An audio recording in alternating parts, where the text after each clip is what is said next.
Yes.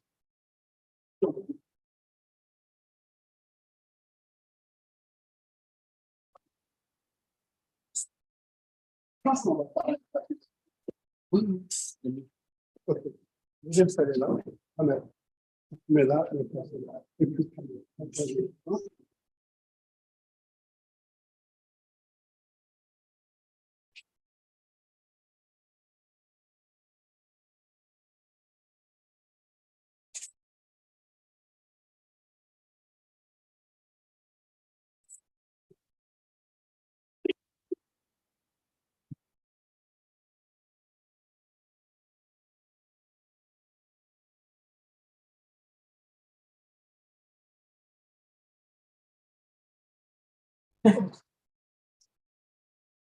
Hello and good morning to us all. You're most welcome to Senegal. I am Hanan Ayeti. I'm here with. Thank you very much. We are all starting now, so you can settle down. This is the first African Regional Planning Conference. And with several groups here, we have ELT, ACLI, MACA, CHI, and others. You are most welcome. Bonjour à tout le monde et bienvenue à cette première séance de Arcc, African Regional Conference. Et cette conférence va voir la présence de beaucoup d'organisations, dont l'Arctic qui est tout à fait africaine, mais il y a aussi MACA, il y a ACLI et il y a le groupe et beaucoup d'autres groupes qui ont besoin. Donc, bienvenue. Donc, nous allons démarrer la cérémonie d'ouverture. Nous allons inviter le professeur Magui, la famille, qui est le chairman. Nous allons aussi inviter le Varner Lenin. We also invite Dr. Alexis, this way.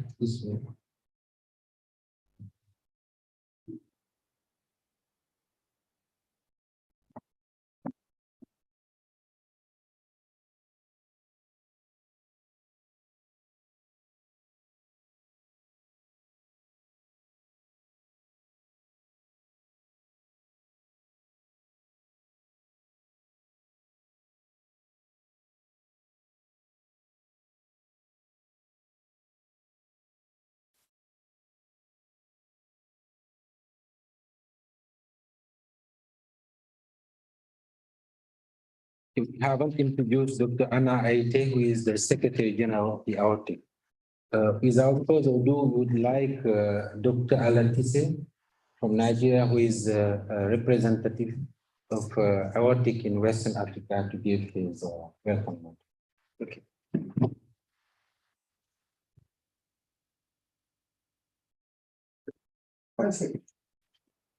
Good morning, everybody. This is the time that I'm always at the notes I've learned the French during my secondary school days. Every time I'm here, I feel that I should have done better just sit there, but since I think the brain that is getting old, making it difficult to build that aspect of the brain master. Probably before next year, we'll try and do something along that line so that I can speak some little French. So for my French colleague, please don't mind me. Allow me to speak in English. I've been told to just give a short opening address. I'm pleased to welcome you all to this African Regional Cancer Conference holding in Somone, Senegal, starting today from 19 to 31st of September 2020. And this year, I was wondering how to organize a befitting regional meeting toward the end of this year. It is customary, the practice in the Arctic that in between the biennial conference, we have a regional meeting in all the regions. And I was looking for how to establish and have one. So my dream was to have a meeting that will bring all the stakeholders in cancer space in West Africa region together. It was while I was still thinking about this that I got this information about the interest of our international partner in this meeting. I've been taught well not to reject such a good gesture by our international partners. My special appreciation to all the international partners for their interest in the Arctic, especially in the West African sub-region. Of note, among our international partners, NCI, Professor Fonyo Lopade and our University of Chicago group. Of course, I won't fail to mention Professor Tim Rivek and his Markov group, Chai and others that have contributed to the establishment and for us to have this meeting. I cannot thank Professor Serengeti Goye enough for his relentless support and leadership. Prof, along with his team, has always been a good host. When we arrived yesterday, some of my colleagues would have loved to know about this beautiful holiday resort before arriving so that they can plan their holiday with this trip. Some of us would like to sleep more and probably refresh our brain in this beautiful serene environment that you have brought us to. So special appreciation, we really want to say thank you. The theme of this year's conference, Cancer Prevention and Control in 21st Century Africa, and the sub-theme are very relevant. It is not a news to anybody in this room that cancer is the leading cause of death globally, and it's becoming the leading cause of death in Africa. The rising incidence of cancer in Africa reflects the aging population and the rise in the risk factor for cancer. Up to now, most cancers detected in Africa are diagnosed at a very late stage, when treatment is very expensive and less rewarding. We all must be innovative to develop a low-cost but appropriate technology that can detect cancer early in our sub-region. I hope this will be one of the communiques that will emanate from this meeting. The quality of cancer care in any locality is a reflection of the quality of research that is going on in that locality. Right from the 60s and the 70s, Africans have been conducting quality and practice-changing research. It is not strange to us, looking at the enormous challenge that cancer poses to all of us. We will need to do more. I challenge all of us to put on our thinking cap and form a team that will change the face of cancer care in Africa through our research. I implore you to engage, network, and share ideas with your colleagues. Most importantly, bring your passion for saving human lives to bear such that we may all leave this conference refreshed and energized to continue the excellent work we do in the continent of Africa and beyond. Let me round off my short address to express my sincere gratitude to the members of the local organizing committee and the Arctic Secretariat for their support in making this conference possible. To the speakers and presenters, I thank you for your commitment and contribution to this program. To all participants, thank you for making time out of our busy schedule to be here and to be involved. Once again, I welcome you all to this African Regional Cancer Conference. Thank you.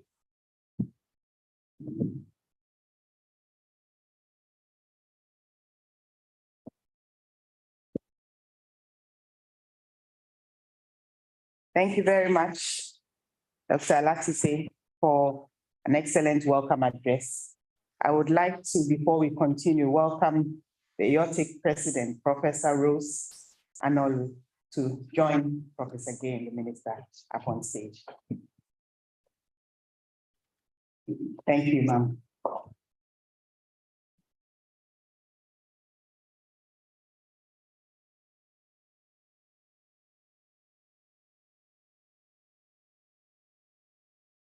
Thank you, President. We're gonna now listen to the address of Professor Serim Gay, who is the Chief LOC, who will then introduce the representative of the Ministry of Health, the Director of Health at the Ministry of Health. Thank you.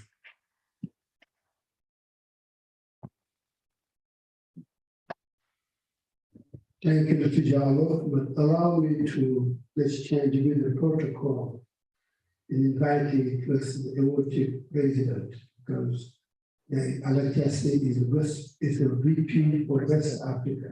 Yeah, and since our boss is around, yes, the boss our boss, as you can say more before we proceed to the normal protocol. So, Rose, President of Arctic, Professor Rose Anolu is a long-standing member of Arctic. She has been member of the board for many years at the time when one of our past president here was the president, and Rose still supported our league and became first VP, and now she's the current Arctic president. And her presence in this ceremony and this period shows the commitment of Arctic to developing cancer education and cancer research throughout Africa. Professor Anolu, you have it now.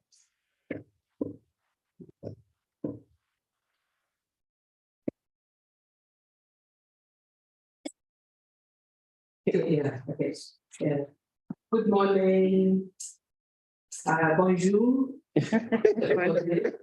And my Vice President for this West Africa sub-region said his French, he disagreed that his French is not good, but I can tell you that my French is good. I got A1 in French. I remember those days before my French a mistress left. We had a play in French for her. So, but I forgot it. That's a long time ago. Yeah. Okay. So, why Professor Arcc says, gave the opening address? I think we are getting old, and we are trying to lead, get the younger generations to come. And I'm going to give the closing remark, and I thought I wouldn't give the opening address and then the closing remark. So let's somebody younger. And he's the president of the sub-region. So, and I'm the president of the whole Arctic. So, yeah, he gave.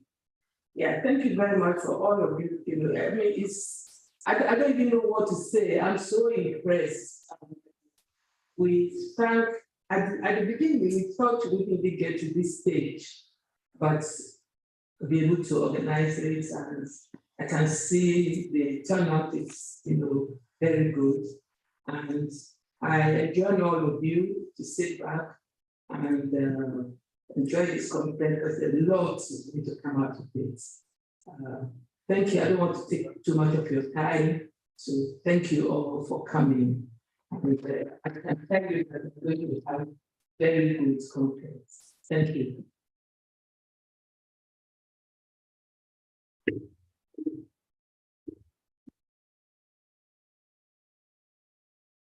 Thank you very much, Madam President.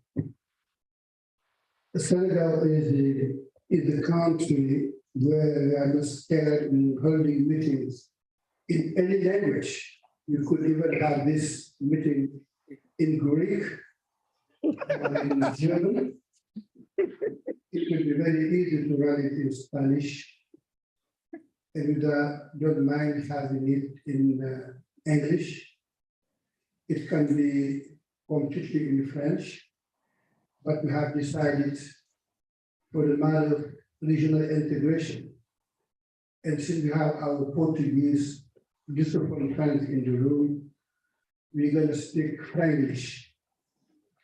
That's why we said we're not going to provide translation, not because of the cost only. It's because we are in the integrated region. And in this matter, I think Senegal is not shy to be anywhere, because anybody in this country can speak some English. I think it's the way to go. Anybody who has completed high school have been to at least 7 years English, and now our kids and grandsons, daughters, they start as early as the elementary school. So my kids speak English much better than I do. Wow. So that's why we're not having colleagues to listen to you. But I doubt that from now to next year, my VP, my every will speak French. You will not be speaking French. Don't try. So to say thank you to everyone to be here.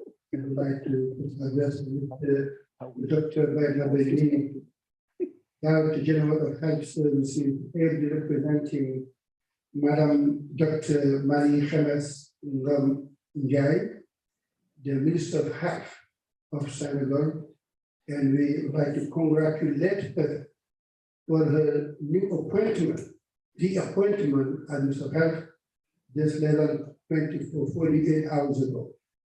Senegal has gone through a government change this weekend and have introduced the position of Prime Minister that we didn't have for many years. And so now the government is not really established, because those who have been reappointed can continue working, but the others, and many of them, will be starting tomorrow in the ending over process. But the Minister of Health wanted to be here with us today.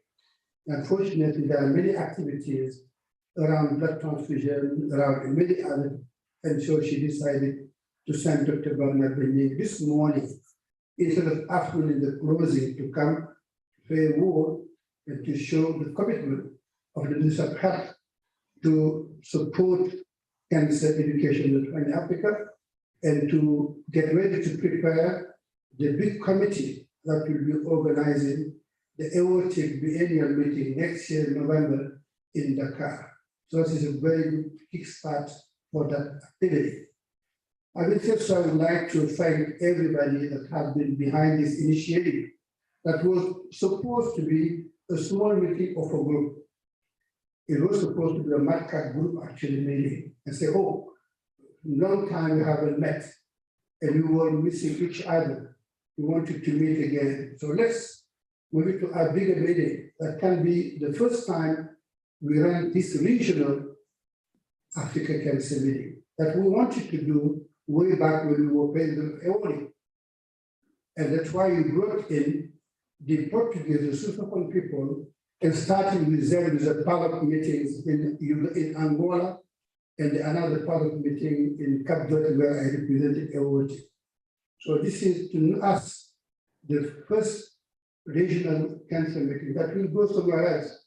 That's why we decided to call it Africa Regional Cancer Conference. I mean, after Dakar, another region will take the meeting in the other year, every other year, when we don't run the biennial meeting. So we'd like to thank the ACLI group and the University of Chicago. I don't see Professor Fumi Olapade, who is here. She out there behind, I can see Fumi. So Fumi is there. So thanks Fumi for the support and the instrumental work to see this happen. And Shola, my brother, who will be running a bioethics course tomorrow. To thank the backup group led by Tim Rebeck. It is one of the first interest group in Awori that we started in Tanzania in 2009. And MATCAP is now a very well established and very dynamic group that has grants and everything running. And this is definitely the way to work in collaboration. We'd like to thank the not only CHAI, which is the Clinton Health Initiative, that is actually implementing a program from UNITED. UNITED, you know, funded a program on cervical cancer elimination with 16 million, I think more than 16 million euro. And this program is being implemented in this part by the Clinton Health Initiative in about 10 countries. And in some regions, from Abidjan, from Côte d'Ivoire, this expertise force is supporting that initiative. That's why the French ambassador to Senegal has been very kind to support the participation of about 15 of our colleagues from the West African sub-region, mainly from Francophone countries, because one of the objectives of this meeting was to bring Francophone to engage with EORIC, because as we see now in the board, there's barely one Francophone in the board of EORIC. That should be a well-balanced organization with Francophones, Anglophone, and Lusophone working together. So they will have a satellite meeting with the cancer leader from Francophone countries and EORIC leadership to see how we can work and do EORIC in those countries. We would like to thank the Biovet of Global Health. Jennifer Dent is here. She flew from Seattle. I don't know where Seattle is the other side of the world. The northwestern of the United States, Seattle is in Washington State. We met in Rwanda at the awarding meeting. They were having a symposium, and I just went to her and said, okay, why don't you bring the initiative to Senegal? And she accepted. And AI, African Access Initiative, is now being run in Côte d'Ivoire, in Senegal, in Cameroon, in Niger, in Rwanda. And I'm privileged to say that I'm a member of the board of BBGH now, and thank you, Jennifer, for inviting me to join them. I cannot finish this without thanking special people and to recognize their presence. We have here one of the most ancient, maybe not old, ancient EORIC president. I would like to recognize Kunda for country rise for the youngsters to see, to know who we are.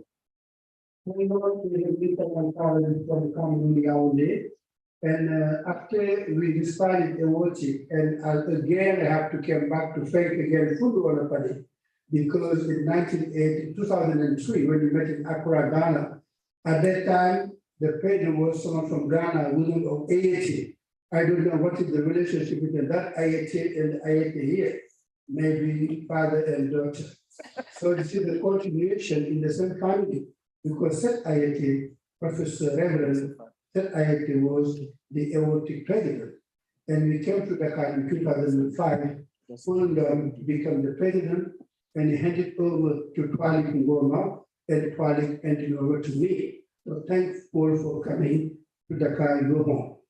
And thanks to Jean-Marie Kabongo Polesha, pathologist from DRC Kinshasa, who is the former EORIC president too. Jean-Marie Canales, so the youngsters know who you are. And we are having this lady over there. This one, no, please don't sit down. Werner, you have to stand for the lady to know who you are.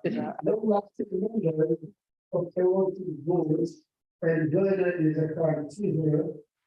She's taking care of the money, the big money of EORIC. And Werner is at the same time chair of the ASCO, National Affairs Committee, where I'm sitting at the same time as her, and I think we will meet next week sometime somewhere in Virginia for the ASCO meeting. So thank you very much for all what you have done to prepare for this meeting to happen. I would like to recognize some people who have invited because we need to know that education in this part of the world should be encouraged to the universities. So that we have to start it in 2005. We invited at the AOT meeting in Dakar all the dean of all schools of medicine in the West Africa and South African region, Anglophone included. So I think we have to start it for next year. I'm going to complete very quick. Professor Ibrahim Konate is the dean of the School of Medicine of the family to the General Surgeon. Professor Salih Rashid is the dean of the School of Medicine, University of Niamey, Niger, and the Professor Abakujo, my one and only, is the new dean of the School of Medicine. I'm very proud to introduce him.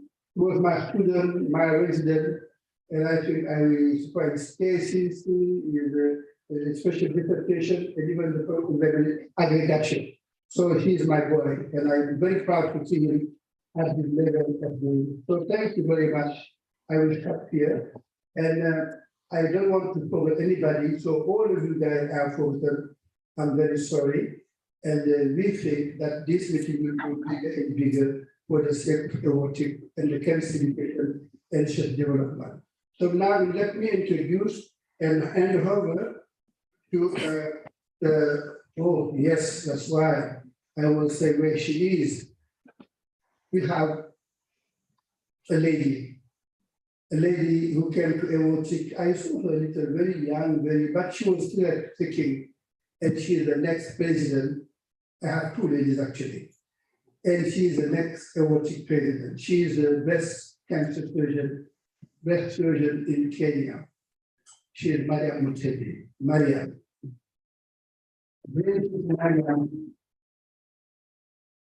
I can sometimes I joke a bit, not sometimes I always joke, and I'm calling that aortic the week. Aortic is now the week. Week meaning the woman in cancer club. Because there are much more women and aortic leadership now than men. We're going to unbalance that. We're going to make sure that next time that if we were balanced in this country by law, for any election, you have to file 50-50. So our parliament, you don't know maybe, is 50% women and 50% men. So aortic parliament, which is the board, should be 50-50. And we should take fit of gender and language and region. And allow me to introduce another special lady to me. She's not a dean, she is more than a dean. She's a vice chancellor of all our very big universities here. She's a scientist, she's a microbiologist, she does general medicine, she does other things. I would like to introduce Professor Kumba Toure Khan. She is the Vice Chancellor of University of the Symposium, is the co-sponsor of this conference, as well as the campus Franco-Senegalais, that is a university that is in Dakar, and I'm privileged to be the Vice Chancellor, the Director General of that campus. So, colleagues, thank you for coming. And now I'm going to hand over to Dr. Bella Belling, who is ably representing here the Minister of Health of Senegal. So whatever we're talking about here as regard implementing cancer program will go to him before we approved by the minister. So we now have to be nice to him. So he's going to support us, and this mentioned in the budget coming at AOC. We'll be meeting next year in November in Dakar. We expect about 1,000 people, and we need your support.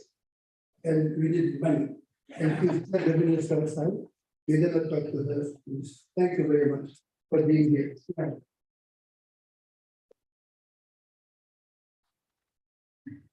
Thank you very much, Professor Lamir. Good morning, everybody.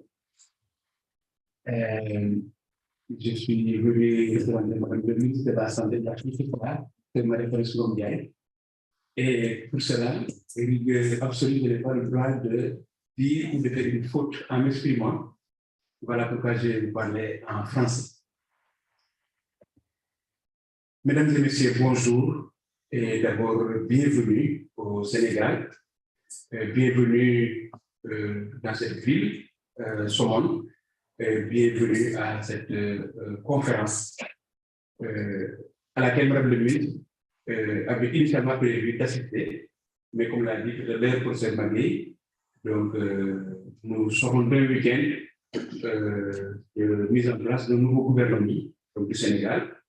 Le gouvernement a été mis en place samedi dans la soirée, et donc ce lundi, c'est le premier lundi de chaque ministre dans son bureau, aussi bien pour les nouveaux ministres qui vont préparer les passations de service que pour les ministres qui ont été confirmés dans leur poste, qui doivent également prendre les orientations de monsieur le Premier ministre de la République du Sénégal. Ça, c'est le premier aspect de contexte.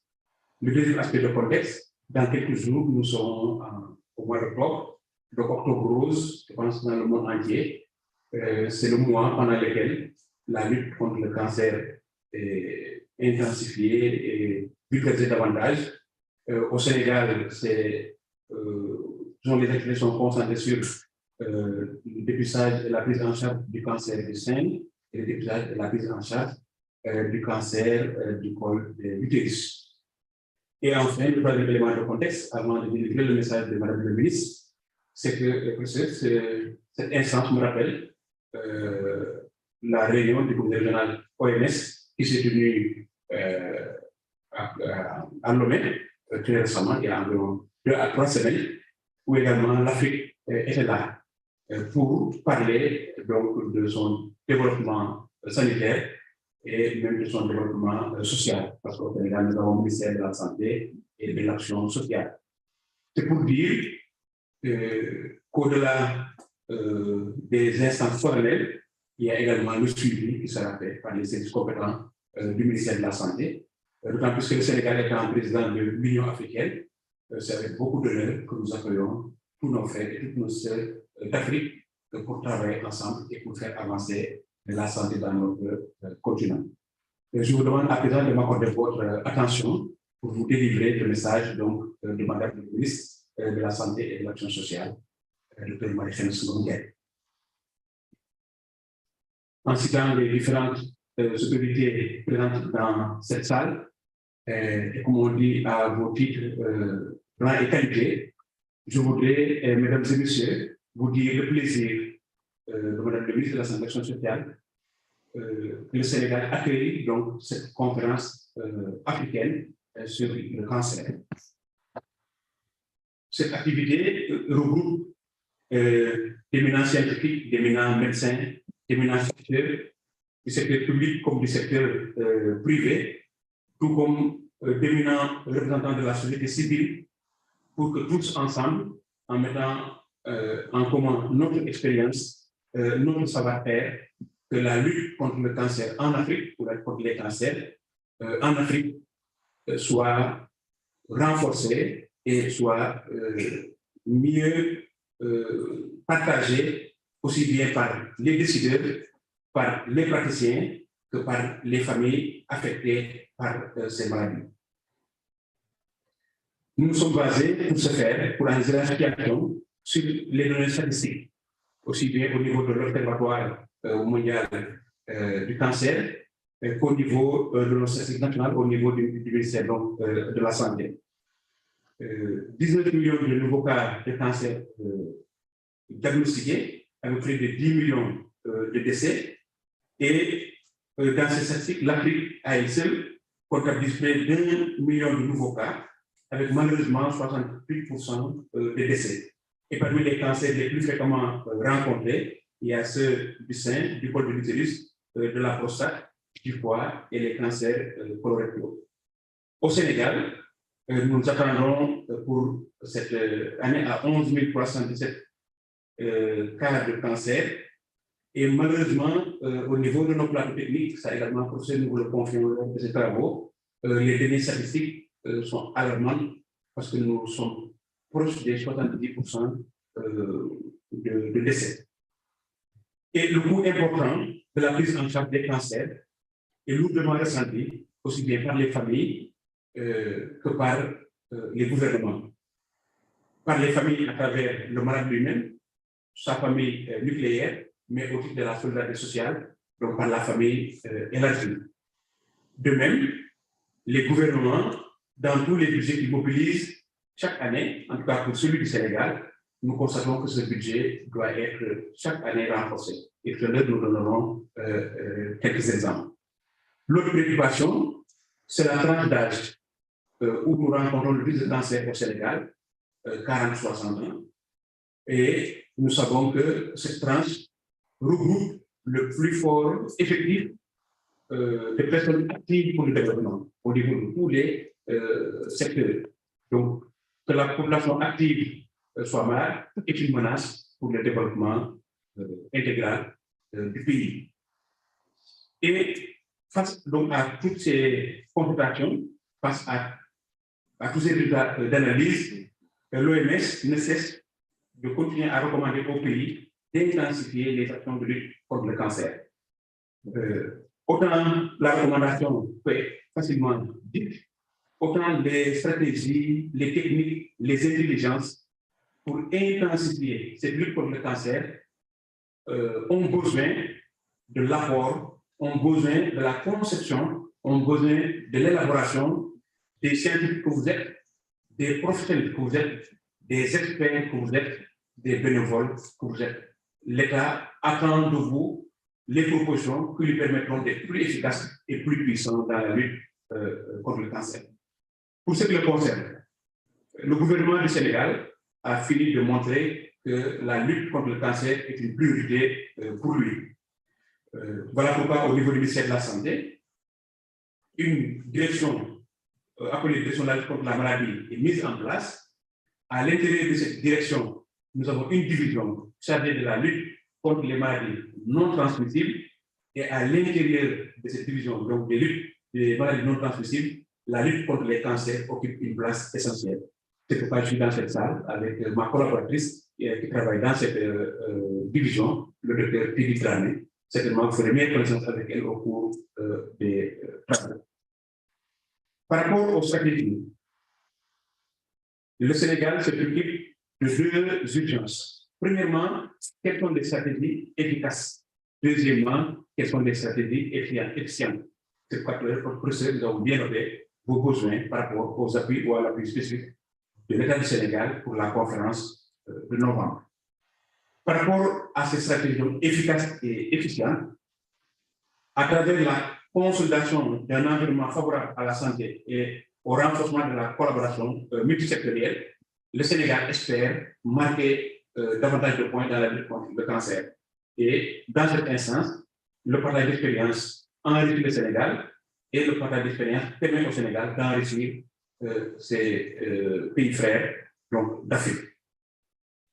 Ces stratégies sont inscrites pour nous dans le plan national de lutte contre le cancer, un plan que nous avons totalement adossé au plan national de développement sanitaire et social du Sénégal couvrant la période 2019-2028.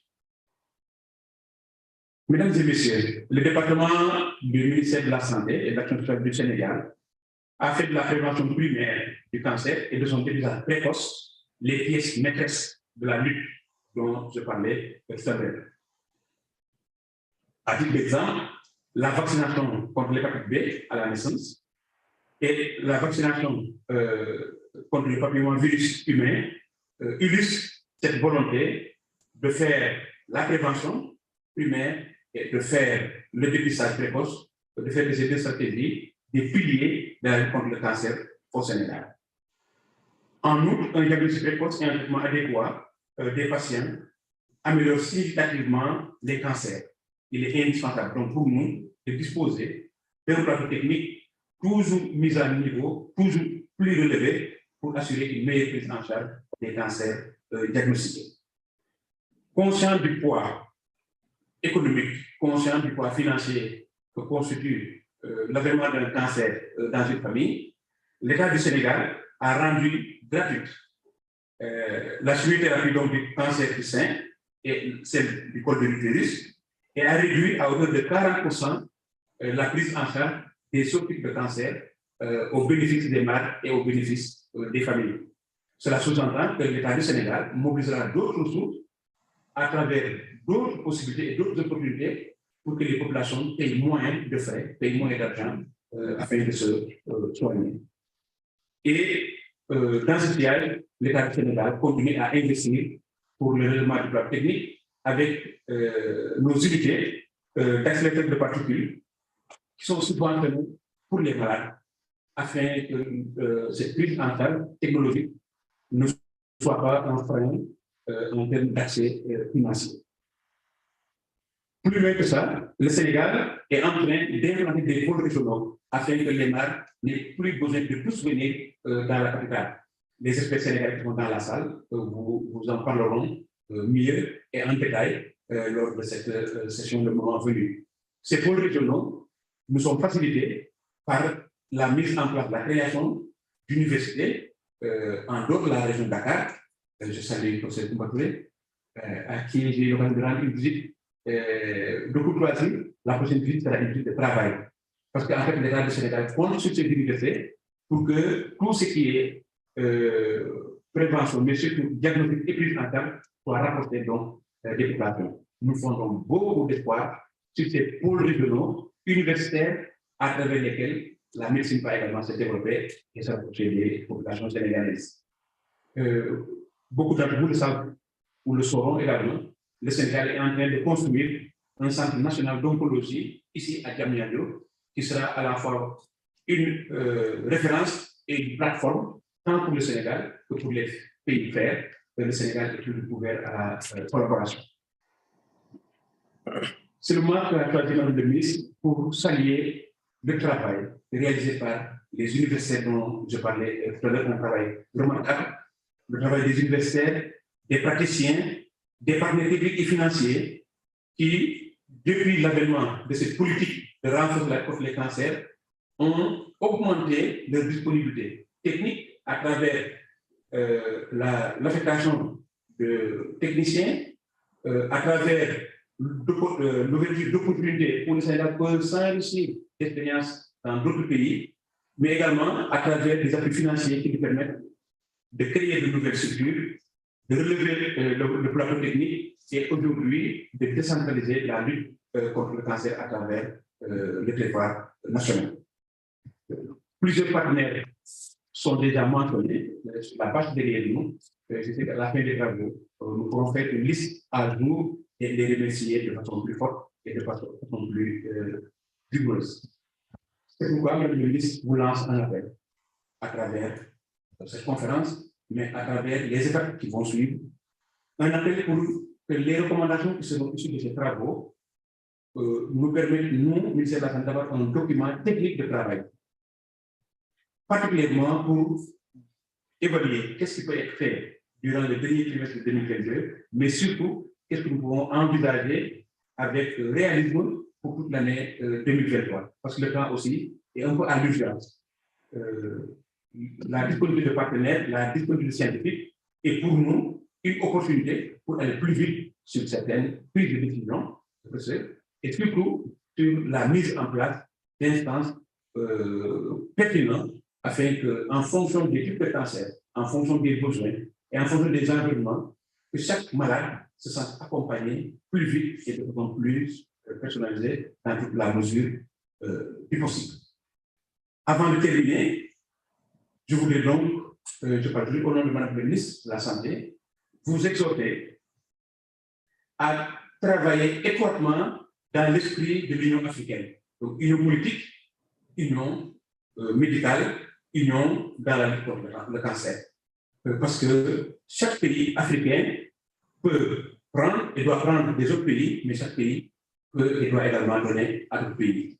Donc, derrière ou au-delà de l'union des États, l'union des experts dans la lutte contre le cancer, une opportunité pour l'Afrique afin que cette maladie soit mieux prévenue, soit mieux diagnostiquée, mais surtout soit mieux prise en charge. Sur ce, comme je le disais, donc nous comptons essentiellement un document sur d'abord les recommandations qui seront prononcées ou qui seront formulés à l'issue des travaux. Ce sera une sorte de porte d'entrée.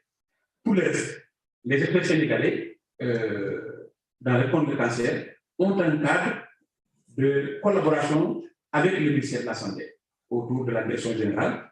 Et voilà pour c'est pourquoi je vous le dis en fait devant le public, mais vous le savez entre deux, que nous serons très attentifs et nous serons preneurs des recommandations que vous nous ferez, mais surtout, nous voulons nous engager à écrire avec vous une sorte de chronogramme pour dire d'ici le 31 décembre 2023, voilà ce que concrètement nous allons faire dans les régions, les 14 régions du Sénégal, mais également ce que le Sénégal mettra à disposition de l'Afrique dans le cadre de la lutte contre les cancers.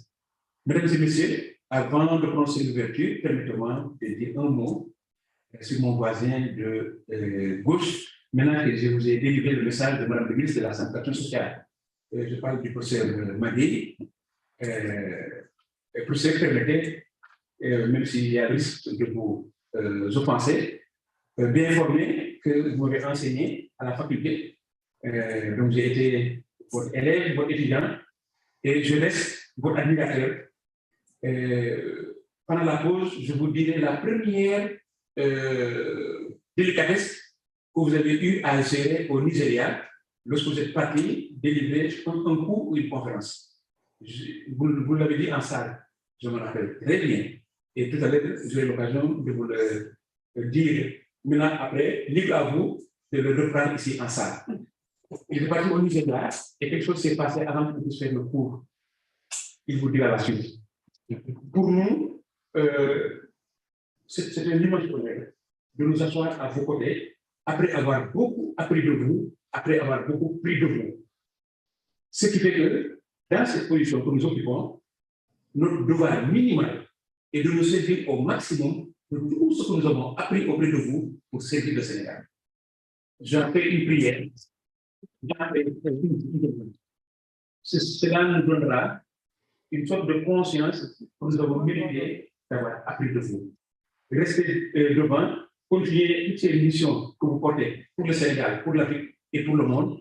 Vive la lutte contre le cancer, meilleure santé à toutes ces personnes qui souffrent de cancer, meilleure santé, meilleure vie sociale à toutes ces familles affectées par le cancer. Au nom de Mme le ministre de la Santé et de l'Action sociale, je vais donc ouvrir la présente conférence africaine.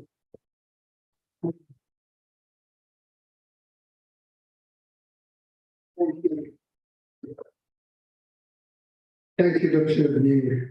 Merci beaucoup. Le message va être repris parce qu'en réalité, il n'y a pas l'impression qu'on a perdu du temps. On a inversé. Ce qui était prévu vers la fin, dans l'après-midi, a été presque fait ce matin. Donc, on va le reprendre sous d'autres formes. Don't feel that you wasted time, no. It's just a change of agenda because of what happened, the change of government. This afternoon, what was supposed to be official ceremony will not happen. So we just move a little bit up. And this will be translated because it is exactly what was supposed to be said this afternoon as regard to the African cancer agenda that is being supporting now by our head of states. So this housekeeping, we're gonna now close the ceremony, but there's no break. I'll work out with Dr. Lee while Anna is taking her program. So no break. So just stay where you are while we are moving on. Yeah. But we need a picture. It is official, and it should be taken in here. When Jenna is around, we're gonna just take a picture quickly before we go. Thank you very much.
Donc, rebonjour, juste pour quelques annonces pour faciliter les questions. La première a trait à l'utilisation du Wi-Fi.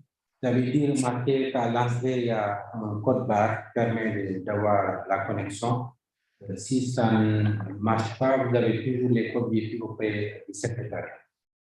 La deuxième chose, c'est par rapport aux toilettes. Les toilettes sont juste à l'angle derrière ici. Pour sortir, utiliser le couloir pour aller aux toilettes.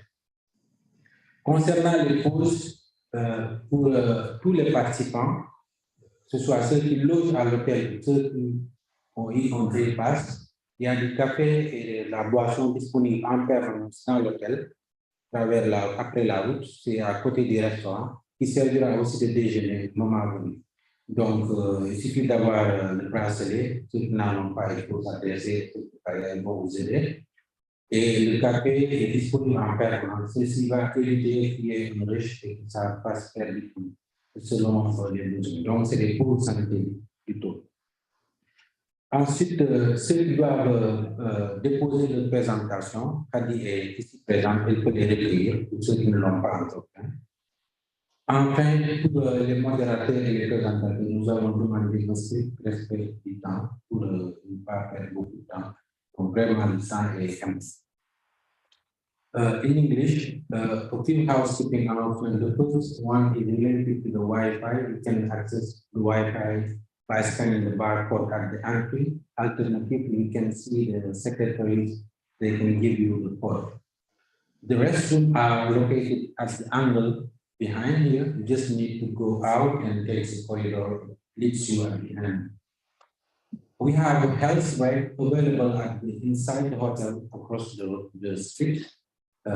Behind at the entrance. Coffee and drinks are served all day long. So you just need to have your be staying at the hotel or having your day pass that will allow you to have a bracelet. If you don't have it yet, you can go to the secretary, they will help you to get one.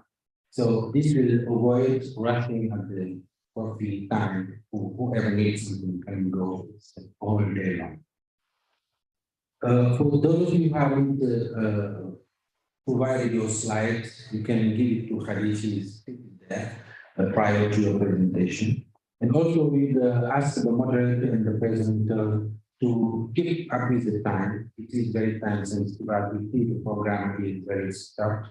So that we avoid us, staying here late. Thank you for your attention. Thank you very much, Mohammed. So we'll go ahead and start with our first session on palliative and supportive care. Our facilitators will be Nala Jaffa and Bangali Crowley. So I'll welcome them up, and when they get here, they'll introduce the speaker. Thank you.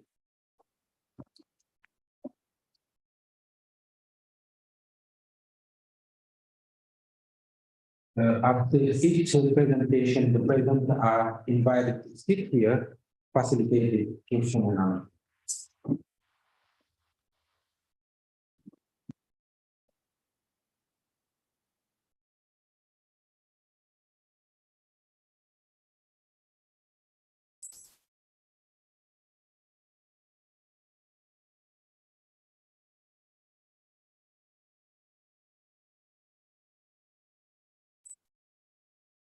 Good morning, everybody. It's a pleasure for me to be here with you in Senegal and at this regional conference for orthotics. I'm speaking only English, so before going ahead, I'd like to see who's like me understand only English? You can raise your hands, please. Okay, we are a small minority, good. Great. And I'm a clinical oncologist from Sudan. I'm also a palliative care specialist. I'm heading palliative care training and service in the country. And I'm very glad to be with you here with my colleagues.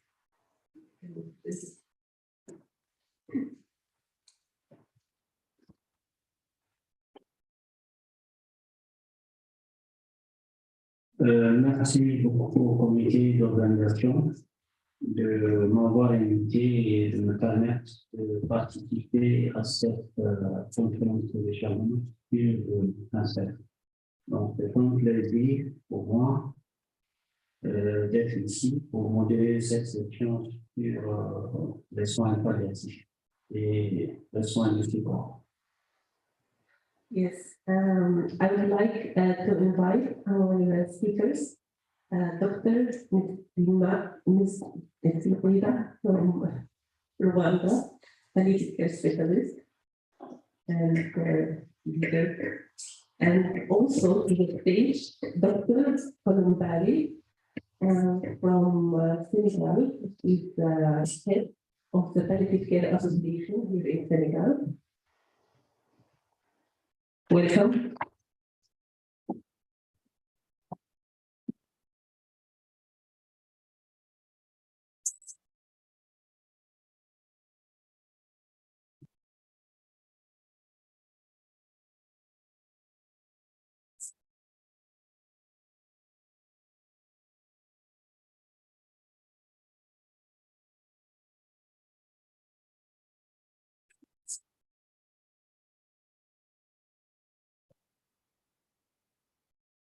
Good morning, everyone. Thank you, Nada. So my name is Christian Mira. I'm Executive Director of the African Center for Research on End-of-Life Care, which is a non-profit organization based in Kigali and focused to bring equity and equality on access on palliative care, but mostly focus on social cultural perspective. And also my main focus is using a different philosophy. I'm using the Ubuntu philosophy in palliative care. So I'm happy to be here and share my experience.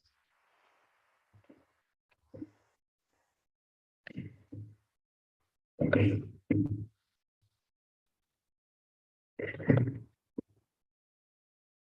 Bonjour tout le monde. Je remercie les organisateurs de nous avoir permis de venir nous exprimer à cette tribune. Je suis le docteur Aminata Sossi-Coulibaly, médecin anesthésiste réanimateur de formation et secrétaire général de l'Association sénégalaise pour les soins palliatifs. Merci.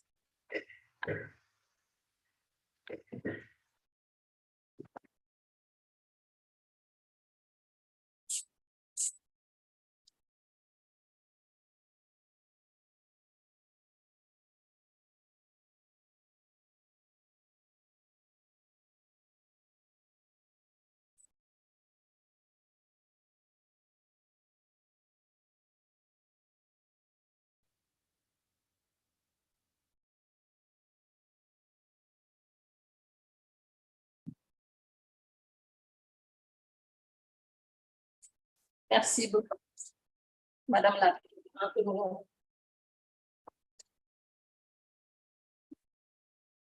de nous permettre de faire un peu de point.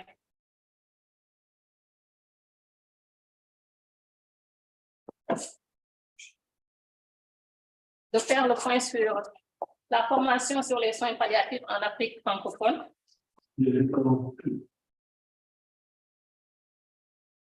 Allons vous entretenir un peu de la formation des soins palliatifs en Afrique francophone.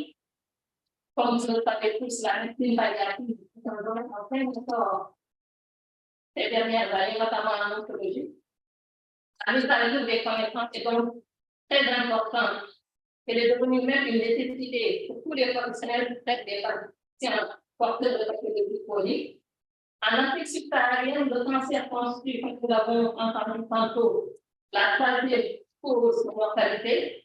encore des pathologies infectieuses et cardiovasculaires, et la plupart de nos patients chroniques arrivent à des stades très avancés.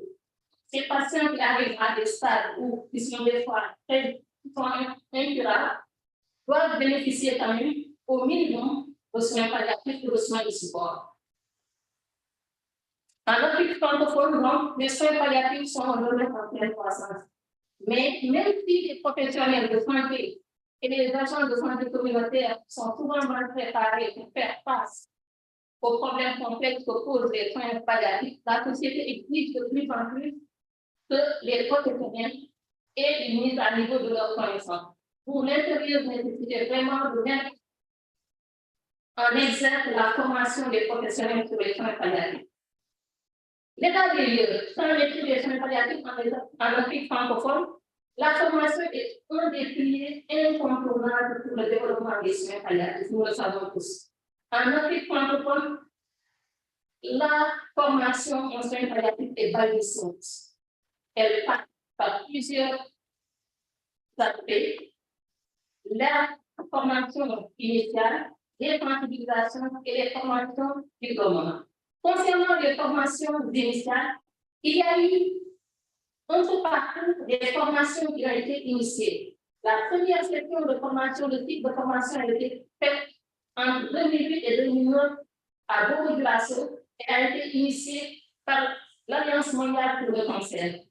Ça a regroupé des pays africains, du Niger, du Sénégal, de la Côte d'Ivoire, du Burkina, du Bénin, du Mali et de la Mauritanie et a permis au moins de former des professionnels, environ 50 professionnels. Depuis 2013, en Ouganda, un cours sur les soins palliatifs destiné aux pays francophones. C'est des cours qui ont été initiés par Hospice Africa Ouganda en partenariat avec Hospice Africa France et toujours l'Alliance mondiale de lutte contre le cancer. C'est des cycles de formation environ de 5 semaines, 3 semaines théoriques et 2 semaines pratiques. Et chaque année, ça permet au moins de former des médecins, des infirmiers, des pharmaciens sur les soins palliatifs.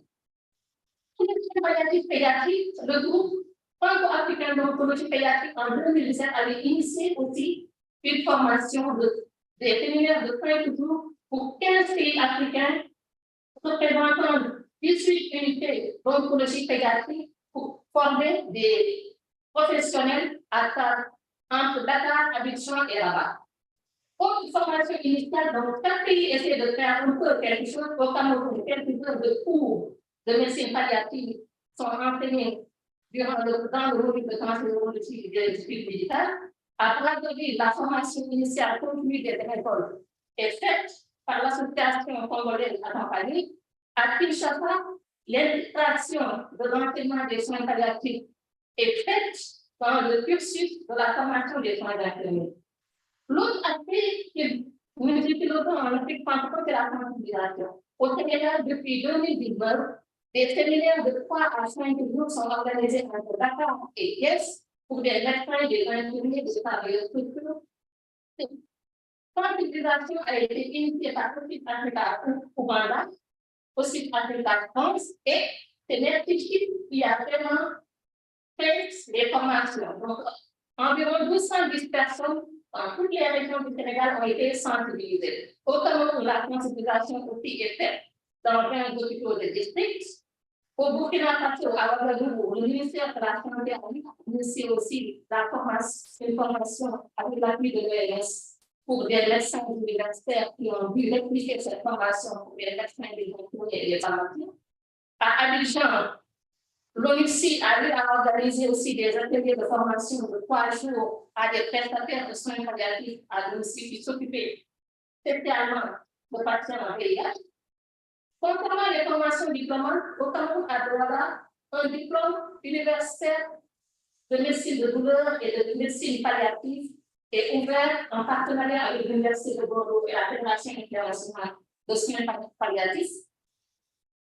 Pour donner le master de néphrologie, un master de néphrologie, dialyse et soins palliatifs est ouvert à l'Institut de métiers de la santé pour les professions infirmières. Donc, vous voyez qu'en fait, les soins palliatifs sont tout le temps mis quelque part pour pouvoir être faits dans les différents pays. Les perspectives pour les soins palliatifs en Afrique francophone, c'est l'ouverture d'un lieu de soins palliatifs en 2023 à Bobo-Doulasso avec l'appui de l'OMS. Au Bénin, c'est l'ouverture aussi d'un BU, mais aussi l'intégration de la formation médicale dans le processus des médecins et des infirmiers, qui sera en partenariat avec l'Association pour le développement des soins palliatifs et la Fédération internationale francophone de soins palliatifs. Au Sénégal, il y a eu un projet d'ouverture de DU à l'université Cheikh Anta Diop, mais aussi d'entraîner les soins palliatifs dans les modules de médecine interne au niveau de l'université de Thiès. Cependant, il y a d'énormes défis pour les acteurs qui s'occupent de soins palliatifs en Afrique francophone. Les principaux, c'est l'incorporation adéquate des soins palliatifs dans les formations médicales des infirmiers, des travailleurs sociaux ainsi que des médecins, l'ouverture de formations diplômantes dans les différentes universités, l'établissement de carrières claires pour ceux qui s'occupent des soins palliatifs, mais aussi la reconnaissance des qualifications par les ministères locaux de la santé et de l'environnement. Vous noterez que quand le représentant du ministre a parlé pour le cancer, il n'a pas parlé de soins palliatifs. Donc, c'est pour vous dire que vraiment, on a besoin de cette reconnaissance-là supérieure des ministères pour que vraiment les soins palliatifs puissent se développer. En conclusion, le bureau pour l'Afrique francophone, les besoins en formation en soins palliatifs sont énormes. Ces besoins concernent les médecins, les infirmiers, les travailleurs sociaux, ainsi que les agents communautaires. L'autre défi, c'est surtout le fondement des cas qui nécessite la mise en place de fonds spécifiques qui devraient améliorer donc les compétences, les connaissances, ainsi que les attitudes pour les patients, les professionnels, ainsi que la communauté. Je vous remercie de votre attention.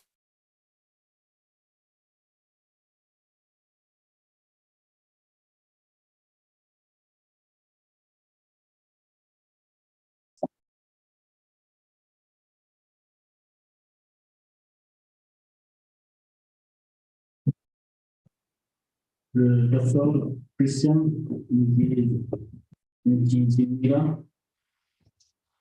Merci beaucoup. 10 minutes. Yeah, I will take less. Yeah. I think because of time, I'm going just to share 3 thoughts, and then we'll go to panel discussion. First one, is palliative care concept a luxury or necessity in oncology program in Africa? I repeat the question. Is palliative care concept a luxury or necessity in oncology program in Africa? So if it's a luxury, who are the sky priority? Who are the zone 1, zone 2, zone 3, and zone 4?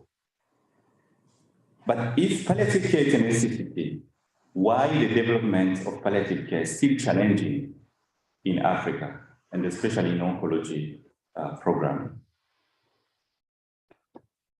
So first of all, palliative care is not an option. It's not a luxury. It's not an add-on. It's a really necessity, complementary discipline in oncology services. And we need to remember that in our backgrounds, most of the palliative care model we have in Africa has a background from Euro and American cultural experiences, and which sometimes conflicting with the perception of, palliative care in the local population. So this is the lesson learned from the last 10 years doing palliative care, either in Rwanda, but also working with my colleagues in Africa. Recently, we published an article in eCancer, and it was about decolonizing palliative care, decolonizing end-of-life care, lessons and opportunity. One, for the sake of our patients and the family, and also respect from the community, we need local solutions for local problems. The second point is about education. Education doesn't necessarily mean duplication, but rather than adaptation. But before to adapt, we need to adopt. local perception, then it will be easy to adapt it to the local concept. And so we need a paradigm shift in the philosophy when using palliative care. I mostly discussing, recently I was in France and during the Palliative Care Congress in Bordeaux, and discussing with my friend colleague and say, in France it's easy to use the word accompagner when people are talking about palliative care, but I can't translate accompagner in Kinyarwanda because the connotation of the meaning is very negative. So even the terminology we are using, it's really important to be adapted, but I cannot accompany patients as it's using in French and translate it directly in Kinyarwanda. So in that perspective, besides what Dr. Kulbali was presenting, so we really important to ask ourselves, and especially make my colleagues who are here, oncologists, the same question is to you, and I would like more to hear from you than me. Is palliative care in your setting a luxury or a necessity in your services? Thank you.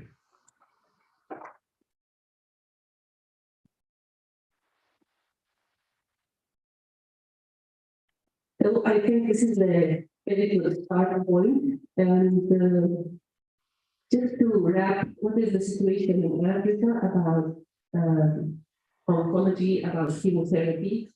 And if I can have a raise of hands, where in your country there is oncology and chemotherapy services, please raise your hands. Oncology and chemotherapy. Okay, and what about radiotherapy? Okay, what about palliative care services? Any palliative care services? So the number of hands are coming down.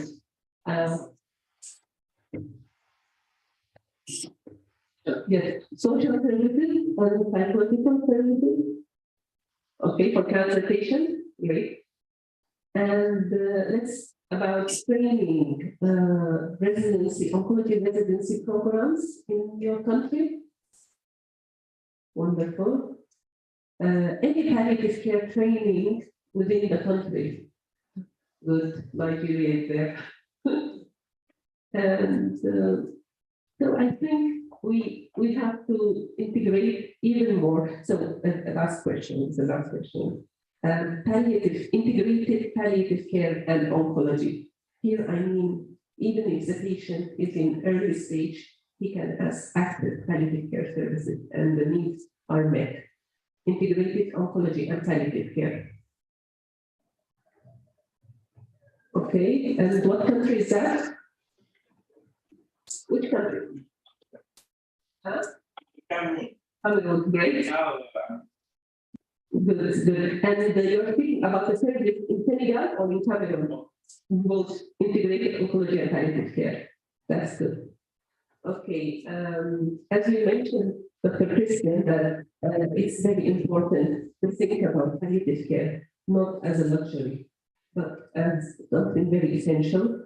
And I remember in the services that started in my country, there was Dr. Anne-Marie, and she came to Sudan to give a lecture. And some of the oncologists went out of the lecture and said, oh, this is something like extra.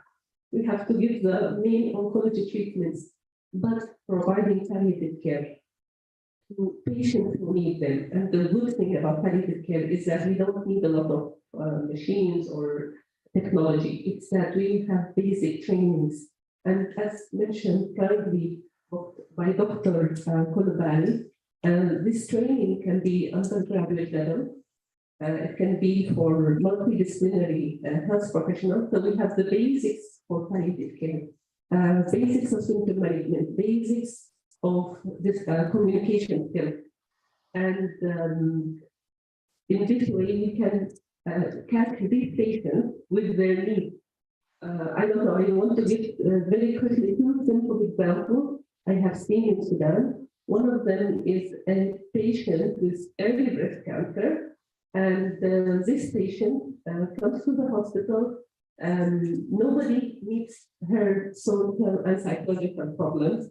And you know, the end, after 1 year, you find that she has been away from her husband for the last year, and her husband goes and gets married to another lady.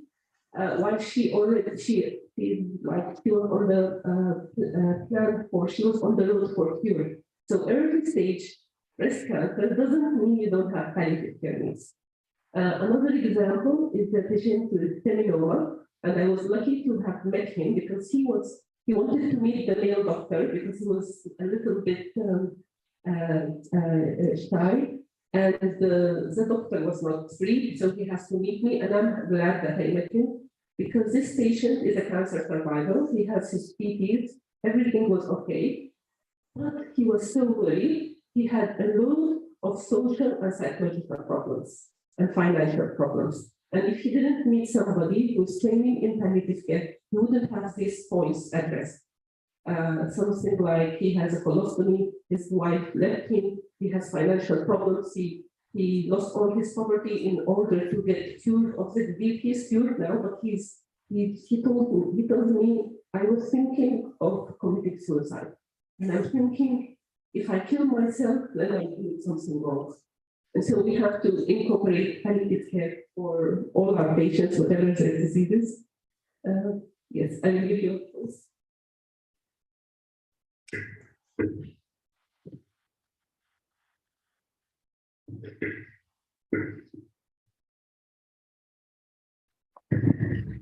Est-ce qu'il y a des observations dans la salle, des questions? Any comment? Any question? Or...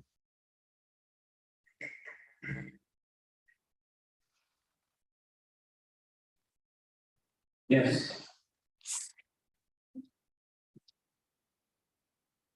Professeur Didi Coco.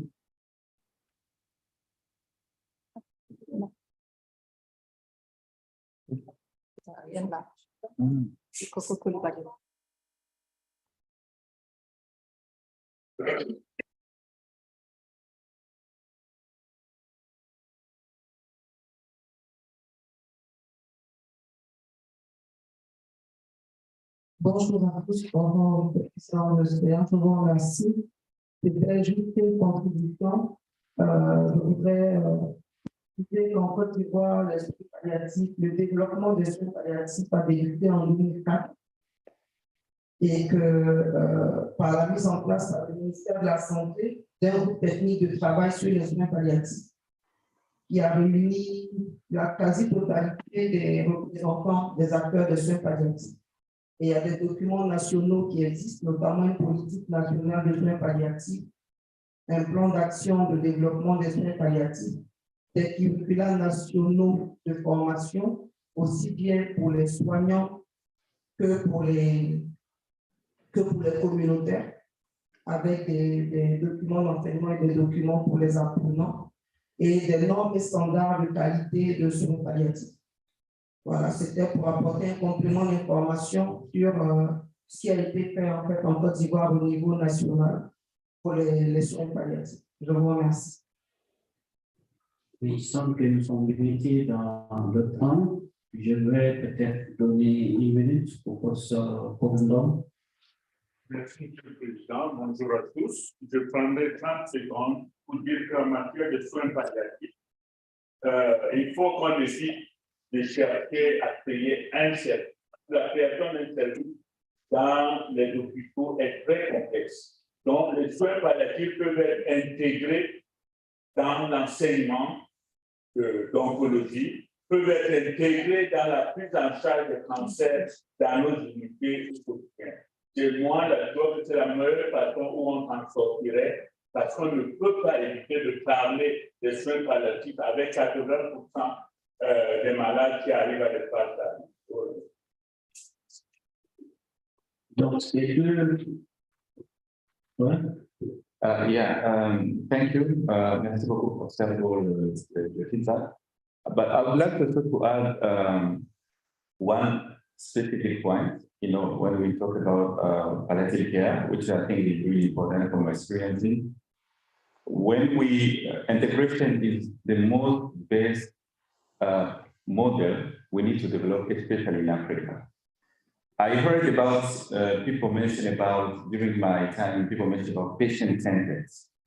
But in Africa, it's more about community-centered model, which, because you cannot dissociate patient and its community.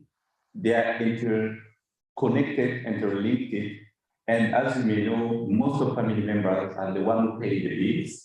Most of family members are the one who take care of the patients. Most of family members are the one who family caregivers are the one who are really, really in charge of the patient. So I think we need to think differently. We need a paradigm shift on the model which has to be developed in Africa. One quick example, in Rwanda, we have a saying, when you are well, you belong to yourself, but when you are sick, you belong to your family. So it will be completely out of the system to bring a different model based on the patient itself. And the patient is the ecosystem, not an isolated component. Thank you. Merci. Donc, plus de partenaires pour des cancers sont à des stades localement avancés de métastatique, nécessité d'intégration des soins palliatifs. Et il faut que dans nos pays, on implémente les soins palliatifs dans les programmes nationaux de lutte contre le cancer. Merci.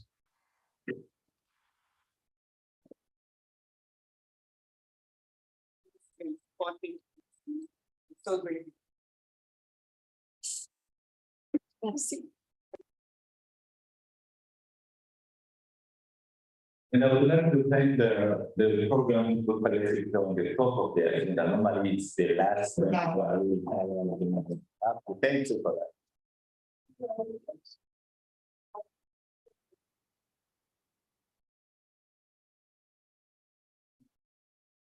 We'll move on immediately to the pediatric oncology session, and I'd like to call on Adedayo Joseph from Nigeria, Peter Maturi Mwamba from Kenya, and Ndeye Fatou Seck from Senegal to facilitate the session.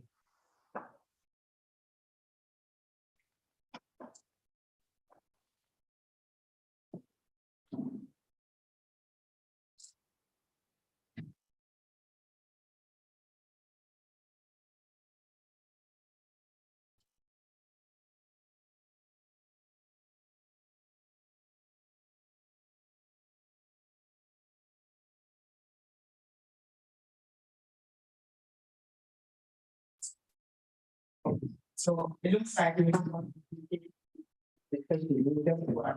if you can kindly introduce the speaker, and we'll have the speakers to come to the podium. Then after the presentation, we join them.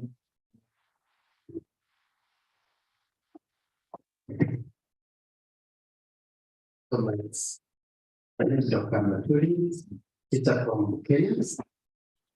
I'd like to introduce the speakers for this session on pediatric oncology, epidemiology in Africa.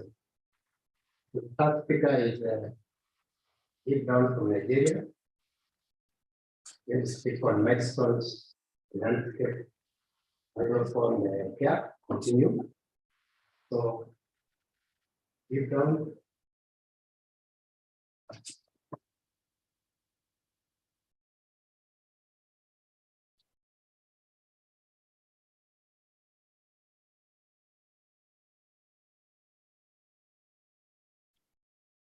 We'll plead with all speakers to stick to the time as much as possible. I'm shortening the discussion period as well.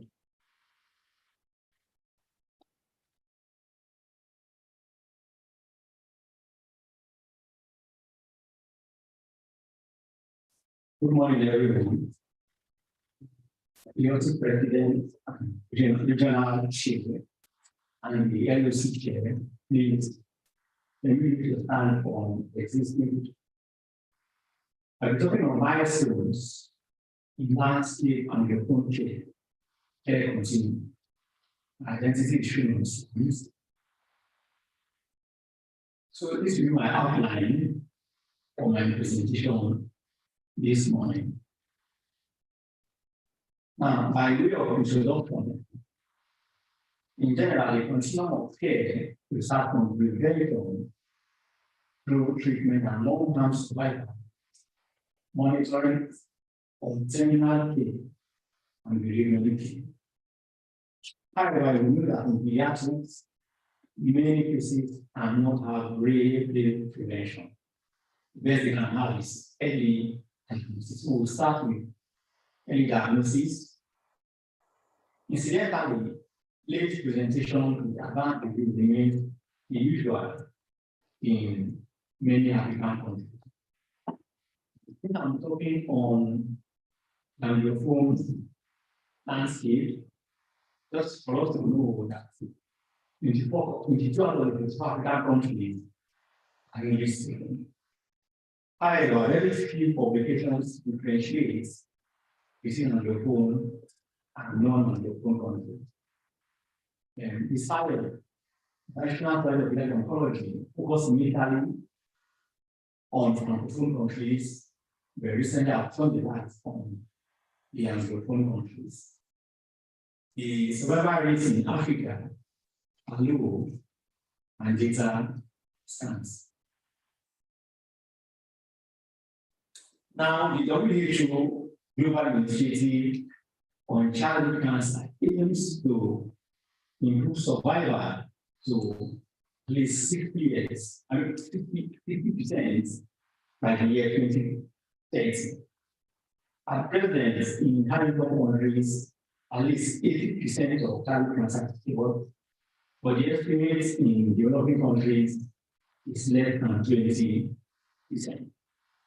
So that led to the collaborative study on Lusumon, led by the SIOP, the Pediatric Oncology for Developing Countries. All right, so get protocol that can be handled in developing countries and with minimal supportive care. And the developing countries included were Ghana, Kenya, and Malawi. So from 2014, and at the end of that time, that is 2 years, you have to survival of 49, it's about 50%, which is much better than we had before that. So the study is running is 2, and started in the year 2020, and more countries have been added, and so more countries have been added. The study is ongoing. And early detection is really a challenge in pediatrics because unlike in adult cancer, we have PSA, pap smear, and so many things. We don't have such things in most pediatric cancers. All right. So routine screening of the eyes was attempted for children under 2 years of age. So in the long run, we really achieve no difference in age of presentation and no difference in outcomes. It was successful.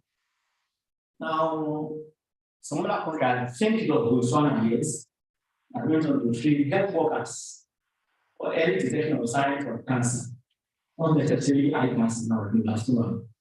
And they have an improvement. So that's the all we want to go in training the health workers on early symptoms after or early detection. But the other way to look at it is that we realize that late diagnosis is not just due to superstition or not come to the hospital early, but very often the health system. The study revealed that most patients came to the hospital within 2 weeks of presentation, but they left because they could not pay the hospital bills and came back when the disease was advanced and they had no option. So when you're looking at early detection, you need to look at the health system, insurance, and other things in order to detect cancer early in children and give the appropriate treatments. I will not waste much time here because the previous session was on hospital and palliative care. I will just focus on my second bullet, which is the answer to the question raised by previous moderator. Palliative care is imperative, it's not a luxury. Right? And it is still growing, even though poorly established in many countries that we saw when people they have to lift up their hands here.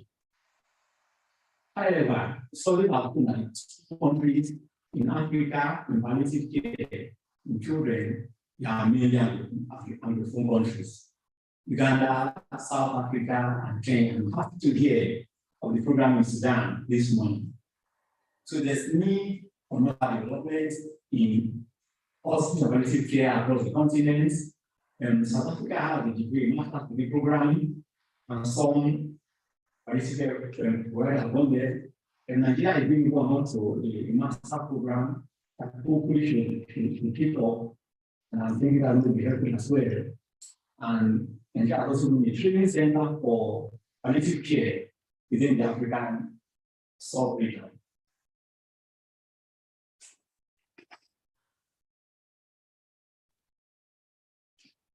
Then now supportive care, improved outcome of childhood cancer in advanced countries.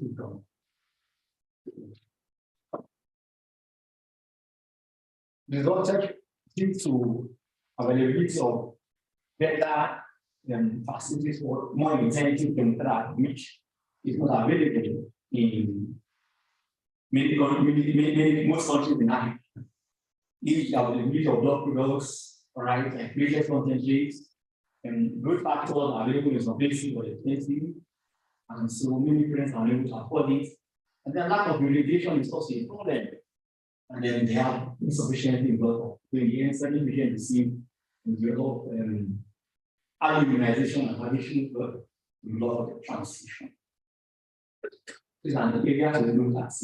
Data for planning and policy making, data is important. We know that cancer agency in Africa is grossly inadequate, and there is also lack of diagnostic facility that works with the problem. In other words, in patients like have brain tumors or leukemia, due to lack of pathologists or imaging facility, those people are missed, and therefore it is not having genuine figures for cancer prevalence in children in developing countries. Part of the fact of only so many of the cancer registries are actually community, are actually hospital-based and not community or not going to which is what we prepare. PSA is a key component required in pediatric oncology, and that is really lacking in Africa. Most health professionals that treat or manage cancer cannot treat it, they are not trained to function in that sort of all right. Then I was meet pediatricians who treat, they are not trained pediatric oncologists, not simple Maya, often not trained as not oncology nursing, but just nursing that is right. And that is the challenge that has to work on for manpower development. And with regards to what South Africa has a program fully funded, Ghana also has a new program that is also fully funded. And so we are looking to try and make use of these available facilities. And already come out, I'm not sure how we are, but not just one UCH program in Nigeria, and we hope to build on that as a first price program components. All right, all right, so that is it. So we need to look at this new. That's also a program in Uganda. And I think they have some relationship with in Texas Children's Hospital. I was thinking this now. That's my last thing. So there is need for dedicated cancer center and hospital and institutions, right? Which we can like very often cancer patients are meeting children with other conditions, right? And they share the same nothing, keeping both tuberculosis and keeping cancer, and then frequently they ship workers from one ward to another ward, and that makes less room for socialization and adequate care. So in conclusion, we must approach to improve pediatric cancer in a Anglophone landscape. I will conclude by acknowledging the organizers and content of this program, and also worshiping the Reverend who are made it possible. Thank you for your attention.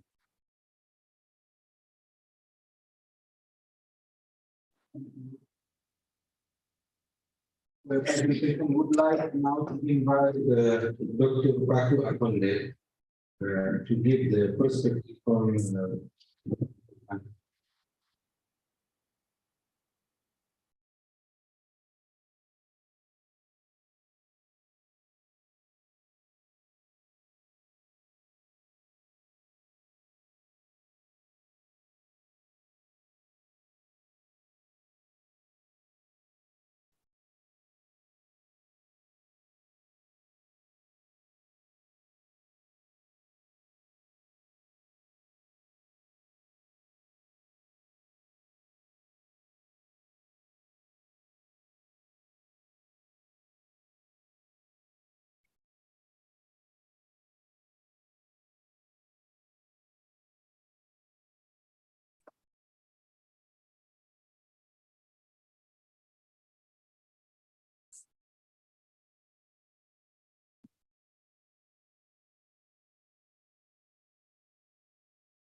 Thank you very much.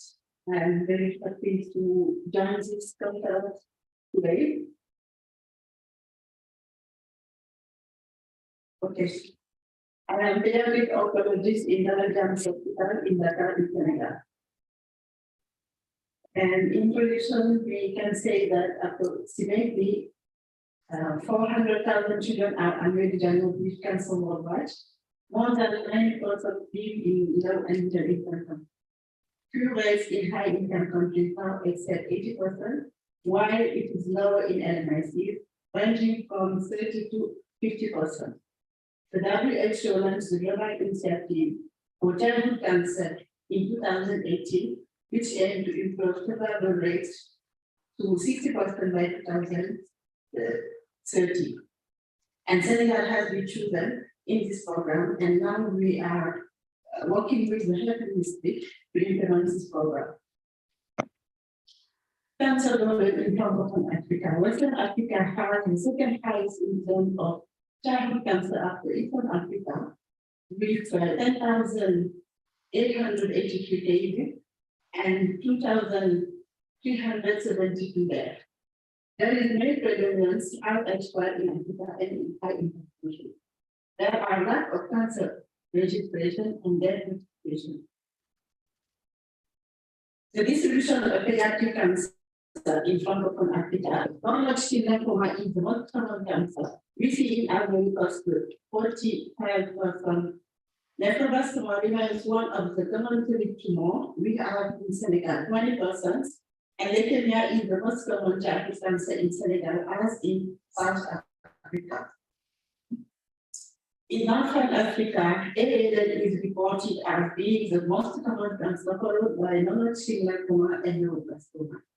There are low rates of brain tumors in Sub-Saharan Africa due to the inadequacy of neuropediatric diagnostic like MRI. Our network in Francophone Africa, French African Pediatric Oncology Group, created in 2000 with 18 countries. We have 34 pediatric oncology units, 30,000 children treated, 900 caregivers trained, and 280 members. 2 decades of experience with the group. We have the principal of the group in 2000 with Professor Jean Lemel, Professor Claude Morera from Senegal, and Professor Arabi from Morocco.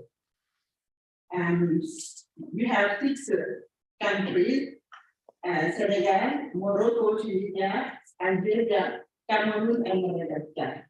In 2001, they implement adaptive treatment for vertical coma and bridge tumor. In 2004, they implement adaptive treatment for ALS and Hodgkin lymphoma, and Ivory Coast joins the group. In 2005, recommendation to manage retinoblastoma. And I will post Burkina Faso and many countries.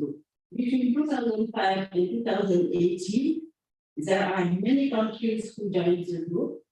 In 2014, there was a creation of pediatric oncology diploma in Dakar for training of physicians.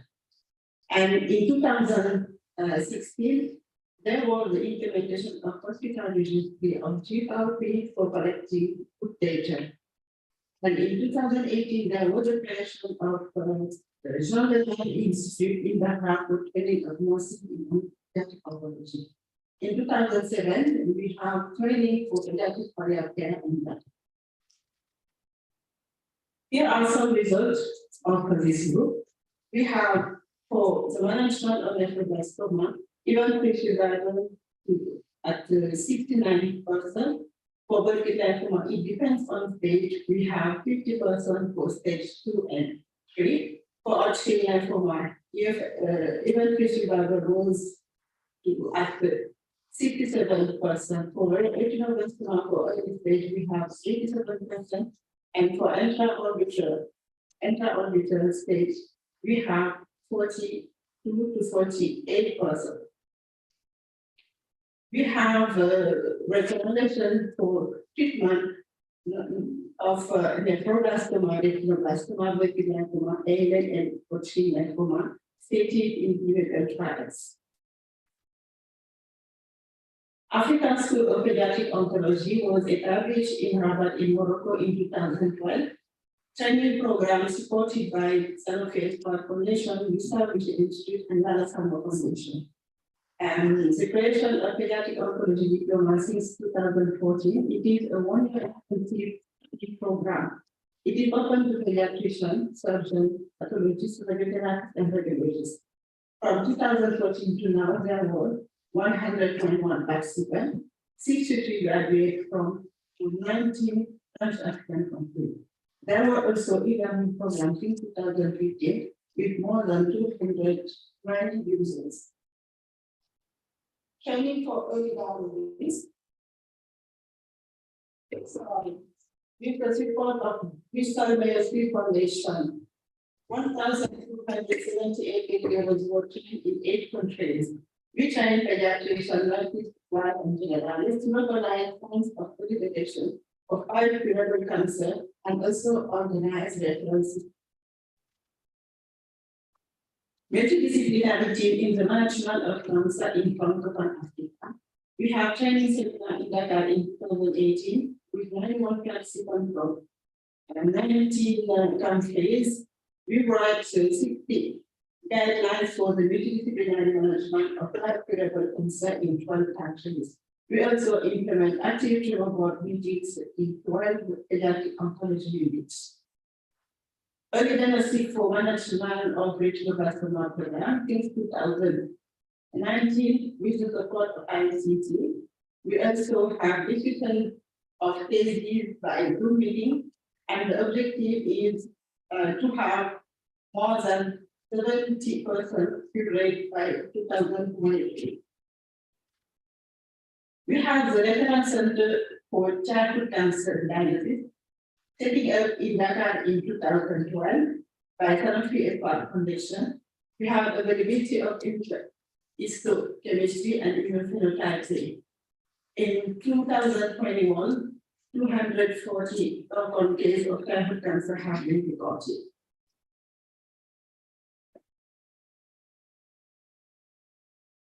Next step, there are many challenges. Capacity building of existing pediatric oncology unit, the centralization and diagnosis access to essential drugs, implementation and respect of common therapeutic recommendation, establishment of cancer registries, quality data collection, publication, language barrier to overcome, training of multidisciplinary team, financial and psychological support, decrease abandonment rate, improve palliative care, partnership research and training, national and international advocacy, and mobilizing donors.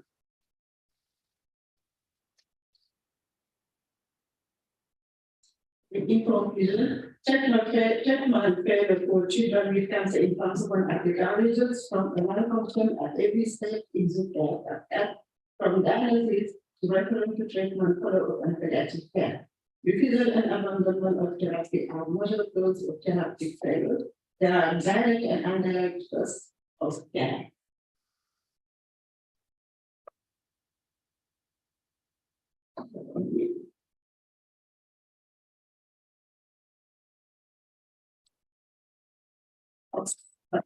Childhood cancer treatment is too expensive for a United health system. It should be a strategic priority in Francophone Africa. The main thing is for Francophone countries to have a national cancer control plan, which includes childhood cancer. September is a month of awareness of childhood cancer. It is a month to do advocacy and found results found for pediatric cancer. Thank you for attention.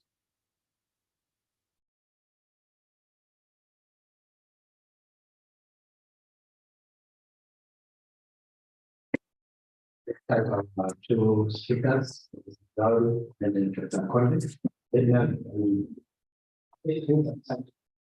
What's the issues or from the Anglophone Good morning. So maybe you can ask questions, comments, additions that from us, our audience. Right, that is one.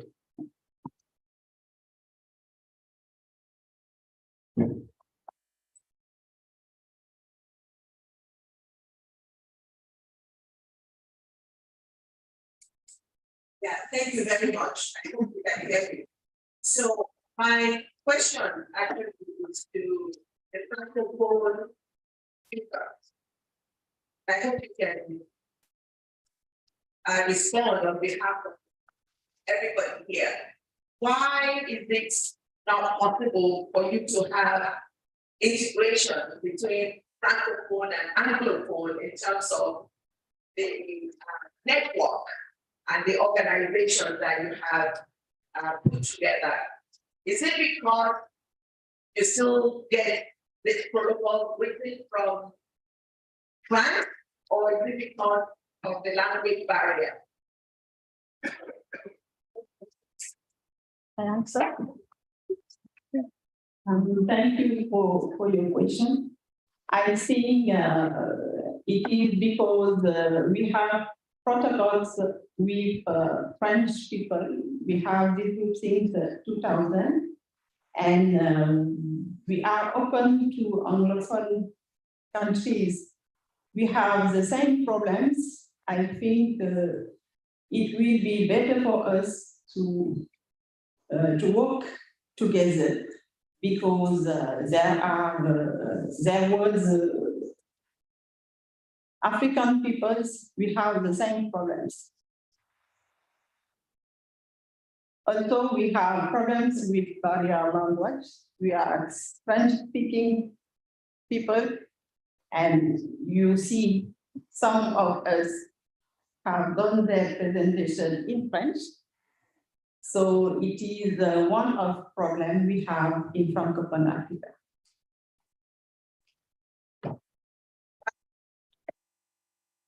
Yes.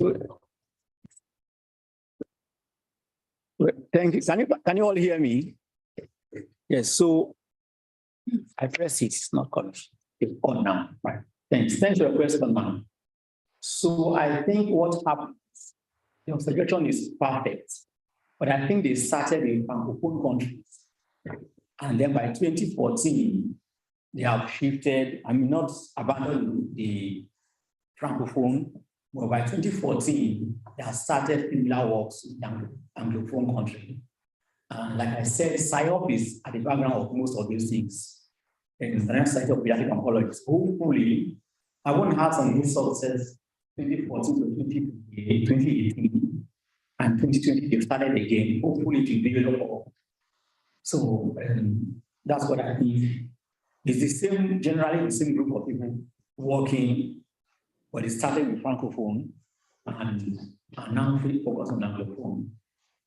So maybe one of the things that we can put down as the action item from this meeting is to stop using Anglophone and Francophone. And we have to make sure that protocol translated into the language that is spoken in Africa. And so if we use Google Translator, we can order food in restaurants, right? And so I think for the next generation of Africans who want to actually cure rare diseases, where we may have to go across countries to recruit to clinical trials, we have to start thinking about the local language. At least, IRBs should make sure things are translated so we can have better collaboration across the region. And I think, if 22 out of 54 countries are English speaking, it means that the majority of Africans don't speak English, right? We have to, whatever it is that we need, Yes. let's start about translation. Thank you.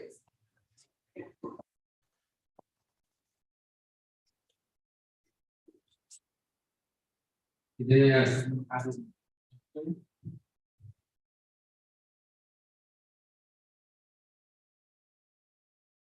Okay, just to chime from what Pumi just said, I think it's very important that we have this integration. So language should not be a barrier.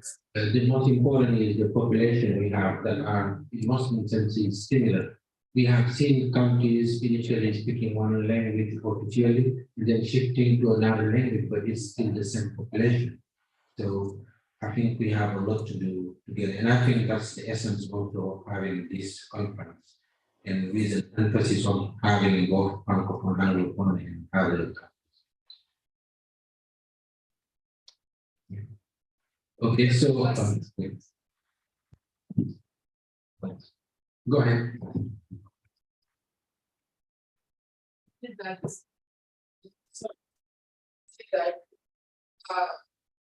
People in Anglophone country, many of them speak English.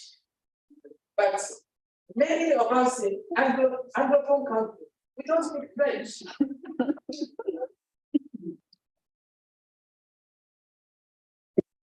I think that's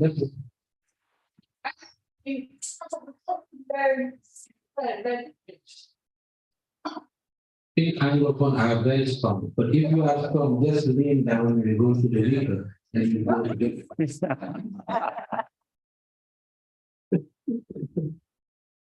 So I would like to thank you. I think we put this time with the second close the session and move to it. Thank you for the presentation.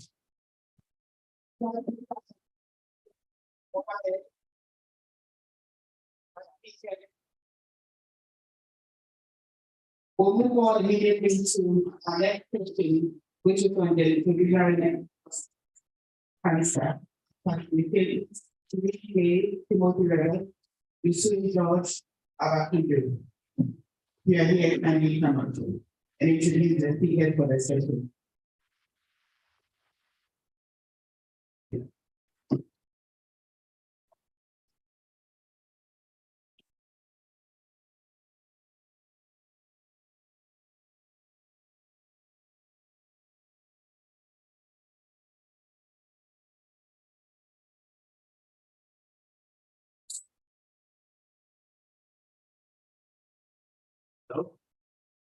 Yeah. Well, welcome to the next session on GU cancers, and I'm Tim Revick, and we'd like to welcome you to this next session. We're going to have 3 speakers. The first one is a ceremony. Oh, and here comes Dr. Gay. Good. He is there.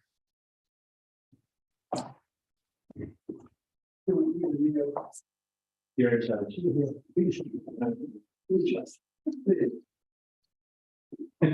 So, Chairman, are you here? Oh, there you are. Okay. I'd like to welcome you. The first talk is on the epidemiology of prostate cancer in Africa. Welcome.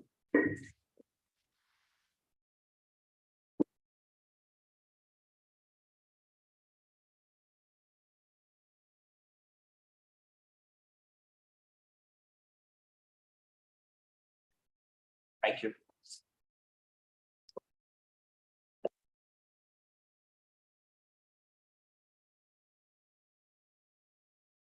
Thank you. I want to thank the organizers of this meeting for very needed brief talk on the epidemiology of cancer in Africa.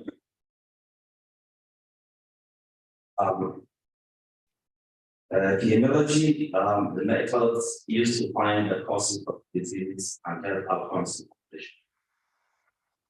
Interestingly, it might, the definition seems to suggest that scientific thought and it's really systematic. And it looks at both the frequency and pattern, as well as it looks at the distribution as well as the determinants, of health-related states and things, in a population. After which it will be applied, to control of health problems. My concern is whether the data that part of it I'm going to share, how systematic it is in its collection, and whether we're not just having data that just looks at just frequency and pattern instead of also looking at causes and risk factors. That's this is from the Global 2020, and it shows the rates as well as the age standardized rate per 100,000, as well as the mortality incidence ratio for prostate cancer across the board. And my concern would be, because we're talking about Africa, to look at Southern Africa, Middle Africa, Western Africa, as well as Northern Africa. From this graph, it will suggest that the mortality incidence ratio increases as we go down the graph. But while we find that Middle Africa has a reduction in terms of incidence as compared to Northern Africa, but in terms of mortality, we find that the mortality incidence ratio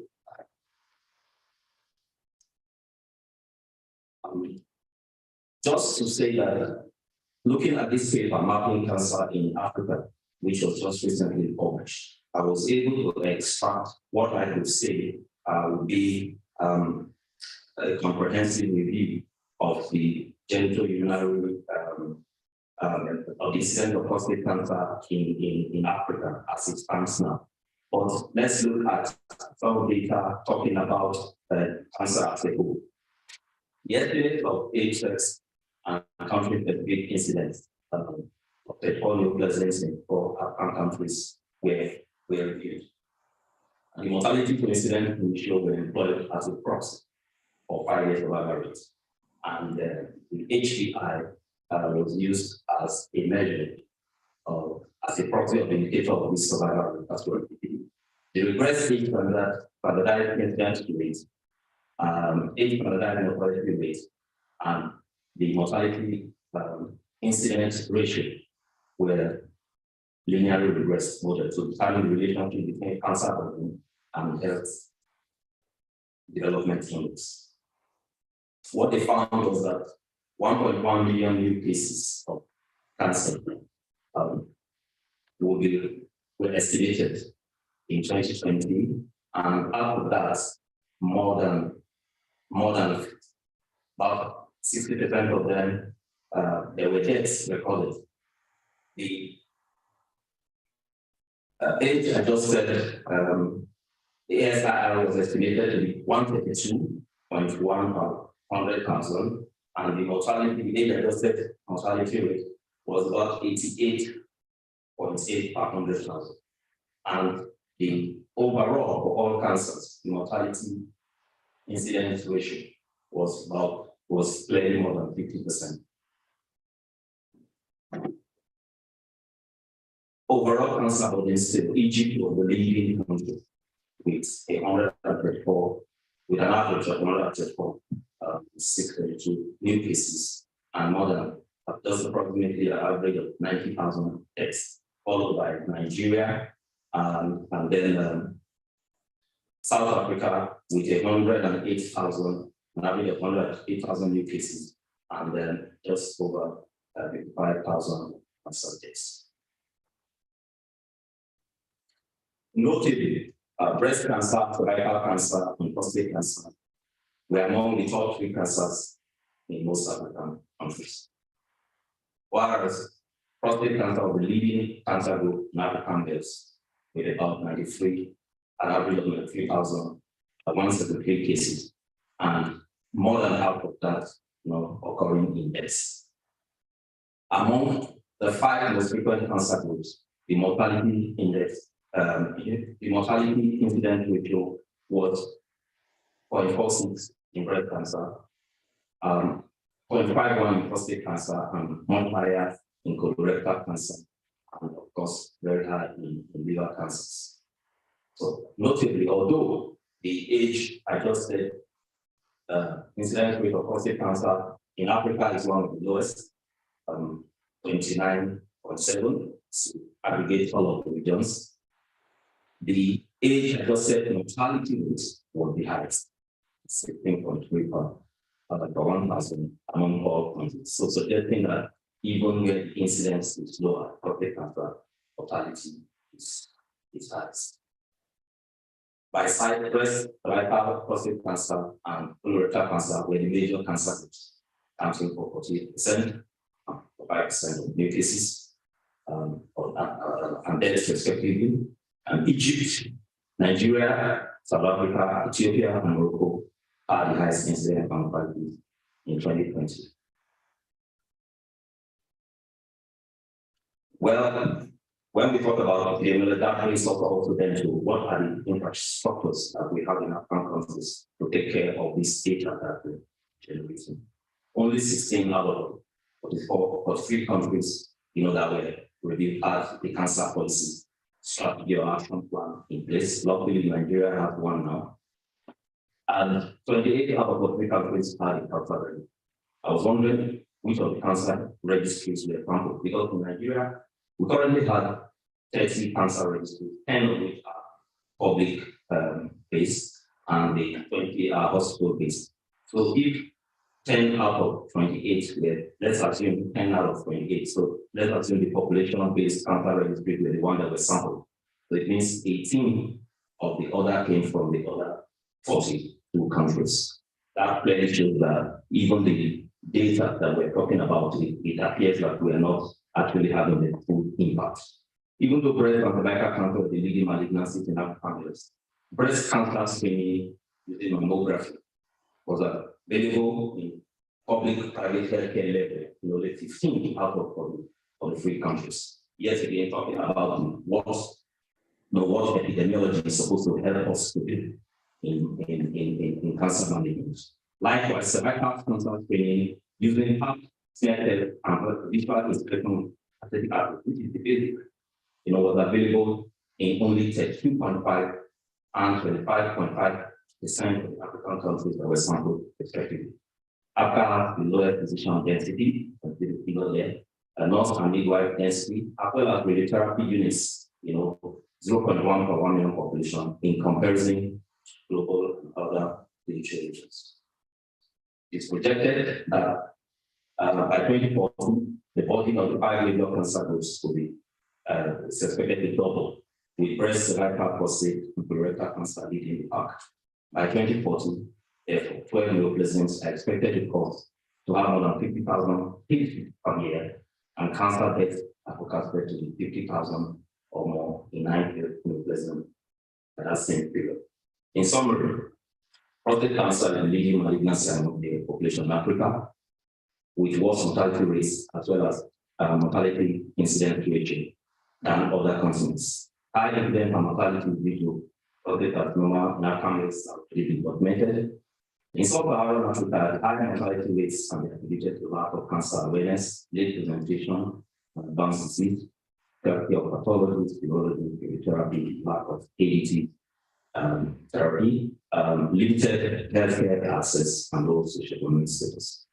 Therefore, if we are to learn anything from epidemiology, it is that the overall high cancer mortality rates in Africa demand a holistic approach towards cancer control management, which is including but not limited to boosting cancer awareness, talking primary and secondary prevention, mitigating risk factors, and improving cancer outcomes in time. Thank you.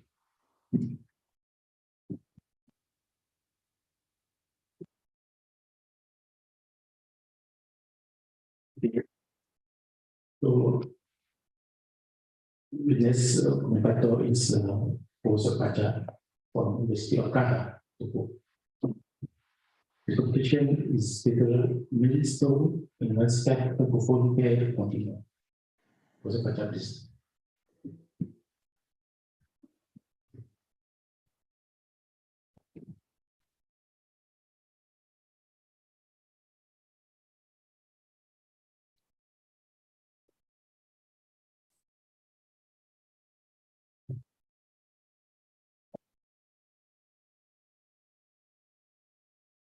Thank you. So I'm Professor Pacha from the Biology Department of Dakar University. So my slide in English, my speech will be.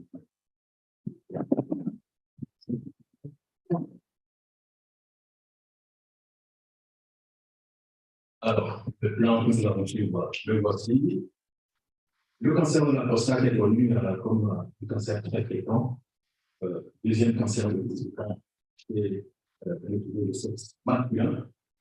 Et il est généralement diagnostiqué dans plus de 50% des pays dans le monde, mais on se rend compte que son incidence varie beaucoup en fonction du niveau de vie des pays. C'est ainsi un problème de santé publique. Si dans les pays développés, la population, du fait que la population est très âgée, l'incidence est très élevée, chez nous en Afrique, la plupart des patients sont dus à des stades très avancés.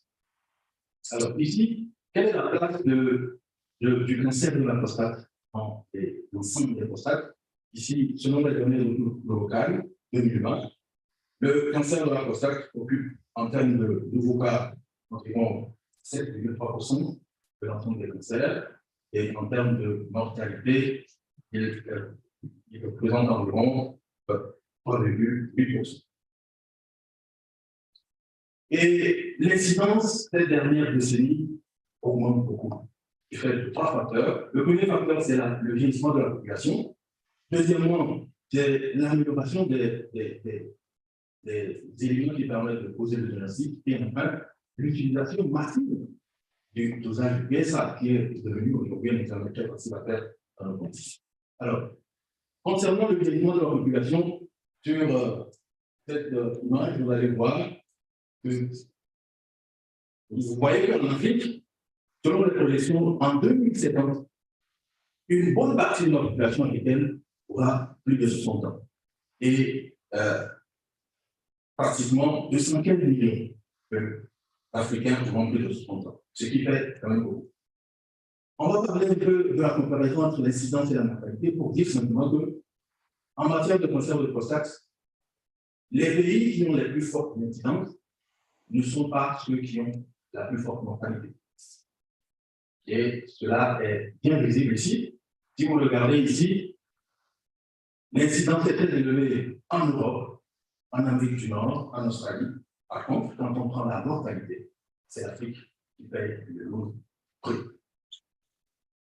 Selon les projections de 2010 à 2030, il y aura une forte progression de l'incidence, et c'est également l'Afrique qui a enlevé le prix jusqu'à 37% de l'augmentation des cas de cancer de la prostate. Alors, je vais partager avec vous cet article qui a été publié. C'est une enquête, un article qui a été fait et qui concerne 89 pays de 2000 à 2019, où on se rend compte que l'incidence va augmenter pratiquement 80% des pays qui ont été concernés. Alors, ici, c'est l'incidence rapportée à l'âge. On se rend compte que les zones qui vont être plus concernées par l'Amérique du Nord. Mais quand on prend la mortalité rapportée à l'âge, c'est toujours l'Afrique qui est en premier, en bas, en orange.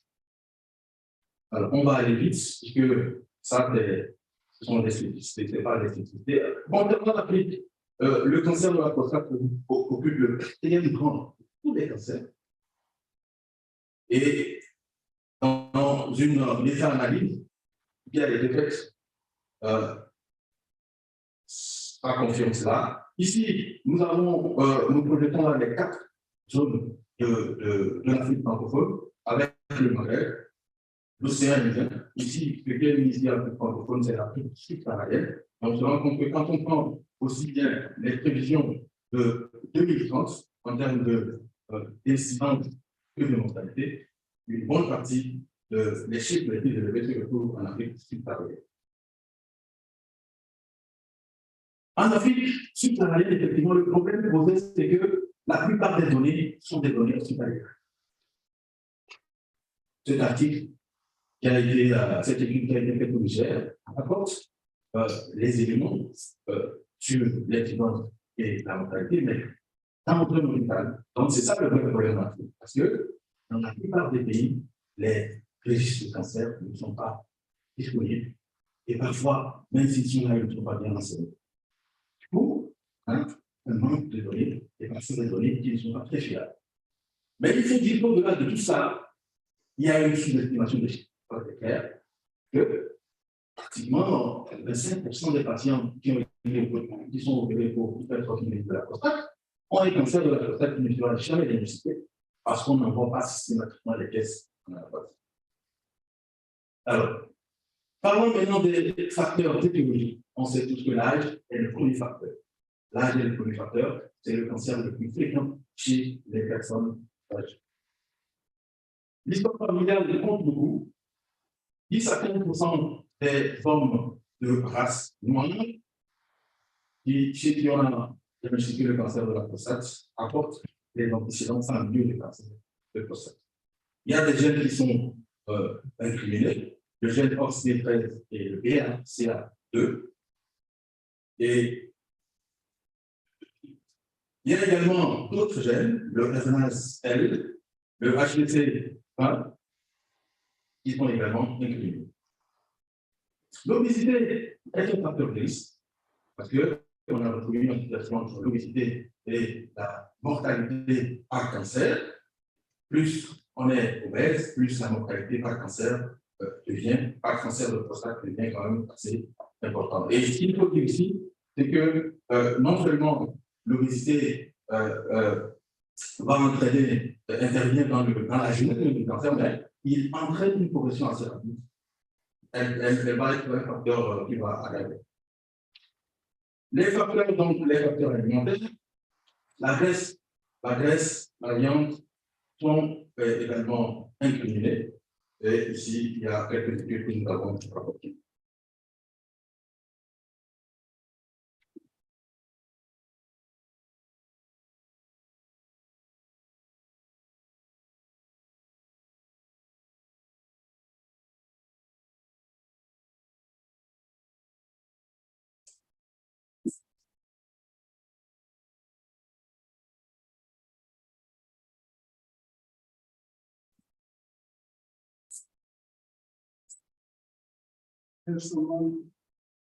Quelqu'un qui a partagé son écran? Hein? Salut? Il y a quelqu'un qui a partagé son écran, je crois. L'écran de Bunkungu, yes, someone share the screen.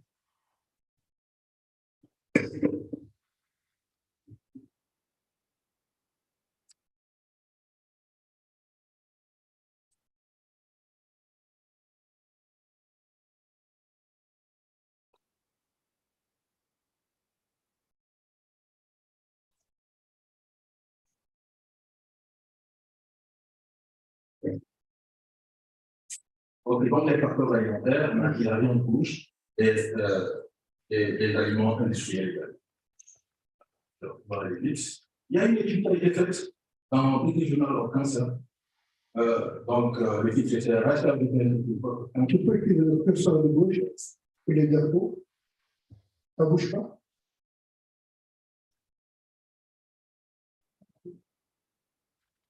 Non. Moi, c'est le curseur de gauche.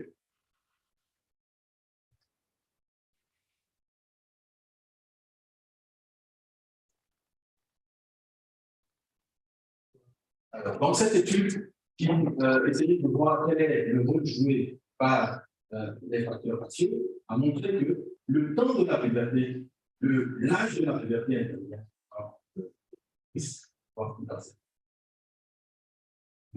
plus la puberté devient tôt, plus on a un risque important.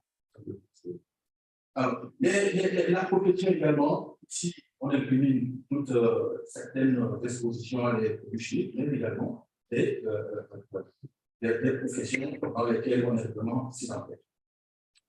Alors, nous rapidement pour finir sur le dépistage. Qu'en est-il en Afrique si en Europe il y a un problème de surdiagnostic et de surtraitement? En Afrique, ce n'est pas le cas.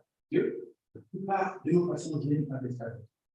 Donc, le dépistage est important. Dans une étude que nous avons réalisée à Lomé, pour voir un peu comment ça se passe, les médecins généralistes, en fait, ont du mal à faire le dépistage, simplement parce qu'ils n'arrivent pas à utiliser le dépistage. Même quand ils ont fait ce dépistage-là, l'interprétation est un peu biaisée. Parfois, souvent même d'ailleurs, ils n'apprennent pas les patients au niveau. Alors, au Sénégal, une étude a été faite sur la détection précoce du cancer de la prostate et la conclusion est que pas de nécessité de faire le dépistage avant 45 ans. Bon, les recommandations de l'Association technologique de l'Université. En conclusion, je dirais que le cancer de la prostate, l'individu du cancer de la prostate manque, comme on l'a dit, les registres de cancer ne sont pas à jour, avec une augmentation significative de l'incidence. Et donc, la réponse, ce serait vraiment un état des différents développements pour prendre ce problème-là. Et donc, il y a une assistance à réorienter les régions de cité.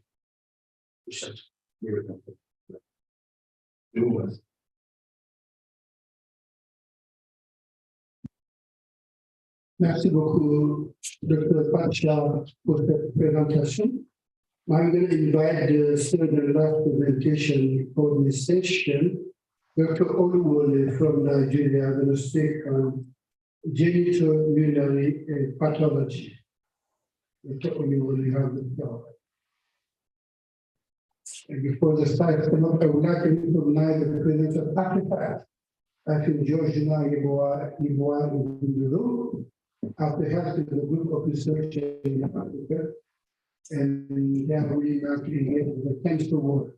Georgina is the director, and she came from Kumasi. Thank you.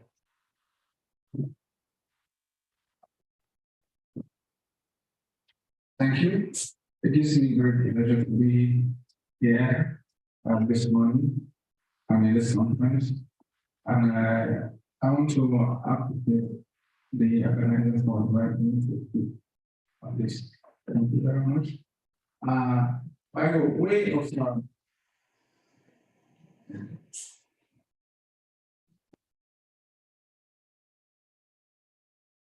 so by way of introduction, United pathology is the first specialty of clinical pathology, which is the diagnosis and characterization of neuroplastic and non-neuroplastic diseases of the urinary tract, genital tracts, testes, and penis. GU is evolving in Africa, and it has not fully developed as a developed country. Why do we need general pathology in Africa? One is because of the current pathology practice in the world. I've been privileged to be as a medical in America and Europe and discovered that general pathology is a burgeoning field, and in Africa it has not actually started. And why? Two is that it increases specialization and teamwork among pathologists and clinicians. It also provides better understanding of the disease in terms of pathology, molecular biology, and personalized treatment in terms of clinical trial. It also enhances research and access to state-of-the-art treatment. as you can see in Africa, we are trying, but most of the equipment that we are using is obsolete. If I can speak from where I come from in Nigeria, in our department, we've acquired equipment for immunochemistry, sometimes last year, but up to now, we have not started. And there's no way we can do many pathology practice without this. So it's also give us the opportunity to study rare tumors, especially the vulvar and penile cancers, which is not studied presently. And it also gives us opportunity to collaborate with international researchers. But Professor Shadra, who just spoke, we were together, we are from Nigeria. We set up a research team with no Kobo. But fortunately, we went with a team of who finance and research. So we are stepping up, and we hope that this is going to translate to something bigger in the near future. So who should be the driver of this venture? One is everything. We thank God for the award we having presently, and then we have several committees have been set up by everything. Someone with oncology and the rest. We are hoping that maybe after this, I can set up also another committee to look at how we can be able to can involve in Africa. No, we are going to have session on cervical cancer, what about endometrial cancer, what about vulvar cancer and penile cancer. So we're also the clinician pathologists, and we're also the government of countries in Africa and their ministers of health, as you have seen, as this morning, that the federal minister of health, the minister was there representing the government. Also, our postgraduate medical colleges across Africa need to welcome. If you look at the study, the faculty of surgery in both colleges of West Africa and National Medical College, they have involved. They have a lot of specialties, but pathology we are still rudimentary, and then this is not going on, and it ought not to be. So, what is the way forward? Is the export of private medical training across Africa to encourage sub-specialties in pathology and laboratory medicine? There's a passion. I have to mention passion because before Tinubu came to Nigeria, I had an opportunity to have a one-on-one training at John Hopkins University, and I sent it to Nigerians in diaspora who can assist. Unfortunately, only one person asked me to come sometime in 2011, and that was Professor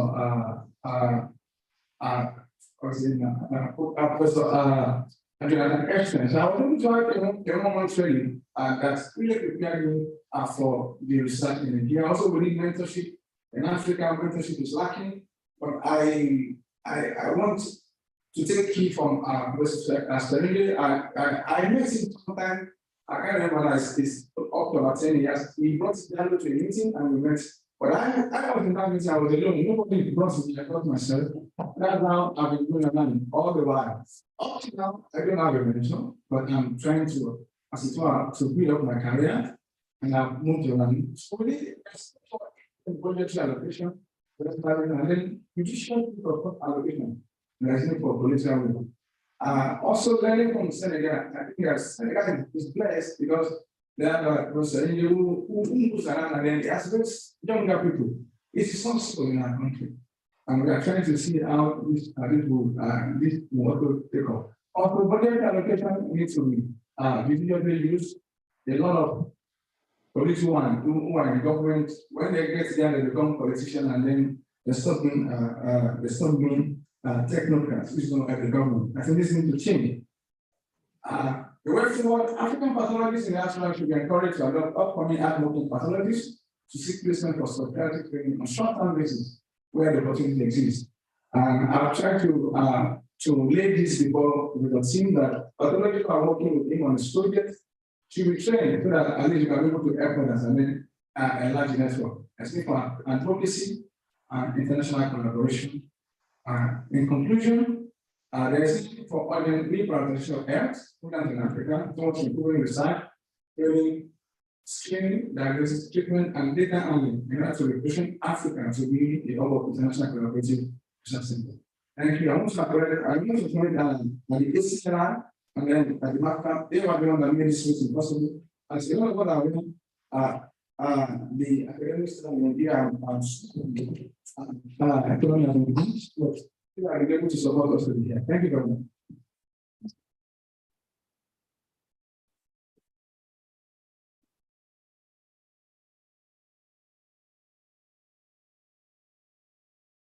Thank you. Next week, we'd like to take some questions now. If there are questions from the audience, please put in the meantime. I'll start with one.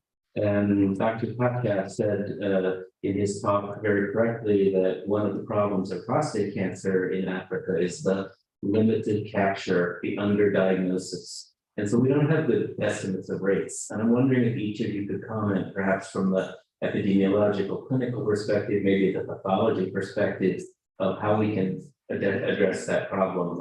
I don't know if screening is the answer or better tissue diagnosis. So, but can you comment on what you think we can do to get better estimates of prostate cancer in the continent? Thank you for the question. Yeah, I think the best way to face this issue to do absolutely. Yeah, because in our country, for instance, the agency statement or within the young ways of the at the level. So I think extremely good solution. Other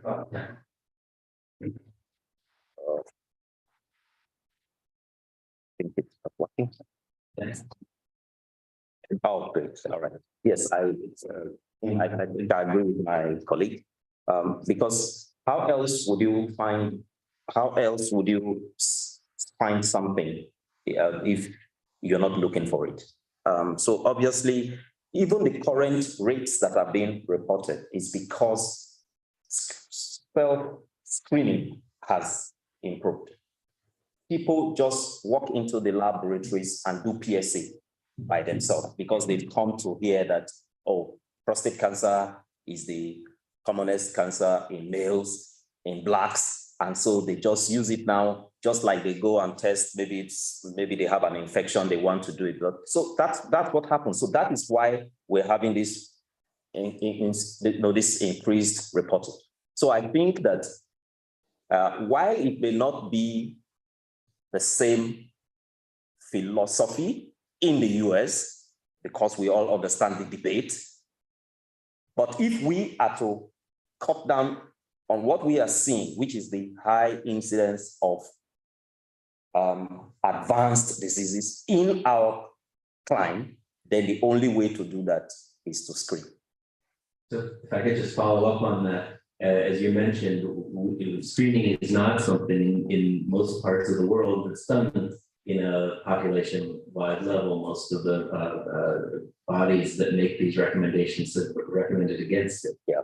And there's a good reason for that, because it is not necessarily favorable to reducing mortality and then probably overdiagnosis. So could you comment about how Africa could do it better, or how the process of screening or early detection should be implemented in Africa to avoid some of the things we know happening in other parts of the world? Yeah. I congratulate all conferences and do observation about Dakar in Africa. About first communication, I read 5 countries in Africa where cancer will be called: Egypt, Nigeria, Morocco, Ethiopia, South Africa. So I think LDC is a big country in Central Africa. And data LDC don't appear in your I think data in Africa are problem for computing. Thank you. Because DRC is 2,400,000 square kilometers for about 8 million registered population. And unfortunately, few urologists and pathologists, Jean-Marie Kabonko, head of pathology in And I used to go to the DRC for many years, and unfortunately, until we forget, there were some telling neurologists in the entire country. And I think that we should move from what you used to say in the early 2000s and now. I remember a paper that was published in Cancer World in 2010 when I said that screening population without offering treatment is unethical. But the figure and the pattern has changed in many countries. In this country, we have enough urologists now. In 2000, when I was going to open the second urology department, Graham had only 2 departments.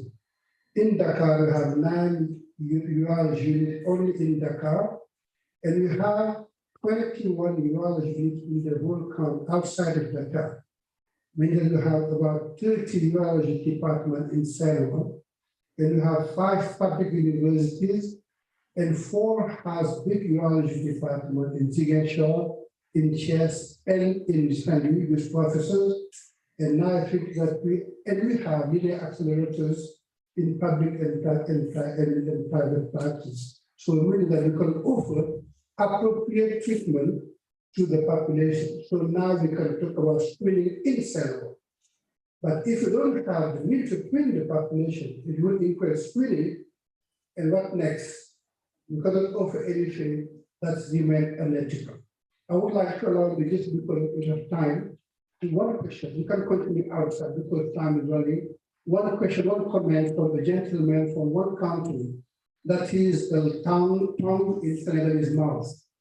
It's a Gambia. So Abuja, can you just tell us a bit about your experience in this before I can continue concrete for the next session? Abu, take the microphone. Thank you very much, and thank you for inviting me to this very important conference. And thank you to all the speakers here. Yes, Ghana is a very small country, 2 million population. But I think the story of Gambia is not different from the story in many of the African countries. When the data was being given about the bigger countries in Africa, having more cancer cases than the smaller countries. One of the questions that I was thinking of is the issue of the data collection in these countries. I mean, the more advanced the country, the better the data collection, the better the cancer history. That's what I suppose. And in the other countries that are not reporting cancers is because they don't have a very good registry. That is why they're not being reported. In the Gambia, at the moment now, we have only one urologist, hoping to repeat that number. And just like Policia said, most of these screening, self-screenings, people who come and say, look, I'm having this PSC, and I want to have my PSC done. And the story is not different from anywhere else. We see more than 80% of our cases being advanced metastatic cancers, and we end up just diluting. So I think this is a very important conference where we can meet people and then we can know what the stories in different parts of the region are, so that we can collaborate and do things together. Thank you very much. Yeah, a question? One last question, yes. Oh.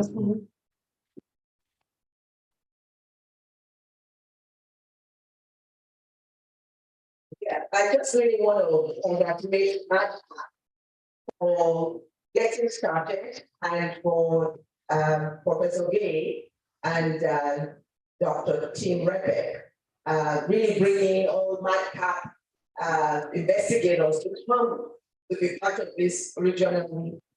And Professor Gay said what I thought nobody would ever see, that Gambia is the tongue in Senegal's mouth. And the question is, are you going to swallow Gambia?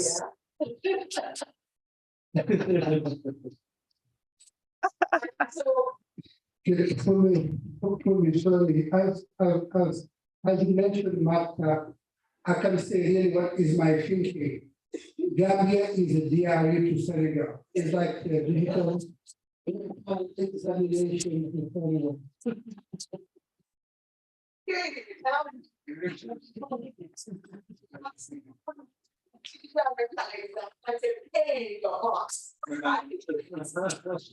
That pain makes you think about what you should do to get rid of the pain by working collaboratively. Yeah.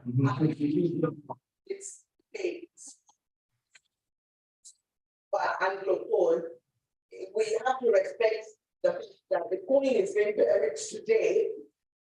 Anything long legacy and a long history of the British Commonwealth and then the countries in the Commonwealth. And of course, we started off talking about Francophone and Anglophone. But Gambia would be my favorite country in all countries of West Africa because they play great cricket. And Chola was a cricketer for Nigeria. And so when we were in the university, we played across West Africa as one, big region. So why can't we have mass of this real brains that are now filling Senegal with urologists? Just populate every Africa, just like we have ECOWAS, we have free trade, we have economic trade. So if somebody gets diagnosed with prostate cancer in Nigeria, and now, sometimes I send them to my sister, Vanna Vanderpoy in Ghana, right? Because they also are able to treat patients. So my question really for all of you is, can you begin to accredit places where people can get quality care in West Africa so that they don't have to take all the little money they have, go to India, go to the UK to find care when they can actually get treated in West Africa. So that's the question to Martha and to this wonderful panel that's giving us that lecture about prostate cancer. Because they want to be sure that after prostate cancer, they have good quality of life. That's a challenge for you. Without good quality of life, without guaranteeing that you get screened and you get treated immediately, we will not be able to move the needle. So I applaud all of you that you have advocated for quality care, but can you now move it a little further by accrediting places and having best standards? So I just refer to Professor Gay and his team who have been doing exactly what you said for many years now, going across Africa, training urologists, training specialists in care. He's sort of, talk about it at some point, but he's the master of doing exactly what you said for me and creating these kinds of networks of high quality care. Last week, we were operating for 3 weeks actually in Côte d'Ivoire, in 5 sites in Bordeaux, in Bruna, in Belgium, in Boaké, and in Segura. And we managed to bring 50 sporting experts in urology and gynae working together in Abuja. Professor Jahi, Dr. Jah was one of them. We went to operate in the very nice hospital of Bordeaux, where I operate in my site. And this is the way to go. By the time I'm talking, Dr. Labu is flying to Bissau, Madinando is in Botswana, Gaborone, and Lagunya is taking the flight to Yaoundé this afternoon. I feel that training and partnership are the keys. In training, if you allow me one word, I recognize the presence of Professor Makumba Gai. Makumba is here sitting with the right there. Can you send a please? And Professor Mamadou Mustafa Dieng, who are the 2 professors of radiation oncology in Senegal, and they graduated the very first batch of radiotherapy in Senegal last year, and it's going on. And 10 years ago, we finished to have only 1 center in the West African sub-region. Now I'm in Burkina Faso. The very best one is in Côte d'Ivoire, just as what Professor Judith Koulibaly is here. And we have one in Mauritania, we have in Mali, we have 2 or 3 in Senegal. So this is the way to go. We have to train our people. We have to invest to make sure that people can get quality care here, not flying out and spending big money with not quality sometimes. So I think that Anna is telling us to stop and to go. So we stop and thank everybody. Yeah, thank you all for that. Thanks to the speakers, Matthew and the microphone. Start the next session. A lady is there crying, she wants to speak. I don't know who she is. Please speak by the time we're going up. Definitely. I noted that all over the continent, though some countries may not have a special, others also have. And I've been thinking, we identify where the specialties are, they come together, and then they can then train others on the continent. Because it's very expensive, but many people have to travel to the US and to the UK to train. Why do we have a few people who can come together and also train those people? I think that is very, very important. And as a HR practitioner, and that is where my heart goes. And I want this conference to take it up to see where we have the rare specialties to can bring the people together and then train to help the content. And then I also want to say that during the presentation, I noted prostate cancer, but the noise that we hear all over is about breast cancer and cervical cancer. So why are we not talking also? We're coming there. Actually, on the program, we have all the cancers. It just after that this time now is posted, but you see that countries. Next month we are looking at breast cancer one. No, in next month we will October. We talk about only breast cancer, and in this country, there's a misunderstanding for the population, but they think that only women has cancer, and there's a big bias on the advocacy on cancer. From the 1st of October, they will feel that only women has cancer. But this year in November, we're going to celebrate November to make sure that people know that prostate cancer exists too. Thank you very much. Nice meeting you. This might be a solid moment.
The women are also interested.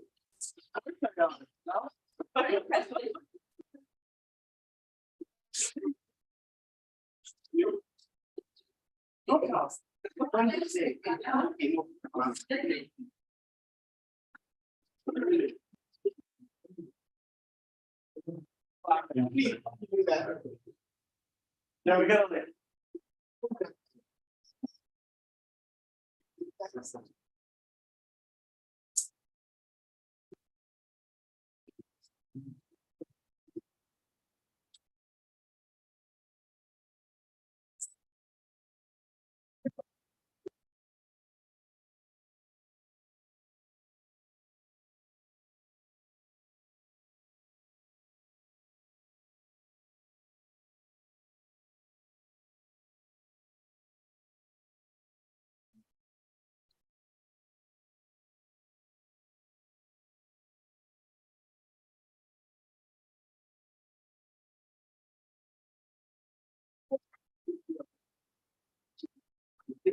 No, I'm not the campus. I still do it based now. Yes, it's a because breast is gen. So then you also yeah, no. Oh, okay. So how many sessions now before? Three.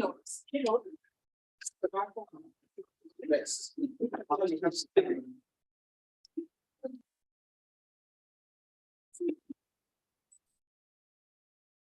You know, we need to for party time.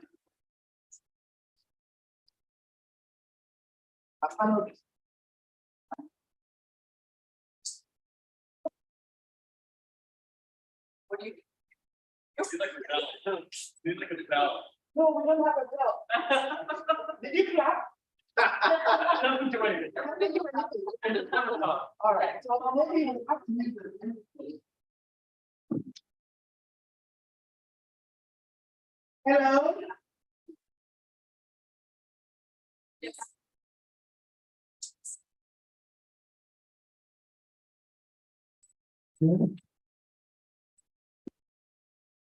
Hello? Yeah, hello. The next session is about to start. Could you kindly come inside? Hello?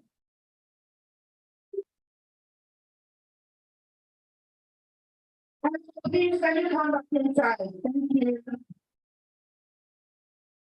It's over. So kindly take your seat so we can start the next session. We still have a long way to go before lunch. Thank you.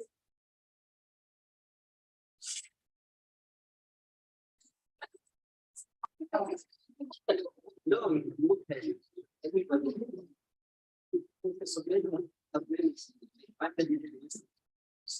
Hello, can you come in, please? Thank you.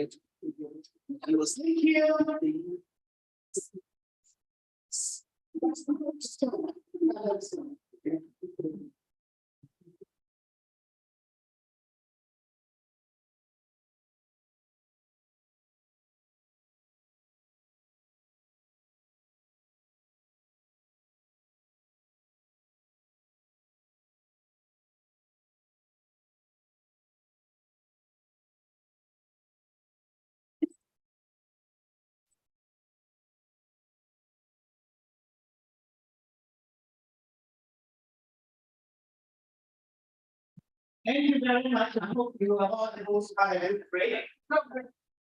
I think we'll move on with the next question right away.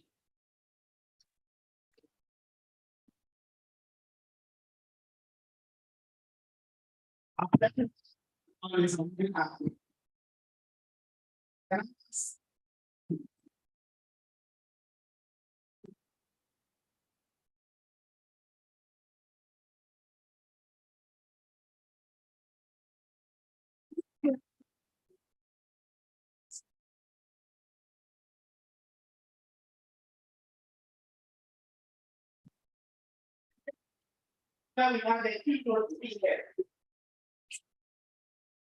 Interior Kumar Kane, Ture Kane from Senegal, Abubakar Bambara from Burkina Faso, and Fatima Heda from I didn't have up as facilitators and welcome the speakers. Kumar Ture Kane from Senegal. And Fatima Heda from Chad. You can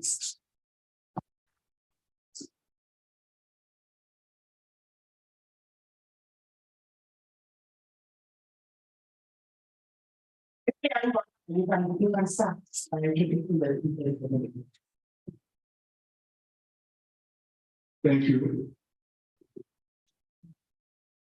I am the Associate Professor Barbara Tambata from Burkina Faso, military oncologist. And we can start keynotes. Pearson of the United States, please. Before he goes, let me just make a little bit of announcement. There are getting people back from the break, but I really just want to thank my colleague from the University of Chicago and Dr. Pearson in particular, and Dr. Ari Sala. So these are computer brains, computer scientists with high-level mathematical Africa. And we're going to innovate ourselves. We don't have this, we don't have it. So I know others are coming, and we've also arranged for a mini workshop after this conference, because this time is not enough to tell them or to tell you about what machines can do for us. Computer vision, so everything we couldn't do previously, we're going to do, and we're going to leave from and we're going to do. So back to you, Dr. Pearson. I didn't know it was possible until now when I wake up. Siri tells me what to do.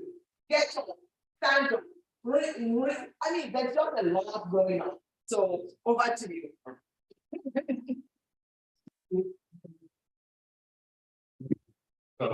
Very thank you for that. Precision key learning for development. Pitfalls are community. So I'm going to talk about the research we do in a full lab for this section, and then the workshop time tomorrow. More generally, how do these algorithms work? How can they be deployed to move precision and clinical care? But we have some disclosures, nothing pertaining to this. So from an outline perspective, I'm going to start with discussing how can emerging computational image processing methods potentially improve precision oncology. To summarize the important information learned from what we call deep learning models, how we will learn from us and learn about opportunities to apply. All right, so I'm not going to spend a lot of time. We're going to talk about this some tomorrow, but the promise that Dr. Ohio has laid out is that in the past, say 5 to 10 years, we have new computer methods to automatically take imaging information, including in medical imaging, and make automatic decisions based on that. So you think about that as categorizing patient risk or deciding what treatment they should get, And this is very analogous to image search on our phones. Google image search. You take an image, automatically say if it's a, if it's a horse or if it's an alligator. And so we can apply those same computer technologies to medical applications. Fundamentally, what we're doing is we're taking images and pixel by pixel, we're coming up with patterns that get more and more complicated with what we call architecture and computer systems. And in my lab, we do a lot of this applied to hemocapsule and ESN stained digital histopathology. So the method we use is that we take standard diagnostic stain slides, which are abundant in the healthcare system, and we image them with a digital slide scanner. And in our institution, we have multiple slide scanners that take care of it, that we can send over, they can do the scanning. We work with a team of pathologists that circle or identify the region of tumor within that slide sample, and then we automatically kind of slice and dice this tumor area into a mini slide, what we call a top-X, which is digestible by the computer itself. We run this through this complicated algorithm on special hardware that we built for this purpose, called the deep convolutional neural network. And then with that, we get this rich information that we call the moments of visual data. So complex and multifaceted and specific to the task that we can apply this using the. So from this, we've generated just tons and tons of data that we store on our own institutional servers. So we have greater than 50 terabytes that we store and we play with. And we've organized a lot of our approaches in terms of what we call capability. So the point of this is the outcome something that we can make clinical decisions. Is this something that is a mutation that gets a different targeted therapy in the healthcare system, or is it an outcome that we can make, for example, a patient gets some additional chemotherapy? In the lab, the process works where a clinician may come to us with an idea for a concept. In parallel, we scan and we harmonize the data. We store the data on a HIPAA compliant storage app. We have those consulting pathologists work with us, and then we pull that data from that safely stored area. And we run it on either local, regional, or national compute resources, depending. And we, and the clinician can actually come and in this data safety monitoring board that we developed with clinicians, software engineers, and data specialists at the state, all there present. So so the pipelines we've developed are modular so that each data set might have a different type of cancer, and we apply it to a different computational algorithm, and we develop different software parameters to govern that type of and we compare it with a different outcome, which might be, say, a time to event outcome or the presence or absence of a mutation or a targeted therapy target. And as each of them has to give you an example of what that might look like, we developed in the US, many patients, especially patients with advanced disease, get what we call next generation sequencing, where a complete assay of biomarkers or mutations that are present in cancer.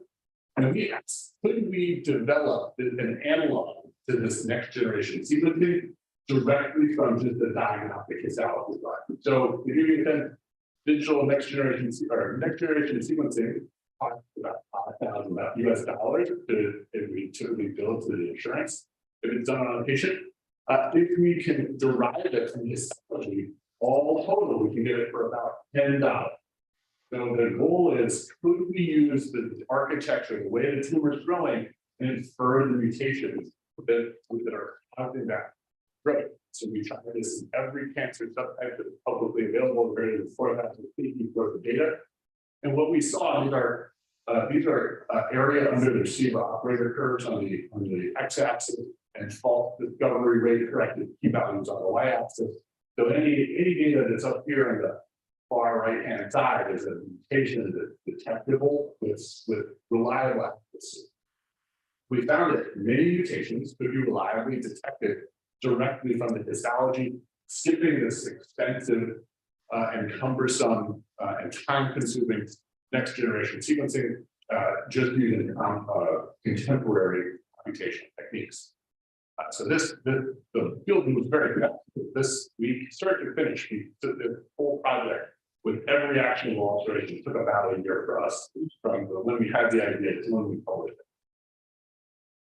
it. So the other really appealing thing, in addition to the speed of analysis and the inexpensive nature of the analysis, is that it's flexible. So that given sufficient data, we could come up with any potential digital biomarker using the same software pipeline. So I give some examples here. We could predict the benefit of adjuvant chemotherapy directly from a breast cancer resection sample. We could predict the response rate to Herceptin in a metastatic cancer biopsy sample. We could de-escalate treatment of a low-risk thyroid neoplasm directly from a biopsy. We could predict the risk of a cancer progression or progression to cancer in an oral pre-malignant lesion. And I put here, this is a forum session, we'd like to hear what the most pressing needs from this group are. These are things that we've thought up and are working on, but this is very much through the lens of healthcare in the US and not global healthcare. So, deep learning models can be used to predict relevant biological classes, including virus involvement, gene mutations, gene expression states, all directly from histology. And this process can be done quickly and expensively. Everything is not perfect. And so I will talk a little bit about a classic computer science example, a cautionary tale, as it were. Computer scientists some time ago did an experiment, and they took pictures of wolves and of dogs, husky dogs, from the internet. And they tried to figure out if they could, using a computational algorithm like ours, could they tell which one is which? And the answer is they could with high accuracy. So what they went in and evaluated the algorithm to see which is a wolf and which is a dog. And what they found was, unfortunately, it wasn't the length of the nose or the size of the ears or something. It was whether the animal was in the woods or sitting in your living room, which determined if it was a wolf or a dog, right? This is terrifying to think about, for example, which door a patient walks through could predetermine whether or not we might treat them, right? Those biases, which exist in images, are not the actual information we want to make decisions on, but instead are inherent and very telling in terms of what their context is. And so the same sort of thing happens in cancer data. And so we've developed ways to go in and reevaluate what these black box, who knows what they're learning, computational models are actually learning. So one of the methods we use is called a generative adversarial network. And basically, we train a model to learn something, and then we train it to draw a picture of what it learned. And in this way, we can evaluate what the model learned and make sure it wasn't drawing a picture of a living room when it was thinking dog, right? And so, for example, we trained the model to diagnose cancer. So we trained 26 different cancer subtypes directly from the histology sample. And wrap it up. Got it. All right. So these are synthetic sampling. This is the picture a cancer drew of a bladder cancer, or a computer drew of a bladder cancer. It can trigger pathologists, or at least it can trigger our tests. So we're learning really detailed signal. So we're excited about this. And we can also, an algorithm can also tell us when it doesn't know what it doesn't know. So these are two ways that we can evaluate the approach. So deep convolutional neural networks are lazy, and so it's important to be diligent about continuously evaluating the data model. We go to a discuss collaboration in lots of different subtypes. We've got many models, and so lots of different approaches. I'm also fortunate to work with a team of clinicians who code who are starred here. Each one of these is a practicing clinical oncologist who also writes code for us in computer systems. And so this is the next generation of computational analysis. So that's concluded.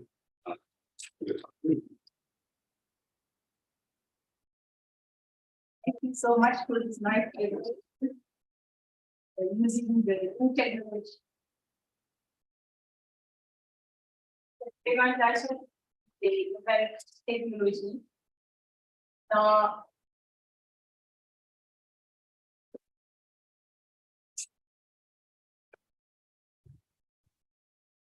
pour cette présentation qui utilise des nouvelles technologies dans le traitement, le diagnostic et surtout la prédiction et la prise en charge des cancers. Nous allons tout à l'heure passer aux discussions et voir comment ces technologies pourront être transférées au niveau des pays à ressources limitées comme nous. Nous allons continuer cette session dans les nouvelles technologies et nous allons inviter le prochain orateur qui est Ali Bisala. I think that I pronounce rightly the name. I apologize if I do a mistake. Yeah, he will present on breast cancer risk prediction in Africa using random forest algorithm. So you have 10 minutes, I will repeat 10 minutes for your talk. Thank you. The floor is yours. I will try. Thank you very much. It's a great pleasure to be here. And I want to appreciate the organizers for inviting me. So this is just the outline. So, okay. So what's the motivation? So I want to say that this is kind of a continuation of the previous talk.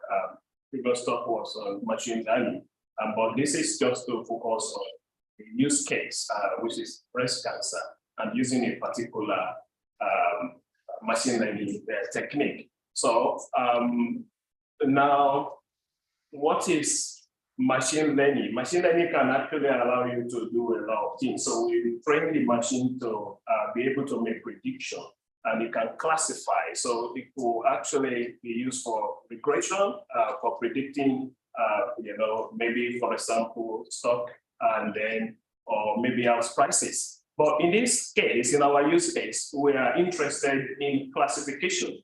If you imagine you have a set of photographs, which are, elephants and tigers. So can we build a model to separate them, so that when you present with any picture, it can always tell you which one is which. And so that's the target. So this implies that the machine can actually learn the way we go to medical school and acquire knowledge and skills and experience. So machine can actually learn and then be able to leverage on the experience to make a prediction. So learning happens if the knowledge or your skill can help you to improve in what you do. So for example, we have the case of maybe tax fraud. So we use machine learning for that.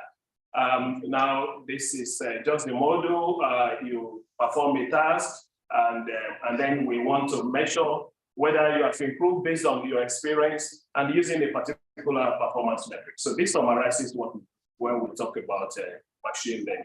So these are just forms of machine learning. I'm not going to dwell on them, but we have the first category we call supervised learning, and we have the unsupervised and reinforcement learning. The first, which is of interest to us today, is about the supervised. So that means your data is labeled and is arranged. It's got a schema that can be described. So a good example of that technique is called support vector, very common, and the random forest.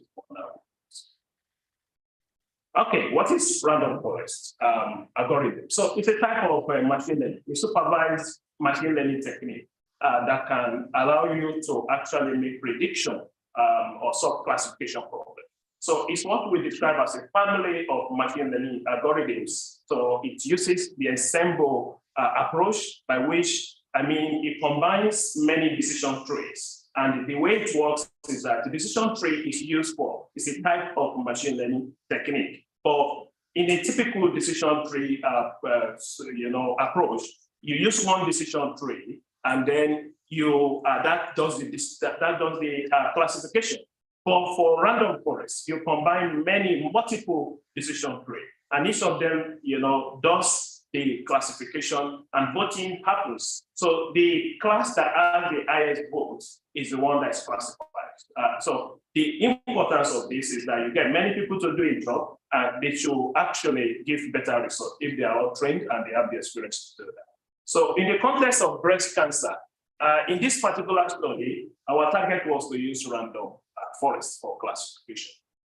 So our hypothesis was to say that yes, random forests can do a good job, or machine learning in general can do a good job. So we started by looking at 180 subjects divided into the cases 90, and then we have the control 90. So we looked at them, and then we did what we identified 25 risk factors. We know the risk factors are the things we want to use to do the prediction. We categorize them to the modifiable and non-modifiable, which are lifestyles,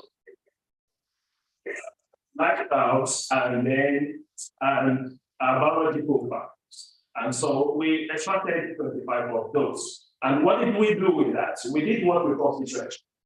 And Alex mentioned about, the machine can learn, what is outside the region of interest. But in this case, a way out is you actually extract the features that are descriptive. So we looked at multiple approaches to extracting the features. And so I have the list there of the approaches we use using thermal type, and we look at the entire 25. And the whole idea was to see if any of them will give a better predictive value. So we did our training as we typically do in machine learning. We divided the data set into the training and testing sets, and we built a model. And we now make sure we compare our model with a very common machine learning technique, which is support vector machine. In addition, we compared with the Gale model, which is widely. So the first thing is about our feature selection. So what I've got there, in the first column is the feature selected by Spellman, and the chi-square and mutual information selected the ones of the others. So attention will be paid to those with double asterisk. Those are the modifiable risk factors, which could help in actually canceling everybody. So this way the feature selected. And so that means others that were not selected, our algorithm sorts, they could be useful, but they are not as useful as this. Okay, so now the results of the random forest, we have this, the first set, random forest, support vector, and Gale model, as I said. If we pay attention to each of the column, the first one is where features were selected using polynomial, and then chi-square and all the the middle one, which is chi-square, seems to give the highest predictive value. And additionally, random forest performs better than support vector machine. Support vector are widely used, and Gale model is the mostly used method. So both machine learning methods investigated in this study have better performance than Gale model. And we have an understanding of that because we know that Gale model underestimates or does not perform very well when you talk about data sets. And there are so many ways to explain it. Okay, so trying to summarize now, we know from this study, we were able to establish that machine learning algorithm has a great potential for predicting breast cancer using only risk factors. And our results, as I said, perform better than the existing methods. And we were able to identify those risk factors that we can use to advise, participants on what to pay attention to. So listed, we encourage people to do exercise, avoid deliberate abortion and the like. So this way, identified computationally, and that's very interesting. And just talking about some limitations, we studied only one routine. Of course, that's an issue, So the sample size is not good enough, and we do hope to improve on that. And I want to say that currently we are working on the limitations, and luckily Fulbright sponsored me to visit Professor Fumi Olopale's lab in Chicago, and so we're working towards improving it.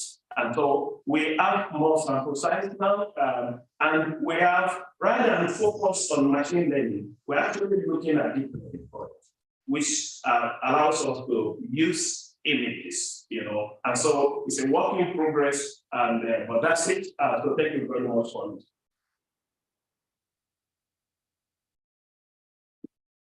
Thank you so much for keeping in time. So thank you. So just to appreciate, Professor Fumi Olopale and the team for having me. Merci beaucoup pour cette présentation sur l'utilisation de l'algorithme de random forest dans la classification du cancer du sein. Nous allons maintenant passer à la troisième présentation. Ouais.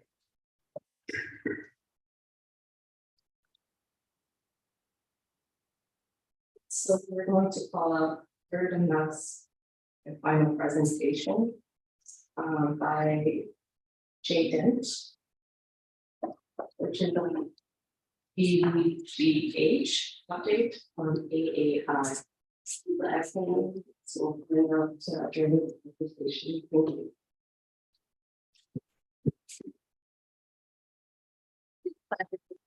Here and see if you familiar faces. I am going to be speaking about giving an update on EPGH's access.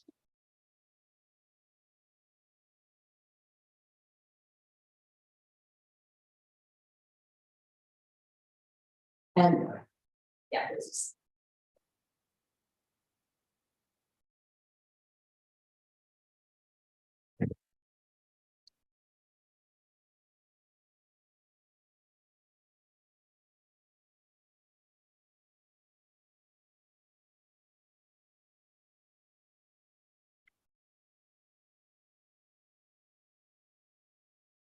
don't hear.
Perhaps in the meantime, we can take questions.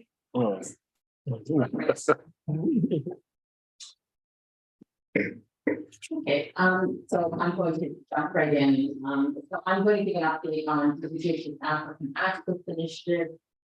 For those of you that don't know BBGH, the organization is a nonprofit in Seattle, Washington, founded about 20 years ago by the Biotechnology Innovation Organization to engage the private sector and cross sectors in addressing global health issues. We've all heard earlier about the epidemiology of cancer in Africa, and that's why BBGH launched our African Access Initiative program in 2017 to address Africa's cancer crisis. And the African Access Initiative, or AAI, focuses on 5 core objectives: delivering sustainable and demand-driven access to quality medicines and technologies in Africa, strengthening healthcare infrastructure, building clinical oncology capacity across the patient pathway and across healthcare professionals, addressing the cancer data gap in Africa through research and clinical trials, and driving advocacy.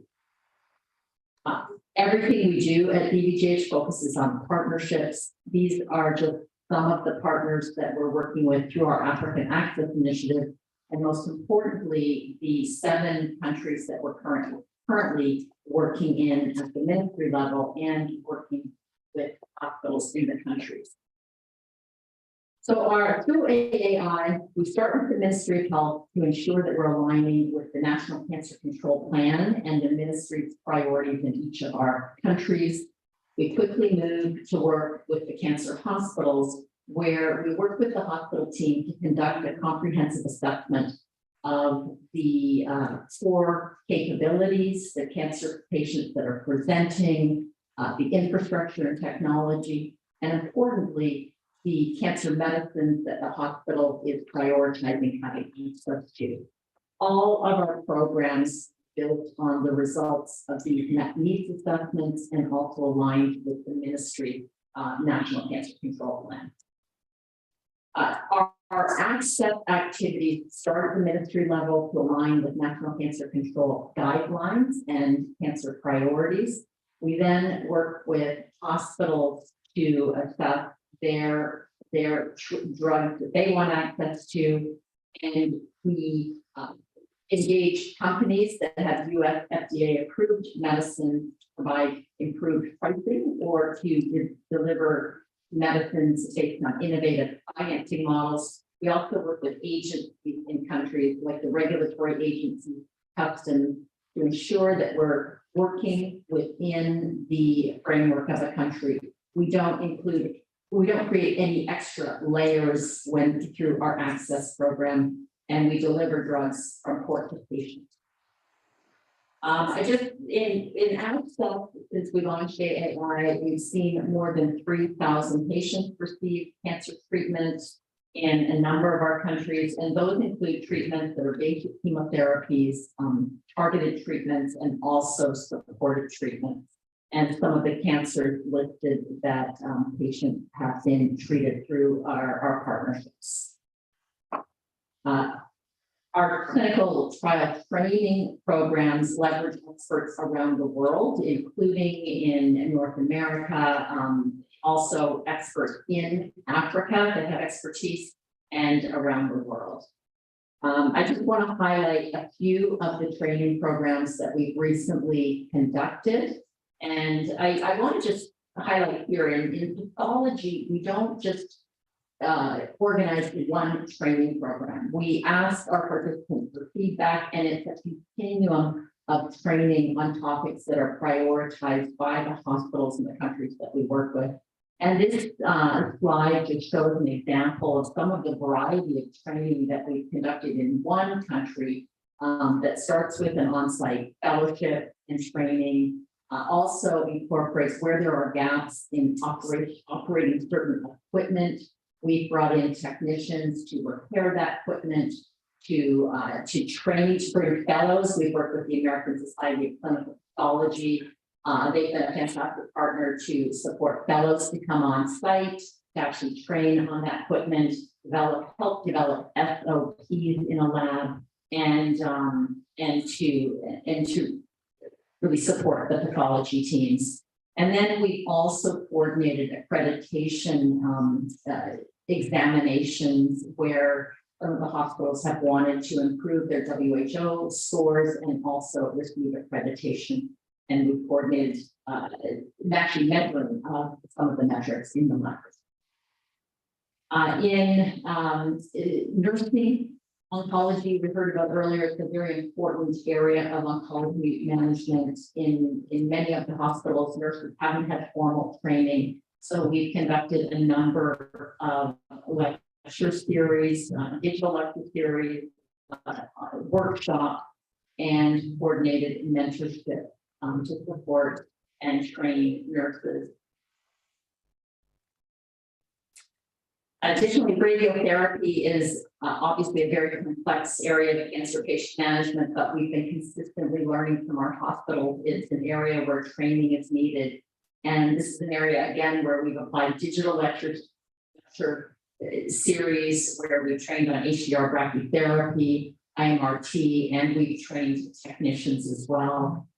We were fortunate through nearing the latter part of the pandemic to be able to bring a team of experts from Morocco to Nigeria to actually launch their HDR brachytherapy system, and while launching it, to train on treating women with cervical cancer. And we have another hands-on training program planned where we have experts from Australia actually coming in to also train on specific cancer type, and actually it's an HDR brachytherapy training program as well.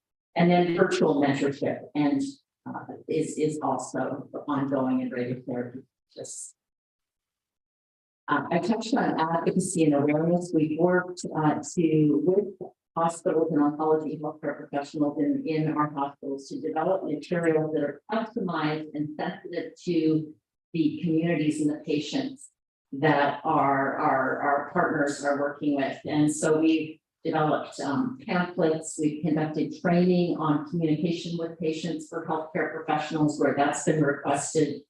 We've also recognized, I'm sure everyone, I think Africans tend to be much more in tune with the news than, for instance, Americans. So the radio is playing, and one of the ideas was to develop radio jingles, which we developed in multiple Nigerian languages and distributed those across all 7 geopolitical regions on about 10 radio stations to drive increased awareness. And we're planning a second campaign because those jingles were quite popular. We've also provided those to commissioners for health and leaders so that they can customize those jingles and use them as they would like. And then lastly, we're not doing a lot. We're not doing as much as some of the other organizations in cervical cancer, but we did develop a program and launch that program in Bugesera district in Rwanda, where we worked with the Rwanda Biomedical Center to design and develop the Women's Cancer Educate, Screen, and Treat program at the district level. We heard earlier that it's unethical to screen cancer patients and not offer treatment. So we work very closely with RBC to understand the entire patient pathway for women that might be diagnosed with cervical breast cancer. And we address all of those, well, I won't say all, but we try to address all of the issues like transportation, housing, communication back to women in community villages, to successfully run this program, which we finally launched. It was delayed many times during the pandemic last fall. And it's involved training of healthcare community workers, laboratory technicians, district hospital OBGYNs, nurses and midwives. And we've now seen more than 6,600 or 6,600 women screened and educated through this program. Our target was 5,000 in Bugesera district. A number of women are currently ongoing treatment. We had a fantastic partner, Johnson & Johnson and Faber, a law firm's philanthropy committee funded this program, but Garda World, a security company, was absolutely critical to the on-the-ground success of the program. They provided free transportation for all of the women, and they also went to the 16 health clinics to pick up the samples, take them into Kigali to the National Reference Laboratory on a daily basis during this campaign. So really pleased to have this done and behind us. And then just quickly on AC3T, or the African Consortium for Cancer Clinical Trials. This is a program where we have more than 60 sites profiled across Africa. This is not limited to the 7 countries that we're working in. And the goal of this platform and program is really to increase awareness globally of the capabilities of African PIs and sites to conduct oncology research, in many cases, other types of research. And we do conduct a checklist, and you can see some of the data that's collected. It's pretty comprehensive about sites, so that someone in a company or someone in an academic institution that's looking for a research partner in Senegal or in Cameroon or in Nigeria or any other country, they can sit at their desk at home and they can actually look through the qualifications of a site to see if they might be a good research partner for one of their programs. And we do conduct training in clinical oncology. I'm going to keep moving here. And these are some of the small grants that we've provided through AC3T to sites, including the experts that are acting as mentors to the fellows.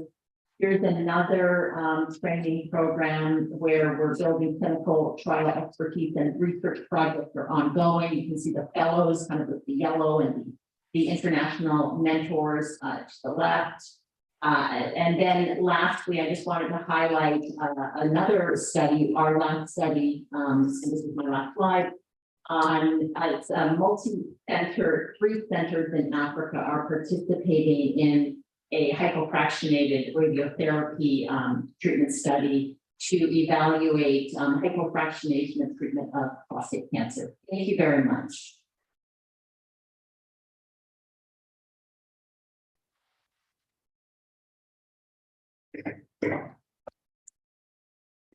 Thank you to our speech. Very interesting presentation. We're going to move on to questions. Luckily, that's also I think someone make this one. That's good.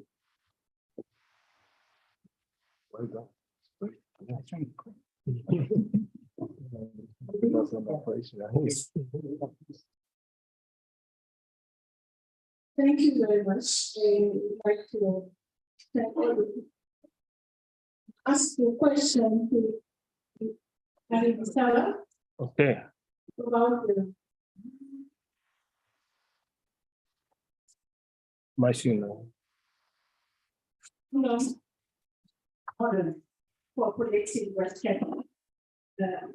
Among the links of risk factors. Do you hear me? Okay, yes, yes. Yeah, so among the list of risk factors, what is the content of each of them in the prediction? You need the same level of contribution, or you have to determine for each risk factor. The other question is about the genetic risk.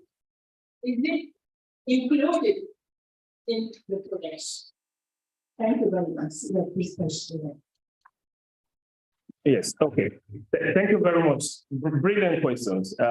So about the contribution of each risk factor, I don't have the values on top of my head, but yes, they do not all contribute equally. So they contribute based on the model is allowed to adjust itself, naturally. And so they do not contribute equally, but this paper is published. So if you just search Aribisala and you put the name of the title, Random Forest, you can get it. And about the genetic contribution, we didn't consider that. So this was purely based on risk factor. Thank you.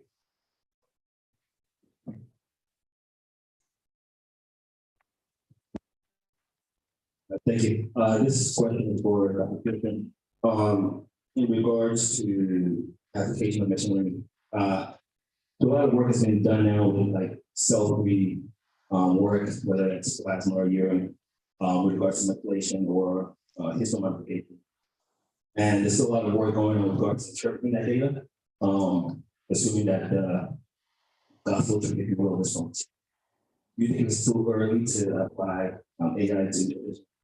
Or that's the thing. No, I don't think it's too early. And I think there are some groups thinking about, for example, cell-free DNA. I think that, for example, the cell-free DNA assays are not perfect, right? They are fraught with false positives and false negatives. I think that one easy application would be, for example, contextualizing. I think the interpretation of a cell-free DNA assay might be modified by all sorts of factors, including things like a patient's total body surface area and their total tumor size, and therefore the amount of tumor DNA spillage.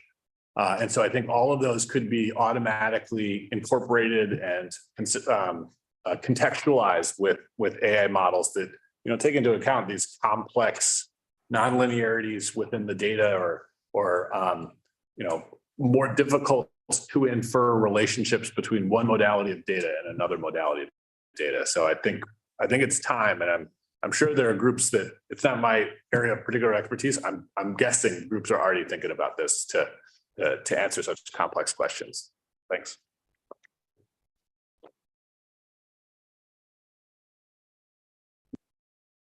So we have also been trying to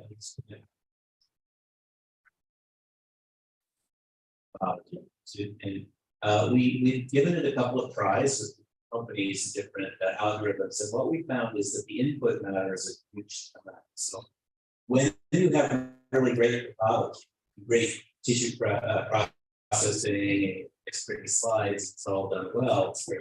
If you don't, it doesn't work.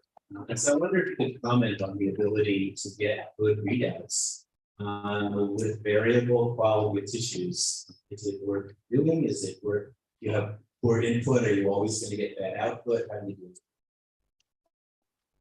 That's a great question. It's the eternal garbage in, garbage out phrase for complex quantitative models. And I think that, my sense from working on this, one of the most important factors in order to overcome challenges with data quality is data quantity. So that if you have great smaller scale data, then it's accomplishable. You can find that signal.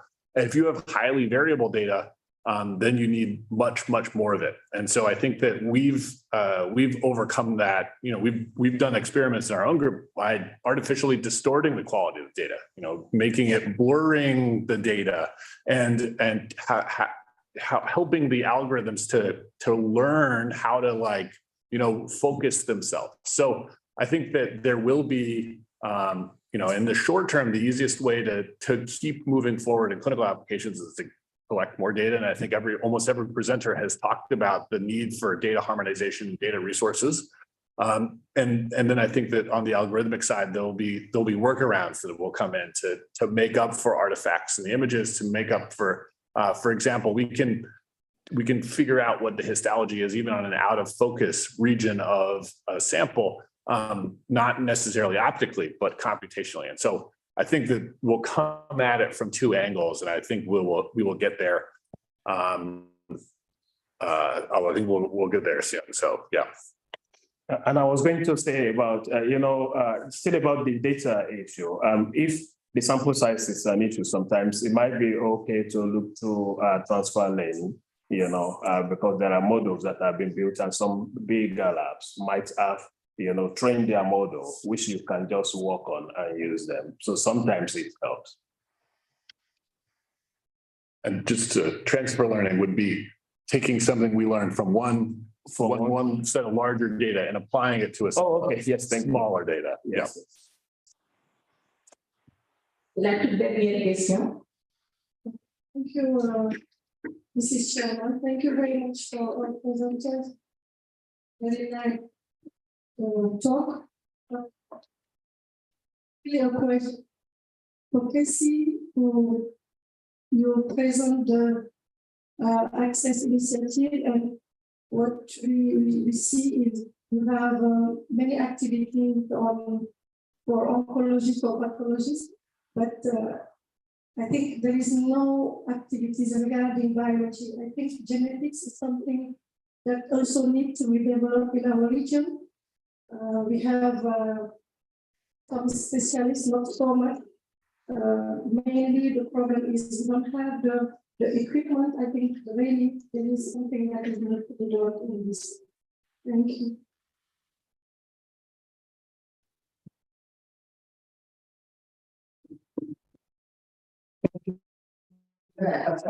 Absolutely recognize that the topic, and would be happy to talk to you about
on a parlé de marketing, alors je ne sais pas comment on dit en français, mais ça tombe bien, je vais le dire en anglais, pour que tous ces nouveaux outils qui sont à décentraliser, à mettre à disposition des centres de santé, à rapprocher plus proche de la population, donc soit à un prix accessible au pays sans dépenser des fortunes.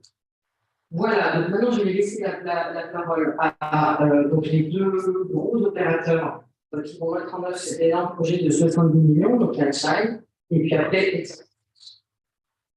merci de m'avoir écouté.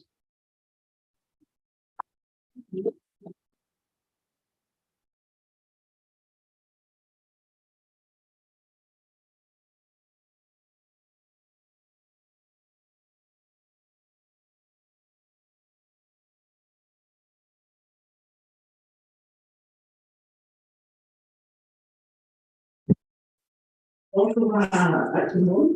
I'm going to speak in my broken English. So I'm Awatala, and I'm Gift of Access Initiative Country Director for Senegal. And I'm really pleased today to share with you what we are doing in this support for the communities.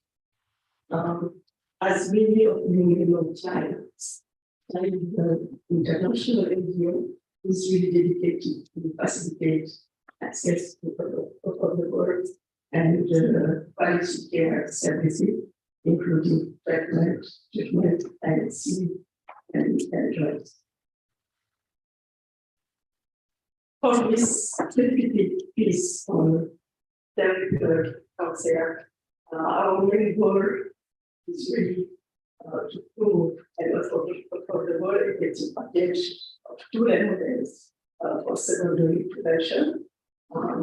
I really believe the country. So as part of the responsibility, we are implementing this program in countries. Among those 10 countries, you can see what I call big volume countries, India, Nigeria, Rwanda and Kenya, India. And we have also medium-risk countries like Serbia. We really work in face some of the challenges related to cervical cancer in Africa. Let's say,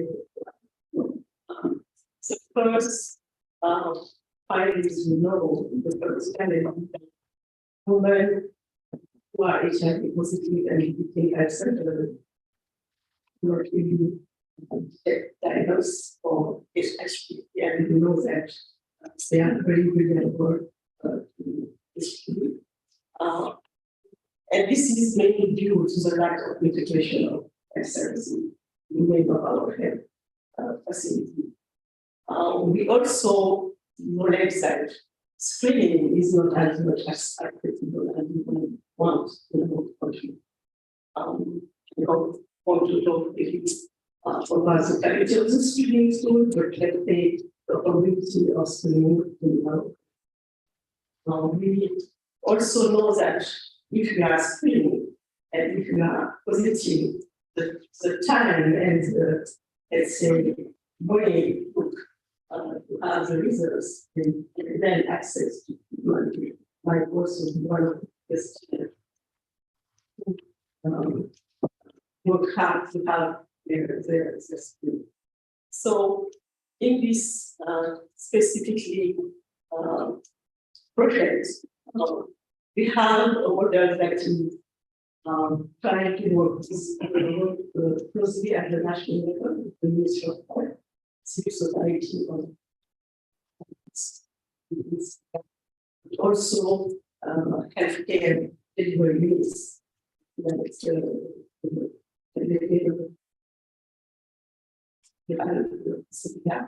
And some of the big hospitals we have. The first is we have target population based on, let's say, based on the availability of HIV testing in many of the facilities to make sure that there will be a kind of integration of what we are doing. We really work to make sure that there is an access to screening, through genetic generation, through training, and also decentralizing this training. As earlier said, here in Senegal and the same screening are most of the time available for the capture level. And this project really make sure that screening will be available in all of the regions and percent in the country. There is also a strong work on the choice of screening method. We have classical screening methods that are affordable to all, and that are not technically also accessible in the main headquarters for the headquarters. So through this project, we have some innovations we are sharing with people from the screening. We then work around information systems, data treatment to make sure that the results are available. Also, our positive are getting treatment, and also they have followed for referral.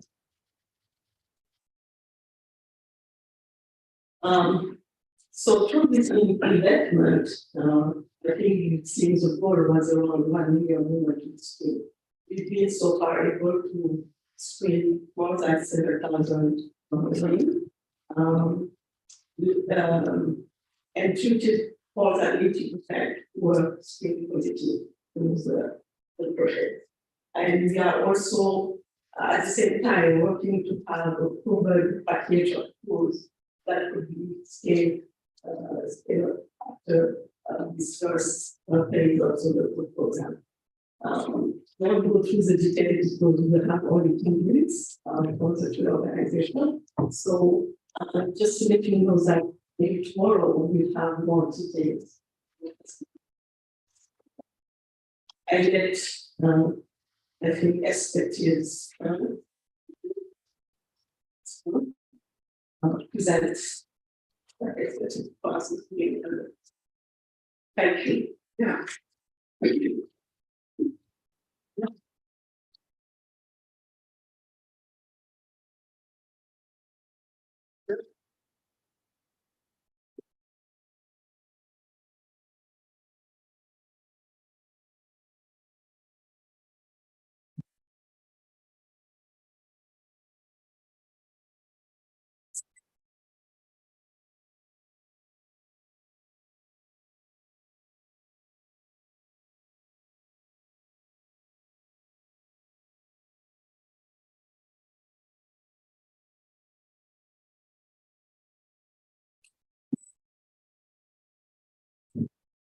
Thank you very much for the invitation.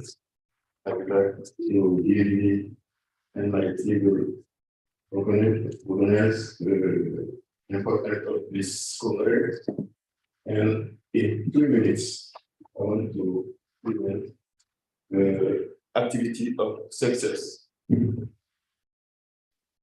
Success is associated to eliminate rate cervical cancer.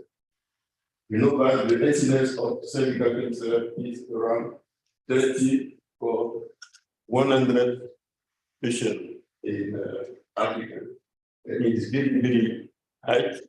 And the project will have objective to give the government the possibility to continue the fight the cervical cancer to decrease the incidence under the form for 100,000. So this slide just to show you the possibility to have a good objective on the success project. The success project is based on Arcc, and the algorithm is EVR. Eventually, treatment if EVR is positive by thermoablation on the small region or resection if you have a large region. Just to say that the strategy is very, very ambitious, and 4 countries is eligible now by this project. Burkina Faso, Côte d'Ivoire, Guatemala, and Philippines. Now, we have 2 years in practice, and it's important to say that we have objective to eliminate the cervical cancer until 230. This is the objective of OMS, and the budget is very important because after this project, we can continue the advocacy to the government in order to dissuade, because cancer, cervical cancer is curable, is easy preventable, and we know that with the engagement about the government, we can have a good result. I just finished to say that the sensibilization is very important because the awareness, the poverty, the cultural barrier is a very, very important challenge to have a good result. I just finished about 3 minutes, I think that's good, and I continue. I'm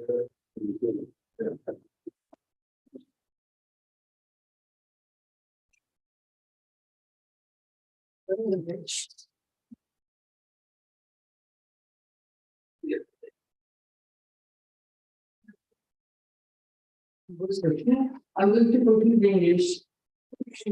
So tomorrow morning, I will be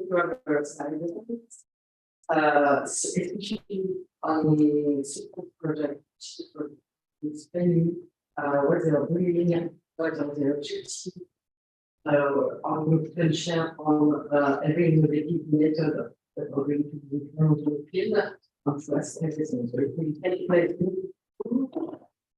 from 9 to 1 o'clock. We're going to try to speaking project in English and French. So everyone will be very interested on Chinese reference. Who's going to go? Tomorrow to America. We'll see you tomorrow, but we'll get through.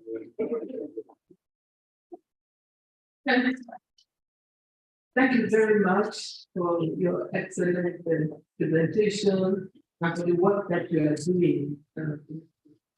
Actually, my hospital is a beneficiary of this child project. Now, our panelists, I'll just call you to just say something about elimination of cervical cancer in West Africa. So we start with Dr. Obey, ladies first. Thank you so much.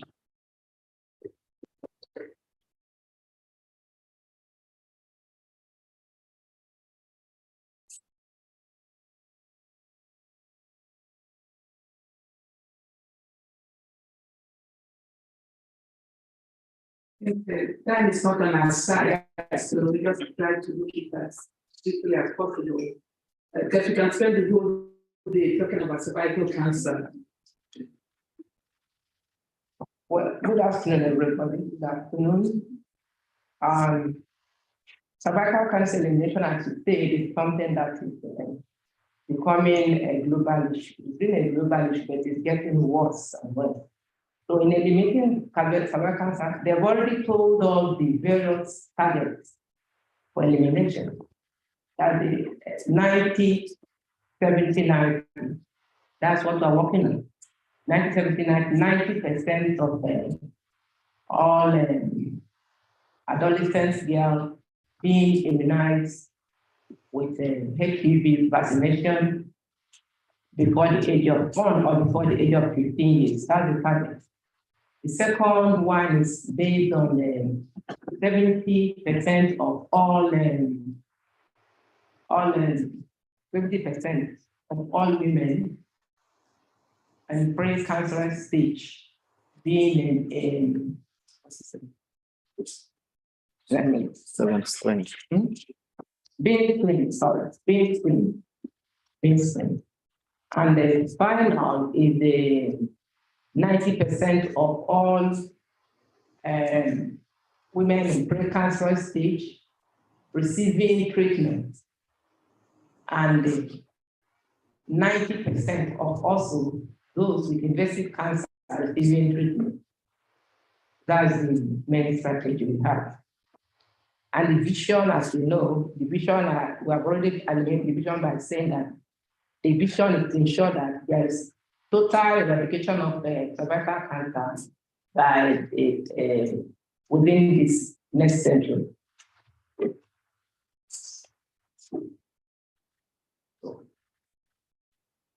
The threshold is that about 4, instead of the normal rate we have now, we have I can't put it now, but that's the threshold of the threshold we are looking at is about 4 women in 124. Instead of the high threshold, you have 4 out of 100 women having the reduction to 4 out of 100 women, and also the targets.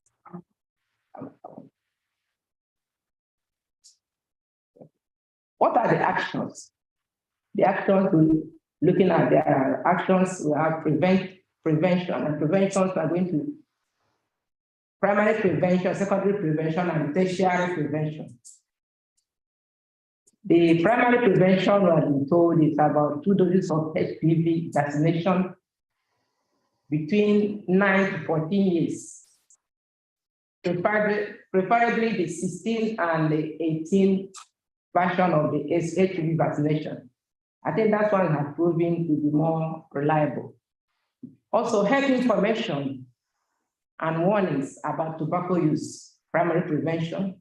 There's also sex education that is tailored to age and culture. Also, the condom promotion of condom and provision of those engaged in sexual activity. There's also male circumcision, encouragement of 35% of, there's a 35% reduction in HPV prevalence among the circumcised. Yeah, I think I just okay, I'll round up now. You're not going to be okay too. Okay. So that others can have the opportunity to tell us. Okay, let me just go about the challenges to primary prevention. There are some challenges that are. There'll be a lot of it. Okay.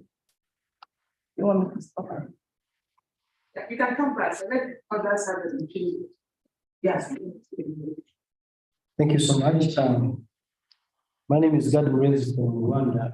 I think I'll try to put up a few thoughts about elimination of cervical cancer, because everyone in this room and even around the world, we know that we have tools that can work, because I think the biggest issue with cervical cancer is that we know that it can be prevented.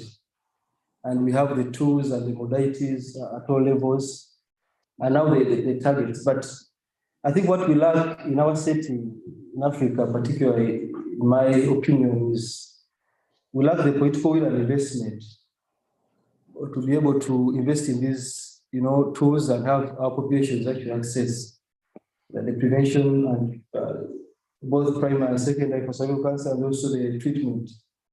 But that's why I wonder, for all the projects we have, for all the campaigns and everything, what will happen if they end? If the funding ends? So we need to have plans for sustainability of those projects. The second thing is training. I think we know through IoT and all the other initiatives that we lack competence in Africa. That's something people should admit. And we have a saying in Rwanda that if you want to be healed of a disease, you have to go around talking about it instead of hiding it. So the lack of competence and the way we actually allocate our resources and the people who make those decisions. I'm sure it's common around here that the people in charge of the national cancer programs have zero cancer training in most countries. So you want to have someone without any knowledge and training, which can actually, make policies and make decisions in that area. And on multidisciplinary team work is also something. I wonder what's wrong with clinicians in Africa, the way they work with pathologists, and the way they work with each other, and the way they work with patients.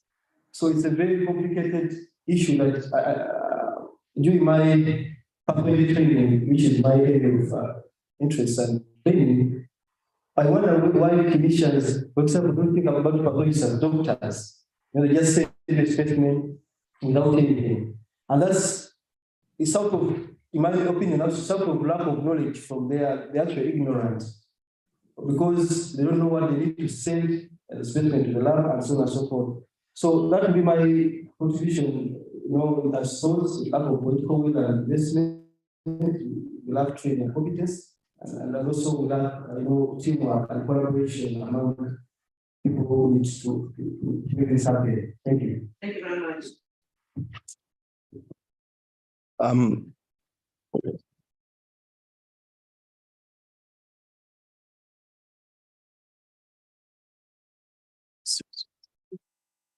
So I'm Lamek, I'm a gynecologist by training, and for me, I think I'll not go again into what others have already shared, but to just focus on one area that's usually neglected. There's a lot of partners, investing in secondary prevention, which is screening and treatment of precancerous lesions. But if you go around in many countries, there's very little investment into the tertiary care. You see very few partners interested to put money for training gyne-oncologists, putting money for training for clinical oncologists, putting money for infrastructure for radiotherapy. If you Google or check the literature, you'll see how much we're lacking in chemoradiation, in just the infrastructure, going all the way to even human capacity building. It's also interesting that there's so much investment, or at least will to support research capacity building, including for big institutions, but very little is actually put into supporting training of clinicians, people on the bedside. And I can tell you that that has a bearing on women's willingness to actually go for screening. Because if a woman goes for screening in a country where there's no tertiary care, where the cancer care is so poor, they are thinking, if I'm diagnosed with cervical cancer, then what's next for me? It's just mental torture to her. And it's until, in my opinion, that we also, try to, invest in that aspect that will see, a difference. The WHO Global Call for Cervical Cancer Elimination actually encourages for all the three pillars to be tackled at the same time and not one at a time. The other thing that I want to just emphasize is yes, the WHO has three pillars of primary prevention with HPV vaccine, as screening, and then the cancer care. But I do actually think that for the settings of Africa, in most countries, we actually need advocacy. We need advocacy to political leaders that they invest into this. And this actually aligns to this sustainable development goals, that countries already signed to, and also to the universal health coverage. So it is the government's duty to actually ensure that there is also their resources, put into, cervical cancer prevention, and not just prevention, but also care for those who are diagnosed with cervical cancer. Thank you. Thank you very much. Yeah. And I just want to any comments, and we don't have time on our side, but I just want to say one thing, that our government should actually come up. There should be political commitment. And the other thing is, if you look at SDG 1, 2, and 3, if you're able to take care of those, I think we'll be able to do something about cervical cancer. poverty, hunger, and healthcare, healthcare. I know of the case we did a study in Lagos, and we asked them to come for free screening. They wouldn't come. Why would they come? No money for transportation. So if we eradicate, try to look at it from the basic, look at poverty, hunger, and education, I think that will go a long way of helping in the elimination of. Thank you very much. Anybody wants to say anything that we didn't have that much time?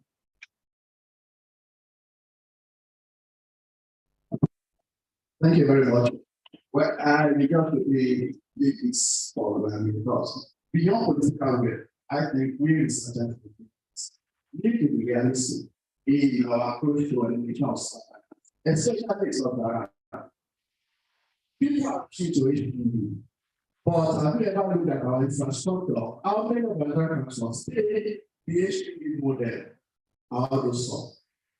Even as far back as 2016, after cancer, prevention. Why are we not looking at that in Africa? I'm from Nigeria. I work in the real estate. What do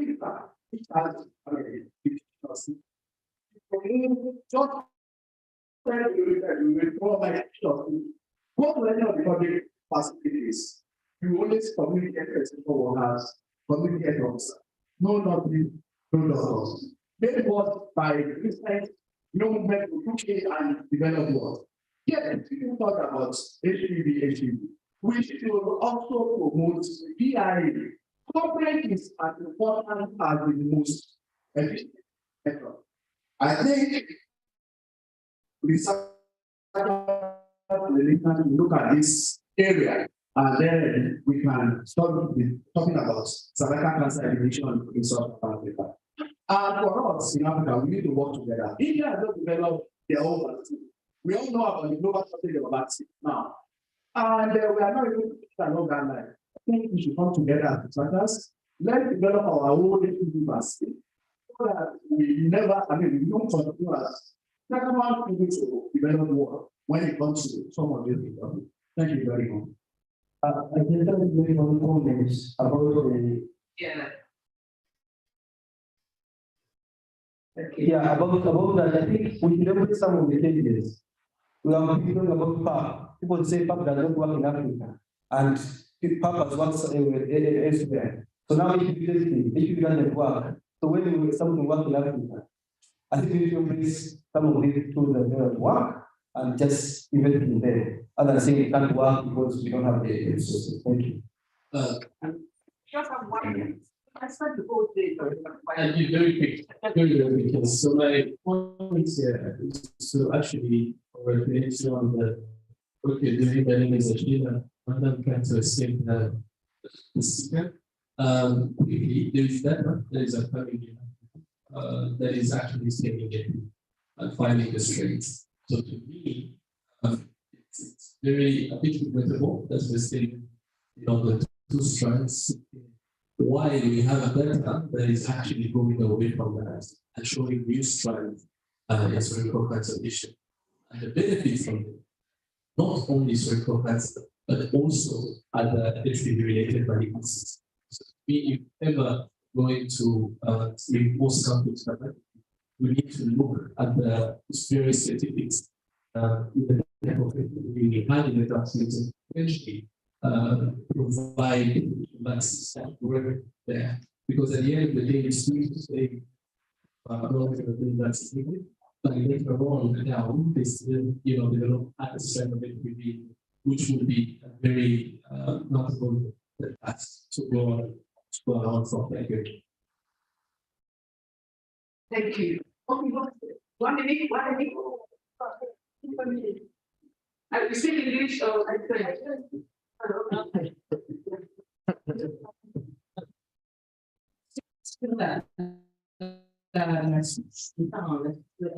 La souveraineté pharmaceutique. Je pense que la souveraineté pharmaceutique et vaccinale, c'est justement surveillance.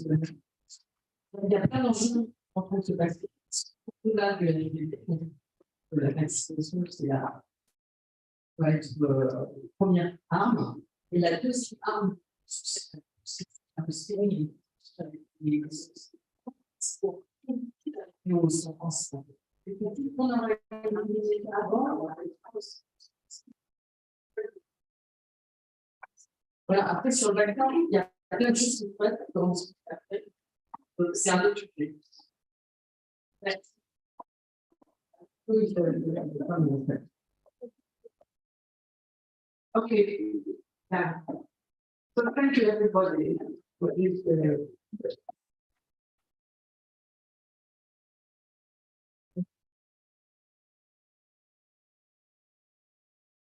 Thank you. Exchange with John, the like to involve everybody. Now Dr. Last Time, Dr. Ibrahim.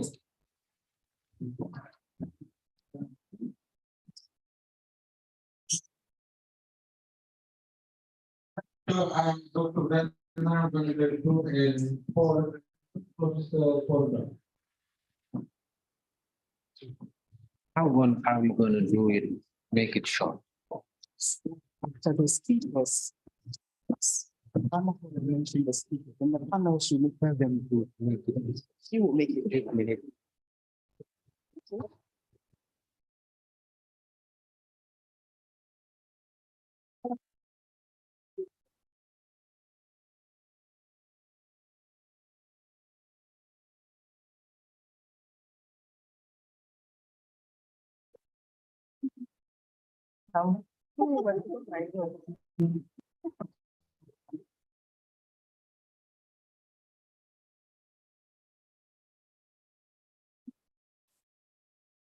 Yeah, you are. Can you move the chair?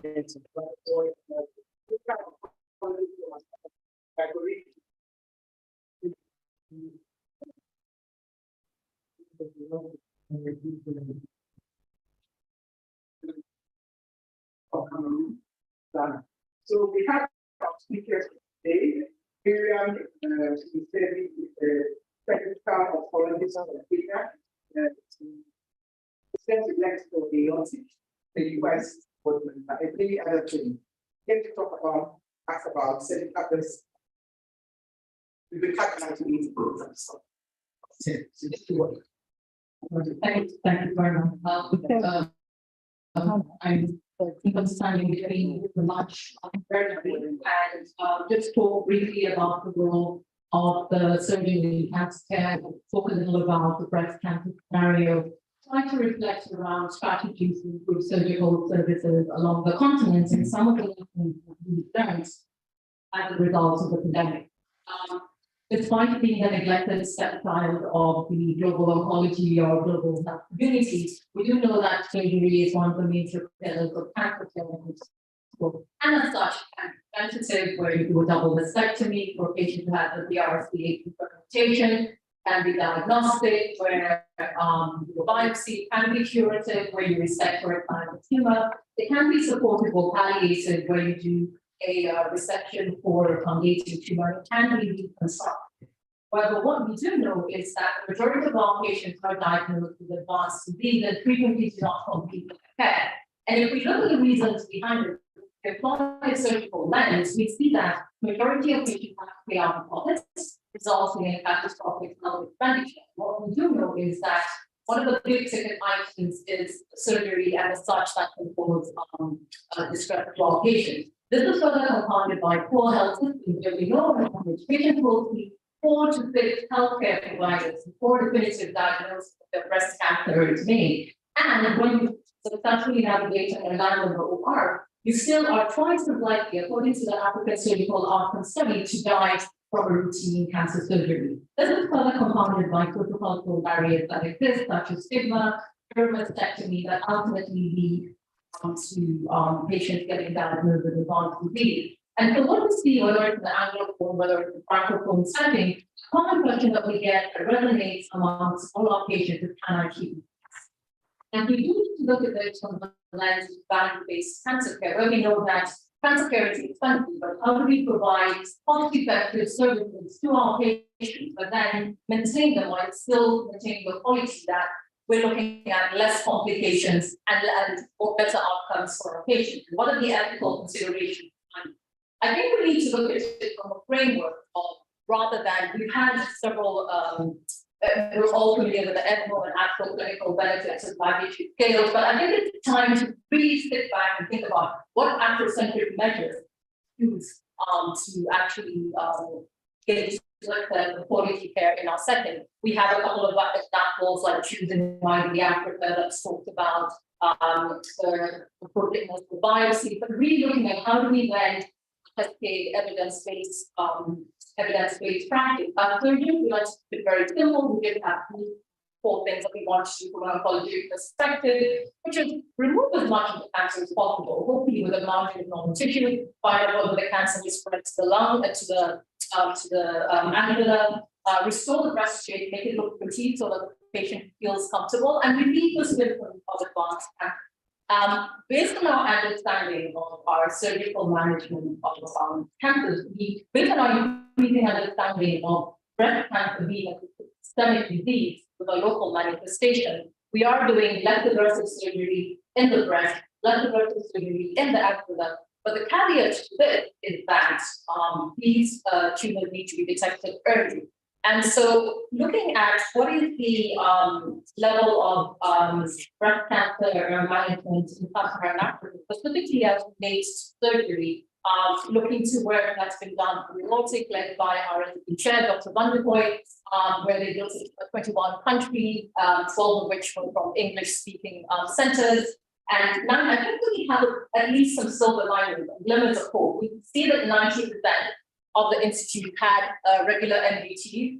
And I think what's also incredibly encouraging is that 95% of the locally advanced breast cancers underwent chemotherapy. Axillary node dissection was performed in the majority of these centers, with more than half having the requisite number of lymph nodes. And we are beginning to see approaches to sentinel lymph node biopsy.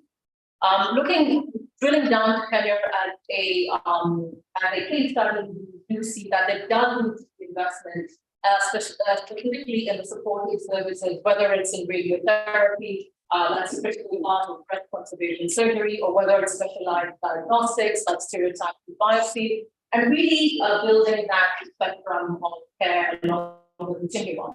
We do see that there has been an increase in the range of surgical services, whether it's a simple mastectomy, which has been modified radical mastectomy, which is the workhorse of breast cancer surgery, all the way through to breast conservation and more sophisticated reconstruction.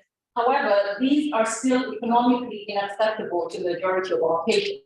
If we look at the surgical techniques, maybe we don't need reconstructive services, but it's the same procedure that is used for a patient who has a large locally advanced tumor, which is called reconstruction versus a breast reconstruction in a much smaller tumor. And again, our patients are becoming increasingly aware and demanding delayed breast reconstruction services. So it is important to be able to provide these services to our patients. In terms of managing the amygdala, we know that it don't need to be at the rest of the regular clearances. And so we're able to do sentinel lymph node biopsy. However, the challenge has been the lack of access to nuclear medicine, which we tried to overcome by using iron-based dye reagents, which are now being successfully in public setting in both South Africa and getting domiciled in East Africa. I think as part of one of the other issues that we do need to think about is how prepared is the system in order to provide these services. We know that we're all excited about what Prof. Reed is giving later on today about building the capacity for the surgical workforce, but we do know that till date, the majority of breast surgeries are done by general surgeons, and it is important to find ways to appreciate the multidisciplinary approaches to care. upskill our clinicians who are providing these services and really look at models that help to enhance them. I think one of the key areas that we sometimes neglect is the importance of shared decision making. That is amongst patients. Patients actually aware of the implications of their diagnosis, what their treatments entail.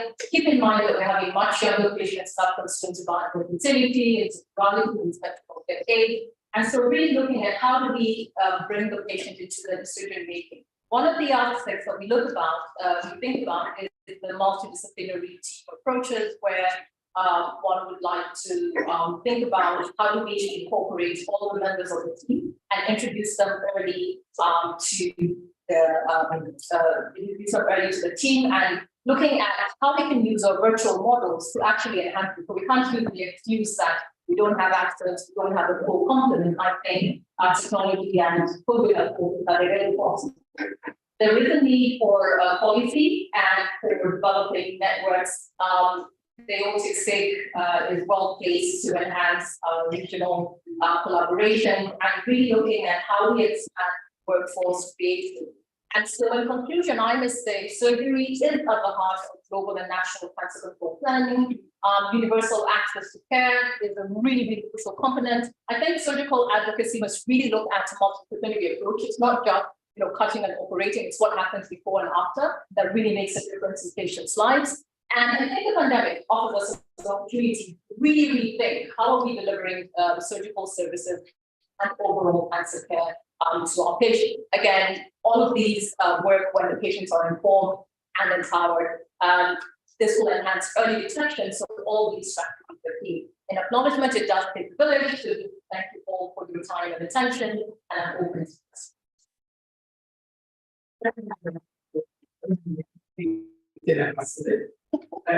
will introduce our next CDK, who is a surgeon in Dakar, a surgical oncologist, and the head of the Surgical Oncology Society. Avant qu'il s'installe, avant qu'il ne prenne la parole, notez que la prise en charge du cancer du sein est un bon modèle de la prise en charge multidisciplinaire. Plusieurs spécialistes doivent intervenir dans cette tumeur et chacun doit être un pour qu'on réussisse à guérir le cancer. Le chirurgien, l'oncologue médical, le radiothérapeute, le pathologiste, l'infirmière, tout le monde doit donner son avis, mais en toute humilité pour qu'on gagne la lutte contre le cancer. Over to you, sir. Thank you very much. I speak first. Merci, Monsieur le Président. Nous sommes honorés d'être invités à parler du salon Arcc dans le vie. L'histoire du cancer est un peu sur l'histoire du l'identité de ça avec l'opportunité de faire ensuite dans les années différentes par la thérapie. Ensuite, trouver la surtout dans la chirurgie conservative. Aujourd'hui, le monde entier s'arrête sur le traitement. C'est encore lourd dans la vie. La prise en compte semble suivre ce rythme-là, mais en accéléré depuis du temps. On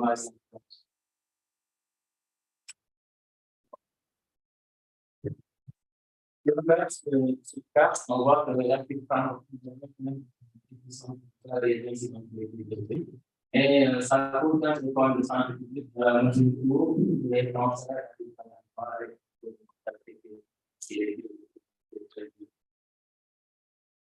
Alors, si on prend par exemple ce travail effectué au Bénin, on voit que le cancer du sein représente le cancer de plus fréquence suivi du cancer de la prostate. Et quand on fait une comparaison avec les différents pays francophones et francophones anglophones et les populations qui sont complètement identiques qui sont des Africains à la télévision, on se rend compte que l'incidence du cancer du sein est relativement stable en Afrique comparé aux incidences américaines. Mais quand on compare au cancer du col, les incidences sont très variables, ce qui est à l'importance du facteur. Par contre, quand on compare les incidences avec les autres pays africains, notamment anglophones, on voit ici l'importance de l'index de développement humain. Les pays francophones faisant partie des pays pauvres, par exemple au Seychelles, à l'Afrique. Ce qui montre des taux de mortalité. Ici, sur cette diapositive, on voit qu'il n'y a même pas d'évaluation assez grande pour le Mali. Au Sénégal, on n'a pas encore de liste nationale de cancer. Cependant, on sait qu'à Dakar, le cancer du sein est le premier cancer. Et les cancers arrivent au stade primaire dans 97% des cas. Et si on essaie de comprendre un peu les caractéristiques de ces cancers-là, on se rend compte que les critères diagnostiques ne sont pas souvent atteints, les malades n'ont pas les patients ne sont pas des travaux disciplinaires et les nationales, on se rend compte aussi que les malades n'ont pas reçu les traitements. Et c'est pareil que quand on se rend compte que derrière, c'est des situations sociales qui sont et ceci se retrouve dans les et lorsqu'on vient à l'espace, évidemment, la développement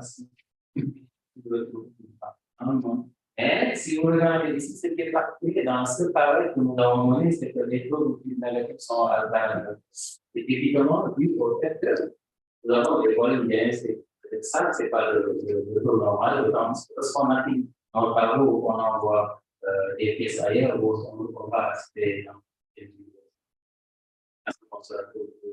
on est à maximum 30% de criminalité. Alors, ce qui est peut-être intéressant, c'est de se rendre compte qu'avec les dépistages qui sont on se rend compte que les patients peuvent arriver très tôt et on peut leur proposer de la chirurgie conservatrice et même de l'oncoplastie. Et quand on met de l'oncoplastie, on peut avoir des taux de substrat. Il faut que les malades sont quand même très tôt. C'est ça qui l'explique, ce n'est pas la télé. C'est une parce qu'on va probabilité de lancer. Bon, ici, c'est juste pour matérialiser des lambeaux que nous faisons.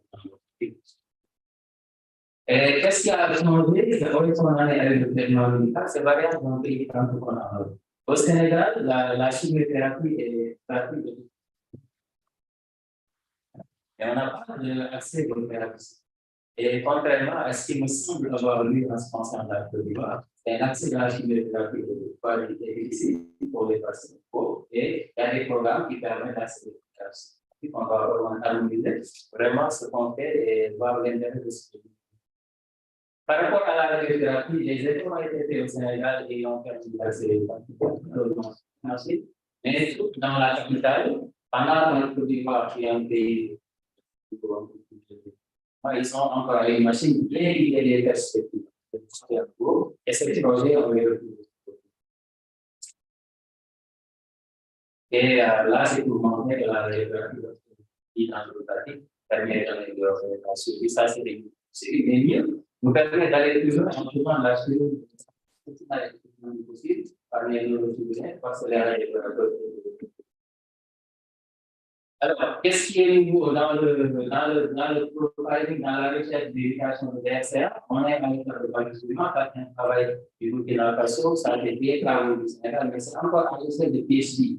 On n'a pas de service génétique permettant de prendre en charge des familles. Et lorsqu'on va expliquer les programmes, ça fait des programmes nationaux du Sénégal. On se rend compte que le focus n'est pas sur ce qui est recommandé au niveau international, ce n'est pas aussi basé sur des équipes nationales qui permettent de voir ce qu'on veut. Et au Sénégal, les conditions des affaires de l'envers, on voit que dans le cas c'est pas la ressource des populations. Et deuxièmement, ce qui est la société au Sénégal, la définition de l'entreprise, d'impliquer va permettre de dépister des milliers de femmes en très peu de temps. ce qui nous permet de pouvoir faire des rurales humaines, etc. Et au point de vue de la charte de tous, si on se rend compte que l'auto-examination de l'État apporte beaucoup parce que c'est gratuit. On se rend compte que le moyen de faire le des on va faire avec l'auto-examination.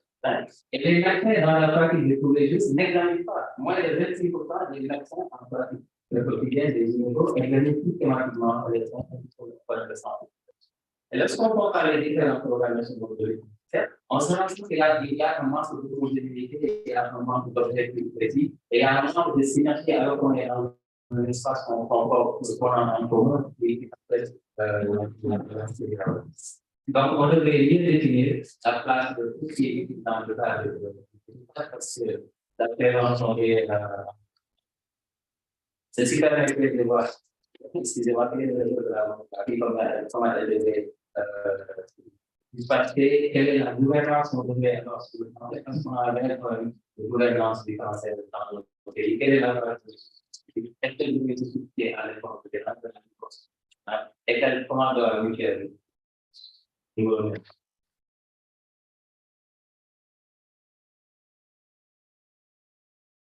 Thank you very much. Thank you. I think that lot of message has been given, and we are going now to give the word to the panel. One man, one. Going to talk about partition from two-dimensional in the therapy breath. Okay. Mr. Gane, you are welcome for your communication. So the amount of the came into the ground with addition which Professor and addition of policies in the control is very thank you very much. I was trying to give nature and name which is important in this course. And very important to my dear colleague about transition from 2D to 3D to discussing it now. Clearly, we are making progress in regulatory for about 100 years. And for breast cancer, benefit radiotherapy is known for more than 100 years. And at this time, the benefit is for after mastectomy and after the breast conservative surgery. But today I won't talk about claims, about survival, about cancer. We will talk about management and planning. Because definitely the objective of transition from 2D to 3D is more accuracy and less toxicity. It's not about survival. And some common points must be taken into account. Diagnosis won't change, and the treatment basis are the same. And talking about techniques for 2D is after diagnosis and tumor board, having 2D simulation, 2D calculation, and then about treatment. And when we are talking about 2D, is more about radiography and so, and less about 3D. And the issue of 2D training and treatment is that we have a lot of toxicity. And most of the time we are talking about skin toxicity and not enough about cardiac toxicity and cardiac mortality. And moving from less than 20% of the work we are getting to more or less to more than 20%, we are just doubling the cardiac mortality, and we must take it into account.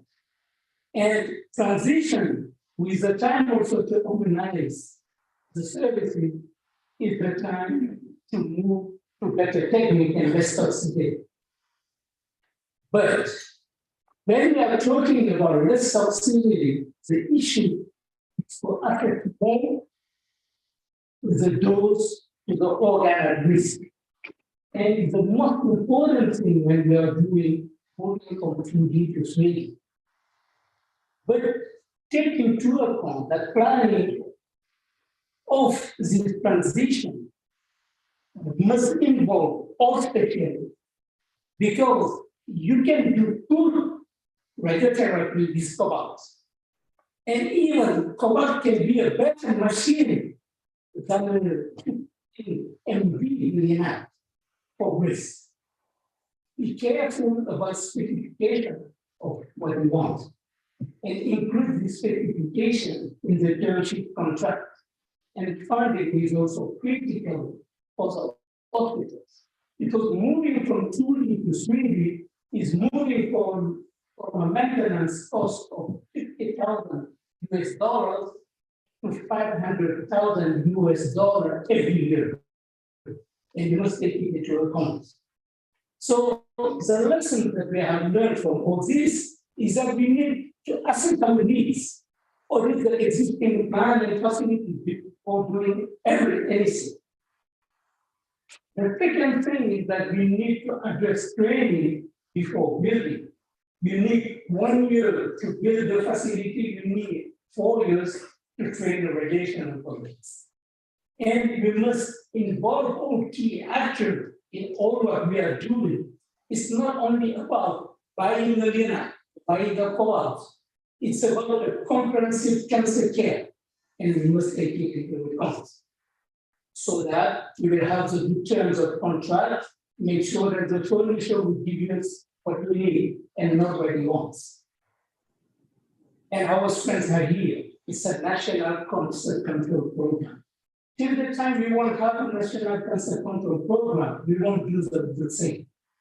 The other thing is that we must use also expertise in Africa for Africans, and our team is a good opportunity for that. And the weakness for all transition is human resources and sustainability. Because if you have down time of machinery every month, where is the progress? If you are stopping your dinner every month for 1 week, where is the progress? So keep in mind that it's not only about buying machines, it's about planning. And for planning, we must use opportunities of awarding of impact and all our donors and support to make things happen. Otherwise, we will go into spread and clarification and lack of sustainability. What we have done in Senegal, we are trying to plan for 10 years to get 5 to 6 new regional centers and a national cancer center. And the most important thing is that it's not about funding our facilities and funding the equipment, it's also about funding the training. When you are expecting to give $3,400 million for equipment, you need to know that you will need $3 million for training. And definitely talk also about the operating costs. Why we don't talk about money? It's a key issue of what we want to do. Because moving into 3D is taking to the hospital to support $1,000 for each patient. You must take it into account. The operating costs of the 3D training. So the challenge is more and more about training and funding, that's about clinical issues and guidelines. How to address all these challenges? It's our registry to assess our needs. It's also about training process, and I think that our team must organize more training person for continuous education, and maybe that we must share our expertise in West Africa to make sure that it will happen by the time we want to do it. So it's clear, we must benefit in toxicity by transition, but technical and financial concerns, really training is critical and pricing is issue. What else? Thank you for the section. Toute la communication en anglais, bien fait, mais je voudrais attirer l'attention de nos collègues francophones. Il a beaucoup insisté que cette transition, la radiothérapie en 2 dimensions, en radiothérapie en 3 dimensions, un peu importante, mais il faut tenir compte de la toxicité, parce que la toxicité a un coût qui va réellement nous rendre défaillants. Et il insiste aussi qu'il faut bien planifier la prise en charge de la radiothérapie, parce qu'il y a beaucoup de composants qui vont rentrer, et surtout dans le temps, ne pas se limiter seulement à une radiothérapie dans un secteur, mais penser à l'étendre dans le temps pour aller dans d'autres domaines. Moi, je crois que c'est l'essentiel, vu le temps qui nous est limité, nous allons évoluer vers une autre étape, notamment. So the next session is the panel discussion. We have Judy Coulibaly from Côte d'Ivoire, a medical oncologist, and she's in charge of the oncology center in Côte d'Ivoire. We also have a candidate who will be on the panel at the same time, the MC.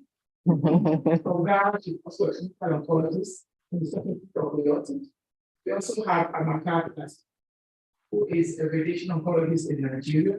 He's also the head of the Nigerian Organization for Radiation Oncology, the head of the department for this. And we also have Abiola Ibrahim, who is from the University of Illinois in Chicago. She's a medical oncology, but she works both in Nigeria and in the USA. So we welcome you to this panel. We keep it brief because we know everybody's hungry. So I think we'll give about 10 minutes for this one.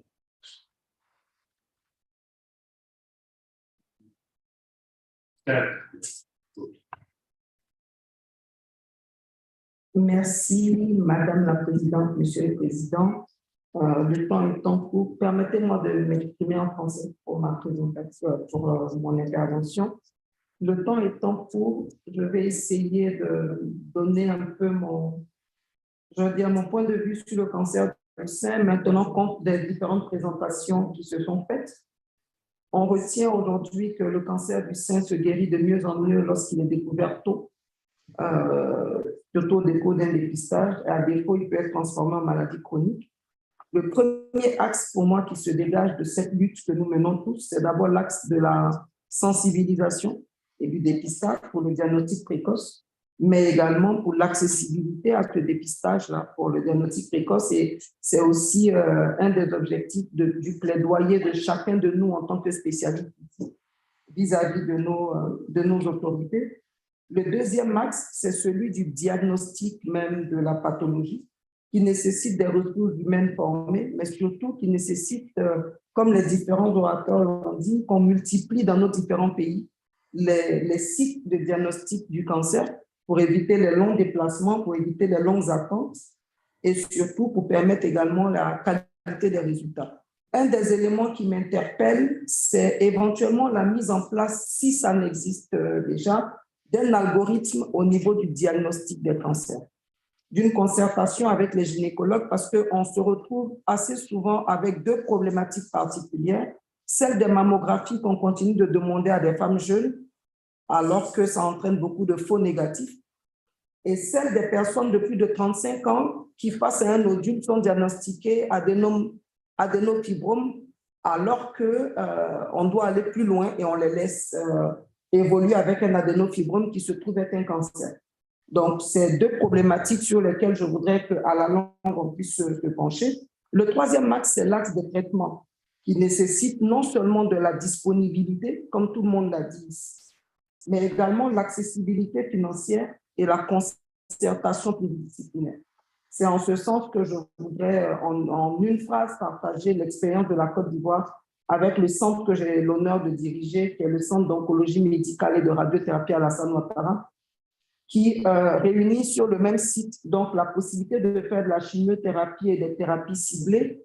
Comme Dr Sidika l'a dit, il y a un partenariat entre l'État de Côte d'Ivoire et le laboratoire Roche, de telle sorte que tous les anticancéreux de Roche, y compris les thérapies ciblées et l'immunothérapie, sont gratuits pour les patients dans le public non assuré. Ensuite, on a également deux appareils de radiothérapie, docteur Singh, un seul centre, c'est vrai, deux accélérateurs linéaires, voilà, avec une possibilité pour les patients de se traiter même quand ils n'ont pas d'argent et de payer à leur rythme et progressivement. Et le quatrième axe, c'est vraiment l'acceptation avec les soins d'accompagnement et la sensibilisation des familles. Et donc, nous, en Côte d'Ivoire, c'est quelque chose qu'on a développé avec tout ce qui est soutien psychologique, socio-esthétique en cancérologie, sport et nutrition. Et le cinquième axe, c'est la recherche. Donc, je voudrais finir mes propos en fait en disant que oui, comme notre maître le possède d'homme l'a dit, on peut vaincre le cancer du sein, mais place à la multidisciplinarité, aux ressources humaines, à l'équipement, à l'infrastructure, à l'accompagnement et surtout à l'accessibilité financière et à la route. Je vous remercie.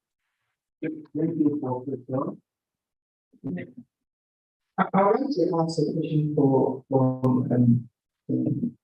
I'd just like to find out, do you see any difference in the therapies between a general surgeon versus the surgical oncologist for breast cancer in Nigeria? Thank you so much to the organizers of this event. And to answer your question directly, yes, there's a huge difference. And I think that at my center, what we're trying to do, because we have just one trainee surgical oncologist. Like Miriam said in her presentation, most of the surgeons that actually do carry out this service are just general surgeons. So we have one surgical oncologist who is building capacity with the others, and then because of that, we're beginning to see a difference in terms of the outcome, particularly with when they have to do the axillary lymph node dissection with the lymphedema. But and there's a huge difference for when the surgical oncologist handles it and when the general surgeon handles that. And then I just want to just add one or two things to what has been said earlier on. Basically, just starting off from Miriam's last comment, where she talked about rethinking service delivery post-COVID. Now, I think one of the things that has happened for us in radiotherapy is that post-COVID, we've been, even though it's not new, the hypofractionated regimens where we have shorter duration, but we're beginning to, the uptake of this is on the increase. And that has far-reaching effects for us in Africa and Nigeria, because what that does is that it speeds up the state. The normal conventional radiotherapy regimen for breast cancer is usually like 5 weeks. This is coming, and as opposed to the hypofractionated regimen, which is about 3 weeks. So we have 2 weeks extra, which we can accept more patients, because most of Africa, there's a huge deficit in the number of radiotherapy machines that are available. So even as I talk about the limitations in the number of radiotherapy machines, I also want to, again, like I've mentioned before, talking about the reduced personnel that is available. The IEA recommendation is 1 radiation oncologist to 100,000 people in the population, and then the fixed state is 1 to 200,000. Now in Nigeria, with a population of almost 250 million, we have less than 100 radiation oncologists. Now that already begins to tell you that for patients who come to access radiotherapy, there's a issue. So with that cut in 5 weeks to 3 weeks, we're able to access more. One of the benefits of the COVID silver linings. Then the second thing I want to mention is that there's been a lot of transfer with teleconferencing, and we have some of the vendors of radiotherapy machines producing systems that allow us to be able to consult faster.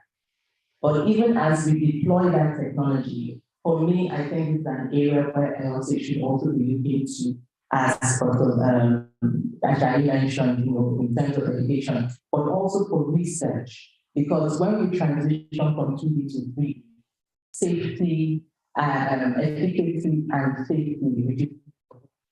So when we make that switch and use those already taken out algorithms to help us in our prescription and our treatment planning, we really don't know whether we are able to be safe. So this is where I don't think comes in, because now we should be able to be thinking of recruiting African key populations to be able to, like Sika mentioned earlier, deep learning and machine learning algorithms, so that when we make that switch, it is both effective and safe for the patients. Thank you. Okay, you've been working, you've seen how it works in the US and in Africa. How is it for us to adopt the international guidelines to see our situation? You talk about accepting and all of that. How easy it is for us to adopt that from your experience from what you see with diversity, with the Symposium, the data. I'm not too worried about that. But for the Symposium and those patented therapies, how easy is it for us? So everything boils down to, thank you for inviting me to this panel. I really appreciate it. Everything boils down to cost and being realistic. What is done in the developed world, the realistic thing is it can't be done in African countries for now. And I say for now because it's time for us to actually leapfrog to the future. So we've been talking about challenges. We know what the challenges are. And from challenges, I look at opportunities. I look at the future. And what is the future here? We're talking about clinical trials, things that we are doing, clinical research. We're already doing that here in African countries, in other disease parts like infectious disease. So why can't they do that in cancer? In ASCO this year, the good thing is people are talking about clinical trial diversity. And the FDA is now pushing back to the pharmaceutical industry that the data that is being presented and is being approved for these drugs lacks proper representation of our patients. Give you an example. For example, the endocrine positive breast cancers, the trials that actually got CDK4/6 approved. That study had over 30% Asian patients represented. Less than 2% were Black patients in the metastatic disease spectrum. And when you go to the clinic, even in the United States or here, we see Black women are more likely to present later in their disease. So the question is, why are we not being represented in clinical trials? Now, like I said, ASCO 2022 was a little bit different because now everyone wants to be able to conduct clinical trials to get more minority patients on their study. And with the globalization of trials, it means that Africa is an untapped opportunity waiting to conduct clinical trials. Tomorrow, I'll be talking about the ethics of conducting research in African countries. So yes, there's a difference for now. It's not easy to adopt all these practices as at today, but we have the hope that it's going to be adopted, especially when we leapfrog in doing research, like I just said. Okay, I think we have followed different communication. We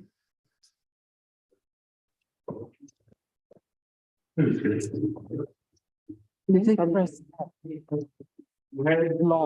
different communication about this matter. We agree all of us that transition from the second the dimension machine to 3 is good because there is ability for that, but keep in mind that there is also some toxicity. So we have to push in the training of human resources and look for means so that Africans can also benefit from that. Research needs to be taken in account because with a new technique, it's good to see what is the reality in Africa. I think also it was mentioned that you are taking care of our patient.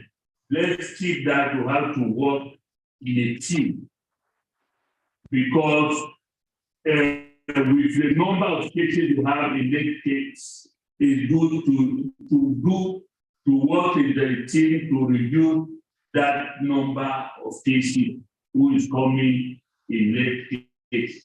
I think since we don't have enough time, we'll have the opportunity again to discuss about all these aspects who is very contributive for the evolution of cancer in Africa.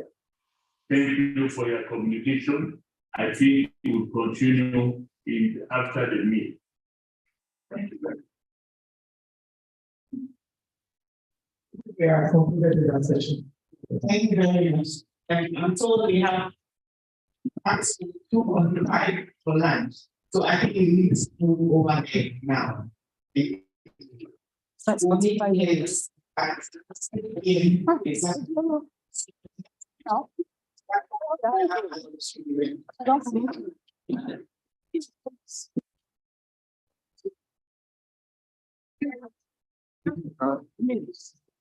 When?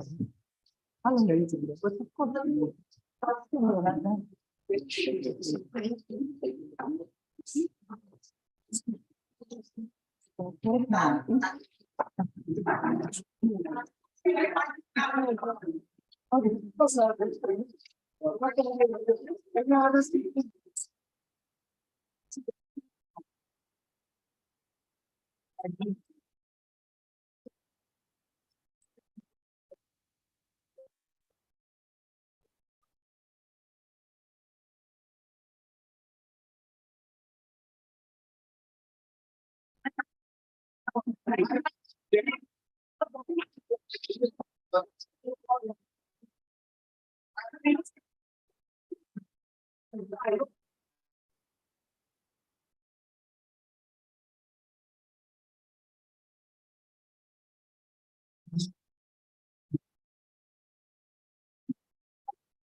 Réservoir dañ koy yëg ci kaw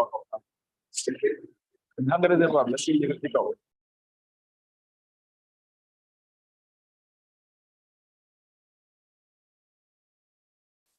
réservoir dañ koy yëg ci kaw yaa ngi dégg moom yow boo génnee ci pompe bi dafa monté pompe bi day gis ci foo ko mën a teg danaa ko day wàcc seetal ci doo ko demee ko tegee ni mu gën a tawee nag ci lay gën a baax nga xam ne day wàcc rek ma ko doon dugg naa daan teg ci kaw essentiel benn tuyau boobu benn tuyau mooy yëg ba ci kaw mu root pare mu ci suuf sorte bi day génn ci suuf mu am classé engagé ci ni tuyau bi wàcc comme ça doo amul benn tuyau bi root ak benn tuyau bi wàccee de non amul loolu waaw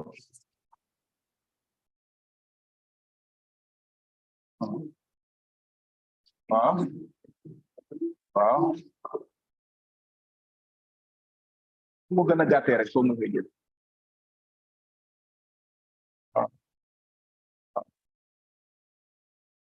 waaw waaw waaw ko circuit kii bi jaaro ko circuit premier bi jaaro ko gis naa circuit waaw gis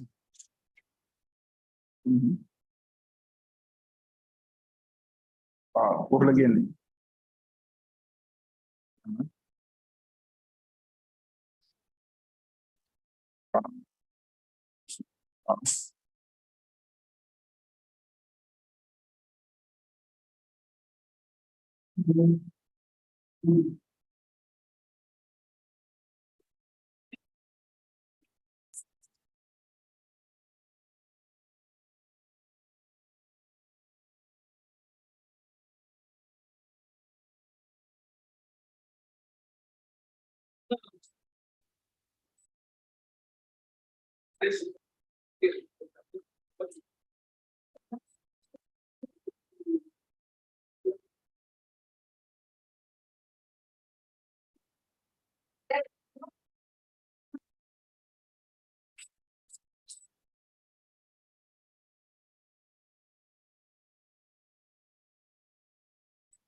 Just gonna see how it's set up.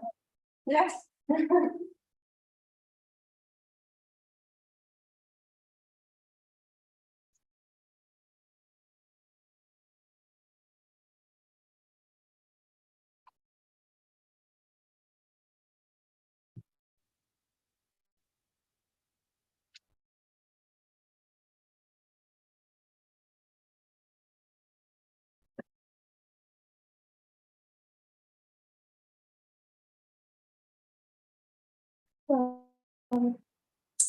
Move the slides to. I don't know. Which slide now? I think that you have choose this one. So, yeah, I think that's good. Oh, you just see, I'm not going for a while, but, and we sit over there, right? Is that where we sit? If you would present for the company. Oh, we can hear. Okay, they could have told me there, but I'd rather be here. Oh, so you have to do it through your laptop? No, I will put my talk here on this laptop. I think that it should be here, yeah. Oh, okay. In that case, I will sit right over here.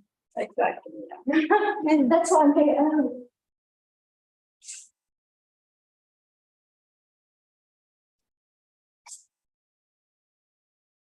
I should put that presentation. I cannot find the. Where are you sitting? Here or as well as you can go there. You can move my bag. I can go right here. No problem. But that's good because originally they said I'd be sitting at there. Yeah.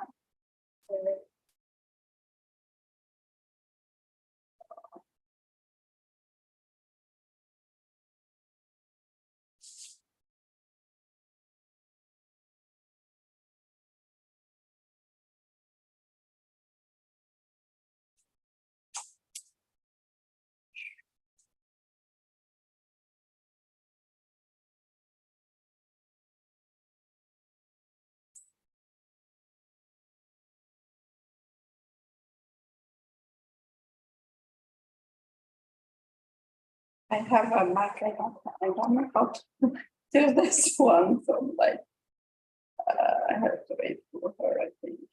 Yeah, can I help? Yeah, I'm just trying to find out the right button. It's not in session. No, it's just here, but I want to put it on the laptop. So I'm trying to find. Oh, well, I get you. It's always tricky finding it. It's like probably the D drivers. Oh, you know the other way you don't get to.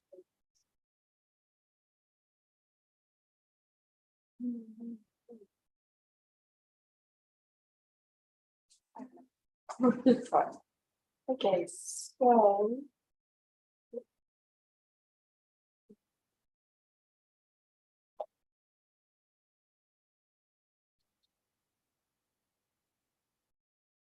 Maybe if you go to search, go to the little magnifier and type D something. It's usually like the feature. Yeah.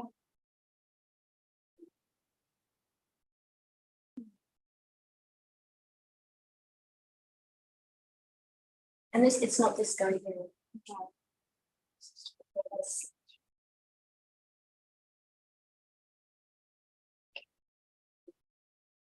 Look at documents, yeah. There you go, D drive.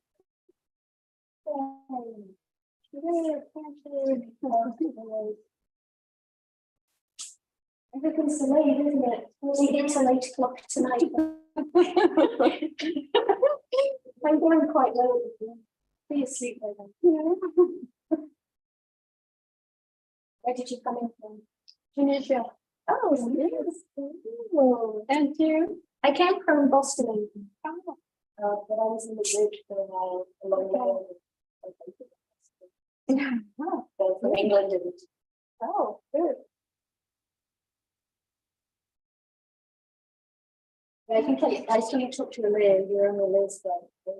Yeah. Yeah. Okay. You said you got in at 2 in the morning. Yeah, exactly. You must be tired too. Very tired. That's why I want to finish and I will go. Oh, you're just like, I just want to finish and go to sleep. Yeah, exactly.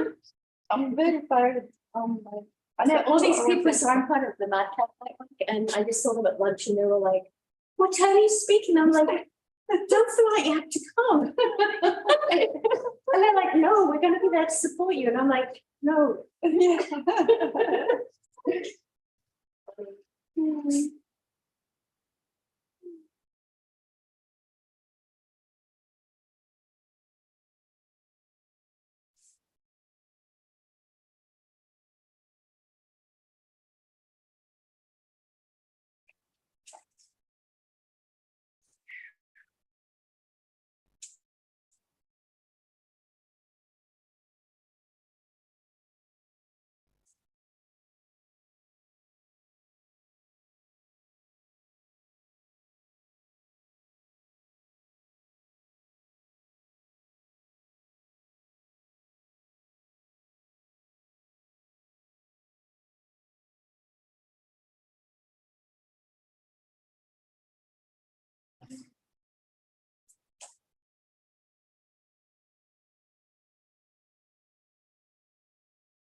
So you've been the first session or the second one? No, I'm not. So I was supposed to be at 3 o'clock. So I probably was so have fun.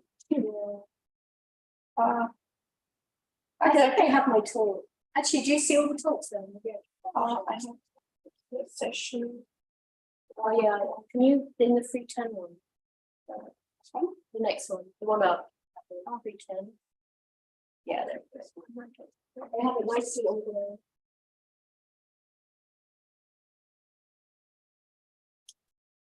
Well, they said everyone was coming back at 2:45, but it's just you and me. Maybe we can just do it so you can get it over. Yes, exactly. Like, sorry, with us. Go to sleep. Yeah. How long are you here for? Are you here for a few days? I will leave on Friday. Yeah, I leave Thursday. But it's so beautiful. I wish I had time to actually enjoy it. Exactly. I hope that on Friday I will have time to visit a little bit here because we don't have any this here for now. Are you coming to the madcap? No, I'm more this. Oh, yes. With Tim, they're back. With Tim. I'm not badly. Yes. No, but I can't find my thing, so I have to wait for her. Oh, I thought you had the DJ. No, I can't see. Hey, look, if you scroll down here, see how it says see here. It's not called that. No. Oh, is it a OneDrive? No. Okay, so it's got to be one of these. You're literally in the right place. Okay, so go back. Let's scroll up.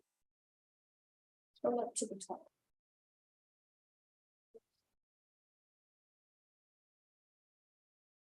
It's not in any of those things. It's not access directly. I don't know. I have to wait for her. Yeah.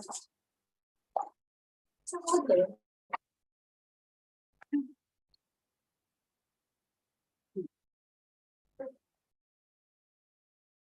Oh, sorry.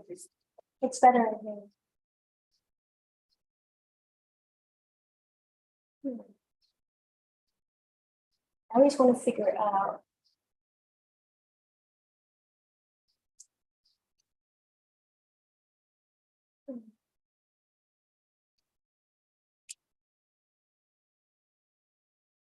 Yeah. I would do that.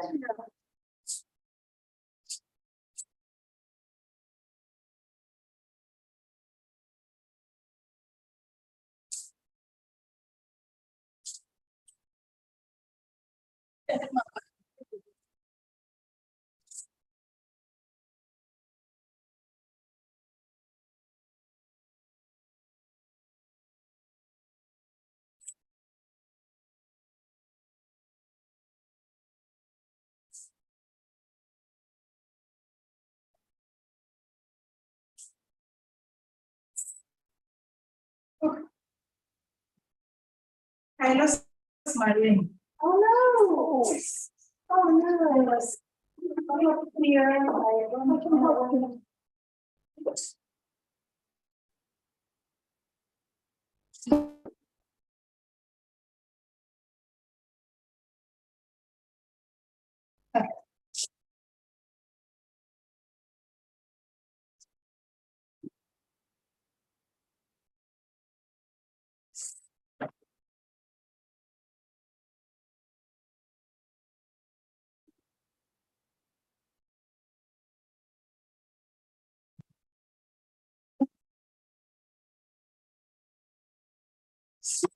Lots of them is going to get in. Understand? It's fun. Yes. Together.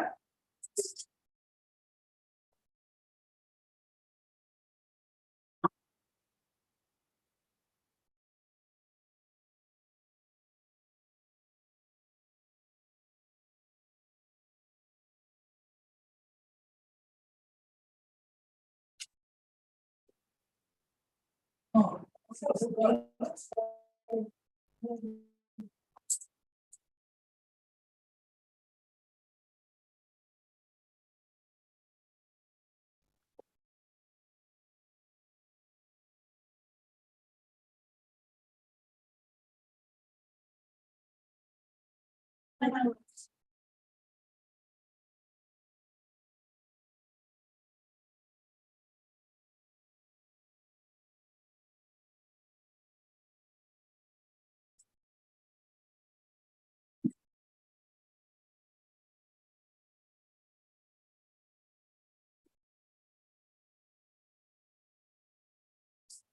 I will ask.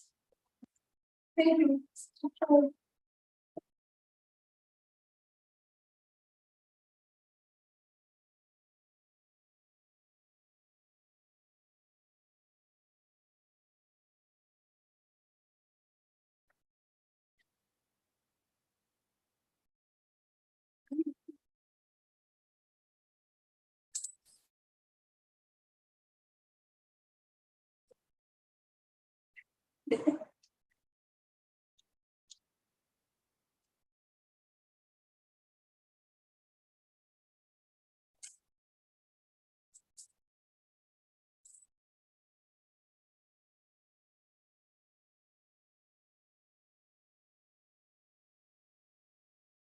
So for the other presentations today, but they were oh good.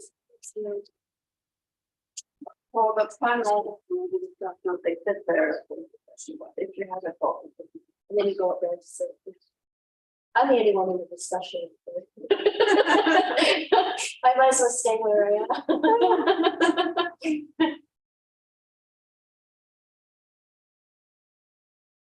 I think the problem is about time. First, they told us that it's 15 minutes. So I prepared my talk for 15 minutes, and now they are telling us that it's just 10 minutes. So I have to make it like very quickly. I don't think mine will have much discussion, so that would cover. They gave me 10 minutes, 10-minute discussion. I don't think there'll be that much because I'm just presenting like a new training thing. So I mean, there may be questions. I can zip through the slide. But I think that you are. I mean, I'm just going to be presenting. I don't know about you. Did you meet a guy called Al? I had so he came from Boston, he's an oncologist with Jennifer. And I just saw him at lunch and he said he's actually feeling quite hyperglycemic. He hasn't eaten since 7 p.m. He said there's no food in the and he missed breakfast. And so he hadn't eaten for Yeah, I saw him. We met at the airport.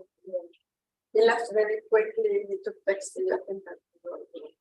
Oh, he took taxi. Yeah, because we waited like 2 or 3 hours at the airport for them to come and bring us across. Like, Well, so I was told wait outside, go out when the exhibition is like yeah. It turned out I should have gone outside. Yeah, exactly. But I didn't know that. So in fact, it's same for us. So it's a shame. It's, I guess it's too late to comfort anything. We think about two things. And I said like 4 first.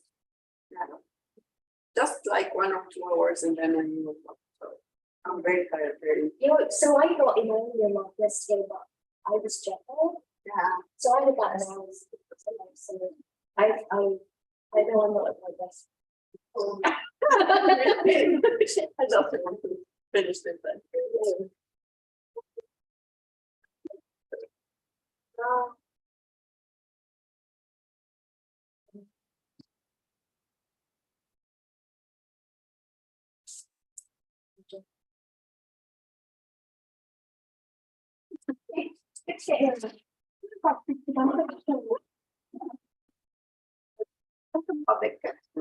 No, I'm gonna take 15 minutes. Try to get a little change. It's like super fun. Just like you want that.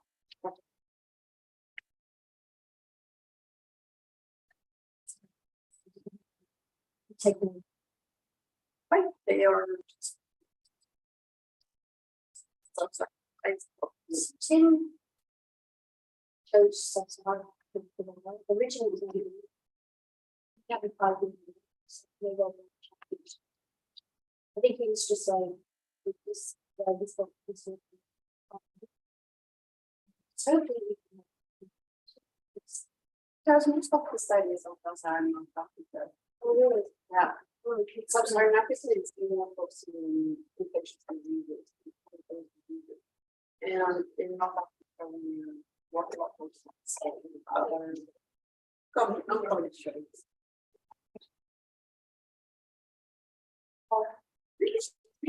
I have said that.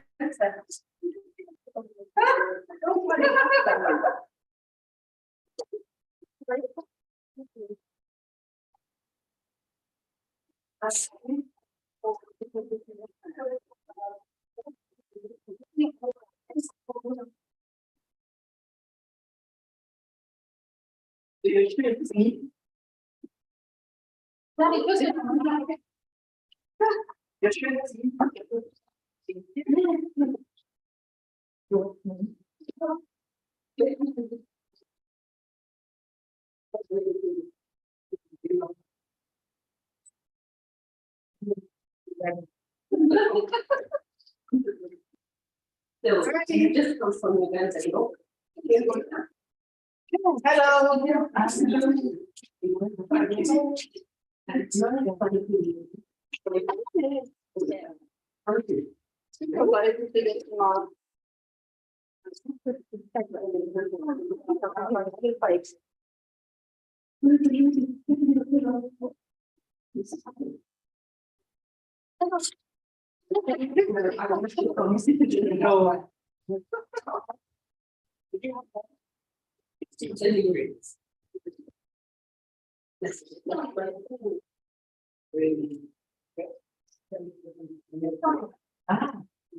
Yes, please, come together. That's right.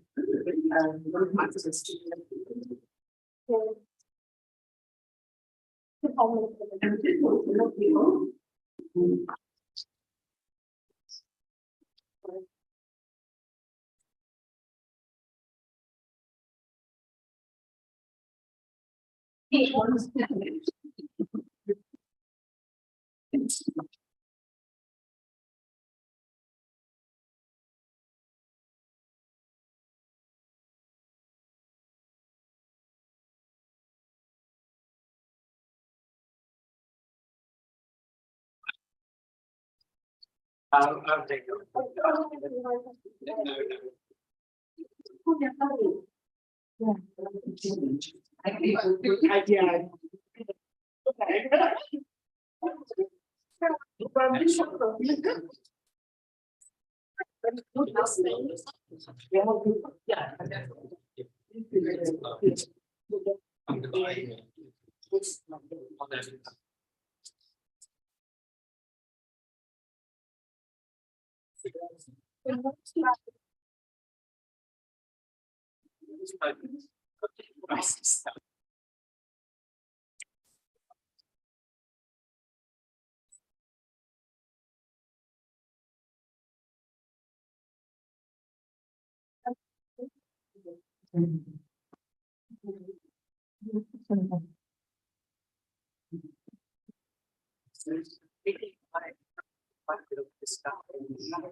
Exactly.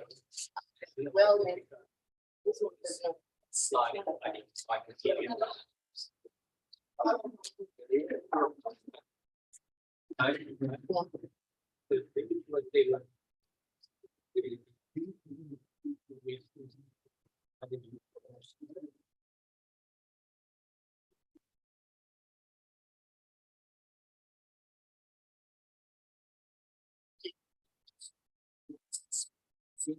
Depends on the program.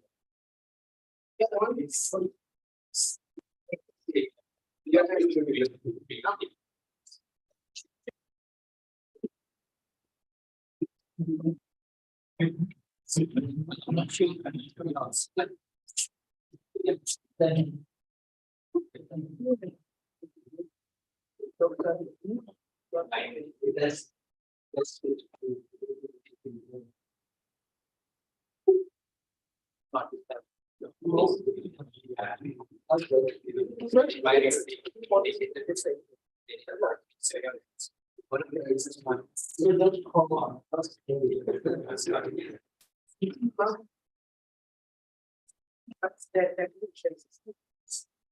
think we cannot change the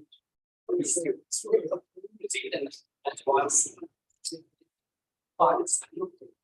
so that you might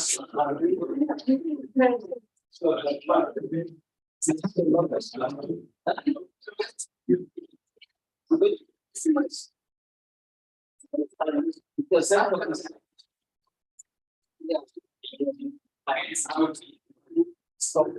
stop so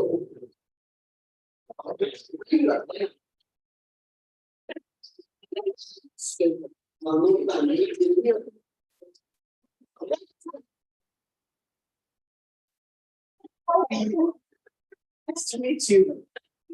I'm excited.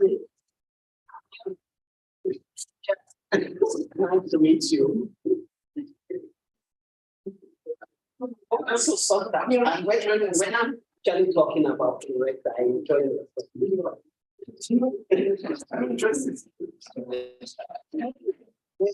Yeah. Yes, no, I mean, when you collect that, because this is something you do every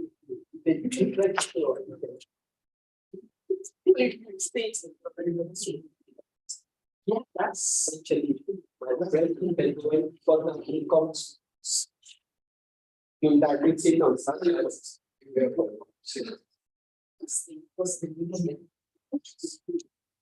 No, I don't pay one part.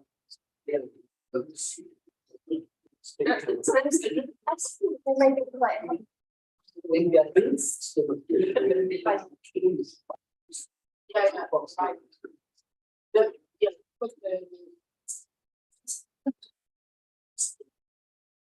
Shades of white. Oh, I was lucky that I can. See.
Thank you. So we move on with gastrointestinal cancers, focusing on colorectal cancer, epidemiology in Africa. So I'll call on the facilitators, B. Kayamba from Gambia.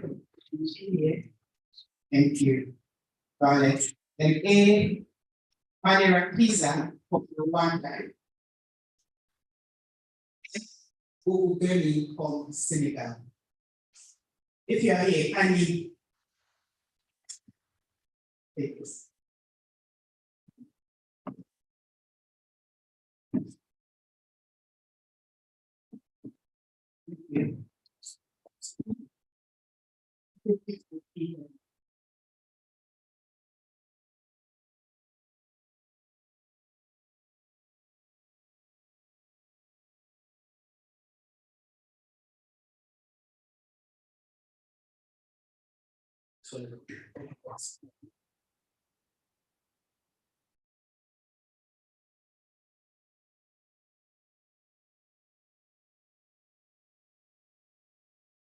Good afternoon, ladies and gentlemen. My name is Violet Kayamba. I'm a gastroenterologist by training. I'm from the University of Zambia in Lusaka, and I'm the co-facilitator for this session. My name is Ashik. I'm a clinical oncologist from Rwanda, co-facilitating as well. All right, thank you very much. So without wasting much time, I think I'll go ahead and introduce the first speaker. Is Professor Alatit from Nigeria. He's going to talk about milestone in landscape anglophone care continuum. You have 10 minutes, Professor. Thank you. Thank you, everybody. I hope you have a great lunch. I'll try not to make you bored so that you will be tempted to sleep. I'll do this in quick succession. So I'll be talking about colorectal cancer. That's actually the area of interest. And for the last 1.5 decades, been working on this. Looking through the papers of colorectal cancer, most of the work in the area where also work. So I'll be focusing on some of the data that we have. So I have no conflict of interest. Quickly, I'll follow the article talking about the burden of the disease and some of the data we have on the molecular biology of colorectal cancer, the implication of its outcomes, it's not the news that colorectal cancer is not longer a disease of the Western world. If you can see the chart I put up there, in most developed countries, which start at the blue line, the incidence seems to be stabilizing or going down. But the reverse is what we have in Africa. The incidence seems to be rising, and that's the red line. Why? Of course, there are a number of reasons why this is happening. There is a lot of demographic transition. We have a lot of demographic transition because now we are beginning to life expectancy is increasing. I was in one of these West African countries early this year, and they said their life expectancy in that country is 82, which is no better than most other Western countries. And that's why you know it's surprised if they are having an upsurge of disease that is common in the age in elderly. Of course, there's increased awareness, and we are now beginning to have more facility to diagnose this. So let's talk about the epidemiology of the cancer. In African Research Group for Oncology, we have a database of colorectal cancer. And in the last 5 years, we've been able to accrue about 986 up to 2 weeks ago. And what have we learned from the data? And what we've learned is that the median incidence of this cancer is younger compared to what is obtained in most developed countries, which I think is not only peculiar to colorectal cancer. It's something that we see in almost other cancers. We always talk about a decade or two younger in Africa than other cancers. But the sad aspect is that the workforce, the number of cancers that we are seeing among the workforce, those that are younger than 50 years, is actually higher compared to developed countries. But also another factor is that majority of our cases are presenting very late. We are having close to 80% of our cancer, colorectal cancer, presenting at the stage. And we have a number of them presenting with aggressive nature of disease. Nobody knows when you see cancer in the dog, they tend to behave a little bit more aggressive than other cancers. And that's what you've seen in our data. One thing is obvious from our data is that colorectal cancer seems to occur more in males than females. Most of our patients are healthy. We don't have those. Only very few have diabetes, hypertensive, and other diseases. Majority of them are healthy, but they present very late. Left-sided colonic tumor are more than the right-sided colonic tumor. In fact, they are up to 70% of the cases that we see. That's in the way they the society. In America, in Europe, when the cancer is spreading first, it spread up to the liver and then others. We tend to see both the liver and peritoneum spread more than other cancers. This is a slide that I wish we have taken this now, but that's still true. And the truth is that half of the patients that have colorectal cancer by the end of 1 year will have died of the disease. Some of them die of the disease itself because they are having metastatic disease. Some of them are dying of the treatments of the disease itself because we need to grow that aspect of our client. The question is about the risk factor of colorectal cancer in our sub-region. We know that our environment is changing, as you can see in this diagram. We used to be here where most of us walk long distance in school, but I can bet you that most of us in this house, very probably none of us would have our children walking to school at least in those days. We shop and run there to school, so everybody sits in from the air conditioned room to air conditioned school, and then the air conditioned car back to the house. And the same to the father. We need to be you go to school, you walk to school, you come back, and then you quickly go and do some show for your parents, and then you come back to do your assignment and speak. So our environment is changing. Very metropolitan state, of course, we are familiar with all this kind of traffic and speed. A lot of work is currently being done to look at what are actually what is. We know our environment has changed, but what's the main change that we are experiencing in our environment and how can we circumvent it? And that's what we are working on. So one thing that we do is to look at what are changing in our diets. And we develop a 60 quantitative frequency questionnaire that we piloted, and we look at this. Many literature have said food has changed, and microbiome has changed. But what actually changed? We're trying to work along that line, and we got another one from the pilot study that we did that also helped us to look at the role of parasites in colorectal cancer. And we also looked at the role of microbiome. We can say that in Bangladesh, done a lot of work along what has changed within the microbiome in African population. And I want you to check some of this work out. Some of these short-term fatty acids as reduced in compared to what it used to be. And a lot of disparity between rural and urban environments. Of course, we looked at the biology of colorectal cancer. We did MSI. We looked at their immunohistochemistry. We did an MSK impact assay. We looked at the methylation. And what was the findings? Of course, we found that most of the colorectal cancer, 30% of our colorectal cancer are MSI tumors, which is unlike what is reported in most developed countries. Averagely, they report between 5 to 10. Even in the QWAS data, the highest, which reported the highest MSI status, is about 15%. Now, our data is not unique. It's similar to what has been reported from Ghana. It's similar to what has been reported in Zimbabwe and some other countries that have looked at the colorectal cancer in Africa. But the uniqueness about both MSI high tumor as you can see that they are not viral positive, meaning the majority of them are not occurring as a result of hypermethylation. Probably they have some germline mutation. And we wanted to be sure what data we are showing, is it right or not, and we look at all other areas. So I need to move very fast because so we found some germline mutation.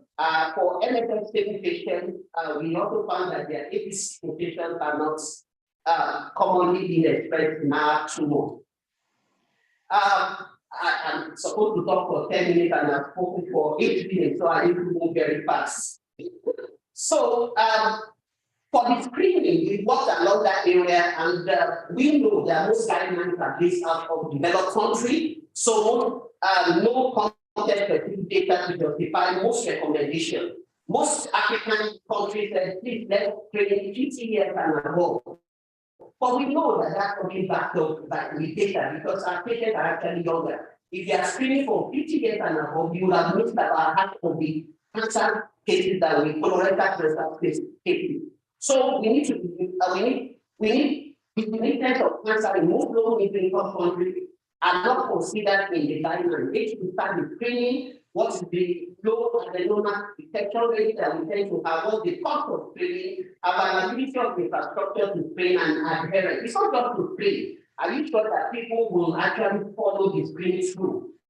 So we look at various screening opportunities. We did fit testing. We published this recently. And before we did our major fit testing in Nigeria, we did some pilot studies to be able to assess what's the role of environmental factor, what's the role of parasites in the positivity of this cancer. And we showed that parasite positivity does not affect the positivity in our environment. We also confirmed from my study that if you need to do kits, you can return the kit a week after the thing has been tested and being practiced in other Western countries. These have to be returned within 48 hours. After all the pilot study, we did a multi-center study looking at about close to 3,000 individuals, and we accept. We paid for the kits, we conducted key studies, and we also did follow-up colonoscopy. In all these cohorts, we found about 20% of kit positivity, which seems to be higher than what has been reported in the literature. But the stark thing is that if we found high positivity and we detect more adenoma in them, that will have been encouraging. A positive predictive value for advanced adenoma was just about 2.1. And for 3.2, and that wasn't encouraging at all. And when we look at the amount that was spent in conducting this trial, if a nation will want to roll out fees, that nation is likely going to run bankrupt because they will not be able to pay for it. And that's why we said that though it's acceptable, many people love it, many people enjoy it, but it's not cost effective when it comes to our environment. We look at opportunity screening patients because, like I've been saying, thank you, I'm going to round up. Like you said, many of our patients goes to 1, 2, 3, 4 doctors before presenting to us. So we said, okay, now, in our database, 90% of our patients present with rectal bleeding. If you can go to the community and refer directly from the community hospital, could that help us?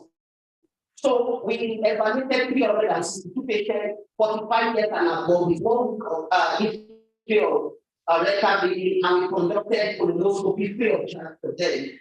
Lo and behold, we found something interesting. We saw more adenoma in them, and we saw more colorectal cancer in them. But the interesting thing to me is that for the first time, we begin to see more stage 2 disease, which we will not see as a surgeon. If I'm operating on a stage 2 disease, that's the case for a surgeon compared to a stage 4. Almost all the surgeons in the house are smiling because that's the case to operate, than to operate the stage 4, which we tend to see. And this symptomatic screening seems to be helping us to do that. We develop an algorithm. Of course, we are also looking at other opportunities. Can you look at urine? We test colorectal cancer in urine because African women to give their urine because it's the way. But if they are giving their food, like they are giving their power parts. And that's why we evaluated that. And we were able to develop a machine that we are currently doing a clinical trial for now, and to detect colorectal cancer. The future direction is that we are looking at the blood to see if whatever they are talking about circulating tumor cell can help us to develop colorectal cancer early. That's the current thing we are working on, and I hope we can make progress and I'll be able to present further data in the next few days or few years. In fact, the biology of colorectal cancer in Africa is unique. We see more of MSI. The biology also may influence whatever we do in terms of treatment. Colorectal cancer is actually presentable, but whatever screening method we are using, we need to be strategic about it and what the evidence is. So, whenever we talk of colorectal cancer, we are talking to the people in their house. If you have 50 years and above, just I cannot 50 this one, and you are not done colonoscopy, please you are not done well. Please go and do colonoscopy. Thank you. Thank you so much. That was very passionate. I have so many questions from what you presented. But thank you. I'm going to switch in French now. On va introduire le docteur Bio du Sénégal qui va nous parler de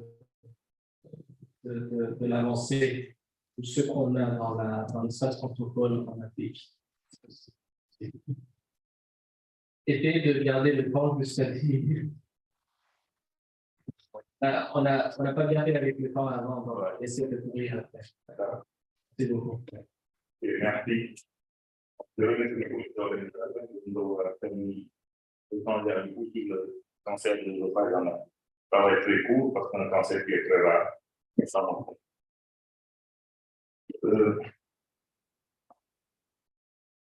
Dans le contexte mondial, c'est le 8e cancer le plus diagnostiqué. 6e cause de décès par cancer. Donc, son fardeau est variable, différent en fonction donc, de la prévalence des facteurs de risque. Il se répartit donc en deux groupes. Nous connaissons les carcinomes épidermoïdes et les adénocarcinomes.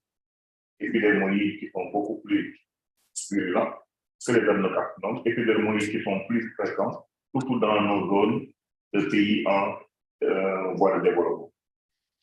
Et leur incidence va être plus augmentée vers l'Asie de l'Est et vers l'Occident. La survie est très faible, 10 à 30% à 5 ans, même dans les plus grosses séries ou dans les pays occidentaux, après le diagnostic. L'incidence, elle est très basse en Afrique de l'Ouest et en Afrique du Nord, donc dans la zone francophone, inférieure à 6 pour 100 000. Par contre, elle est très élevée en Afrique de l'Est, nous le verrons sur le schéma du globe local, en Afrique australe et en Afrique orientale et en Europe du Nord, sont des zones donc de très haute incidence. Si on voit bien, aussi bien chez l'homme que chez la femme, nous avons en bleu ciel les zones de basse incidence, donc toute l'Afrique plus ou moins francophone, aussi bien chez l'homme que chez la femme. Et en allant vers l'Asie de l'Est, nous avons des zones de haute incidence, donc supérieures à 6 pour 100 000. Si on le met, l'incidence, on le corrèle au pays et au truc, on retrouve toujours l'Afrique de l'Ouest dans la zone inférieure. Donc, tout ce qui est vert à gauche de la ligne verte, ce sont les incidences inférieures à 6. Donc, l'Afrique francophone se trouve à tenir. L'incidence par tout type histologique, nous l'avons dit tout à l'heure, sont les épidermoïdes, 85% des cas de cancer de l'œsophage et les adénocarcinomes, 14%. On a tendance dans les pays développés actuellement d'avoir une inversion avec une augmentation de l'adénocarcinome. L'adénocarcinome, comme on le sait, est lié au barrette, à l'obésité, alors que l'épidermoïde, c'est plutôt lié à l'alcool et au tabac. Mais en Afrique, il y a un autre problème qui se pose, c'est un cancer virologique, surtout dans la portion supérieure. Donc, ce qui expliquerait parce que nous avons dans nos pays des patients qui n'ont jamais bu d'alcool, qui n'ont jamais fumé, qui n'ont jamais bu de thé chaud et qui ont des cancers de l'œsophage et c'est des sujets très jeunes. Donc, c'est une voie de recherche pour voir l'étude des cancers virologiques.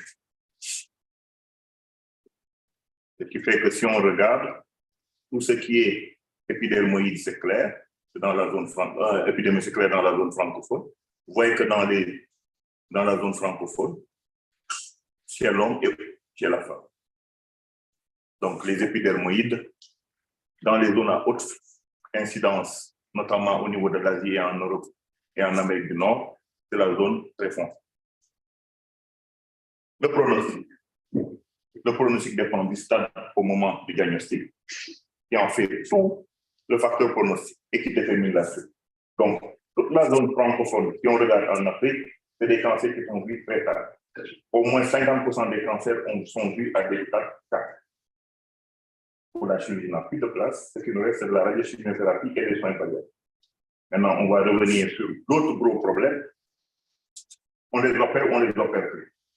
On les a opérés stade 1 et 2 avec des survies, ce qui est correct pour ce type de cancer.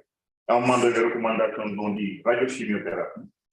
Ils sont irradiés, mais s'ils ne répondent pas, qu'est-ce qu'ils deviennent? Il ne faut plus les opérer, donc ils tombent dans le palliatif avec une sonde de gastroctomie alimentaire.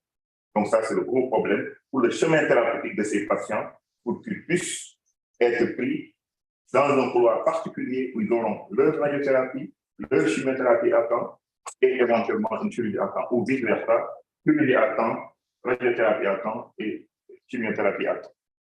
Le diagnostic se fait toujours à des stades très avancés, partout en Afrique francophone, avec des options de traitement donc deviennent très limitées, avec une survie qui est très faible. Si on voit bien, les zones de basse incidence, avec une mortalité très élevée, les zones, même s'ils sont de haute incidence, en Asie et autres, vous voyez qu'ils sont diagnostiqués un peu plus tôt, la mortalité est moindre, bien qu'il y ait une haute incidence. Alors qu'ici, dans la zone d'Afrique francophone, donc d'Afrique de l'Ouest, l'Afrique en général, l'incidence est forte et corrélée à la mortalité. Nos limites. Nous n'avons pas beaucoup d'études référencées pour apprécier globalement, parce que toutes les données que nous avons, c'est les données du globe occidental. Donc, c'est des pays occidentaux qui ont des registres très bien menés, avec des chiffres et des psychologies bien menées. Mais en Afrique, nous avons très peu d'études référencées. D'où la difficulté d'évaluer la situation de manière réelle. D'où l'effort de collecter donc des données détaillées et de nous appliquer pour nos registres de cancer. J'ai pris à la volée quelques pays francophones des séries. Si vous voyez, c'est de courtes séries toujours. Nga au Cameroun, aussi bien, il a colligé les cas de Douala et de Yaoundé, 49 cas sur 11 ans, Saodovo au Burkina Faso, 29 cas sur 3 ans, Yéna au Mali, 39 sur 11 ans, Aruna au Niger, 36 sur 11 ans, la série de notre service, 141 sur 10 ans, mais c'était une série chirurgicale, mais vous voyez que le taux de réceptabilité était uniquement de 30. Les recommandations.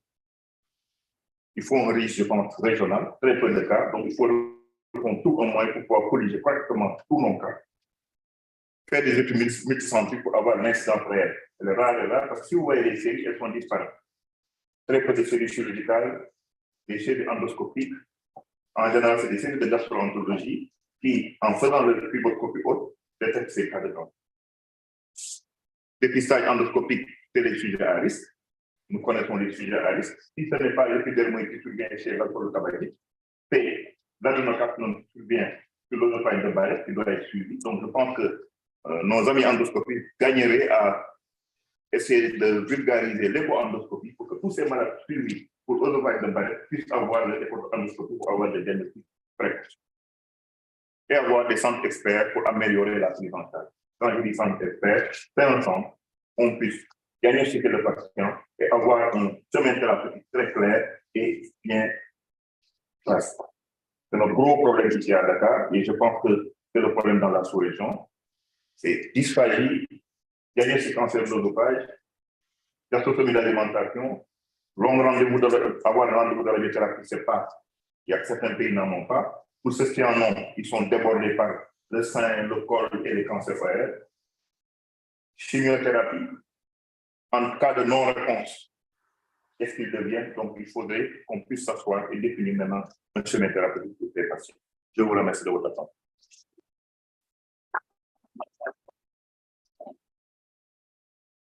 Thank you very much. I think I've been joined by thank facilitator, allowing him to introduce himself before board.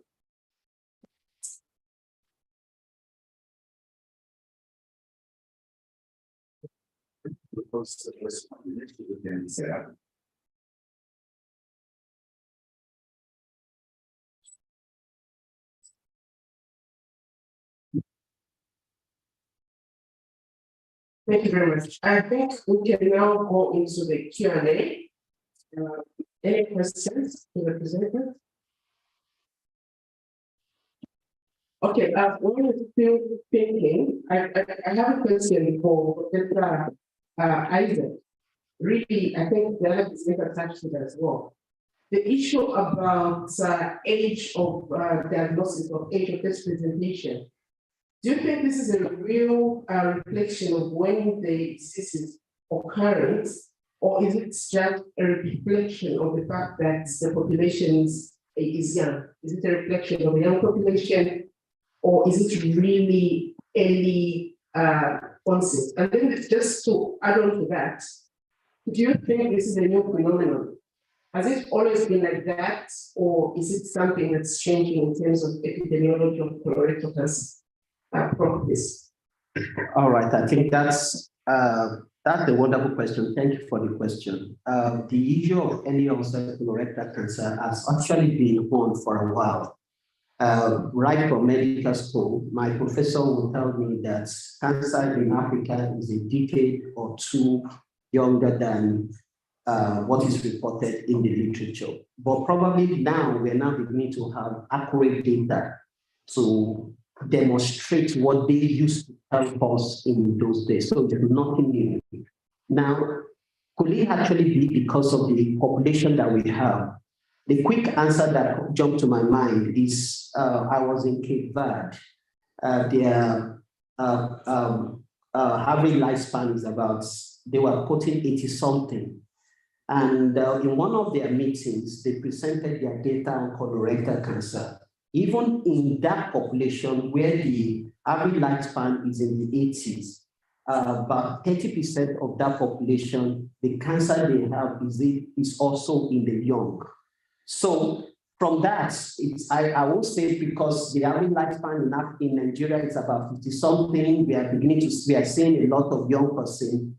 We also have some countries in Africa that have average lifespan very high, and they still see a lot of young colorectal cancer. So something really unique about it. We know that MSI high tumors tend to occur in the young individual. Probably that's why we tend to have higher MSI high in our population. Could that be what is explaining why we have more younger population with colorectal cancer?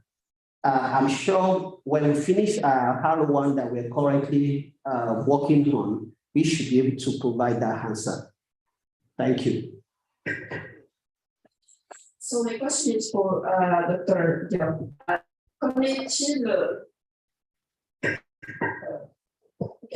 Connaît-il de la génétique du cancer de l'œsophage? What about genetics of oesophagus? Do you have any data on that? En fait, il est vrai que dans nos bases de recherche, il y a d'autres faits qui ont fait partie, le colorectal. Il est vrai que la notion de cancer viro-induit, c'est une notion que nous agitons et que nous essayons de travailler avec nos équipes de recherche pour voir comment on fait pour établir un protocole pour pouvoir déterminer la génétique de ces cancers. Ça fait partie de nos projets. Yes, that's a question. Qu'en est-il du post-pneumonas gingivitis? C'est une bactérie qui a été retrouvée dans plus de 60% des carcinomes épidermoïdes et de l'œsophage en 2016. Est-ce qu'il y a eu des études comme ça dans différents pays?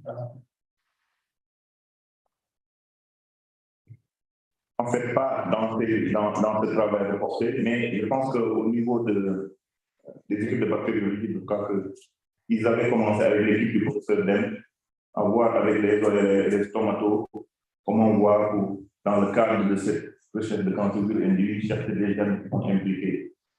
Mais pas dans notre service, on n'a pas travaillé. Donc, je ne pourrais pas vous en dire plus. À moins que le docteur Ali Matou, qui est dans la salle, docteur Ali Matou, oui.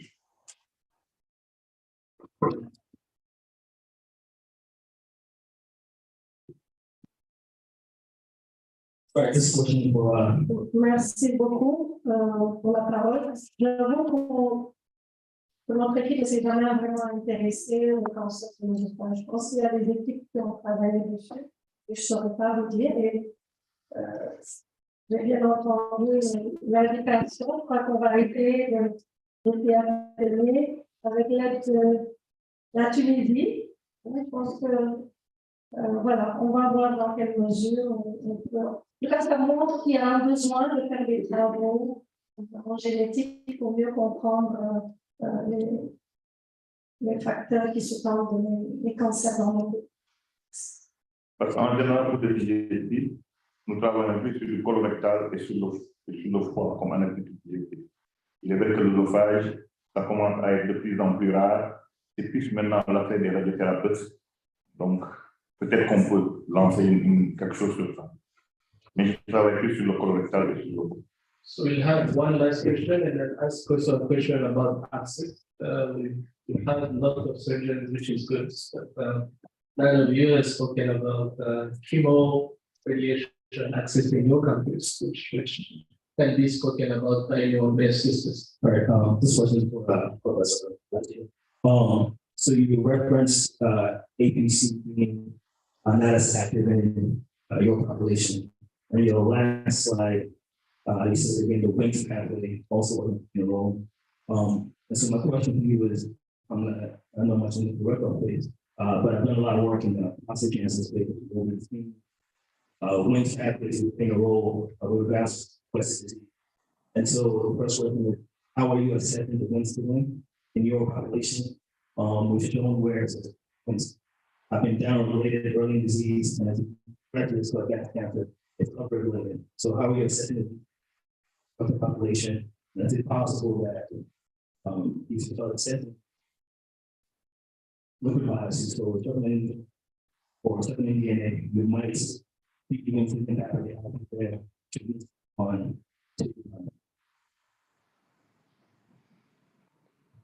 Okay, thank you for that question. Actually, we worked on the cancer tissues, not the tumor circulation, tumor circulating cells. So hopefully we are trying to go into that line to see if there's any difference between the circulating tumor cells and the primary tissue cell. We are just lucky to have a supplement that we got this year that will allow us to explore that aspect. But up to now, we've not explored. Hopefully, in the next 1 year or two, we may be able to have an answer to that question. But what we found in the tumor cells, tumor tissues itself is that the WINS pathway wasn't the dominant pathway that we see in the macrosatellite stable patient. They tend to express more of P53 genes and some other genes than KRAS genes compared to what we used to see in other literature. Thank you. All right, thank you very much. Well, now our last question for this session. Go ahead, please. Thank you. I think that I want to speak a question about Professor Arcc. What is the research, situation of research of beta gas in Nigeria? Because it's difficult to understand. Thank you. Okay. We, of course, we are growing every day, and we now have opportunity to do KRAS. I'm aware of about 2 private institutions in Nigeria that can offer KRAS status, and most teaching hospitals are beginning to build their immunohistochemistry, and they can run immunohistochemistry for MSI status of the patient. But for KRAS, we now have 1 or 2 centers that can run it in the country. So averagely, when we have metastatic disease and the patient can pay, we know that fund is actually an issue when it comes to treatment of our patients. Before you want to administer some of the big stuff, molecules that can actually change the face of the treatments, you want to be sure of the status of the colorectal cancer. For those that can afford it, you can get it within the country. And sometimes we have some lab that send specimen to South Africa to get this. Quickly on, I'm sorry, I know it's a 10 minutes procedure. Paul, it's difficult to put everything on colorectal cancer. We didn't talk about chemotherapy, I didn't talk about radiotherapy. Both are very, very important when it comes to colorectal cancer treatments. And I always tell my colleague surgeons that I would rather want to cure a patient with other things than to use knife. Because I know even in the best of the centers, surgery can actually be associated with complications anywhere in the world. And I've seen both the West and Nigeria and some other African countries. And we know that when you talk about rectal cancer now, you can even cure about 50% of them with chemoradiation.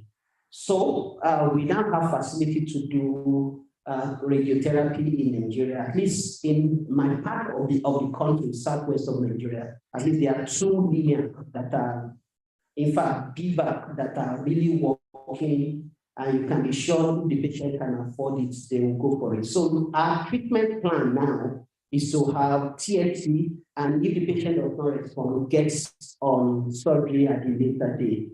So almost all my rectal cancer, if they can afford it, will get chemo, chemoradiation, chemotherapy, and then end up with surgery for total mesorectal incision if the tumor has not been completely ablated by the tumor. I'm glad to tell you that there are few of those cancers that we will be able to cure in Nigeria with chemotherapy and radiotherapy alone. I'll be happy to stay and hang my boots if Dr. Amakanko can cure the patient, rather than to make the patient with surgery that have side effects. But we are beginning to have good access to radiotherapy in Nigeria and good access to quality chemotherapy, and we are beginning to have good results from them. All right, thank you very much. I think we're going to end this session, but before we go, I just want to say that I have a new target now. I'm particularly interested in esophageal cancer, but because I don't understand the same word in French, I didn't follow the discussion at all. So I really have to learn French. We don't have a choice. All of us will do that. Okay, nice.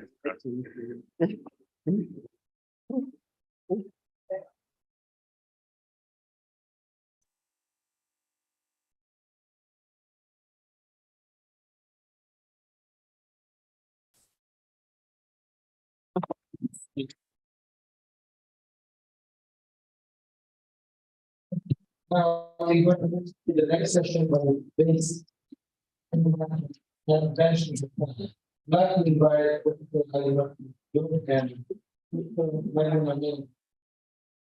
on the way.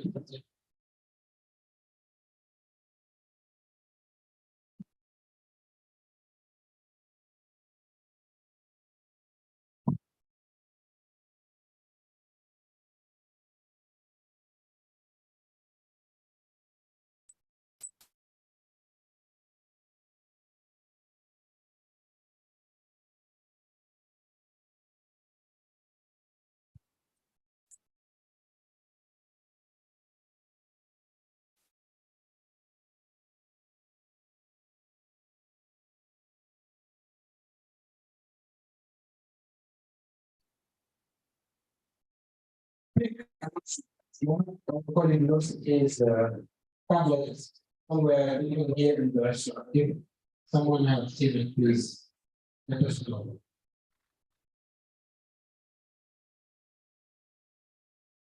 It's an iPad. So we are all collecting a very tablet. They're going to donate it to the record.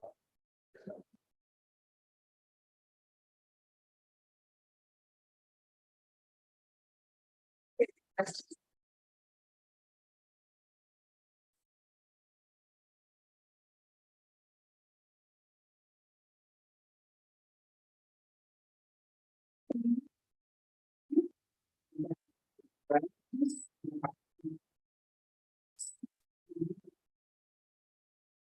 to you. Thank you very much, Maïmouna. Bonjour à tous. Je vais parler en français. Je suis le professeur Alima Toudéré, je suis microbiologiste. Je travaille beaucoup sur l'infection à VIH, mais également, depuis quelques années, on commence à s'intéresser au cancer virologique, en particulier HPV. Avec Maïmouna, l'équipe de Maïmouna, on a beaucoup travaillé aussi sur le cancer du foie, avec le virus de. So we'll kick this off with our first speaker. And it's Judith, is it? It's your first name, Judith? Yeah. So our first speaker will be Judith Adieni from Uganda. And she will talk to us about the milestone in landscape Anglophone care continuum. Okay, thank you very much. Bon après-midi, mes amis. Je parle français, but it's not broken, so you can feel a little bit more. I'm going to present in English. And thank you very much. I work in a hospital. This first slide, I have that landscape of a road that is in Uganda, and it's one of our newest roads that we have. As you can see, it's a difficult terrain, but nevertheless we use it. So this is the hospital where I work. Sorry. This is the hospital where I work. And when we're talking about investment, we need to invest cautiously. This is a public facility that was built with the intention of reducing referrals abroad for specialized care. But somebody has to pay for the costs of maintenance. So patients have to pay for their care. And now we have moved from so many patients that we used to have to literally what seems like empty walls because people cannot afford. So when we are talking about investment for specialized and better care, we need to be very careful. So regarding the burden of cancer in Africa, at best we can say it's disproportionate. I think that I won't say it's a common theme, but we've seen this before. The cancers are generally rising. 1/3 of all cancers we know worldwide are preventable.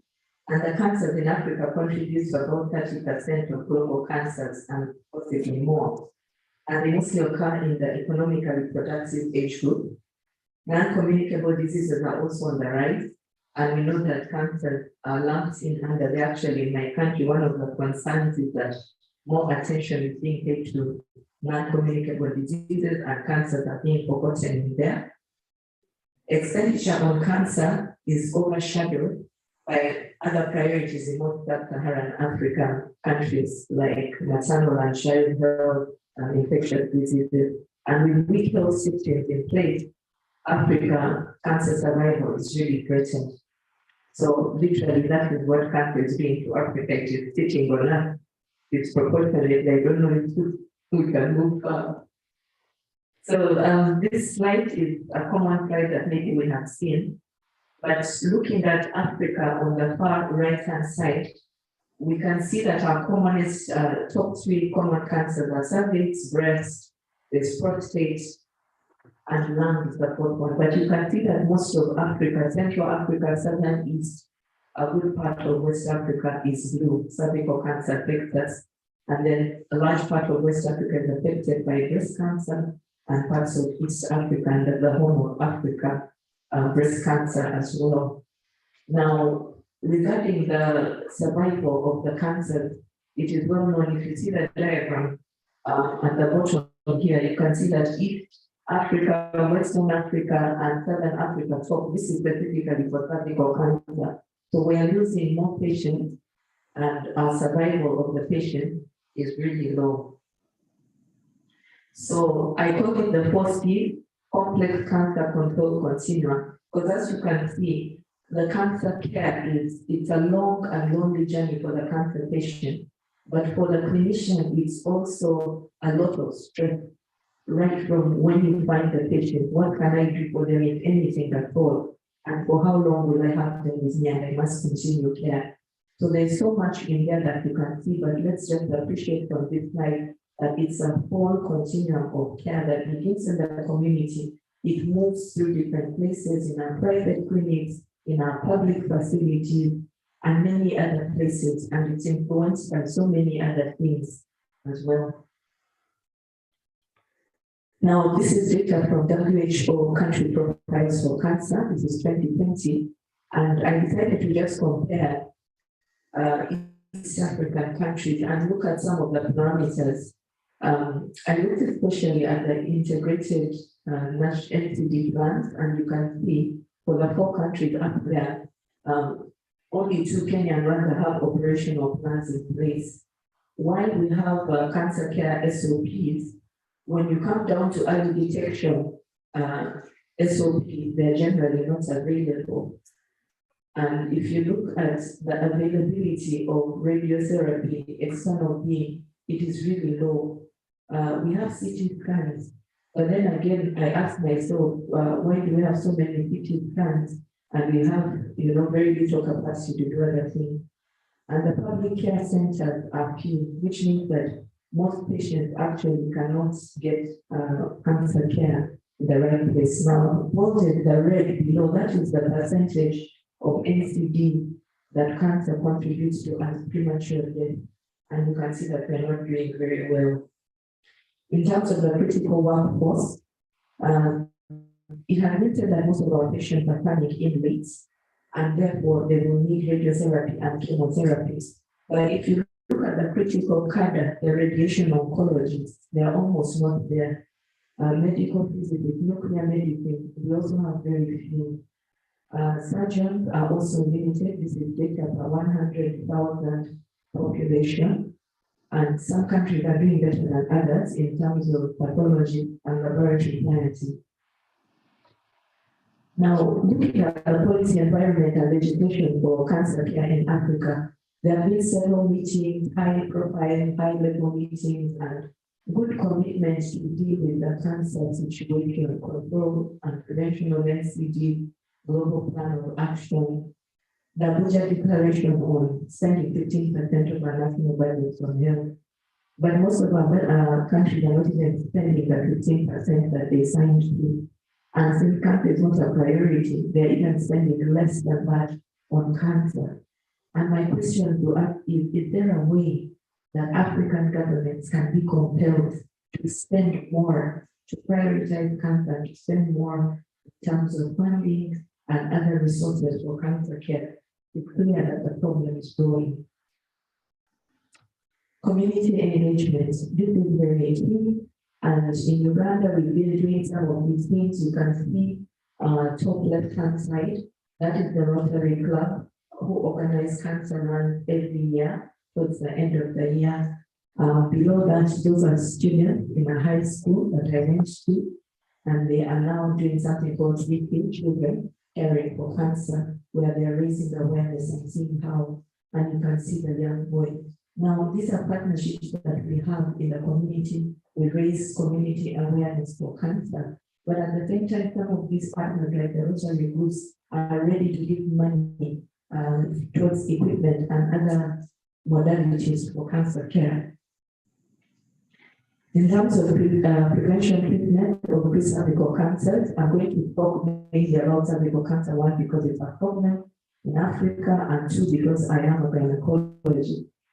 As you can see, right now, the WHO statistics says that HPV vaccinations are at about 45%. And yet here we are, 2030 is very far, and we're saying we want to achieve a target of 90%. We now have self-care options for screening. At the top there, you can see that's the Evergreen graph. When the women are able to collect their samples themselves in the comfort of their home, this has been researched and it has proved to be a very good opportunity for the women, because one of the key barriers for us for cervical cancer screening is the women coming to the facility to lift their skirt and open up to male providers. So if they can collect the samples for themselves, will go a long way. WHO has guided in their most recent guidelines about HPV DNA testing. Earlier on, someone talked about VIA, and I appreciate that VIA is what is readily available to us. But friends, we are moving forward. WHO has guided and is now asking countries to fast track on the HPV DNA testing for screening of cervical cancer. One of its benefits is that you can do screen once in 10 years, and it's a high precision test. So we need to embrace it.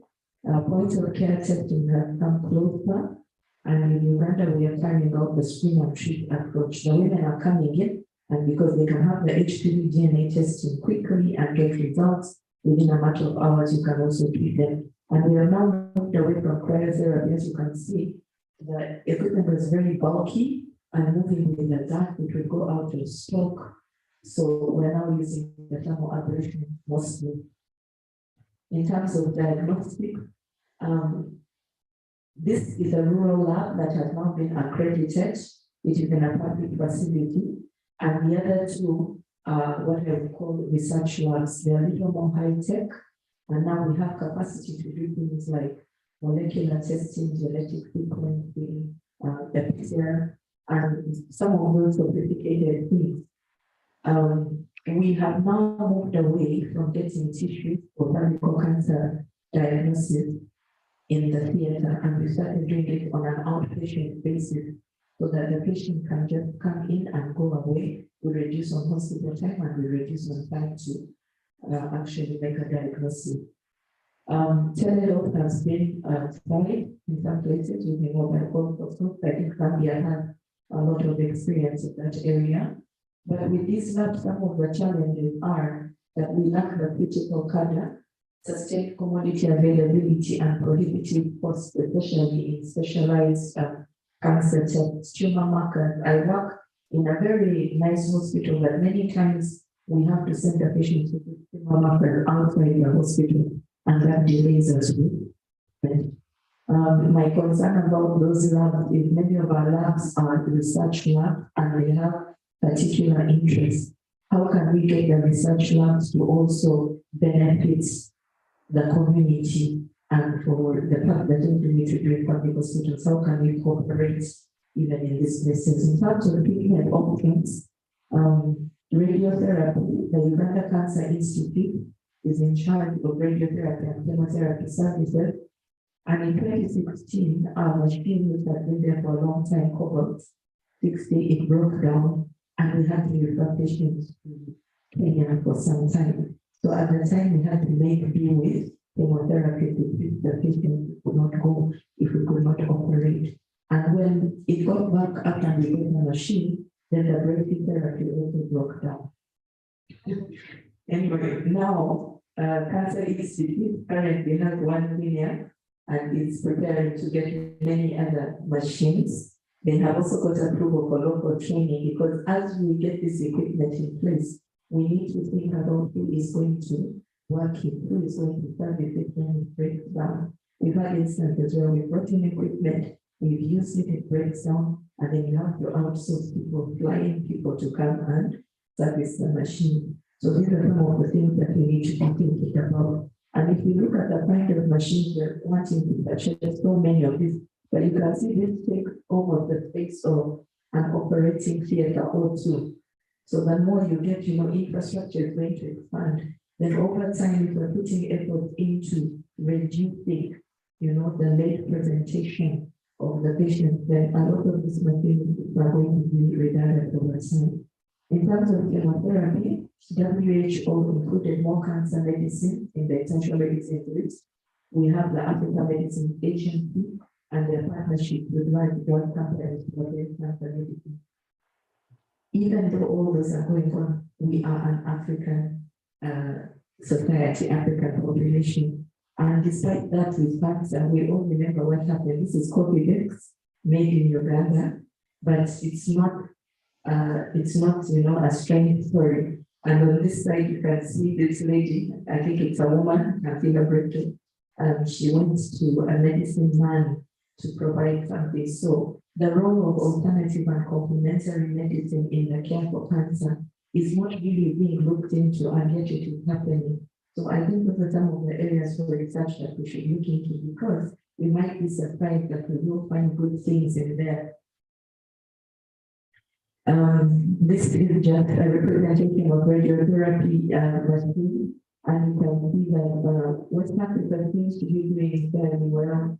Up north, here in East Africa, a good number here, but by far, many of the places still need that. And this is palliative care. So most of our places, most of our countries in Africa actually have some form of palliative care. Okay. In terms of surgery, this is a group. We had the gyn-oncology. We had the gyn-oncology fellowship accredited recently when we went to Mozambique. In that process of getting accredited for IDPS. And this is a meeting that we had with our external mentor actually in March, 2 weeks before the global lockdowns of COVID in 2020. And we're congratulating the first two pioneers of our program. Several things have been accredited. Some of the things we are grappling with now, I think we have about 10 also gynecologists, but we're grappling with issues of when people come back, they still need mentorship and coaching for a few years before they move on to mentor and teach.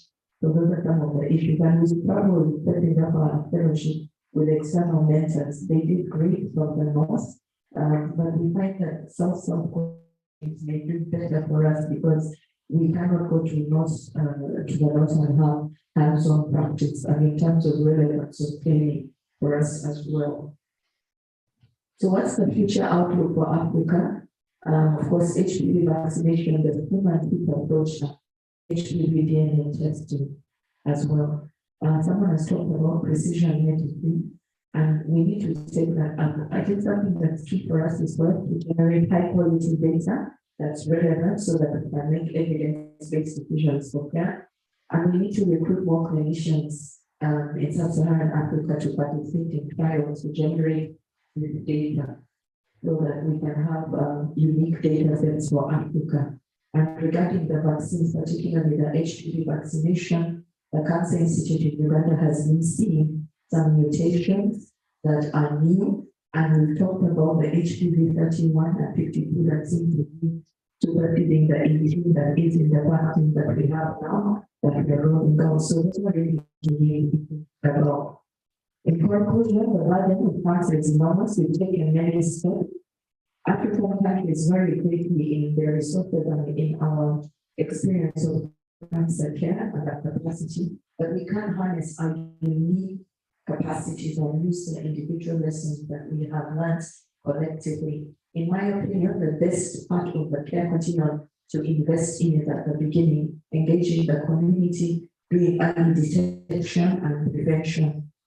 Decentralized care is also key. We are in the process of setting up regional cancer care so that it's more accessible, care is more accessible to the people. And the quality of data cannot be overemphasized and research. The training of the critical data that we need in tandem with other things that we are doing other investments. So thank you very much, merci beaucoup. That road that I showed you at the beginning, that had bad terrain, it actually leads to this very beautiful crater lake in southwestern Uganda. So when you want something so badly and you know the end is good, you take the rough road. Thank you. Thank you, Julie. Merci beaucoup. Bonjour d'introduire Dr. Yossi Hamdi de l'Institut Pasteur de Tunis, spécialiste en génomique des cancers et en oncologie de précision.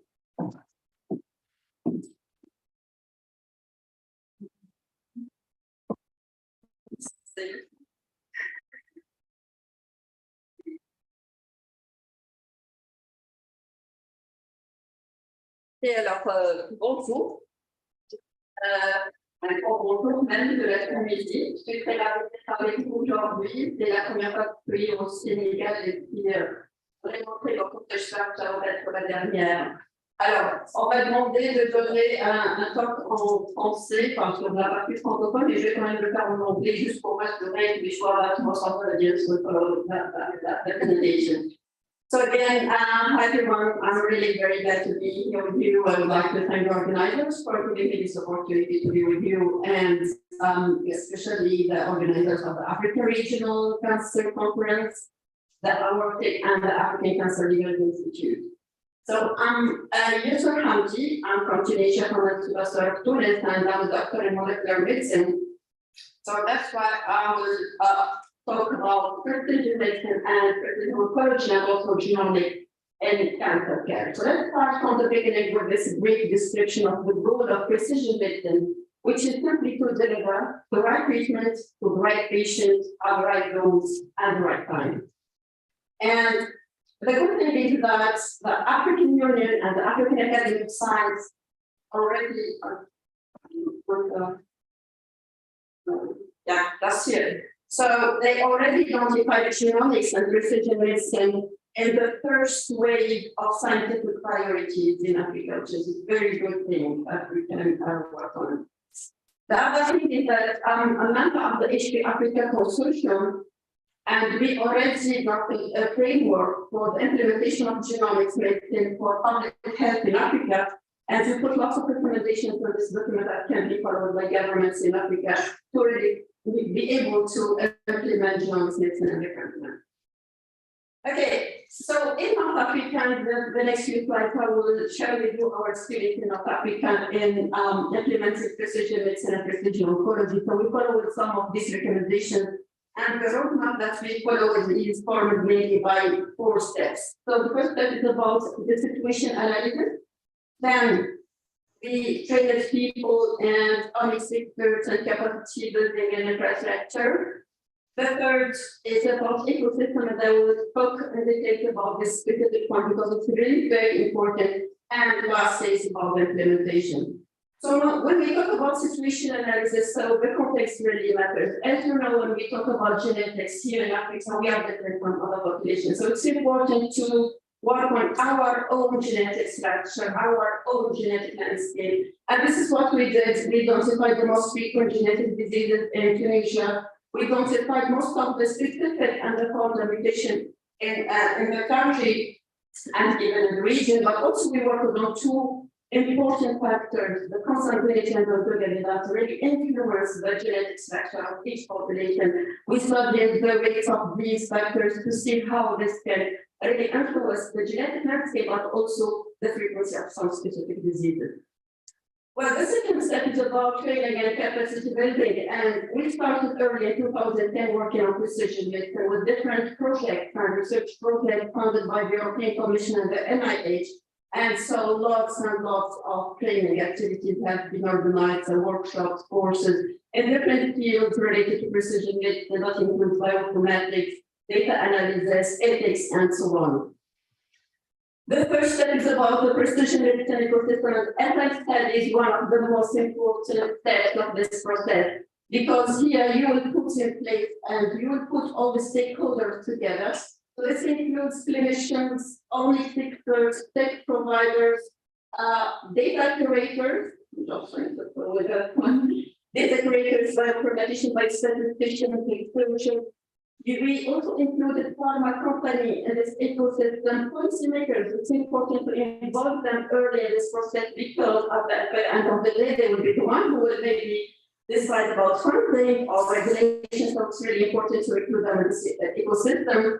We also included knowledge and learning societies, and for sure, last but not least, the civil society education and the key component of this ecosystem. So we already put this ecosystem in place, and we are really communicating together, working together in order to really implement precision medicine in the region. And the last step is about implementation, and for this, so we are working on 2 big projects, and I don't know, fortunately or unfortunately, I'm coordinating both of them. So 2 big projects, the Genome Tunisia project, but also the Permedina project on personalized medicine in North Africa. I'll start with the first one, Genome Tunisia Collaborative Alliance. The GTCA was launched in 2019 and funded by the Tunisian Ministry of Health. This is very important to get governments that are committed and highly committed in putting in place this kind of program. So it's a multidisciplinary partnership bringing together experts from different Tunisian institutions that came to the conclusion that sequencing 1% of our population, it's around 10,000 whole genome, will help us to address the genome, the reference sequence of our Tunisian genome, and we are using that technology element for that. So the Genome Tunisia, as I said, the first goal is to build capacities and facilities for genomics in research institutions, but also for clinical use in different hospitals and in different oncology centers. The main goal is to get up the reference sequence of our genome. As I said, it's important to get this reference sequence because for research, but also for diagnosis. If you will make genetic diagnosis, if you don't have a reference sequence, so it will be like useless. So that's why it's really important to get this kind of reference sequences, but also it will be useful for an efficient diagnosis of the disease, for personalized treatment, and to improve the preventive care. And so soon we will get this the Tunisian genome sequence, and I have to say that we also have funds from the NIH as a part of an initiative with different other African countries, the initiatives for the agenda. So the second project is called Medina for Personalized Medicine in North Africa, and it's funded by the European Ministry of Foreign Affairs with €1 million.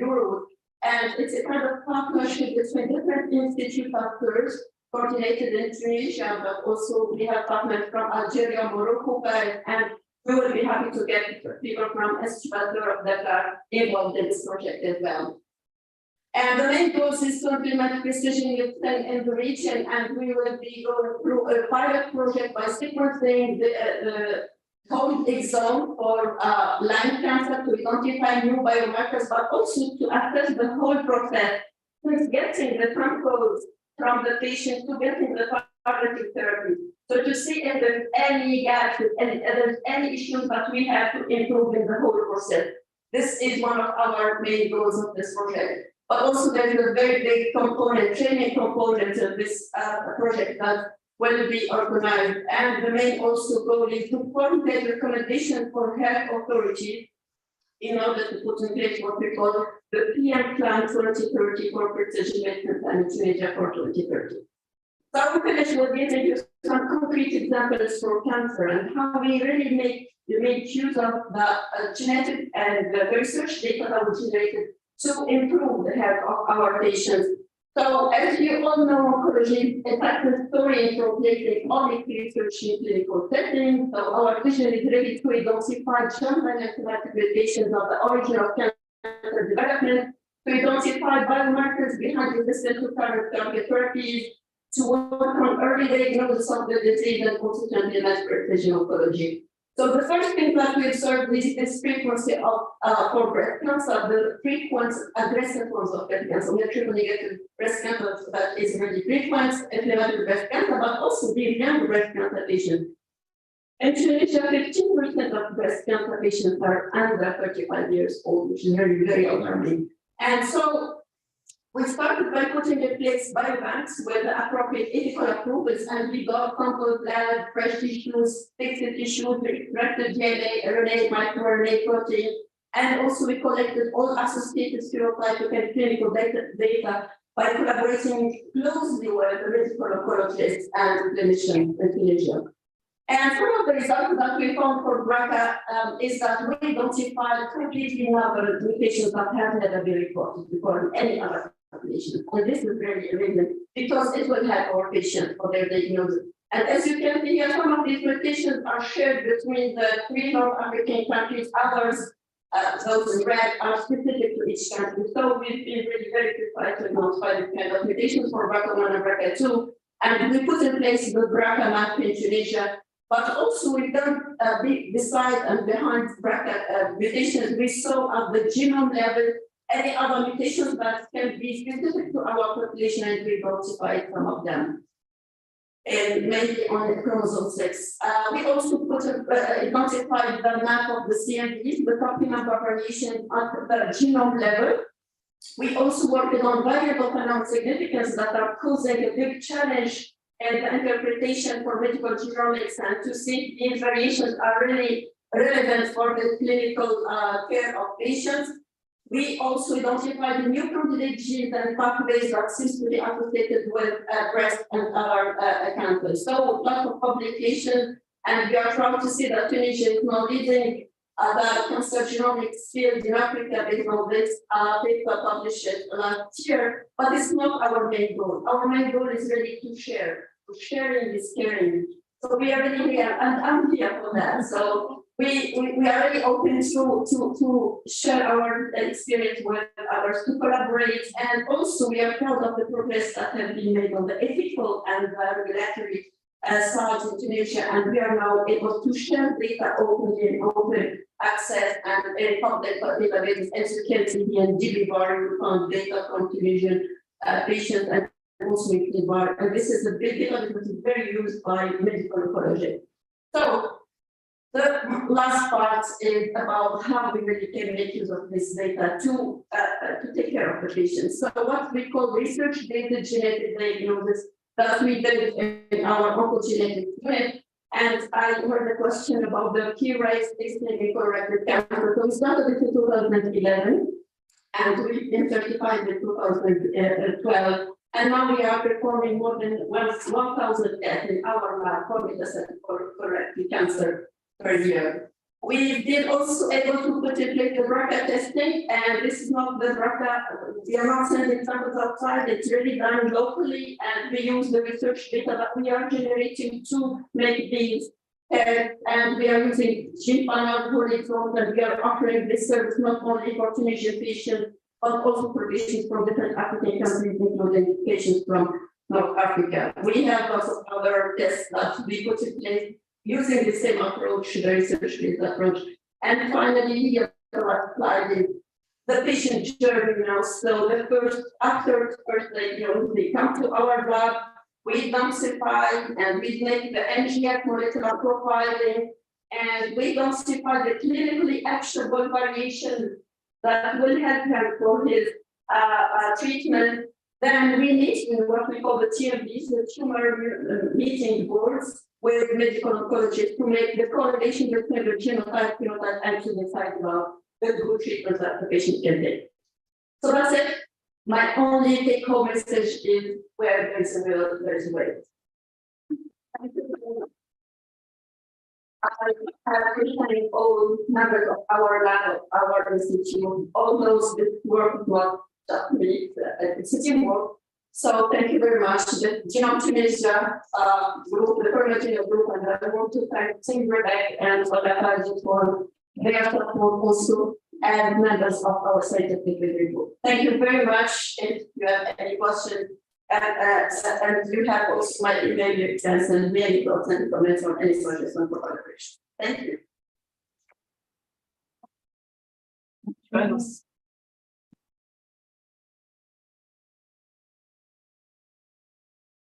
Merci beaucoup pour ces deux belles présentations.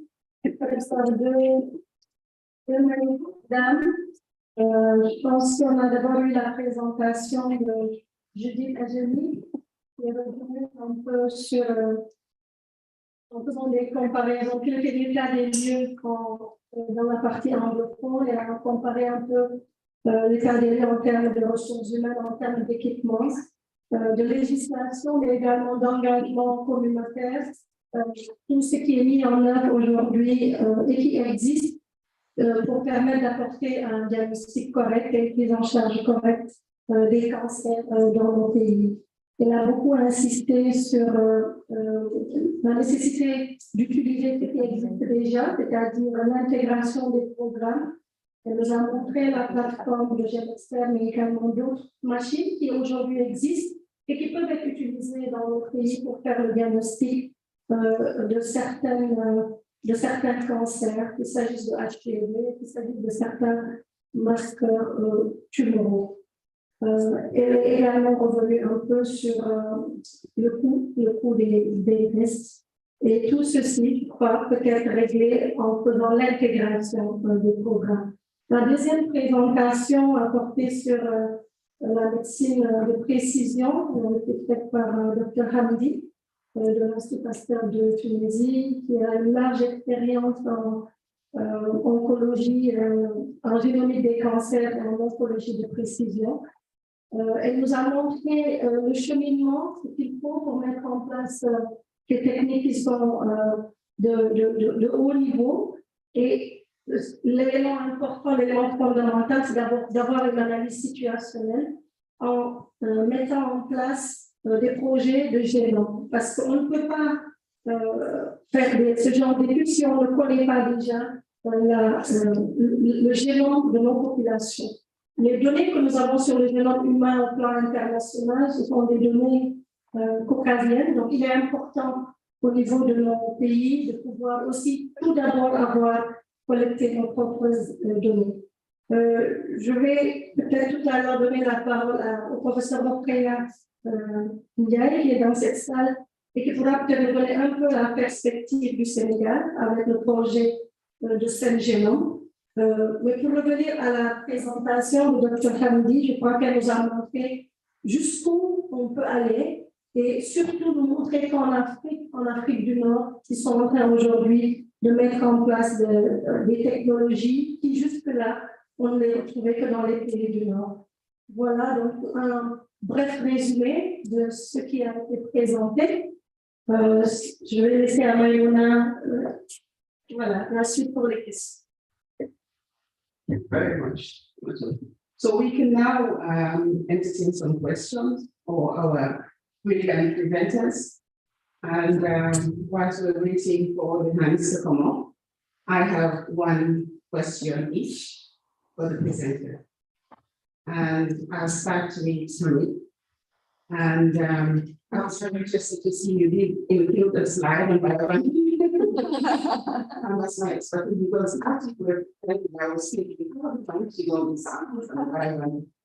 So the question really I have for you is that the sustainability of the biobank. I mean, I know a biobank is expensive. Obviously, it would require a lot of resources. But the sustainability is not only the economic sustainability, it's also the social. And I was just wondering how you managed to get a buy-in from the population to contribute to the biobank, especially as you mentioned that you're open for sharing of your data and your samples, you're thinking about national collaboration and international collaboration, the kind of ethics approval and the type of permission that people will give you to be able to share their samples and data. Okay, thank you for this question. First, we started in the genomics field, I think since 1990.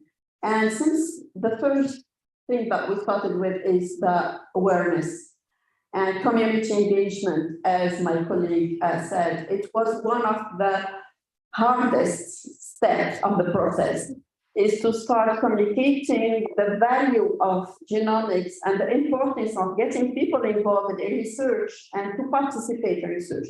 So after these years now, we have people that come to our center and in different other research centers to really participate in research and they are aware, okay? So it's important to work on this side.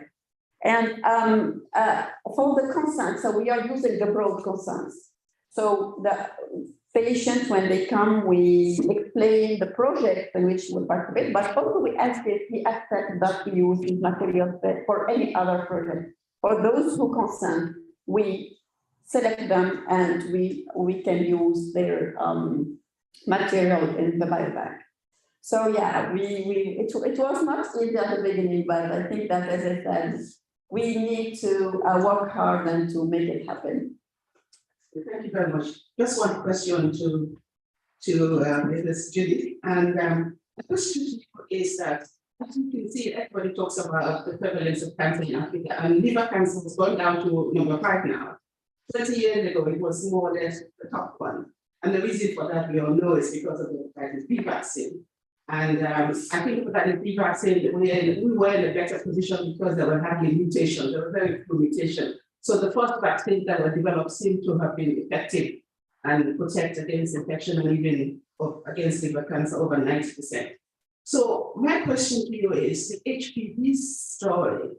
45% of people in Africa, or as the major says, that are taking the vaccine. What can we learn? Because I think for HPV, for cervical cancer, since we know the vaccine, that the viral variant one of the most high risk factor. So prevention would be interesting and important for us. What can we learn from the HPV story to try and reduce the rate of cervical cancer through improvement of the HPV vaccine and vaccination intake? I know it's different. You're not going to be vaccinated infants. We need to vaccinate adolescents or whatever. But what can you say about that? Thank you very much for the question.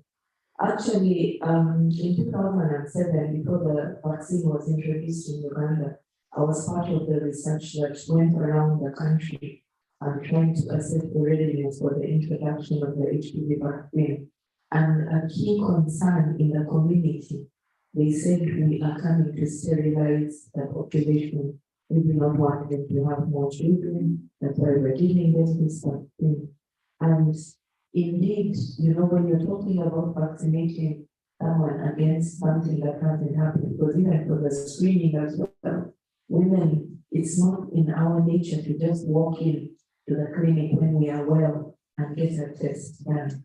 So again, it goes back. And my concern actually, yes, we know that HPV is the main factor in developing cervical cancer over time. Like I said, we need to go back to the community and really engage with the community. But again, I also want to say that we have learned lessons through the COVID pandemic. People were ready to take a vaccine that wasn't even fully researched yet because of what was happening around them. So if we're able to make people understand, and this is where I think we need to bring on board survivors of cervical cancer, to be able to tell their stories of how they have walked this long road. It has been difficult. And if we can use them as champions for HPV vaccination, if our mothers can come in, and right now one of the things we're doing at my facility is to do outreaches, you know, to have health camps. Now during these camps, I am seeing us bringing the whole family, inviting the whole family. The mothers come in with their daughters for vaccination HPV, the mothers are screened, and the men can also get prostate checked as well. So the mothers can do both cervix and breast screening. So we need to go back, we need to convince people that cervical cancer is actually a big problem in Africa, and we have this tool in our hands to deal with it. We have the magic bullet, we have the arrow to shoot. And if they are convinced, they will begin to convince their neighbors and their neighbors' neighbors, take your children. Our problem actually in Uganda was when the HPV vaccination was introduced and because of the market, corporate women wanted to come in and take the vaccine even though they were already sexually experienced. And they were like, why are you wasting this vaccine? They could pay for it. So people were ready to give it to them.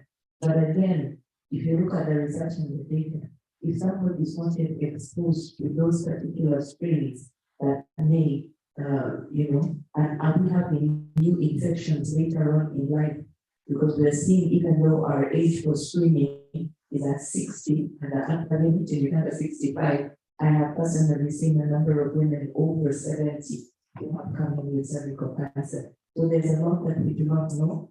And Cancer Institute has recently identified some mutation in the HPV types in cervical cancer. They have seen things that are not common, so we badly need our data sets from Africa.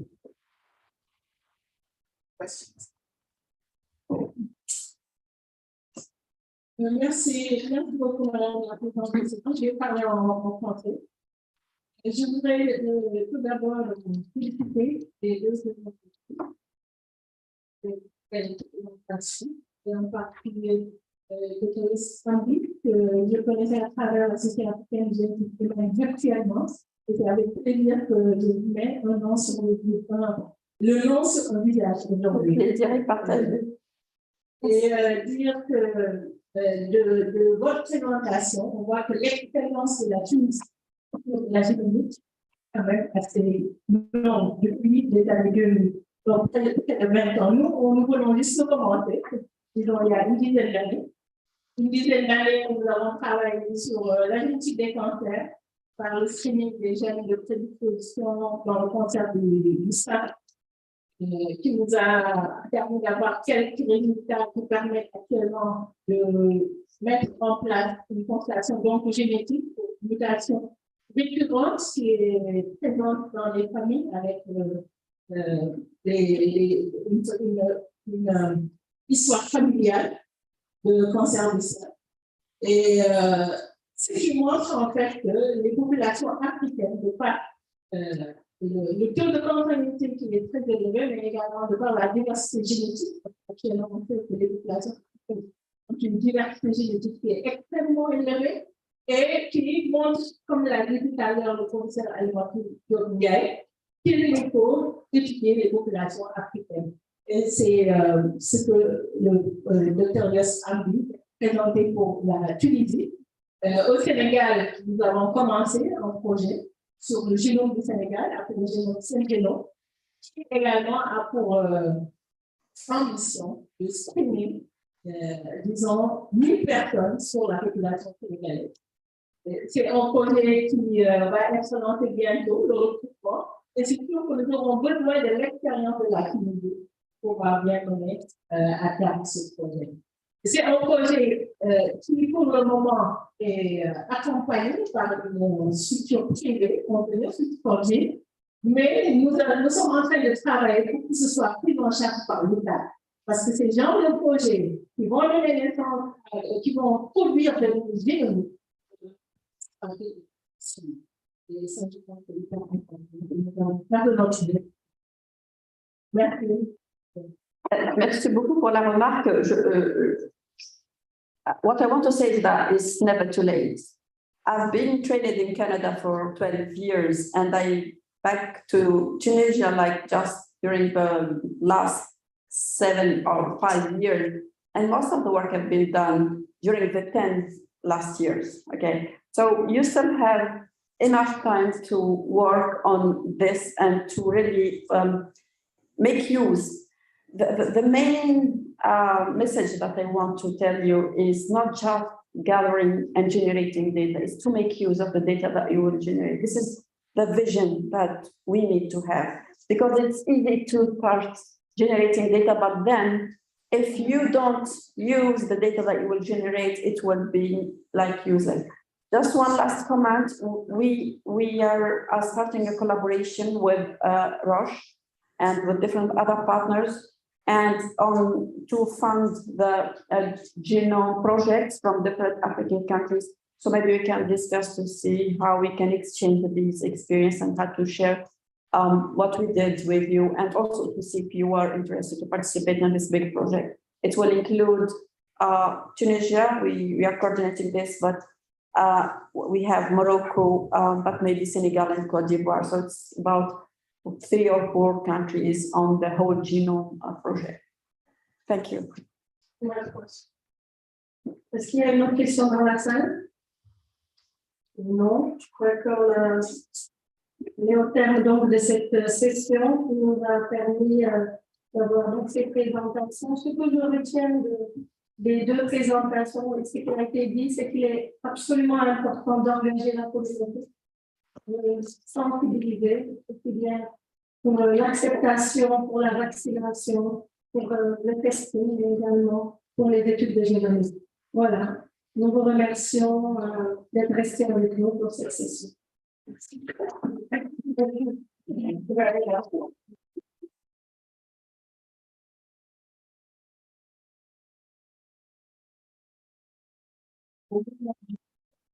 A very short question on behalf of the Green Cancer Research Model Development. That's the data we used to go.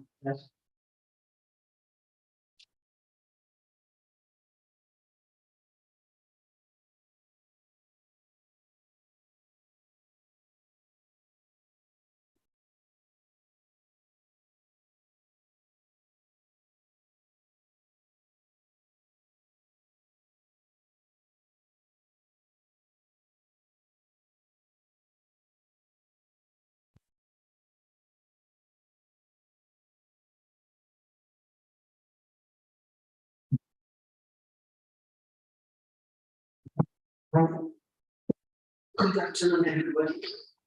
I hope you are having a nice time. A lot of information that is coming very quickly. This is going to be a very short session, and we'll be talking about G43, which is actually a training ground. I'm aware that we have some G43 in Africa. The MACTA group has one, and Caroline Andrew from the MACTA group. She's a master's and senior scientist project manager in population science in the Dakar Cancer Institute. You are welcome, Caroline. You have the stage. Today, I'm very grateful to be invited by the Arcc organizers to talk about a D43 cancer research training model for Africa.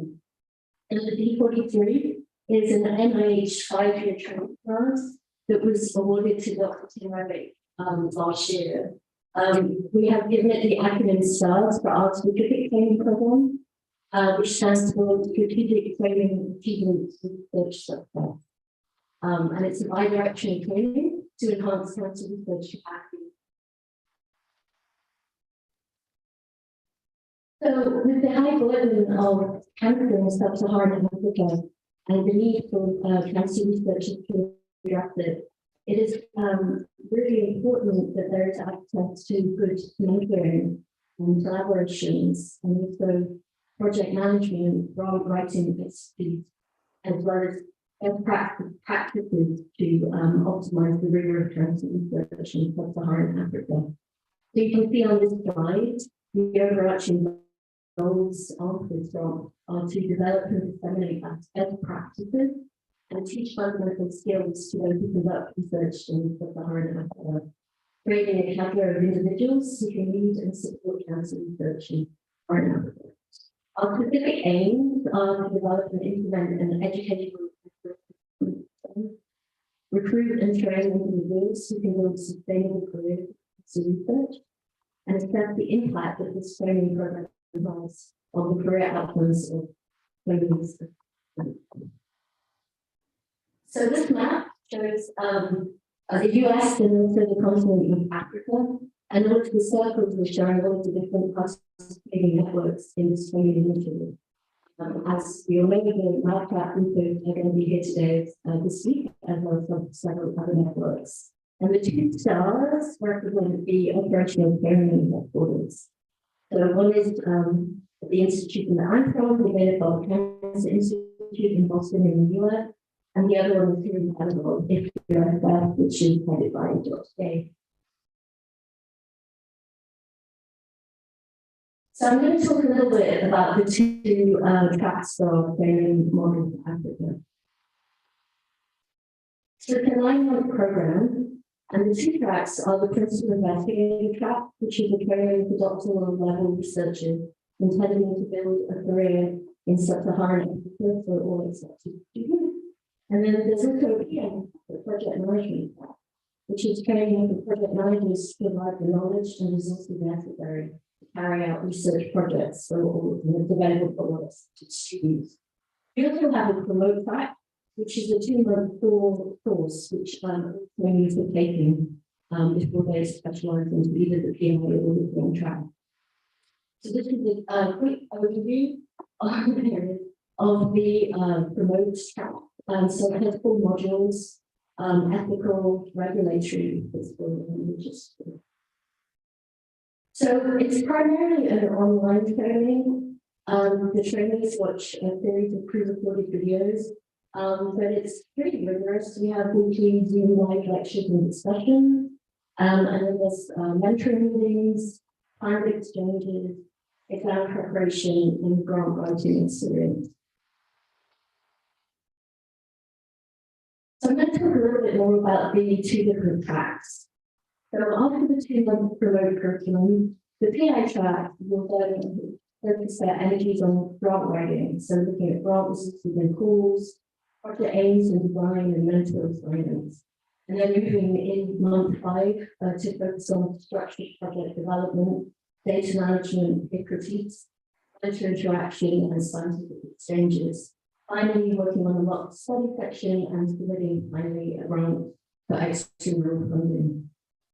So the PI track will be trained to demonstrate leadership in independent and collaborative research, and they will become proficient in research oversight and governance, building skills and scientific project focus would be independent extramural funding. The PM track, or the project management track, is focused right now towards certified associate in project management training. This is to gain qualification through the Project Management Institute. They will be taking that exam in early November. Following that, they'll be doing project management soft skills and tools learning, medical assignments, and case-based adaptive. So the track at the end of the 9 months, they will be qualified to support a variety of research projects within sub-Saharan Africa and health and regulatory settings, as well as being equipped to take the captain exam. So this map of Africa is showing the geographical distribution of our trainees. So the green circles are the principal investigator track. So for our first cycle, there are 8 trainees, and the orange circle is the project management track, and there's 17 trainees.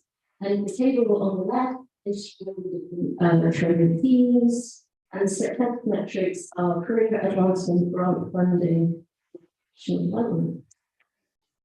So mentoring is absolutely key to the success of this program. So you can see this diagram showing successful candidate requiring readiness, institutional environment, and commitment for health, and then good mentorship. So for the PI track, from month 3, the trainees have been working with their mentors and their sponsors, interacting as they work their way through the grant proposal. And the PM track will begin their mentoring in month 5 after they've completed their exam.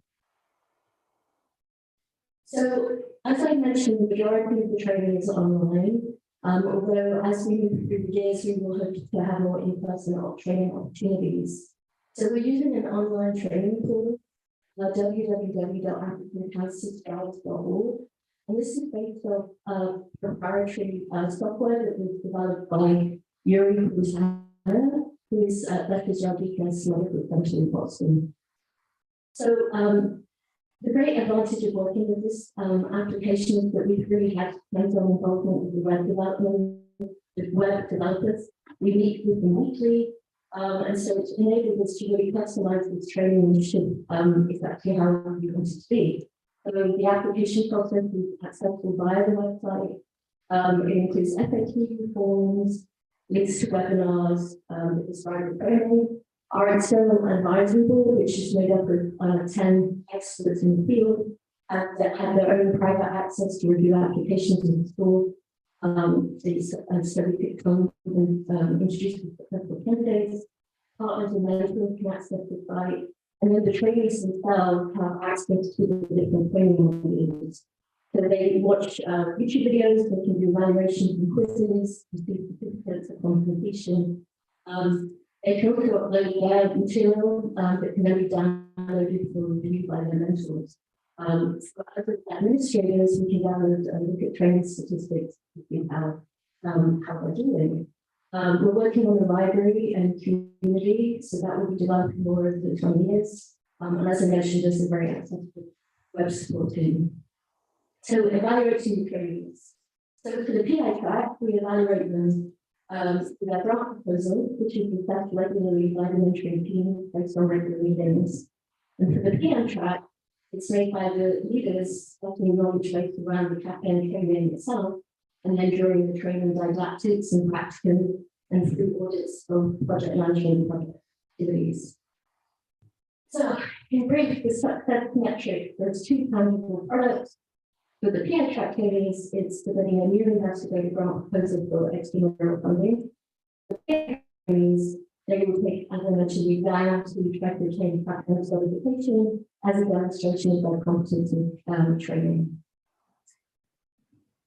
So just want to bring your attention to the second cycle, which is coming up for this 9-month program. The announcement will be coming out soon on October 3rd. And then the applications will be due in early February. And then the training will start on May 15th, 2023.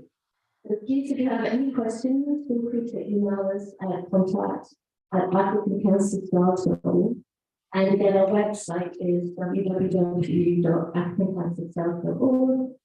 And my last slide is acknowledgement. So first of all, acknowledge Dr. Simara, who everyone can as well. Also, Dr. Elina Deli Aga, who's from the Institute of Human Growth in the University of Nigeria. And she put together a full-day project management training course back in March of 2020, which really helped us as we developed the project management pack for this grant. Dr. Yuri Kumpana, who is the Chief of Clinical Informatics at Bethany's Deaconess Medical Center, whose proprietary software we've been using for our website. Dr. Mohammed Jallo, who is the nurse here as well, who is a colleague. Erica Odiaka, who is a licensed project management professional, who has been key in developing in the final cases with training initiative. And then finally, Eva Coates, who is also a licensed project management professional. She took my institution on other, and she's actually the leader of the training initiative called Project University that trains our staff in good project management practices. And so working with her, really it helps us together our initiative. Thank you very much. Thank you. All right, I don't have a question for her. Anything you want to clarification as regarding training program? Any question from the house? Okay. All right, please. Is the question to Caroline, but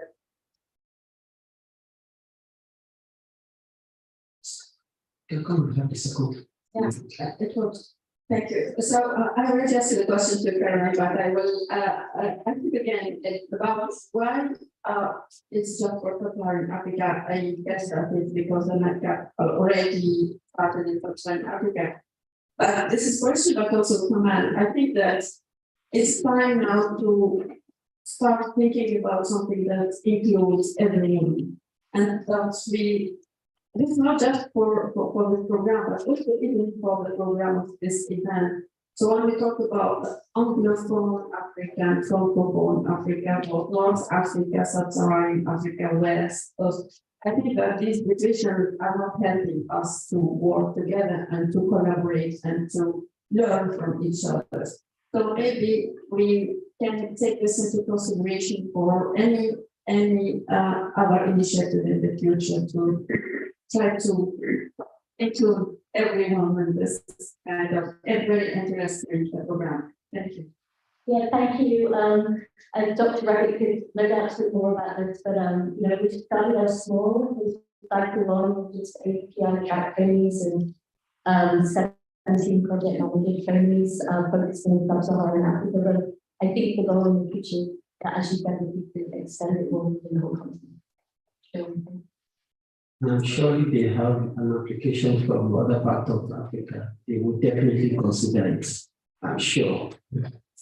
Please. Thanks very much. I have a question for the African, do they need to be linked to one institution in their countries? From the first round, it was a problem since. If I take into account our context, we have very few research participants that are engaged at the university. So if they need to be linked to the university, they will not be able to like this. I think that it's very important that we train run research to be able to integrate the university. Thank you. Thank you for the question. That's a very good one. We actually received an email from an investigator from one of our participating institutions. So when we have this right network, and it's a really great way to disseminate information about this training initiative, as well as finding amazing mentors. We do want to hear from other institutions as well, and it's really open to all institutions. So we do have a form. It's just like a little Google Doc to fill out if you want to become a participating institution. Then that's more of a formality to just sort of make sure that things are in place in order for your applicants to apply for the program. So I would encourage you to reach out to them. All right, do we still have any question? Okay, probably the last one. Thank you very much, Dr. I think the other limitation for French African countries is language learning. And I think the application should be in French, in English. So I wonder if there is any change in it, because it's not easy to speak in French, but it's more complicated to write a grant in English. All right, okay. I think that's a good challenge. Well, in fact, on the website as well, we've been thinking about best ways that we can have it French accessible as well. So very good point in something. We do have a French-speaking person on the project management track, and through our Zoom, we're able to enable English subtitles, but I know that's not really ideal. So it's definitely something I think that we want to try to work on. This is our first year, so we're hoping that this will grow and grow and become bigger and bigger, so there'll be more openings. So thank you, Caroline, for the excellent talk. And we are having many opportunities to train. So if we can have it better, this is a good friend for our young colleagues to take advantage of some of these training tracks that are coming up. The STAR group are there, the AGO is also coming up with another training. Whichever, please take advantage of this training opportunity to improve your skill. I'm sure they will be glad to consider any application that is sent to them. Please, if you know anybody that can apply for this, I'm part of the program, and I know the quality of the teaching and some of the things that are being passed across to the junior ones. Some of those things we learn it in the hard way, but now they are being thrown into their labs. Without any major effort. So please let's apply. Encourage our people to apply for Francophone, from Anglophone, from Lusophone. I'm sure they are going to find a way to translate everything from Portugal to English and from French to English, and we will all be better for it. Thank you for being part of this session. We'll move to the next session. Thank you. The next section, updating training to the cancer workforce in Africa. We'd like to invite Dr. Leondina Borges, Dr. Sani Lachi, Michelle, and Dr. Flora Osman.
Ladies and gentlemen, welcome to this session. This session is updates on training of cancer workforce in Africa. If you must have noticed from the first presentation that we had in the morning, we have seen the need that has been emphasized on training. And this time we are going ahead to get presentations. And before I go ahead, want to introduce myself. My name is Manju Collins. I am a nurse. I'm not a doctor as was introduced. I am a nurse and I work with the Women's Health Program with the Cameroon Baptist Convention Health Services. I equally serve as the County Vice President of Central Africa. Happy to be involved at the educator for this session. I give the opportunity for my co-host to introduce myself.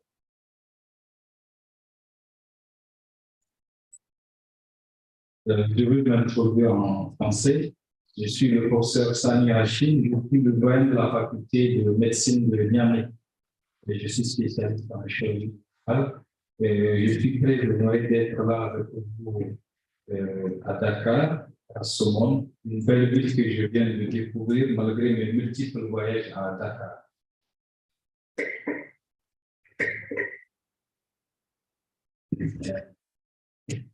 Good afternoon. My name is Yolanda Moses. I'm from Dakar.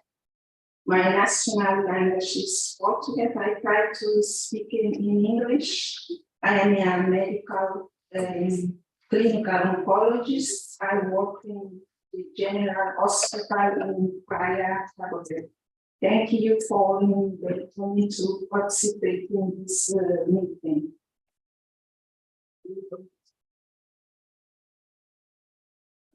Okay.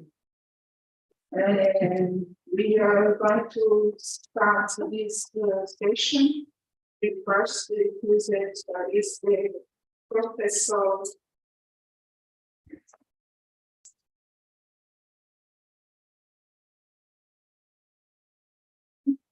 the addition from Nigeria to present the nurse. She's a nurse oncologist. She's going to present the nurse oncology curriculum. Please. That's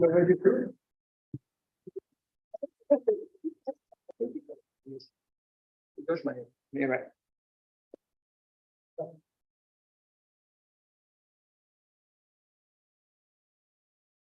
Okay.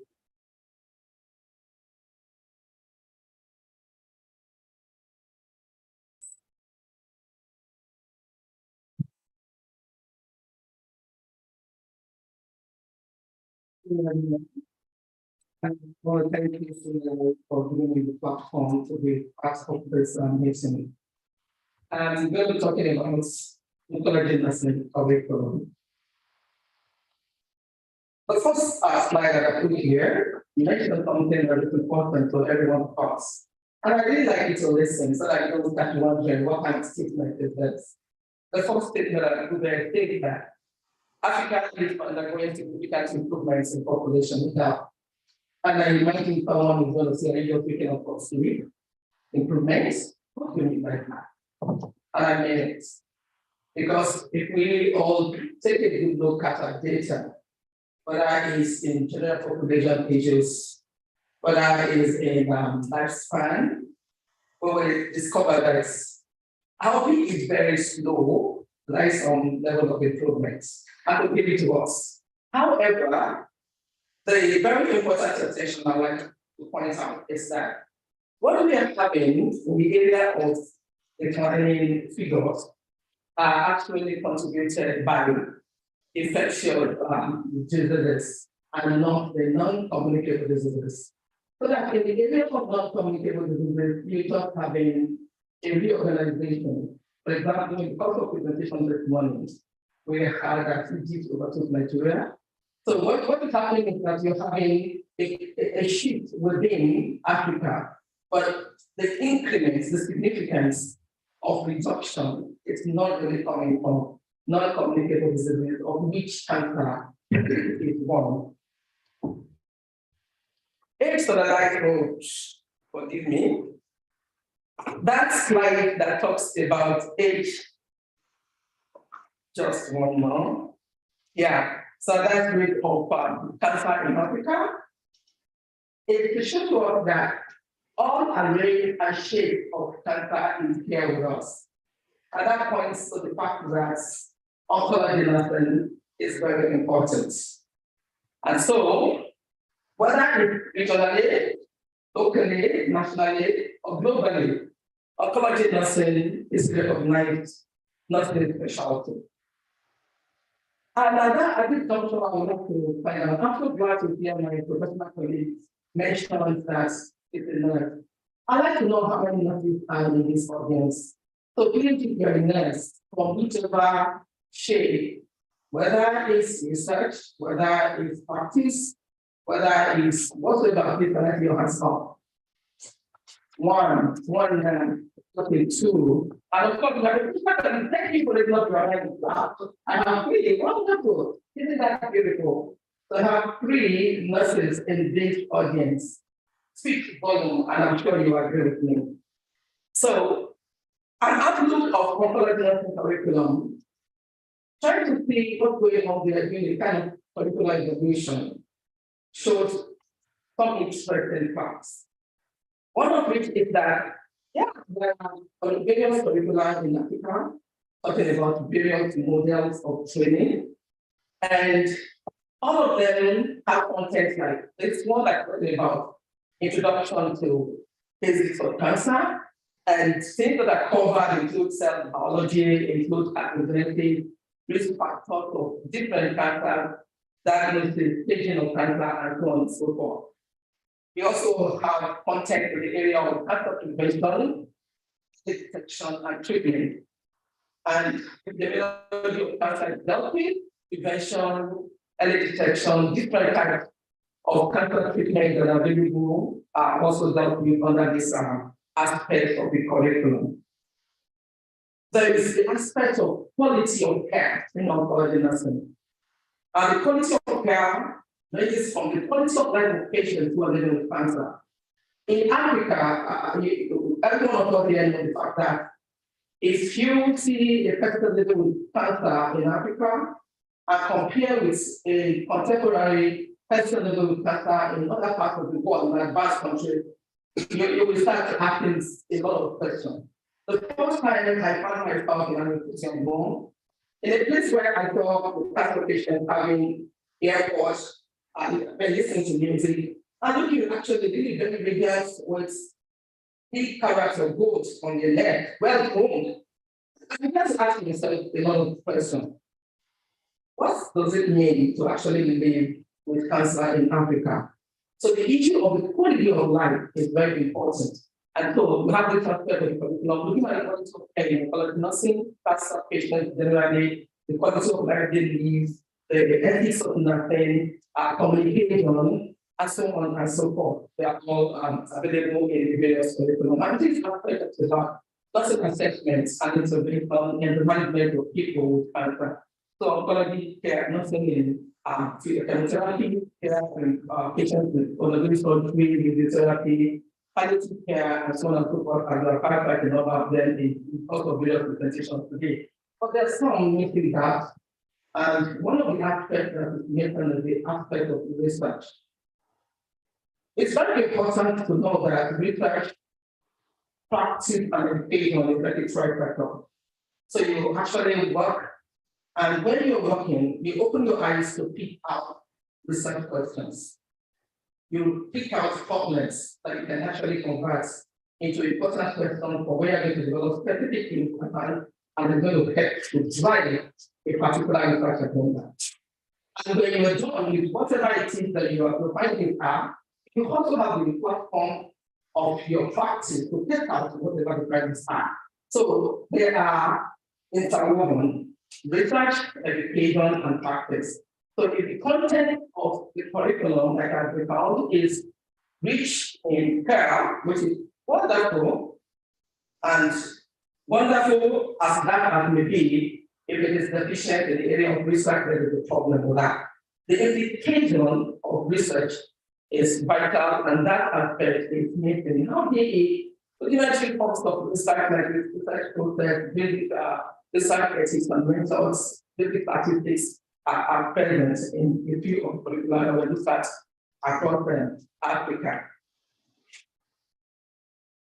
What does this mean to us? Makomi in 2017 stated that nurses are strategically placed to be able to understand more than anybody else, how the population interacts with the social, economy, and political environments. The issue of the number of nurses becomes very important for us here. And if we really actually going to bring about a dramatic reduction, if we're going to bring about something that is really going to impact, we really need to do something about the curriculum of oncology nursing curriculum in Africa. This paper is from Journal of Global Oncology, and it talks about oncology nursing clinical practice in Southwest Nigeria. And the participants in this study alluded to the fact that majority of the curricula that we found were learning on the job curricula. You practicing somewhere, and there are various short courses, and then you are very yourself of the opportunity of work. But that does not classify you as a practitioner in that particular field. So you cannot claim to be an oncology nurse if you continue to learn short programs. These are beautiful things to be done, but this is not what we need for the actual requirement concerning that. And maybe I will jump this slide from and then move on to talk about Southwest Nigeria a little bit in this situational analysis of what happened across Africa.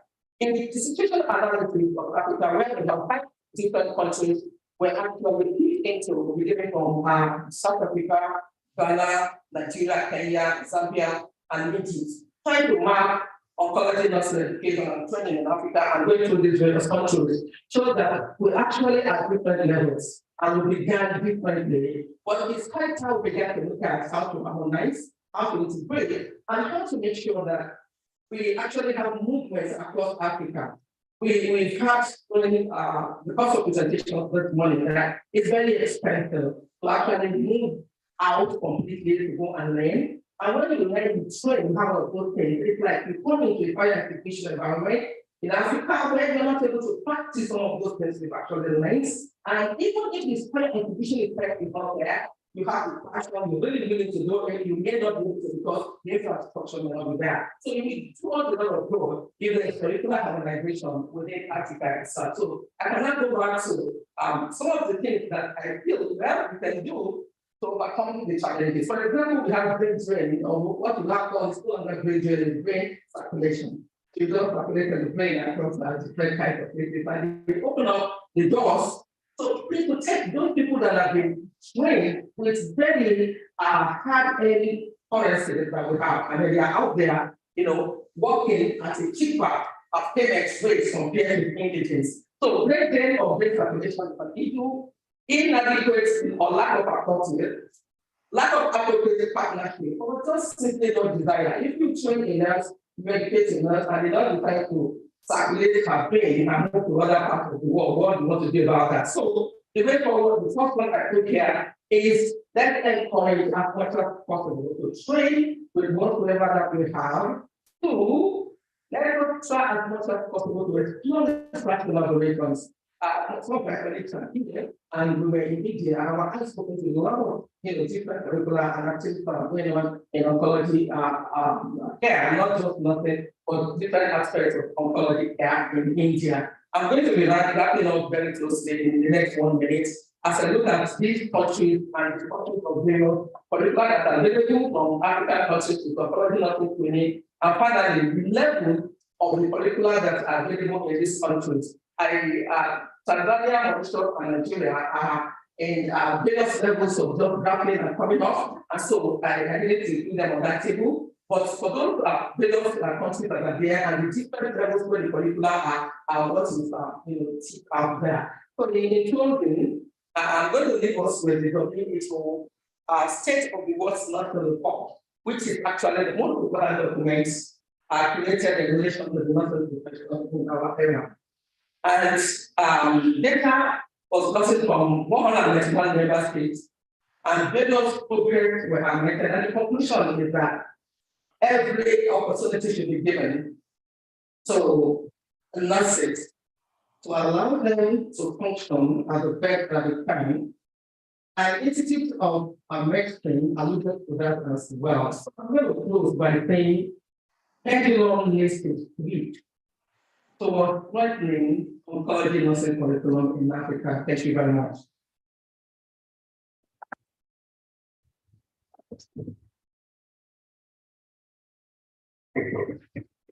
Thank you. The next presenter is Professor Guy from Senegal, Radiation Oncology from Senegal. Professor Guy, welcome to our presentation.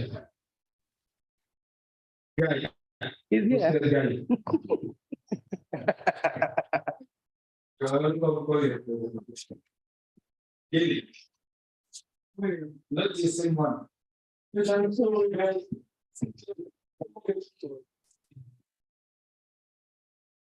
Now, forget the box, we're supposed to give the presentation. It's a pleasure. Okay, thank you very much.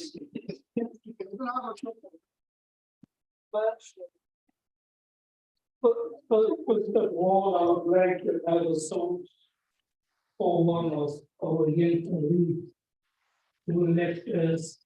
It is a story on 4 years of specialization in radiation oncology. It was to be the first radiation oncologist in Zimbabwe. We saw restoring peace, the first career. Well, right now I would like to talk about just few words about radiation oncology curriculum in Senegal. 16 million inhabitants, very young population. And at the time they're expecting about 11,000 new cancer cases every year. And radiation therapy is a key pillar of treatment of cancer. About 80% of patients will need cancer. And as we are talking about advanced stages in Africa, we will say that more than 95% of patients will need radiation therapy. And for this reason, the state has done many efforts and will put commitment every day to settle new facilities. And this time we have 4 radiation oncology facilities in Senegal. But we have a very long tradition of training in Senegal. Our faculties of medicine is about 100 years old. We are training people from all Africa for about 1 century. And for this reason, we have a very good basis to develop new specialties. And developing new specialties is also having good rules. Good rules means quality insurance, means fixed, means social. And we have 4 in the Dakar University. The best is our goal. So we are trying at any time to do progress. And to set up this kind of program, we have different steps.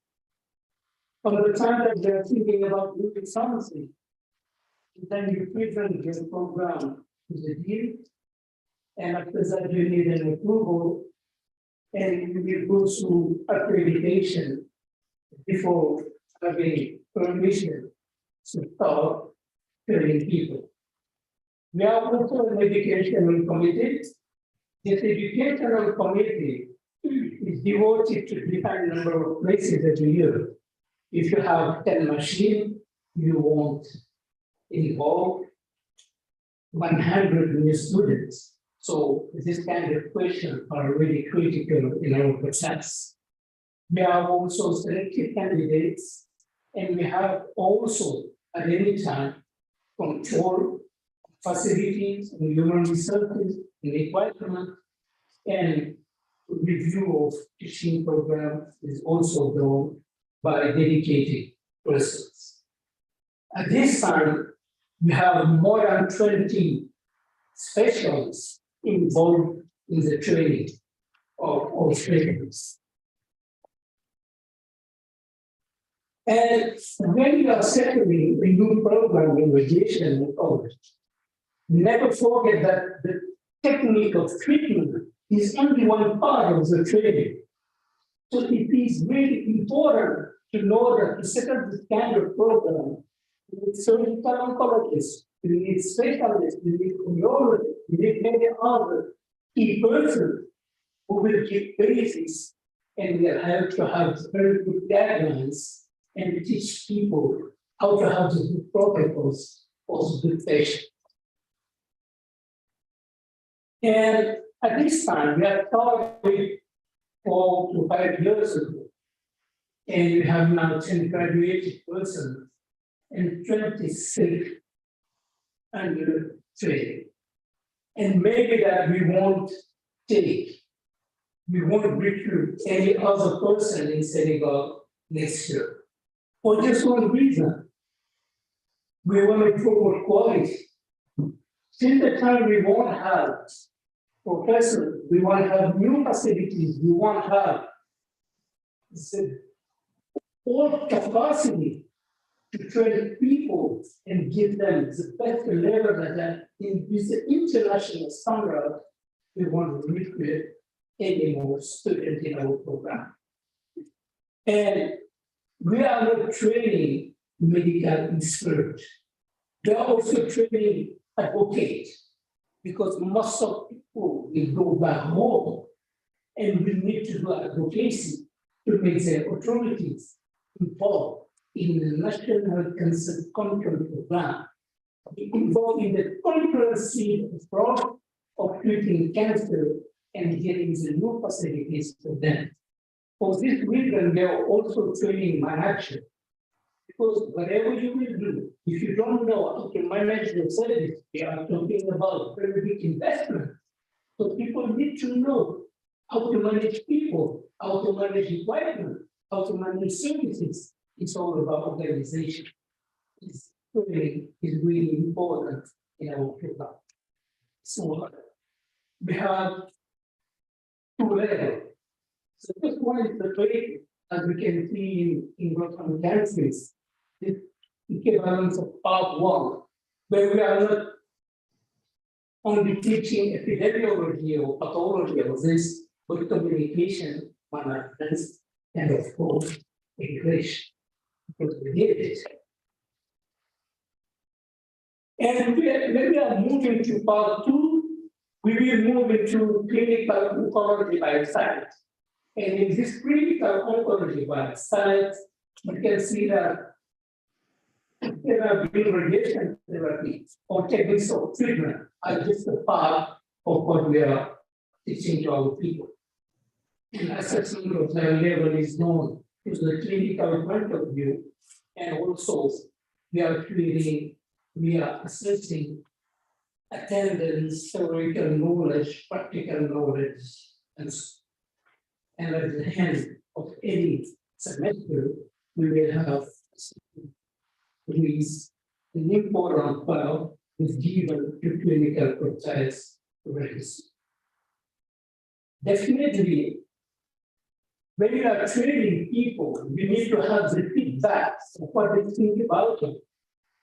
And it's for us really important to have anonymous assessment of players. And it should be the case in Senegal from now. You can see the program with different credits in different specialties, in ethics, in gynecological cancers, in mammary tumors, gastrointestinal, head and neck, and so on. What are our challenges? The first thing is that we need to have an international accreditation. Because I think that there is the best way to train people in Africa is try to share our experience and try to share our needs, so that we will have a West African diploma. Or even if you don't have a West African diploma, you need to have an African approach what we are teaching, so that people will be free to go and work in Ghana, South Africa, or anywhere else, because we don't have enough specialists. Maybe if we have enough specialists, we don't have enough experts. So we need to share our human resources board. And to develop this kind of program also, it should be interesting to know what we really need. Do we need several taxes? Do we need program therapy? This question will be defined by doing and getting having African evidence in these programs. For this reason, and in 1 minute, I will take this question of moving from radiation oncology to clinical oncology may be an issue because if you don't have enough medical oncologists, maybe that all people dealing with cancer need to do chemotherapy. The same reason will bring us to talk about English. Why don't we learn English more? So that we can share our experience, our means, our books, and also our grants. Maybe with that, to an African diploma, an African radiation.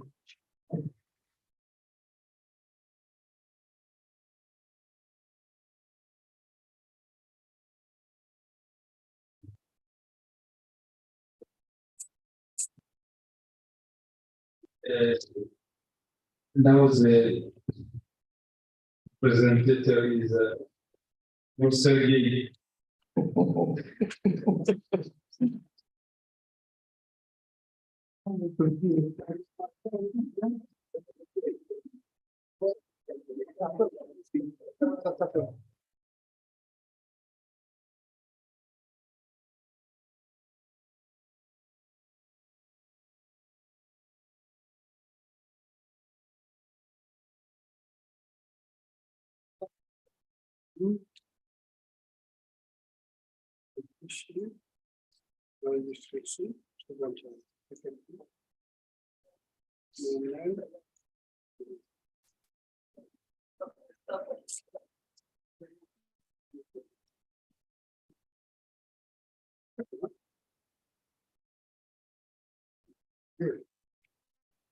Yes, okay. Thank you. So thank you very much. Thank you for allowing me to speak a little bit on the what is surgical oncology curriculum. And I think that you owe it to audit the apathy. You have recorded that in many audit meetings, back to Marrakesh, to Kigali, even back to Durban, actually, to Kigali, and to Mozambique. I kept getting lectures on the needs of an initiative for surgical oncology training in Africa. Why? That's because that there was no, as such, curriculum for general surgery curriculum, and the specialty like urogynec or maybe head and neck. People went into general surgery and they have it or urology, or they went into breast, but there was no curriculum. In West Africa, there was none in South Africa. Even at the cross-sectional region, means the quality of surgeon of Eastern, Central, and South Africa. And after that advocacy, I've been heard by one of our colleagues at AWODI, which is Dr. Nazik Hamad, and I would like to thank her for inviting us and facilitating our visits to Queen's University when I visited the Royal College of Physicians and Surgeons of Canada in September 2019 during the ICR meeting, and where I signed an agreement and the MOU between the WACS and the Royal College of Surgeons. And we took it back to Queen's when I gave a lecture, and then a dedicated team from Queen's, who were friends with Dr. Hamad, accepted to support the West African College to have this curriculum. What are the rationale behind that curriculum? It's a sub-Saharan Africa that you see here. I don't see whether it's a laser pointer. So, but below Morocco, and a little bit above the Limpopo, above South Africa. All the rest is at the same situation. Is it different? I don't know. Okay, sorry. In Sub-Saharan Africa, has a very high disease burden. And the peculiarities as, unfortunately, poverty, malgovernance, mismanagement, poor health system, and lack of expertise, both in quantity and quality, worsened by external and increasingly brand cracked. I used to say, our friend Joe Harper. The Western countries are now sucking the brand we are applying to that. And for the last 5 years, many young doctors from Nigeria are applying to the UK. And even here, the young doctors are now going out. We have recently 8 anesthetists leaving the country to go everywhere. So we have to be very careful on that it happens over there. And this I can go, and if you consider this, you see that Africa has a high disease burden and very few expertise. And if you compare the School of Medicine, you see here, this we have a lot of burden, but we have only this as School of Medicine for training program. In the Anglophone countries in the West African sub-region, the postgraduate training is organized around the college. The Ghana College of Physician and Surgeon, the Nigeria College, the West African College of Surgeon, Physician, and Pharmacist, and in Southern, Southern, Eastern Africa, is around the COSEC, which is the College of Surgeons of Central, Eastern South Africa. That is split into different colleges, and South Africa only has about 27 colleges in the country. And these are the obstacles to take care of country. This is what is important to go there because we lack expertise in everything. But if you consider that, I'm going to go quick because we're a little bit behind time. We can compare this. Professor Makumba guy here yesterday trained in Morocco years ago. And there was no program in radiation oncology in Francophone Africa until he studied in Sub-Saharan to start one. And they graduated the first batch, and they have 26 trainees now. 26, yeah. Which is wonderful. So we have to expand to Cote d'Ivoire and other countries to make that will happen. If you see, in our region, we don't have enough oncologists. And if you go back to the how to call it, the Lancet Oncology, September 2015, they say the surgery is essential for global cancer care, must be at the heart of global and national cancer control program. It's not only having radiation oncology, it's not having only medical oncologists or targeted therapy, whatever, or whatever, bone scan. It's to having surgeons, well trained. It's not because you are a urologist that you are skilled to do uro-oncology. It's not because you are a general surgeon, you are skilled to do surgical oncology. That's why we went on to that. And the additional should be what you were telling about. You should have a regional training center, and you can have rotation in that sub-region, having surgeons from Ghana. We are talking today with my friend Abdul Gaber about how Senegal and the Gambia will work. We started with Liberia and other countries, so we should do that. And we should focus on herbs. We cannot have comprehensive cancer center everywhere. But if you have one in Accra, you have one in Kumasi, you have in Senegal, one in Bangor, it is good. So you can train everybody in those stuff. And the specific area of need for surgical oncology training in Africa. The transfer of surgical oncology, people are taking care of cancer patients without even knowing the ratio, the basic, the principle of taking care of a cancer patient.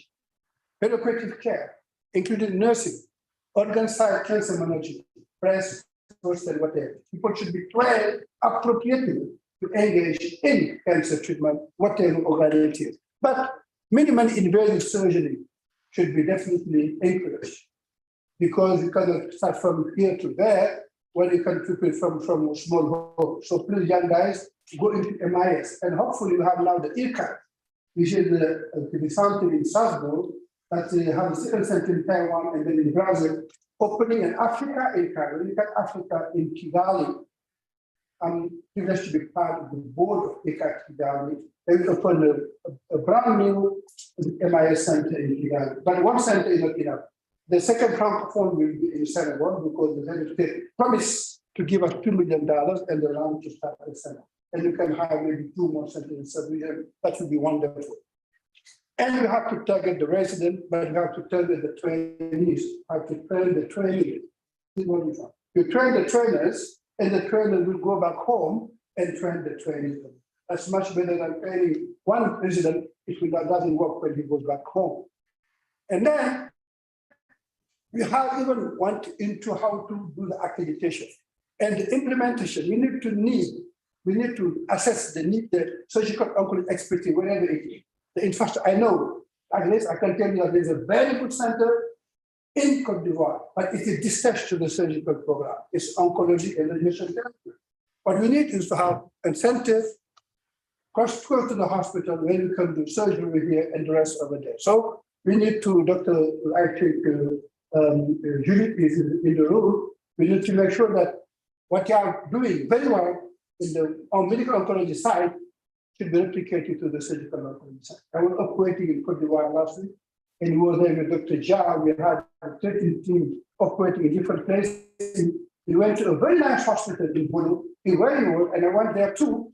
Wonderfully set, very nice operating room. Not very far from Abidjan. There is the way to go to operate, because you need a very nice cystectomy and hysterectomy, and usually diabetes on the same patient. Your patient is doing very well. I saw her when we left a week later. Thank you, Abidjan, for that. Going from Zambia, operating in Côte d'Ivoire, that was wonderful. That we should do. We should develop meaningful partnership that build the capacity. Not only people coming with a resident have a caseload, operate and go. No, we should have the facility and set the structure. I'm going to finish very soon. This is the way to set the collaboration. But we need to use the distance learning tools now. So you can, Mariam can be in Nairobi, and Tisha in Dakar, and Hannah can be part of your training program, because I think they had a faculty of radiotherapy of the Ghana College of Physician Surgeons. So that is the way to go. You should partner with her. So Anna will be part, and Vernon will be part of it, and Adam will be part of your program. So that's where you have to start. And with the simulation, we have very good models. This is the distance learning program. These are simulation here. Dr. Jauno, he was very young at the time, junior, and the mentoring, a very senior member now. He's in Abuja, I think, right? He's man, he's in Abuja now, mentoring someone to do TUR simulation. This is the way to go. We should work together. He came from Abuja. And these are the perspectives where we can set the program. The yellow is the region like around Senegal, the countries. The green is from Guinea, Côte d'Ivoire, I think Liberia, Sierra Leone, Côte d'Ivoire. And then you have the Ghana and all those countries. And then you have one country that cannot be others, is Nigeria, because it's a big country, 200 million people. 1 minute, I will take 30 seconds. And this is a concept of use of the regional training center to make sure that everything is there, surgical training unit, basic surgical skills up, e-health, and surgical unit, enough care flow, not only one mastectomy a year, and it's a expert. And then patient material, surgical research is the same, and this is the concept of and regional capacity. And I'm very proud to say that this came from my friend Dora Esolman, very good friend to Pulu Alapade I met in Tanzania, where we discussed in the evening and said this on it was in 2009. I have more slides, but I'm gonna just stop this here and tell you that works have really go very far. We have finished the curriculum for surgical oncology, general surgical oncology. We have set the accreditation criteria, it's finished, and now we have 3 groups. One is a uro-oncology curriculum that I'm leading. We have another curriculum for gyne oncology, and one in ENT. So that's the way to go. And we need to do it in collaboration. Thank you very much. I hope we are not disappointed in candidates. I would like to share that in Senegal you have gay, like me, G-U-E-Y-E, and you have guy, is G-A-Y. With E. Without E.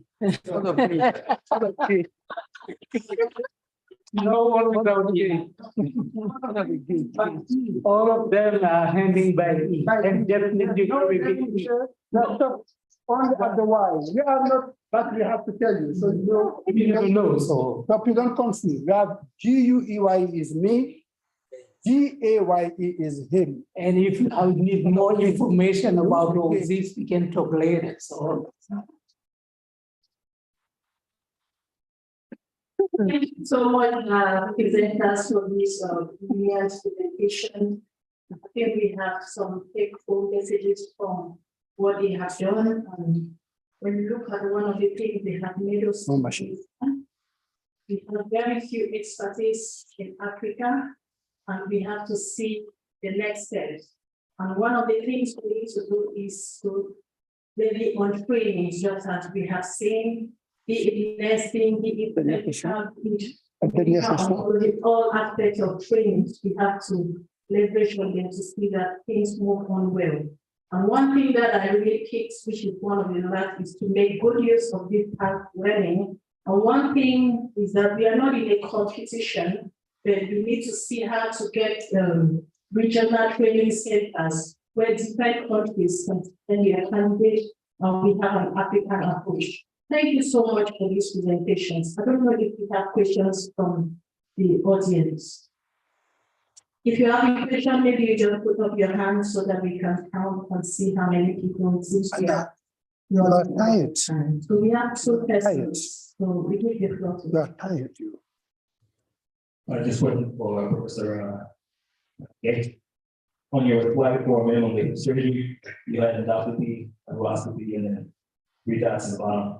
I don't know if you were put that on purpose to refer to robotic surgery possibly. Can you comment on robotic surgery on the continent, where it is here at the port?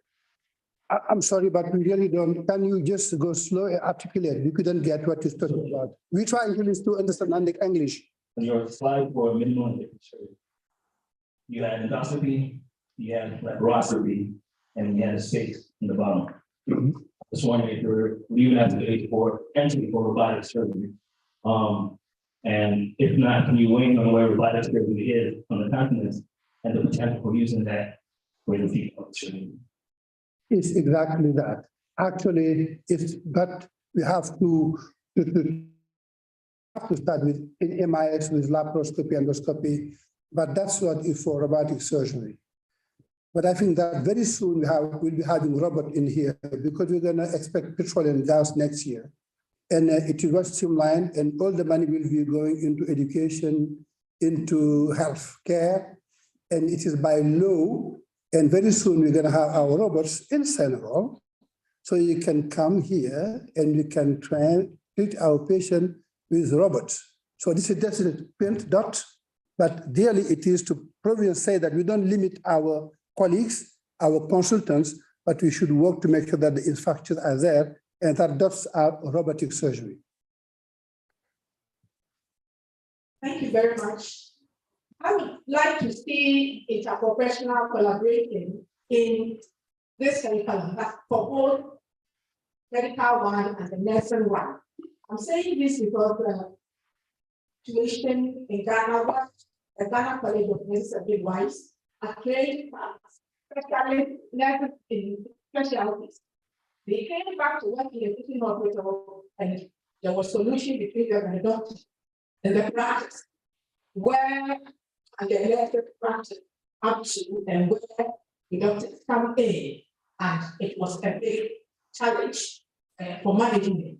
And so as we are training specialists, or we want to train oncology specialists in both nursing now, and we need to really bring the two together, because our focus is the patient, not ourselves, so that we can really deliver what we need for our clients. Thank you.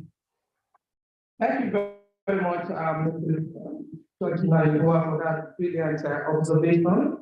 I want to say the way to go now is inside.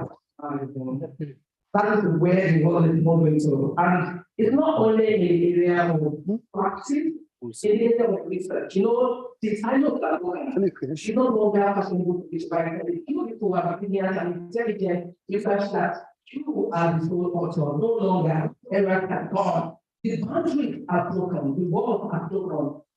Everyone needs to come together, to work together to be able to get the best for the patient you're looking at.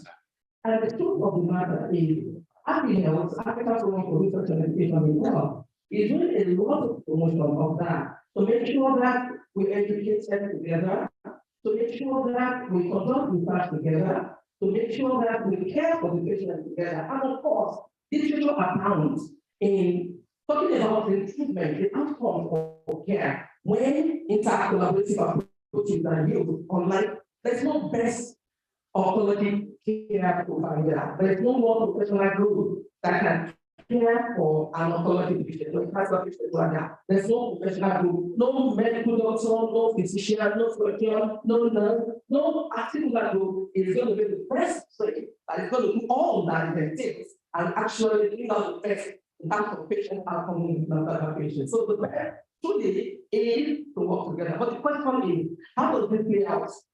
How does it play out in reality in terms of implementation, in terms of curriculum development and curriculum review? Then we should go out here with that as a way for my various institution. I want to say, yes, I agree, it's brilliant, it's a very wonderful idea. That's where we want to move into. But the reality on ground, the implementation of a professionalism, bringing together curriculum running together and people being able to care for the patient together is a little bit easy. So thank you very much for that. Maybe you want to add more to things. One word. Yes, go ahead. I think each country should have in the West African sub-region, we are lucky to have the West African Health Organization. Wow. And I can say I am the outgoing president of the Regional Council for Health Professional Education. Each country should have a policy for task shifting and task sharing. So that will be very clear that the nurses can stop here, but there's no way one group take care entirely of the patients. And as she said, we need one word, one, not two. The word is collaboration. Collaboration meaning cohabitating and collaborating for the sake of the patient. Thank you very much. Can you go? Thank you. Thank you so much. We are handing over to the next. Thank you. Thank you very much. I help you. I close the session. So, happy to last question for those. You want to make the ground or would you so we are ready for. Share with you.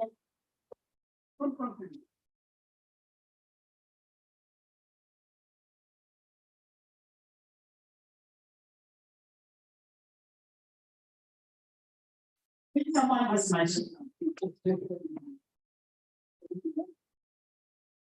Right, so ahead with the big arts program.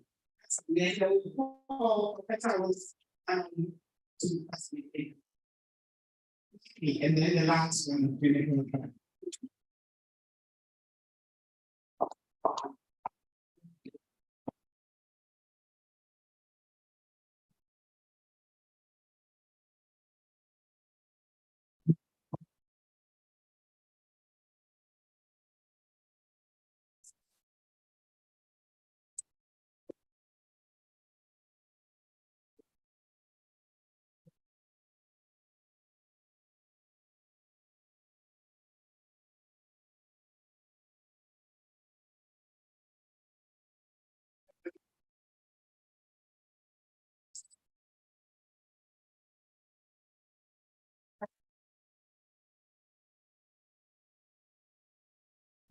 a very long day.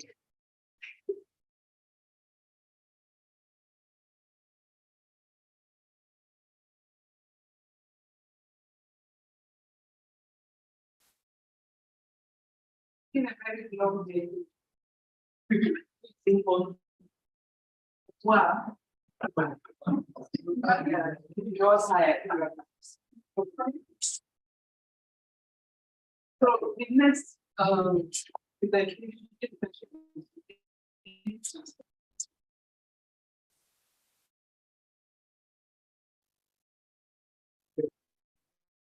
it's on big cards. And what does big cards mean? Descartes, beginning investigator of grant for catalytic.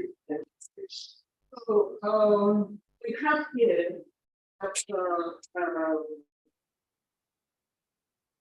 so this states is in to talk about big cuts. And then we have Dr. Asuzu. Unfortunately, she's not here. She had problems with her visa, with the passports, so she couldn't come. She's has he wanted a big cut grant and was going to tell us about her experience.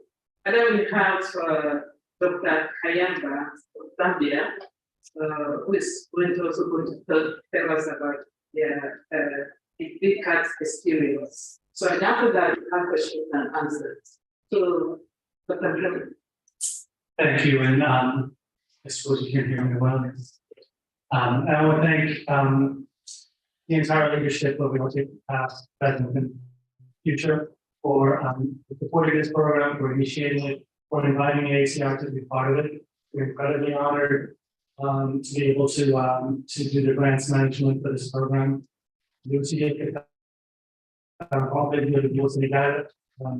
En tant que Belge, étant en Belgique francophone, je ne suis jamais venu en Afrique. Mes parents allaient en vacances au sud de la France, mais je ne sais pas.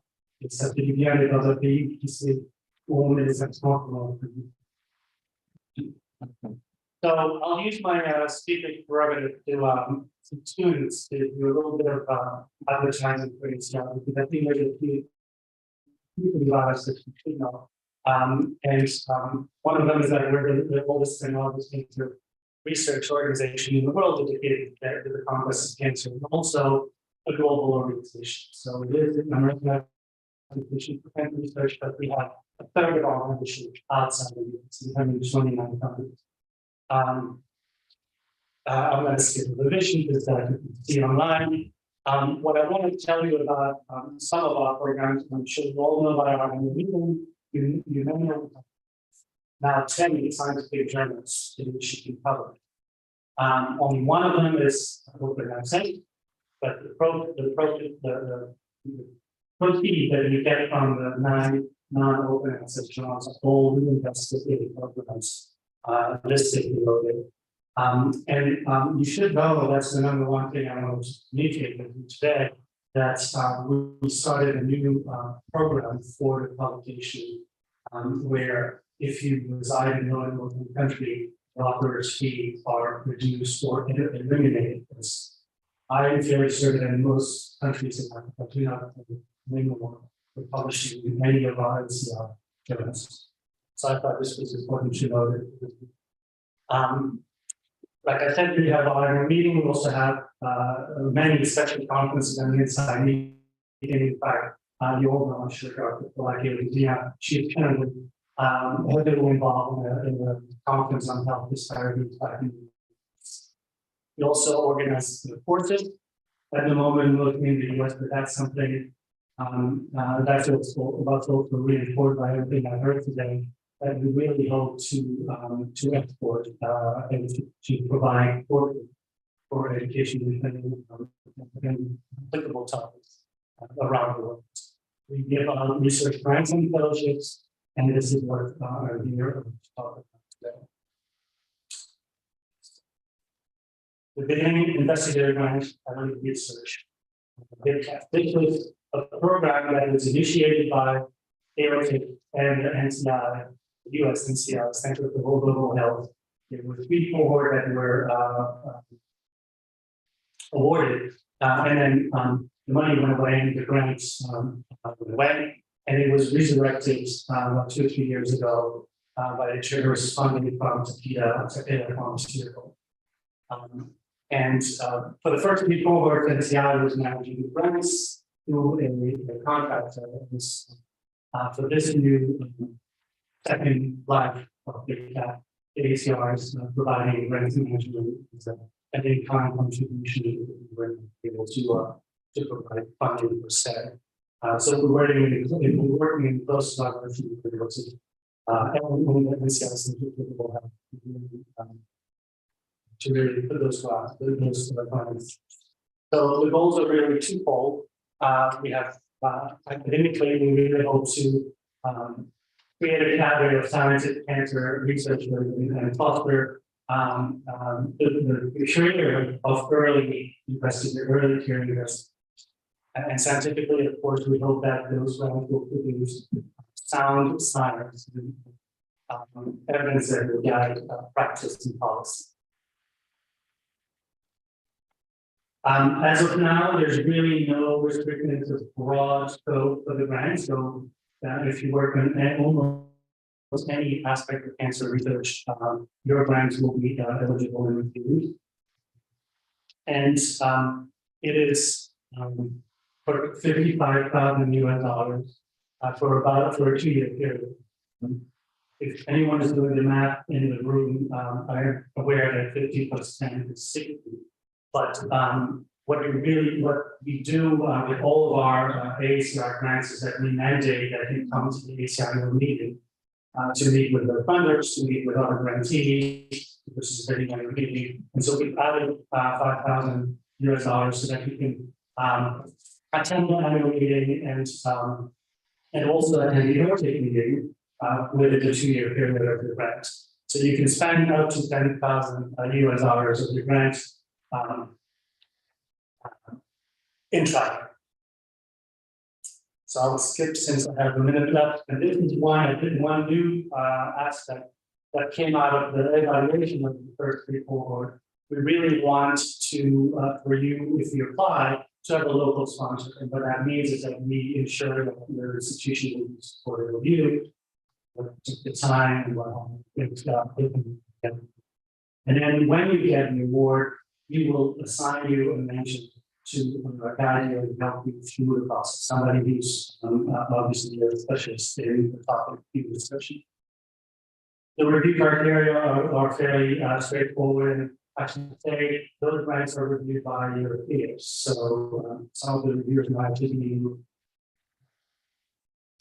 We have 2 phases, and that's to be mindful of everybody's time and really only select about for this task force, we selected 10 letter of intent to be invited to submit a full proposal, which takes more time to prepare, more time to review, etc.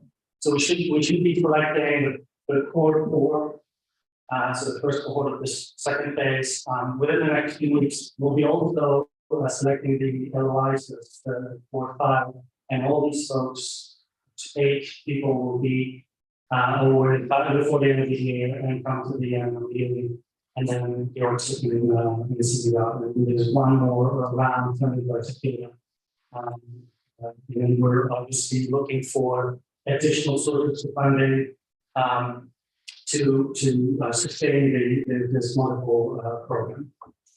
I'll take any questions in English you want possible.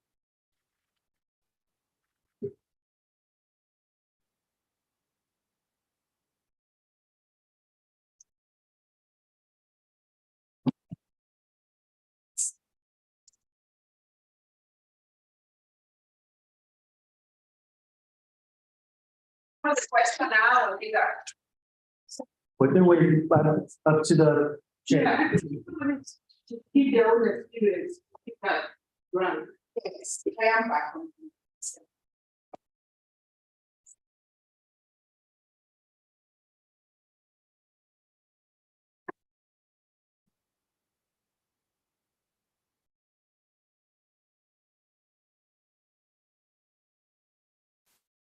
Good afternoon once again.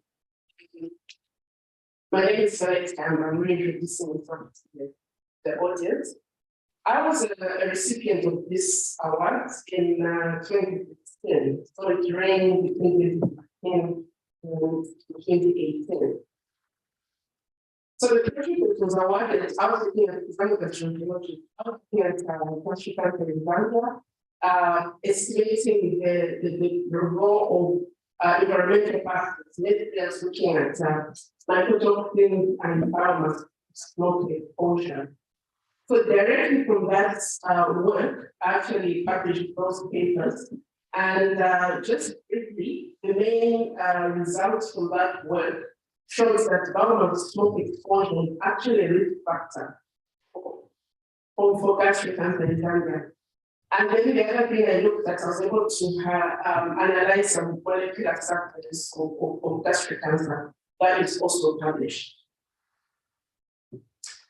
And then after the project, I went to be able to do a lot of work actually on the subject of gastric cancer and have published 14. These are taking direct, but basically this was built on what I got during an experience that I got during the grant. And then in addition to that, I presented my work, both from the big cuts and from other work after that, at several conferences, international and national conferences in 3 continents actually. And then I also had the chance of having collaborators established at the NCI, Vanderbilt University, and International University of Research on Cancer as well. So these are the people who guided me continuing my growth as a cancer researcher in Africa. Then in addition to that, I saw gotten other grants. The latest one is really the ARISE grant, which is by the African Academy of Sciences, which one I'll be looking at gastric cancer, continuing with that. And then one of the applicants, not a PI though, I should say, of a D43 from the NCI as well. This one is looking at cancer research training. So we went the academic routes. We'll be looking at PhD training and postdoc training. And then I also got one from, this is supported by UNESCO, which is the Organization for Women in Science for the Developed World. I'm going to research about this project really, because I'm looking at a new tool for diagnosing gastric cancer. And then lastly, I've been creating or coming up with my own research team, so to speak. Right now, for 3 PhD students that are mentoring into cancer research, GI cancer research mostly, and 5 master's students. Of the master's students, 2 of them have already completed, supporting their degrees, and the PhD students are still studying. So that's all. That's a short summary.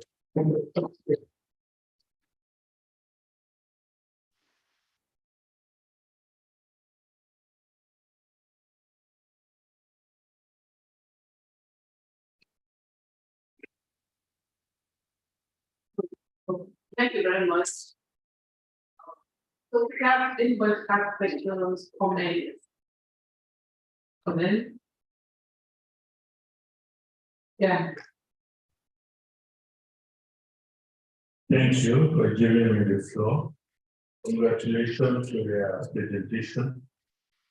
I want just to mention that there are a lot of barriers in publishing in Arcc. The first barrier, language. Major education, very good, you have to put it that one barrier, some francophone. And the second one is what we call Arcc. You have to have a number. It's not easy when you are not used of that way of writing it. You cannot publish without having a number or what is the importance of that number in the publication.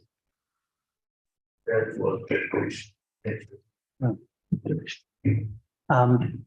I'm actually not able to answer that question, but I will take your contacts and we'll have our colleagues from publications address that question. Oh, there you go.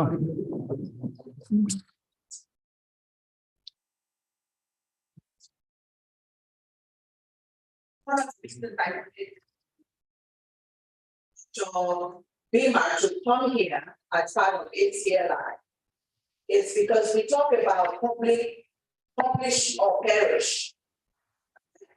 And so a number of our ACLI members, one of the things that we wanted to make sure the junior investigators who are in academic institutions though, is that your publication should be assigned to you as a unique publication. And ORCID is more like your barcode. When you go to the store, you can just scan the barcode and they attach it to you. It's like your biometric for publication. But let me tell you, there are other people who rely on lot today. People they are rely on lot. So start publishing electronically, electronic signature, like your thumbprints, so that that publication gets assigned to you. So increasingly, you need an ORCID, that is publication identity. Like anywhere you go, it goes with you. So if you publish, they will know you were the one who published it. Right? So now journals are asking, don't give gift authorship. Make sure you can validate what is in the paper and then put your electronic name on it. Because then you cannot say, oh, I didn't know anything about it, because only you can put your ORCID on a publication. That's like authentication of your publication.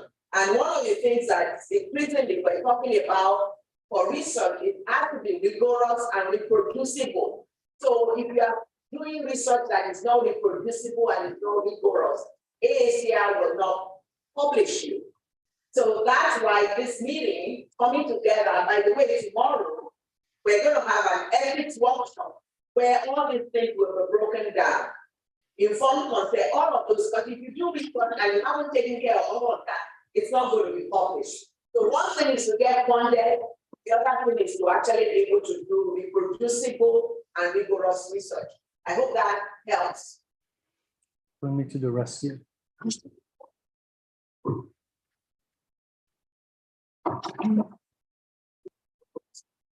you very much. Also appreciate the AACI, and I want to appreciate those who are taking time to mentor those of us who are in Africa and not joining the Blessed Coalition. And some time ago, I think 2018, we are given a gift membership for AACI at Cape Town for a meeting. But for me, I didn't go for as I was unable to pay the subscription for the membership. So I think my membership of AACI has maybe invalidated. I want to find out if I want to validate it again. The reason is that those of us who stayed back because is that we fund most of what we do with our money. So sometimes you have an expectation that we're going to get money to pay. It's very difficult. Like today, that's the reason that we have here with my money. Yes, my student does not even register. So I want to find out, I want you to even us gifts. What can we do? If I listen, we can also move the time. How should I spreadsheet like what's the average you want? Why you need to balance it's being by me. So what can we do to be able to do? Because for those of us who are here, we're limited in terms of doing what you want to do, and then the aspect is not there. Thank you very much. Well, so I can address the membership question. This is something we often do in our conferences, is to offer pre-membership for people who are not member, who are attending those conferences. What we have done, similar to the author's fee for journals, is to just significantly discount ACR membership according to the World Bank classification of low and middle income country. And so I believe the membership fee for active member, for full member, is $30 or $50. It's about the same as AORC. What we also have done, if you are still in a fellowship postdoc, if you are an early career investigator and you qualify for associate member level, this is completely free now.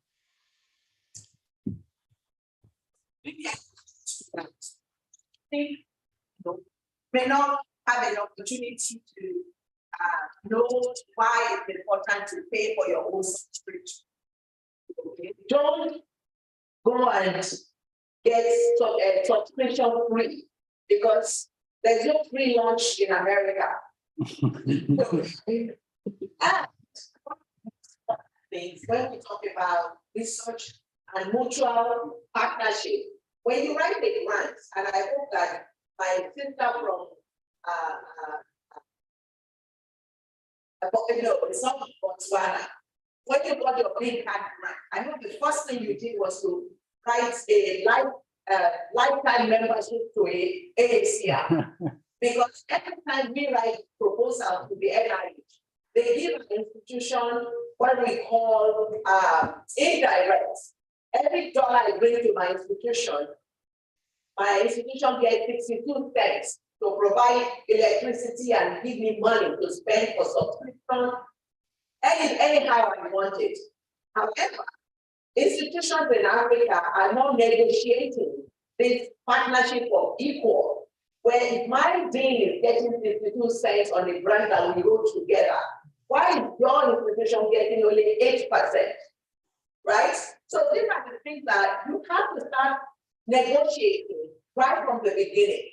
Why are you a member of D43 and MADCA and all of the grants that we've been doing, and your mentor cannot pay for you to have a subscription for the paper that you are first offer on, right? So authorship, this is one of the things you must be talking and negotiating before you even do the research. And I'm hoping that all of you will come back for the ethics workshop. Dr. John will know that the paper he wrote with us, they will ask him for ORCID. If he doesn't know how to do it, somebody in our office will help him do it. Because you want to know that you're doing quality research with your partners. We know that African centers of excellence are being funded. You know that the government in some countries that funding research in your institution, you have to value your own subscription. So pay for it. Go and get money order. Because when you pay for it, you get member services, you get subscription to the journal. And then you are not just signing up when they sign you up at a meeting. It becomes your own personal membership to maintain. And you can, I think they've given discounted rates. So pay for it, but prioritize that payment so it becomes yours as part of your grant funding or whatever mechanism you are using to fund your grant. That's the only way you can have it permanently. Well, thank you very much. I just wanted to say that yes, I am a member, and every year I pay $30 from my salary.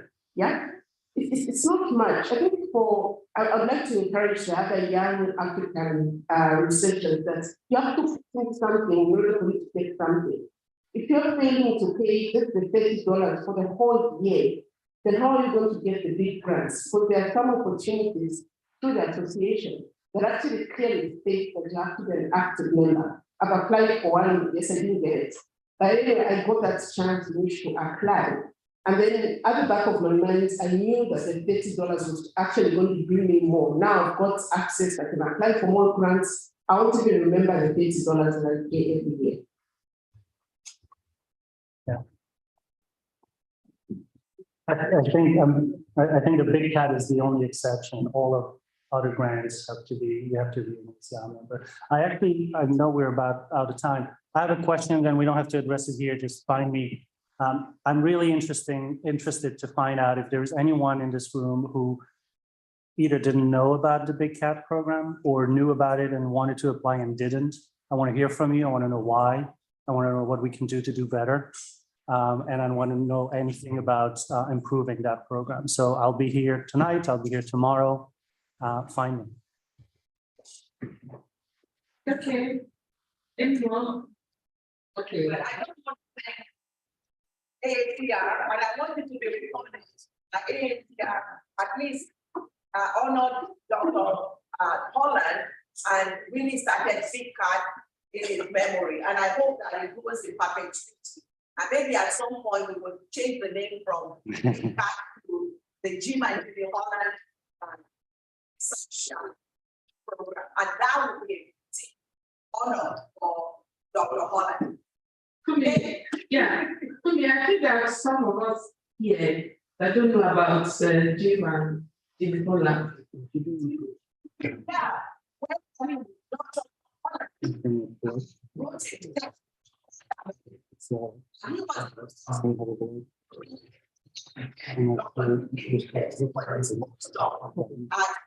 they are not trained in that. I'll put you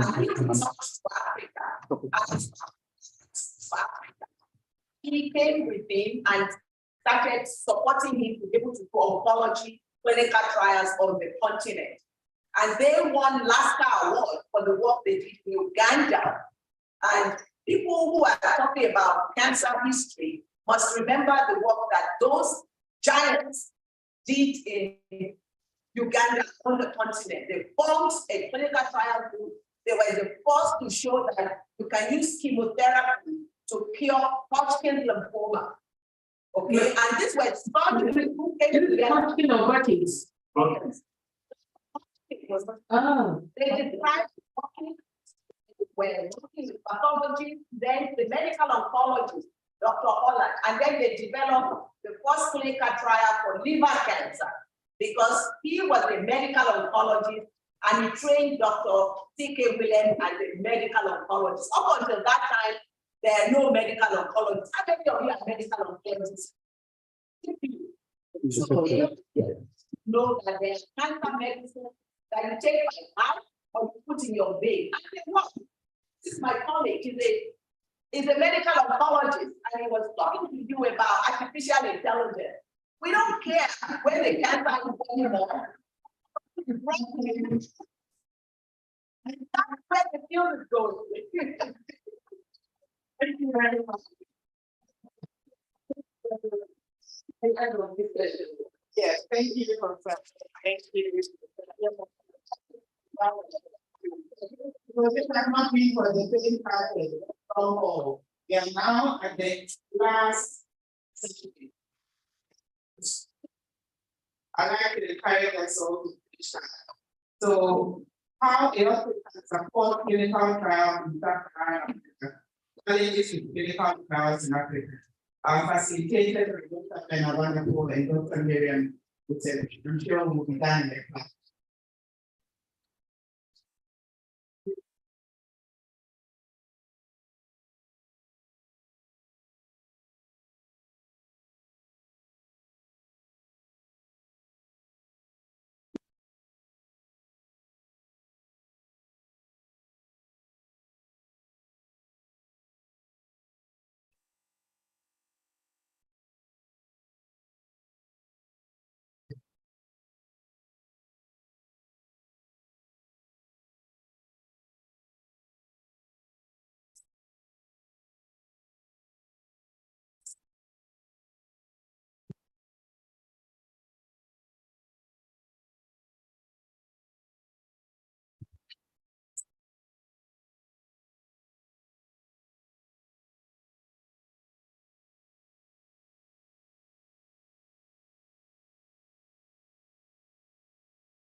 So,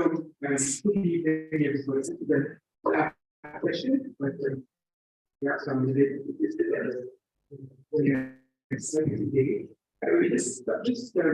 This session is on how you can support clinical trials and subsequent challenges with clinical trials. And we'll start with Sarah and the team. My colleague, a clinical oncologist from Ibadan. To start with the subject of what are the challenges with organizing clinical trials in 8 minutes. Good evening, everyone. My name is Taran currently organizers of the presentation, which is on the challenges of organizing clinical trials in Sub-Saharan Africa. Now we all know that it is only through clinical trials that we will be able to get more treatments for relevant diseases and affecting us, and cancer is one of them.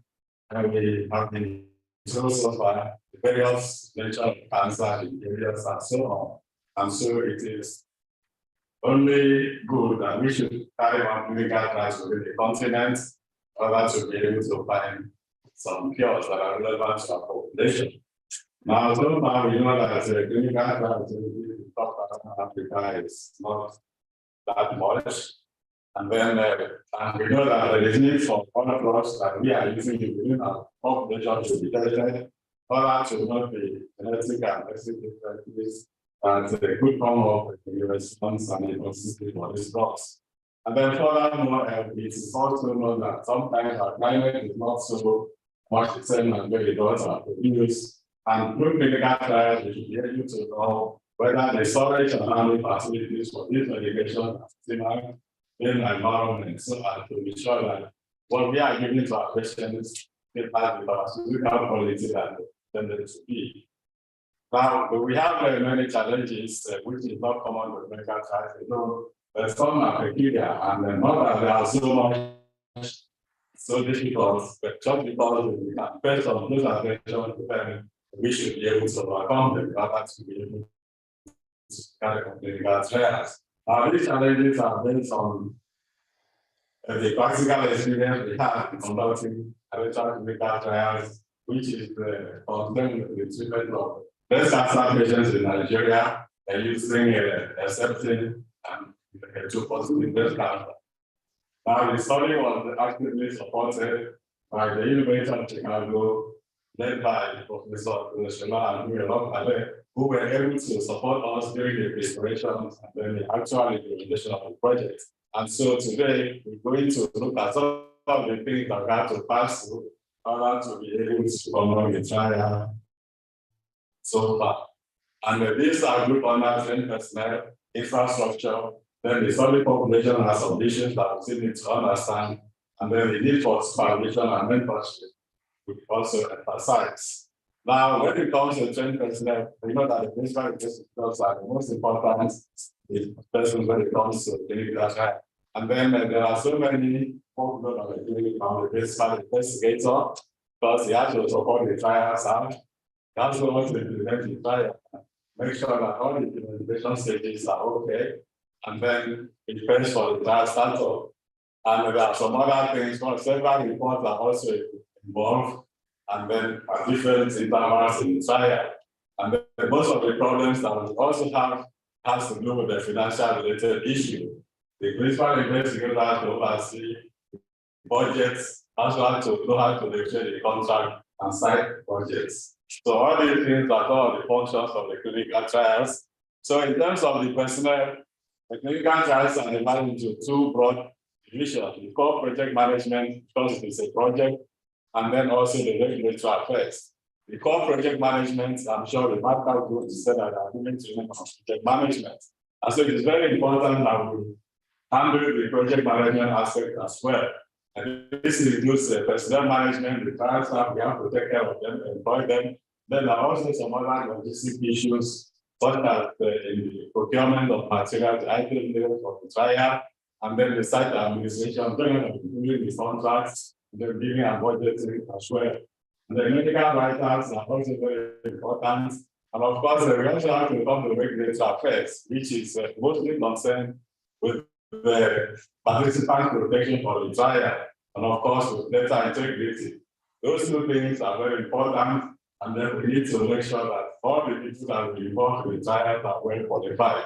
Now, for example, in terms of the personnel, the principal investigator, if he has nobody to assist him, he will be the person that handles all the logistics, and then in short, he may not be able to go. And so we need those who are well trained in those areas to be part of the trial team as well. Now, for the personnel, now all the co-investigators, all the other subgroups that are involved must also be trained very well. Now, this will include their training in good clinical practice, and then the nurses have to be trained as well as professional team, and we also need adequate facilities. Now, one single professional that I was single out is the training of a statistician in this case. Now, the statisticians in our environment are mostly familiar with the studies. Very many of them have been involved in oncology clinical trials. And so there is need for us to also focus on training of statisticians. Now, we have so many trainings like Arcc and then from other organizations as well. And most of those trainings are actually focused on training the principal investigators. Lot of training has been done by Arcc and other organizations, and so the support staff are very key also in the training of clinical trials. And since most of them are not members of Arcc, they are not likely to be trained as well. And so it's very important that we take care of all these other professionals when we are training our clinical trial personnel as well. Now, the next aspect is the infrastructure constraints that we have. Now, most of the hospitals that we have around us were based on services. Most of them actually can support clinical trial. We need spaces to control the business to resolve recruitment issues, and then for our supporting staff, we need spaces as well. So a lot of them don't have enough spaces that we could always use to carry out clinical trial activities, and this has to be taken into consideration when we are planning clinical trials. Now, equipment maintenance is another aspect, and it is important to note that most of the clinical equipment and using the blood pressure apparatus and thermometers have to be recalibrated annually for it to pass the clinical trial. Those that will come to respect the site as well. And so there is need for us to find a maintenance group that can be able to calibrate our equipment. Now, when we started, we have issues with that because our medical engineering aspects were not able to recalibrate most of our equipment. And so what we did was that sometimes we have to replace these equipment with new ones, rather than on the factory calibrations as well. Now, and there are also some problems with data electronic capture facilities. Sometimes because of poor network, for our trial, we have to rely on the University of Chicago electronic capture system, the Dakar. And so we were able to get our data to the sponsors as often as possible. Now, in terms of laboratory facilities, we have many labs, clinical labs. Those laboratories are not ISO certified. Now, because those are what the sponsors will look for. Our clinical labs are ISO certified. Now, it's lucky we're able to have some private labs in the town, which we're able to rely on, because in most centers in Africa, I know that there are some private labs, most cities that are working with ISO certification. Now, the research labs are also very important because we need to be able to get some samples. These days, clinical labs in oncology are associated with sample collection, sample pre-processing, and then storage as well. And so we need all these facilities to be able to be ready for clinical trials. Now, we have some labs that were ISO certified, they were not within our hospital. So we have to make sure that we reach out to them so that we use their normal values and our certificate to present to the sponsors. And for the sample pre-processing aspect, we already have some facilities that were installed by the Nigerian Breast Cancer Study Group, and which included some minor safety feedback, and then some pre-processing facilities and personnel that were trained. So we were actually using those ones to be able to support our trial. Now, in terms of infrastructure as well, going forward, the pharmacy department is very important when it comes to clinical trials, because the sponsors will want us to know whether we have good space for storing their products and so on. And especially with the loss, temperature loss, all those things must be done accordingly. And so in some instances, there will be for biometric feedback, especially with regards to vacuum or for normal refrigerators, there are some drugs that must be kept within the temperature requirements. And all these things must be done in accordance with the specific terms and the conditions that the products require. And so we need people who are trained how to monitor the temperature of the products, and then also to be able to get the right facilities, the machines that can work 24 hours to be able to make sure that the temperatures are maintained. And sometimes also we have to use some other refrigerators as a backup in case anything goes wrong with the ones that we have, so we don't need those things to have in place. Now, in most of our centers, some of these things are not working optimally, and so it's our place to see that they are quite in order before we even call the sponsor to come for site initiation. Now, we also have our population problems that are associated with our population. Now, there are lots of problems within our study population. Part of them is that their health centers are not very optimal. In fact, we need to do a sensitive class to be able to screen patients. For instance, in our own sorry, we have to screen for HIV, we have to screen for hepatitis B, we have to screen for malaria parasites, so many screenings that we need to do that has to be from study that we do. And then there are low levels of awareness of clinical trials within that population. Of course, the patients also present at late stages. Now, with respect to low levels of awareness, most patients think that our clinical trials are not important and that they are using them as benefits. And so sometimes they are a little bit skeptical in participating in clinical trials. So the last point I am trying to make is that when there is need for us to have some very good studies that are little studies that can train our populations on investigators on how to do clinical trials. A similar thing like we need to actually be thought of so that we can be able to get some money to support some funders as well. And then we also need some supervisors and medical institutions to be able to support or support and advise on things that are willing to go into it. Thank you very much. Thank you. I think that you're right here, but while we are talking about the next speaker is Dr. Kolake Odin. I didn't know that the video is being shown, but in the meantime, I'll ask what is the difference if your institution sponsored this event? If your institution sponsored this event. The second question is that I think it's time for us to start including in our curriculum for ecology training, clinical trials, management, and project management. Sorry, the question is.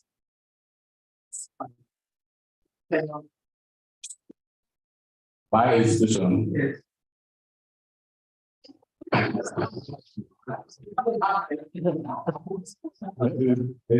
Difficult because well, even the support that they had to give us, we had to do a lot of things, do lots of things before this support that they had would come. And it's not because they may not be willing, but I think the funding is not there.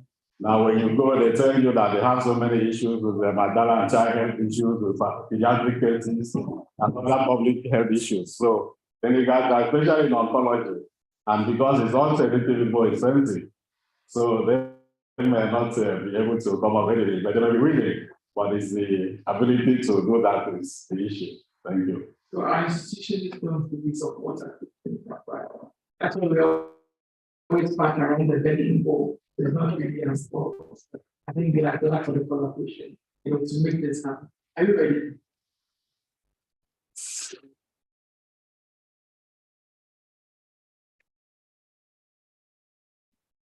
Next speaker is video. The division of hematology and oncology at the community outreach and engagement with the Cancer Center and is an associate professor. Thanks, Professor. So,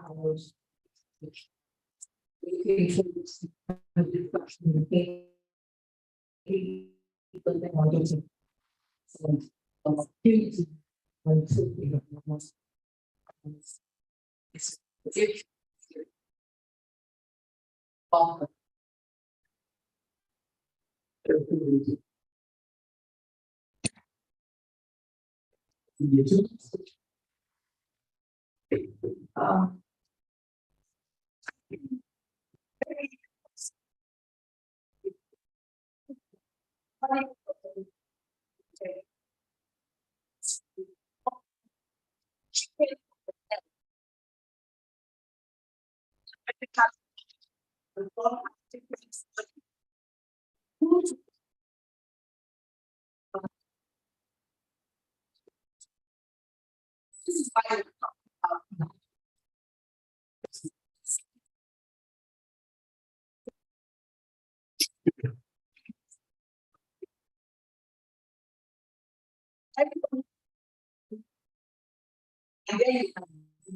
so I hope this meeting in collaboration because there's strength in numbers. And then you can scale all throughout put everything together. And value projects there, project there, that's just going to be leading one project after the other. nothing will be built. We have to build it to be able to participate. And I think speaking to Prof. Momi's point around collaboration, perhaps as we get it ready, we can maybe reflect on what are some of the barriers to collaboration and what are the challenges of setting up multi-center sort of approaches to these clinical trials. In Kenya, it's been having to serially go through different IRBs, but perhaps it would be interesting to hear from yourself, Dr. Atari, and perhaps from the audience, what they feel that what would help to facilitate better collaborative efforts. Yeah, thank you very much. Now, because in our study, we are supporting the 4 centers in Nigeria, and then we have a national IRB, in which case, once the study is approved by the national IRB, it's just a sort of formality for the local IRB, who will still need to approve the study as well. And then with that, we have the National Agency for Food and Drug Administration, which we have to register the study. And so once the national IRB has approved the study, that is okay for us to apply to those people. And then the other issue that we had, actually, most of the hospitals also were very collaborative, because by the time we started the trial, almost all the centers were at the same level of there's no this, no that, no this, no that. So they actually supported in sometimes getting the infrastructure. For instance, we need a room that needs to be refurbished a little bit to accommodate some few things. They will support us. But then the funding has to also come from other projects, as Prof. Olupada stated earlier, that we use funding from different places to improve the infrastructure, especially in training as well.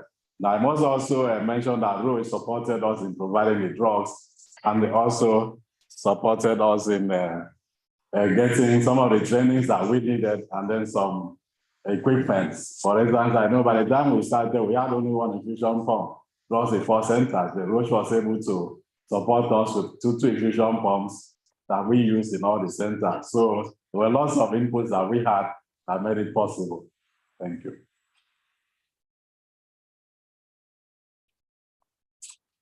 And maybe as we're still setting up, perhaps one of the areas to reflect on, being as you've been in the trenches, Dr. Atari, most younger researchers are sort of getting a little scared by the buck stops with the PI. So how do you really build those links with your team? How do you make sure that everyone in the team is held responsible, and how do you also engage and do that? What are some of the tricks or tools that you've noticed that you've gone through this process? Well, the most important thing is to make sure that the teams are trained well. Once they understand GCP training, they understand what they are doing. And then we also develop HOPs for most of the things that we do in support with the University of Chicago for some of the things that we did not have. And then also, we also hold regular meetings. Every week, we hold meetings in our sites. And there's also meetings with our sponsor, the University of Chicago, web-based meeting once every week, where we review all our activities, and then where we have difficulties, we discuss and so on. And then I also make sure that I get very close to all my team members, especially the core ones, the study coordinator, the study nurses, and the ones in the research laboratory. I visit them closely and understand what their issues are, and then we intervene as quickly as possible. So with that, we have been able to work closely as a team, and we carry all the sites along. A problem in one side is shared so that everybody knows ahead in case it comes, so that they will be well prepared to handle it. Thank you.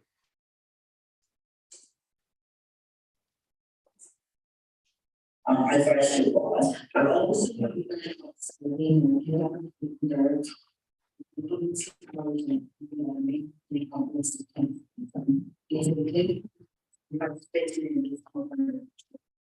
my primary objective today is to introduce the concept of the trials to be used in a way to address the challenges that we face with clinical trial. The various point those people have too much fight in the problem and see maybe only feel just where you know that's really doing some good but The second point is to describe what's and how to be able to implement electronic implementation. What is the forward based on what we know of electronic centralization. So just a really quick introduction on my normal electronics.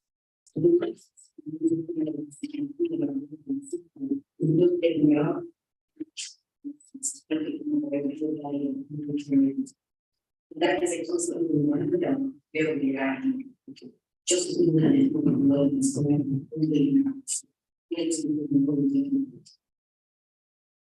this may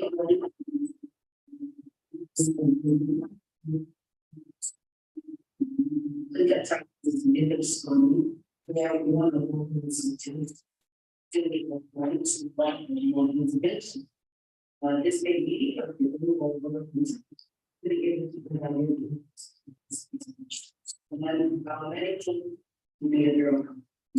the main things that I want to that is when we are thinking about we're going to try out normal stories.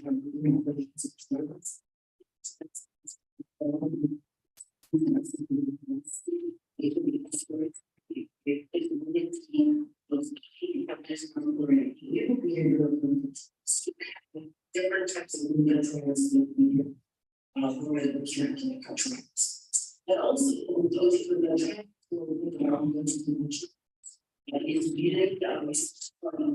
is really how their business to one possibility of connection. We have close to kind of it means that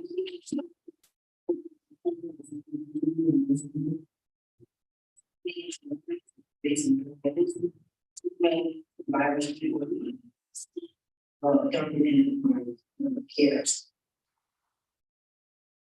Actually,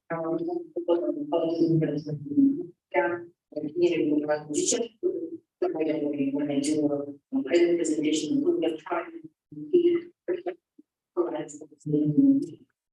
by 2050, 25% of the students it will not trade in Africa. Because it will be in Africa. It becomes very important that we do have the national school patterns and the intervention within our business.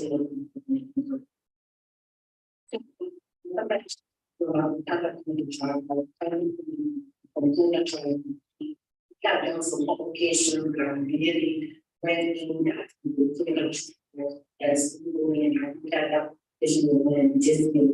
college and you can that I believe was into 2020. I'm just talking against we are really don't giving those severe races in trackers. So what is the focus of what I'm instructed in the day? But the my vision between trial and the conduction of the why are we looking at this situation and fundamentals and organizations later? I really love what they do are trying transformation into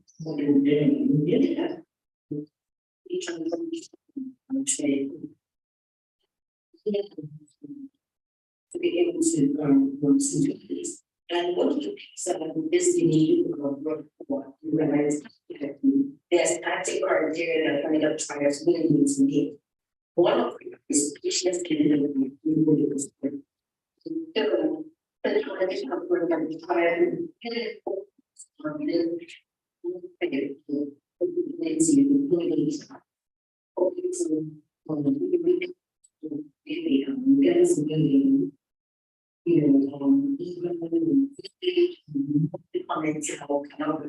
we have to take the trial to take the trial.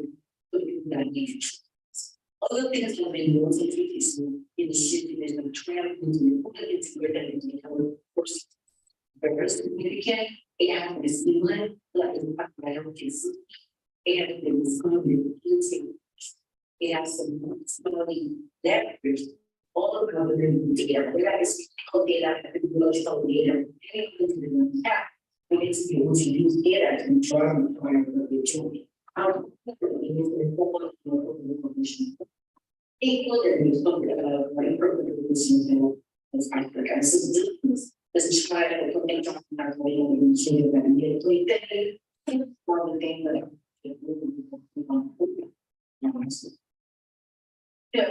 when we talk about mentalization of the child, you make definitions that are there, that drug administration in the United States, look at the mentalization of the young child, 2 days, trials,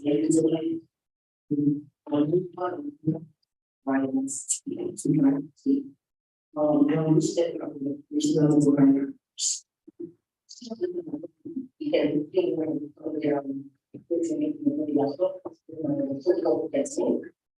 and then moving and taking the start should be.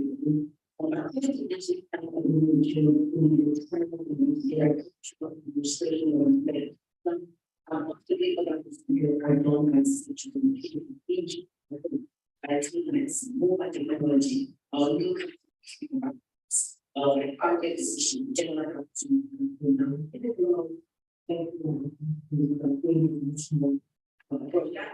that's it, although when they're trying to inform, you have to start you understanding what is the so we do get that we don't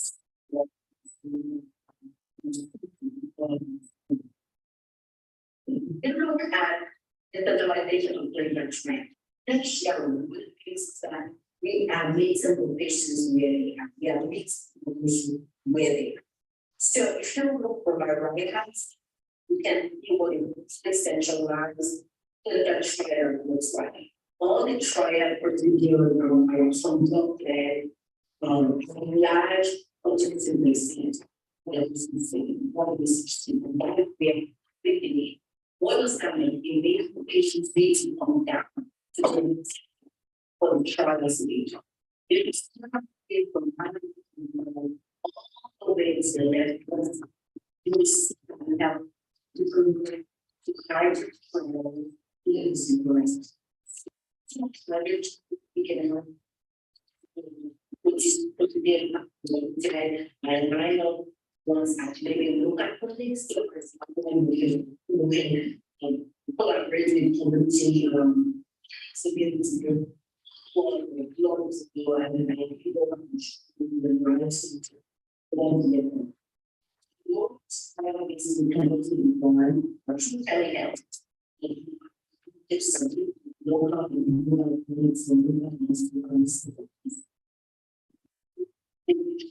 to get lot requiring them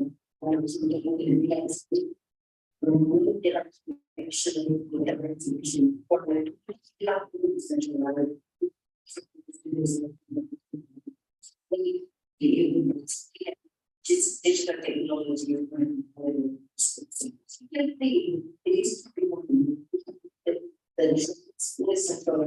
where you can have every trials, but once they have this showing is mixed confusion media. I don't think about your patients and how far they have to come to the clinic. I think about if you're not with them, so considering clinical trial, and they have to do that full clinical work to look at the license which actually really idea is to be additional clinical trials and actually came the case of medical. So what are the potential benefits of listening to development? This time is in different meetings. Every basis in the unity around the patient. There is a good trial participation because patients don't consequently we have to go back to this way. It's better to improve the convenience to participant to be the patient and participant and also get another to have really significant diversity. If you think about it, we have been in the different of rural we could be in an area that not is applicable to you. If you, for example, using buildings to be able to close the enrich them and meet them and the local community. Then that means that there is increased participation by everyone, regardless of their background, regardless of their accessibility to be able to reach. So I'm going to realize that it is really very critical of we can we are releasing our ways to give time to people on the internet.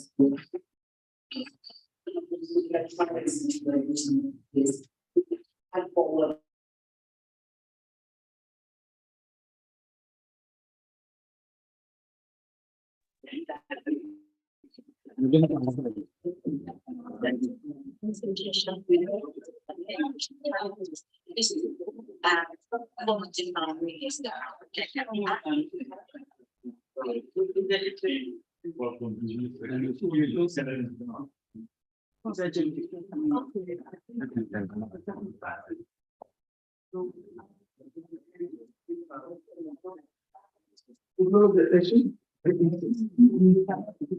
Yes.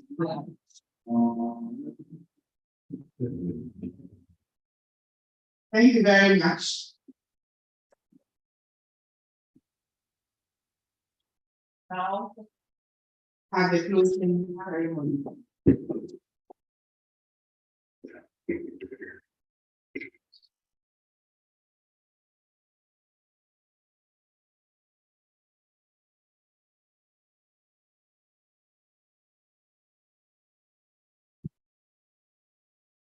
Recording stop.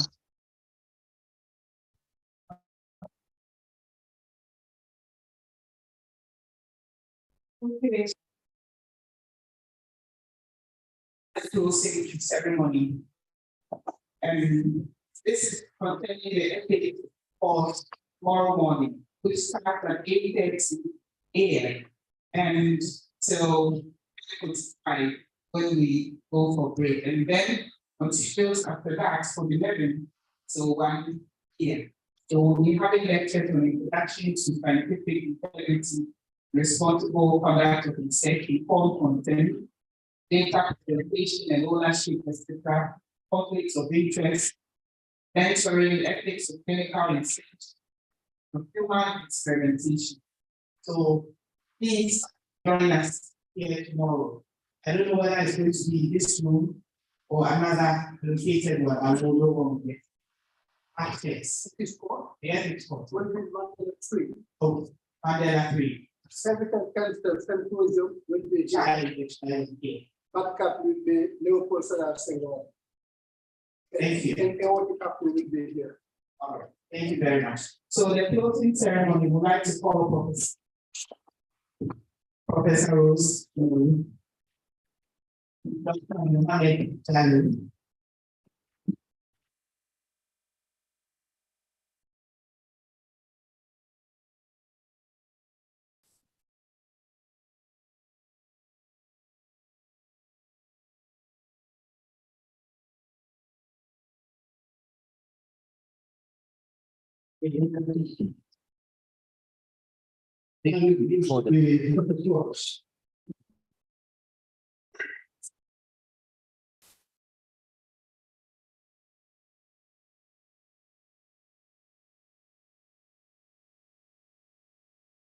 So, Professor Day, thank you very much, Hannah. Hannah, I would like to ask anyone in this room and anyone following us on Zoom or on YouTube from different parts of the world to definitely give a round of applause to Anna Aite, please.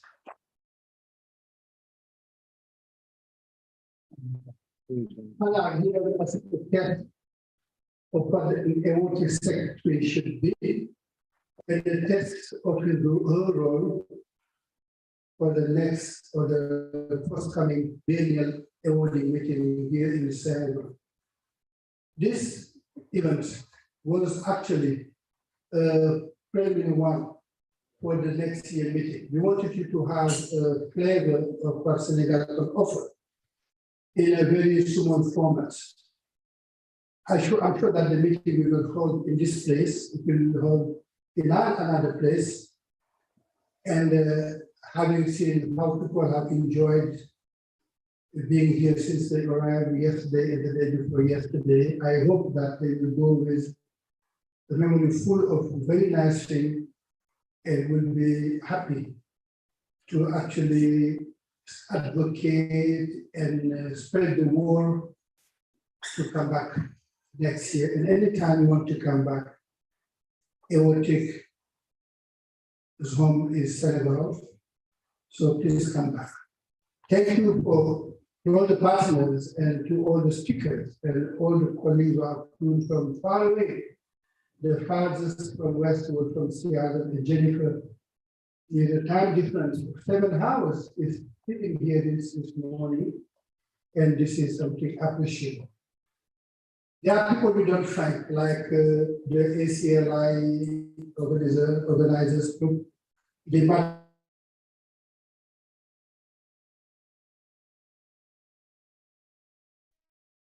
in Aortic and in many different projects, and those partners, we pray God for them to have the strength and the help to continue the partnership. But those who are not obliged to do, we want to thank them very much for trying. We appreciate doing business with you. So having said so, I would like to encourage you to come back tomorrow. As Anna said, we have many activities going simultaneously in this room, the room upstairs, the room behind the reception is and in the afternoon, we have ACLI continuing after the ethics course, and we have the Aortic Council meeting and some other members meeting. So thank you very much. And I'm handing over to the president. Let's appreciate through the former Aortic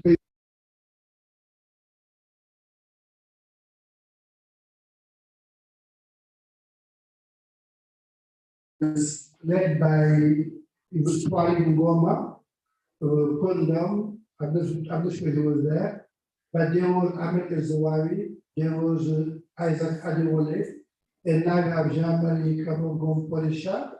Christine Stephens was not there, and unfortunately, this person can take the position. So, and myself, and we think that the past presidents of Aortic can act from kind of shadow cabinet to any president and an advisory board to help you, to support you, to make sure that things go in the right path. So you can count on us anytime you want, we'll be there for you. And we would like to extend our condolences to Rose Anoglu. Rose is a long-lasting friend, the one I joke with for a long, long time.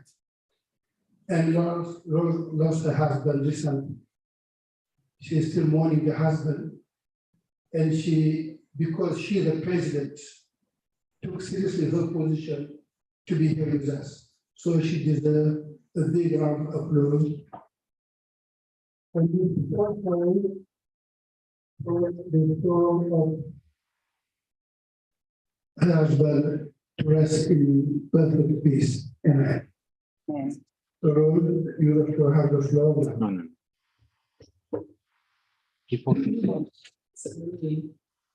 I think you've done much of the job for me, and you've done almost both of times for me. But wow, I don't know how to. This conference, I didn't know it was going to be like this. It's really well attended, and we learned so much. What's the theme of the conference? Basically, how can we improve cancer care? And what's in Africa? And what's I think everybody should go home with is that three, I think 4 words. Training, training, training. Research, research, research. That's what we've been hearing. Educate, educate, educate. Collaboration, collaboration, collaboration. And all these, we need to collaborate. We need to collaborate. being in-country, our neighbors, and then across, internationally, across the rest of the world. And again, from that collaboration, also the Francophone and the Anglophone countries should start working together. And if it means that we need to learn each other's language, we should start. There's nothing that is simple. And then when it comes to research, we hear so much about research, clinical trials. So I think we should have that. And training, and training, and training. Educate. Who do we educate? We educate our own people at grassroots level. And most importantly, we must educate our governments, the legislators. We should tell them what cancer is all about and the need for there to be political will and commitment. Because we can't do much if there's no help from government. Yes, we are trying to do something, but if the government doesn't come in, we get nowhere. Government has the machinery to do most of the things that we need to encounter. So we go home with that. And with that, I also want to thank everybody, especially the local organization committee. They worked so hard. At the beginning, we didn't know that this conference was going to come. We still thought to wait. We have it in May, and then we shifted it. They worked very hard.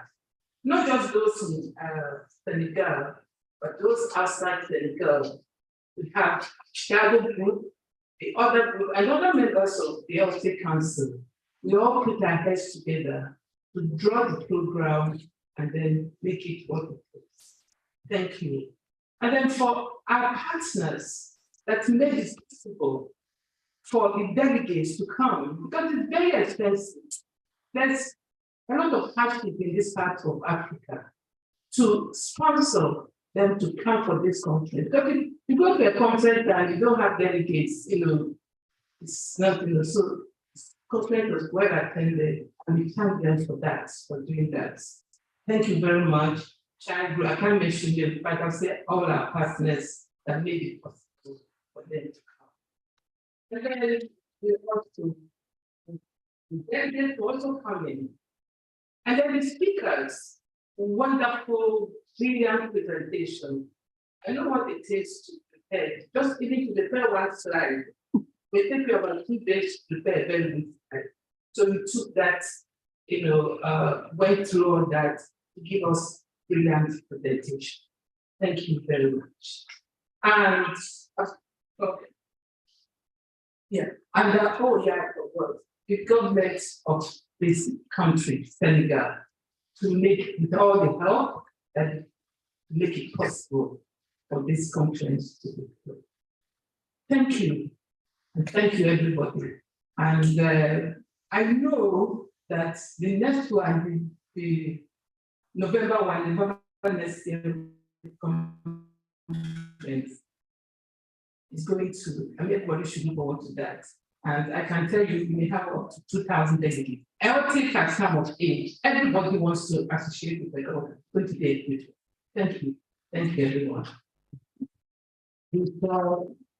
Before Mohammed presents the video for the next meeting, I would like to add on the Anglophone and Francophone, the Lusophone countries of Africa.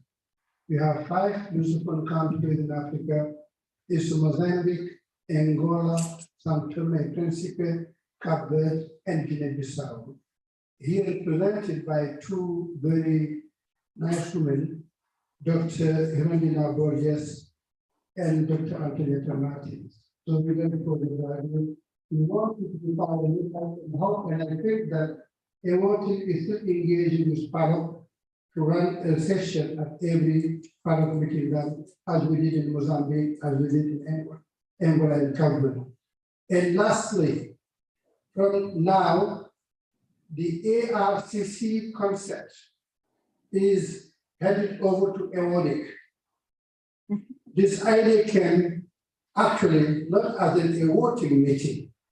It was a multi-part mission, meaning coming from Fumi, from Makka, from Ifu, from everybody. But the ultimate objective was to have at every other year, a regional meeting somewhere when we don't run the biennial meeting. So from today, and I can speak on behalf of Fumi, of team, and everybody involved in this inaugural meeting, the meeting is now a working meeting. And you are free as working leaders to take it to any region you want. This is what I want to announce. You have to be applauded. You have to applaud for that. So no confusion now. We are in a way, we just started the process, and it is your concept now, Miriam. You do whatever you want with it and wherever you want to do it. And it's whoever you want to do it. It's your meeting. Even the website will be given to you for free. And we'll be there to support you to get the money to organize it. And Fumi has told me, she just texted me, she said she will be there. So thank you very much. Fumi is there, and she said yes. Yes and yes. Thank you. Back to you, Anna.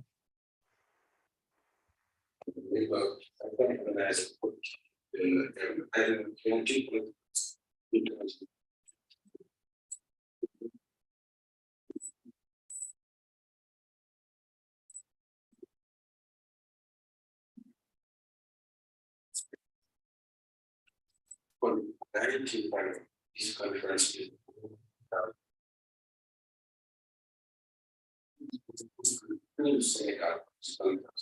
first of all, there are sufficient people to speak to you. Sometimes it's very stable in the country. Only countries, West and Central Africa that are landing will to government in Senegal. They need to have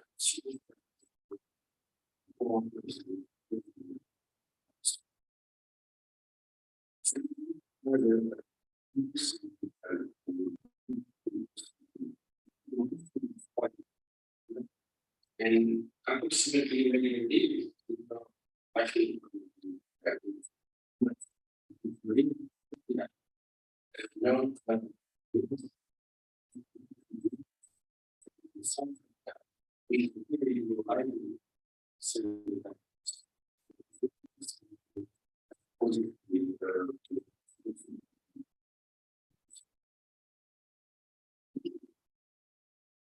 actually, there are some other activities there. One of them is the Grand Island is coming up. Everybody will visit. We have this famous young guys. Then for children, always talking to the boys.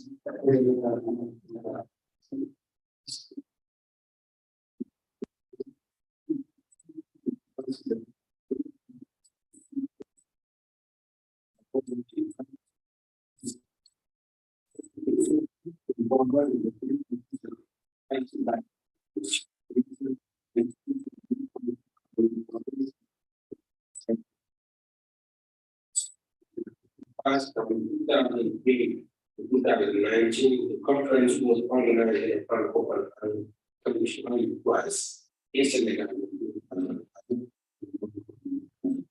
So, I think this conference there is a very interesting for you. Who are involved in this organization? The coordinator of the local officers in Mali, Gary and myself from Omar Jala. There are many institutions supporting this organization. Number one is the government of Senegal, by the Ministry of Health, by the Ministry of Education and Research in Senegal. We also have the University of Dakar, the campus plan for Senegal. This with the big Senegal is big against cancer. Now the Senegal is supplying many hospitals there. And we also have the National Cancer Center located in Dakar, which is under construction, and that is expected to be finished next year. So the outcome is, as I mentioned, you could see is the new CEO of another kilometers of Dakar.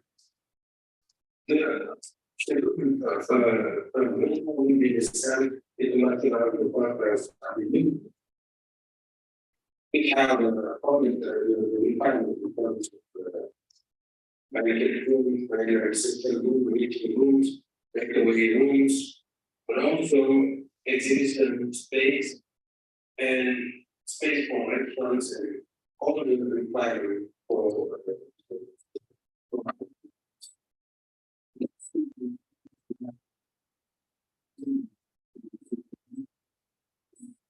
The constitution that we expect to have this year.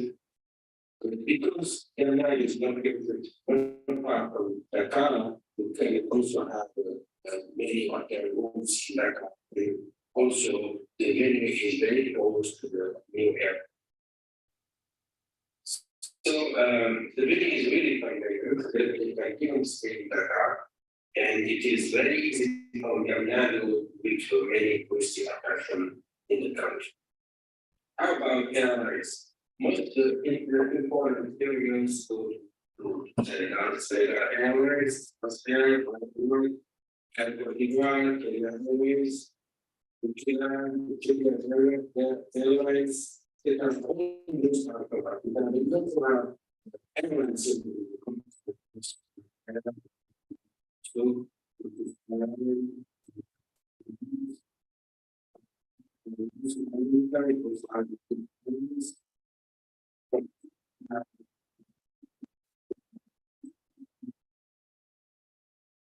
organizing committee as the chair, which is the vice chair,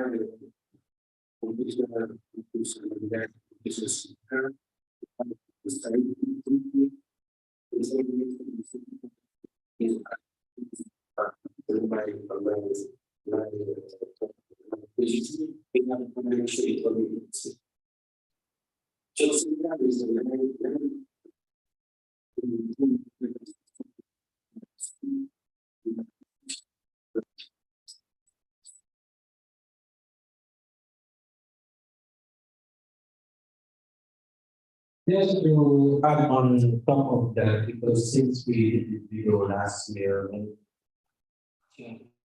one of the things could be related to the venue that we have to look at and take into consideration many other aspects. I think our leadership team here will be able to visit appropriate potential site.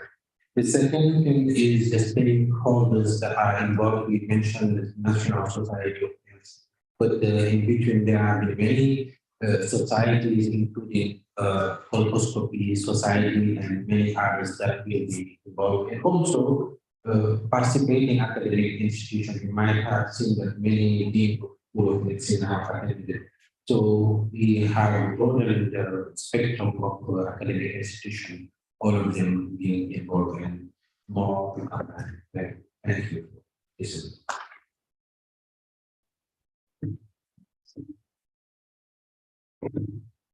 So thank you once again. Thank God for bringing us to the end of this beautiful conference. But just to remind us all that ethics call council tomorrow in Mandela Room 3. We have the ALT Council meeting in the afternoon. We have MACA meeting also happening in ACLI or after the ethics course. So kindly get involved. We'll be having these certificates distributed for the conference and for the ethics. Thank you.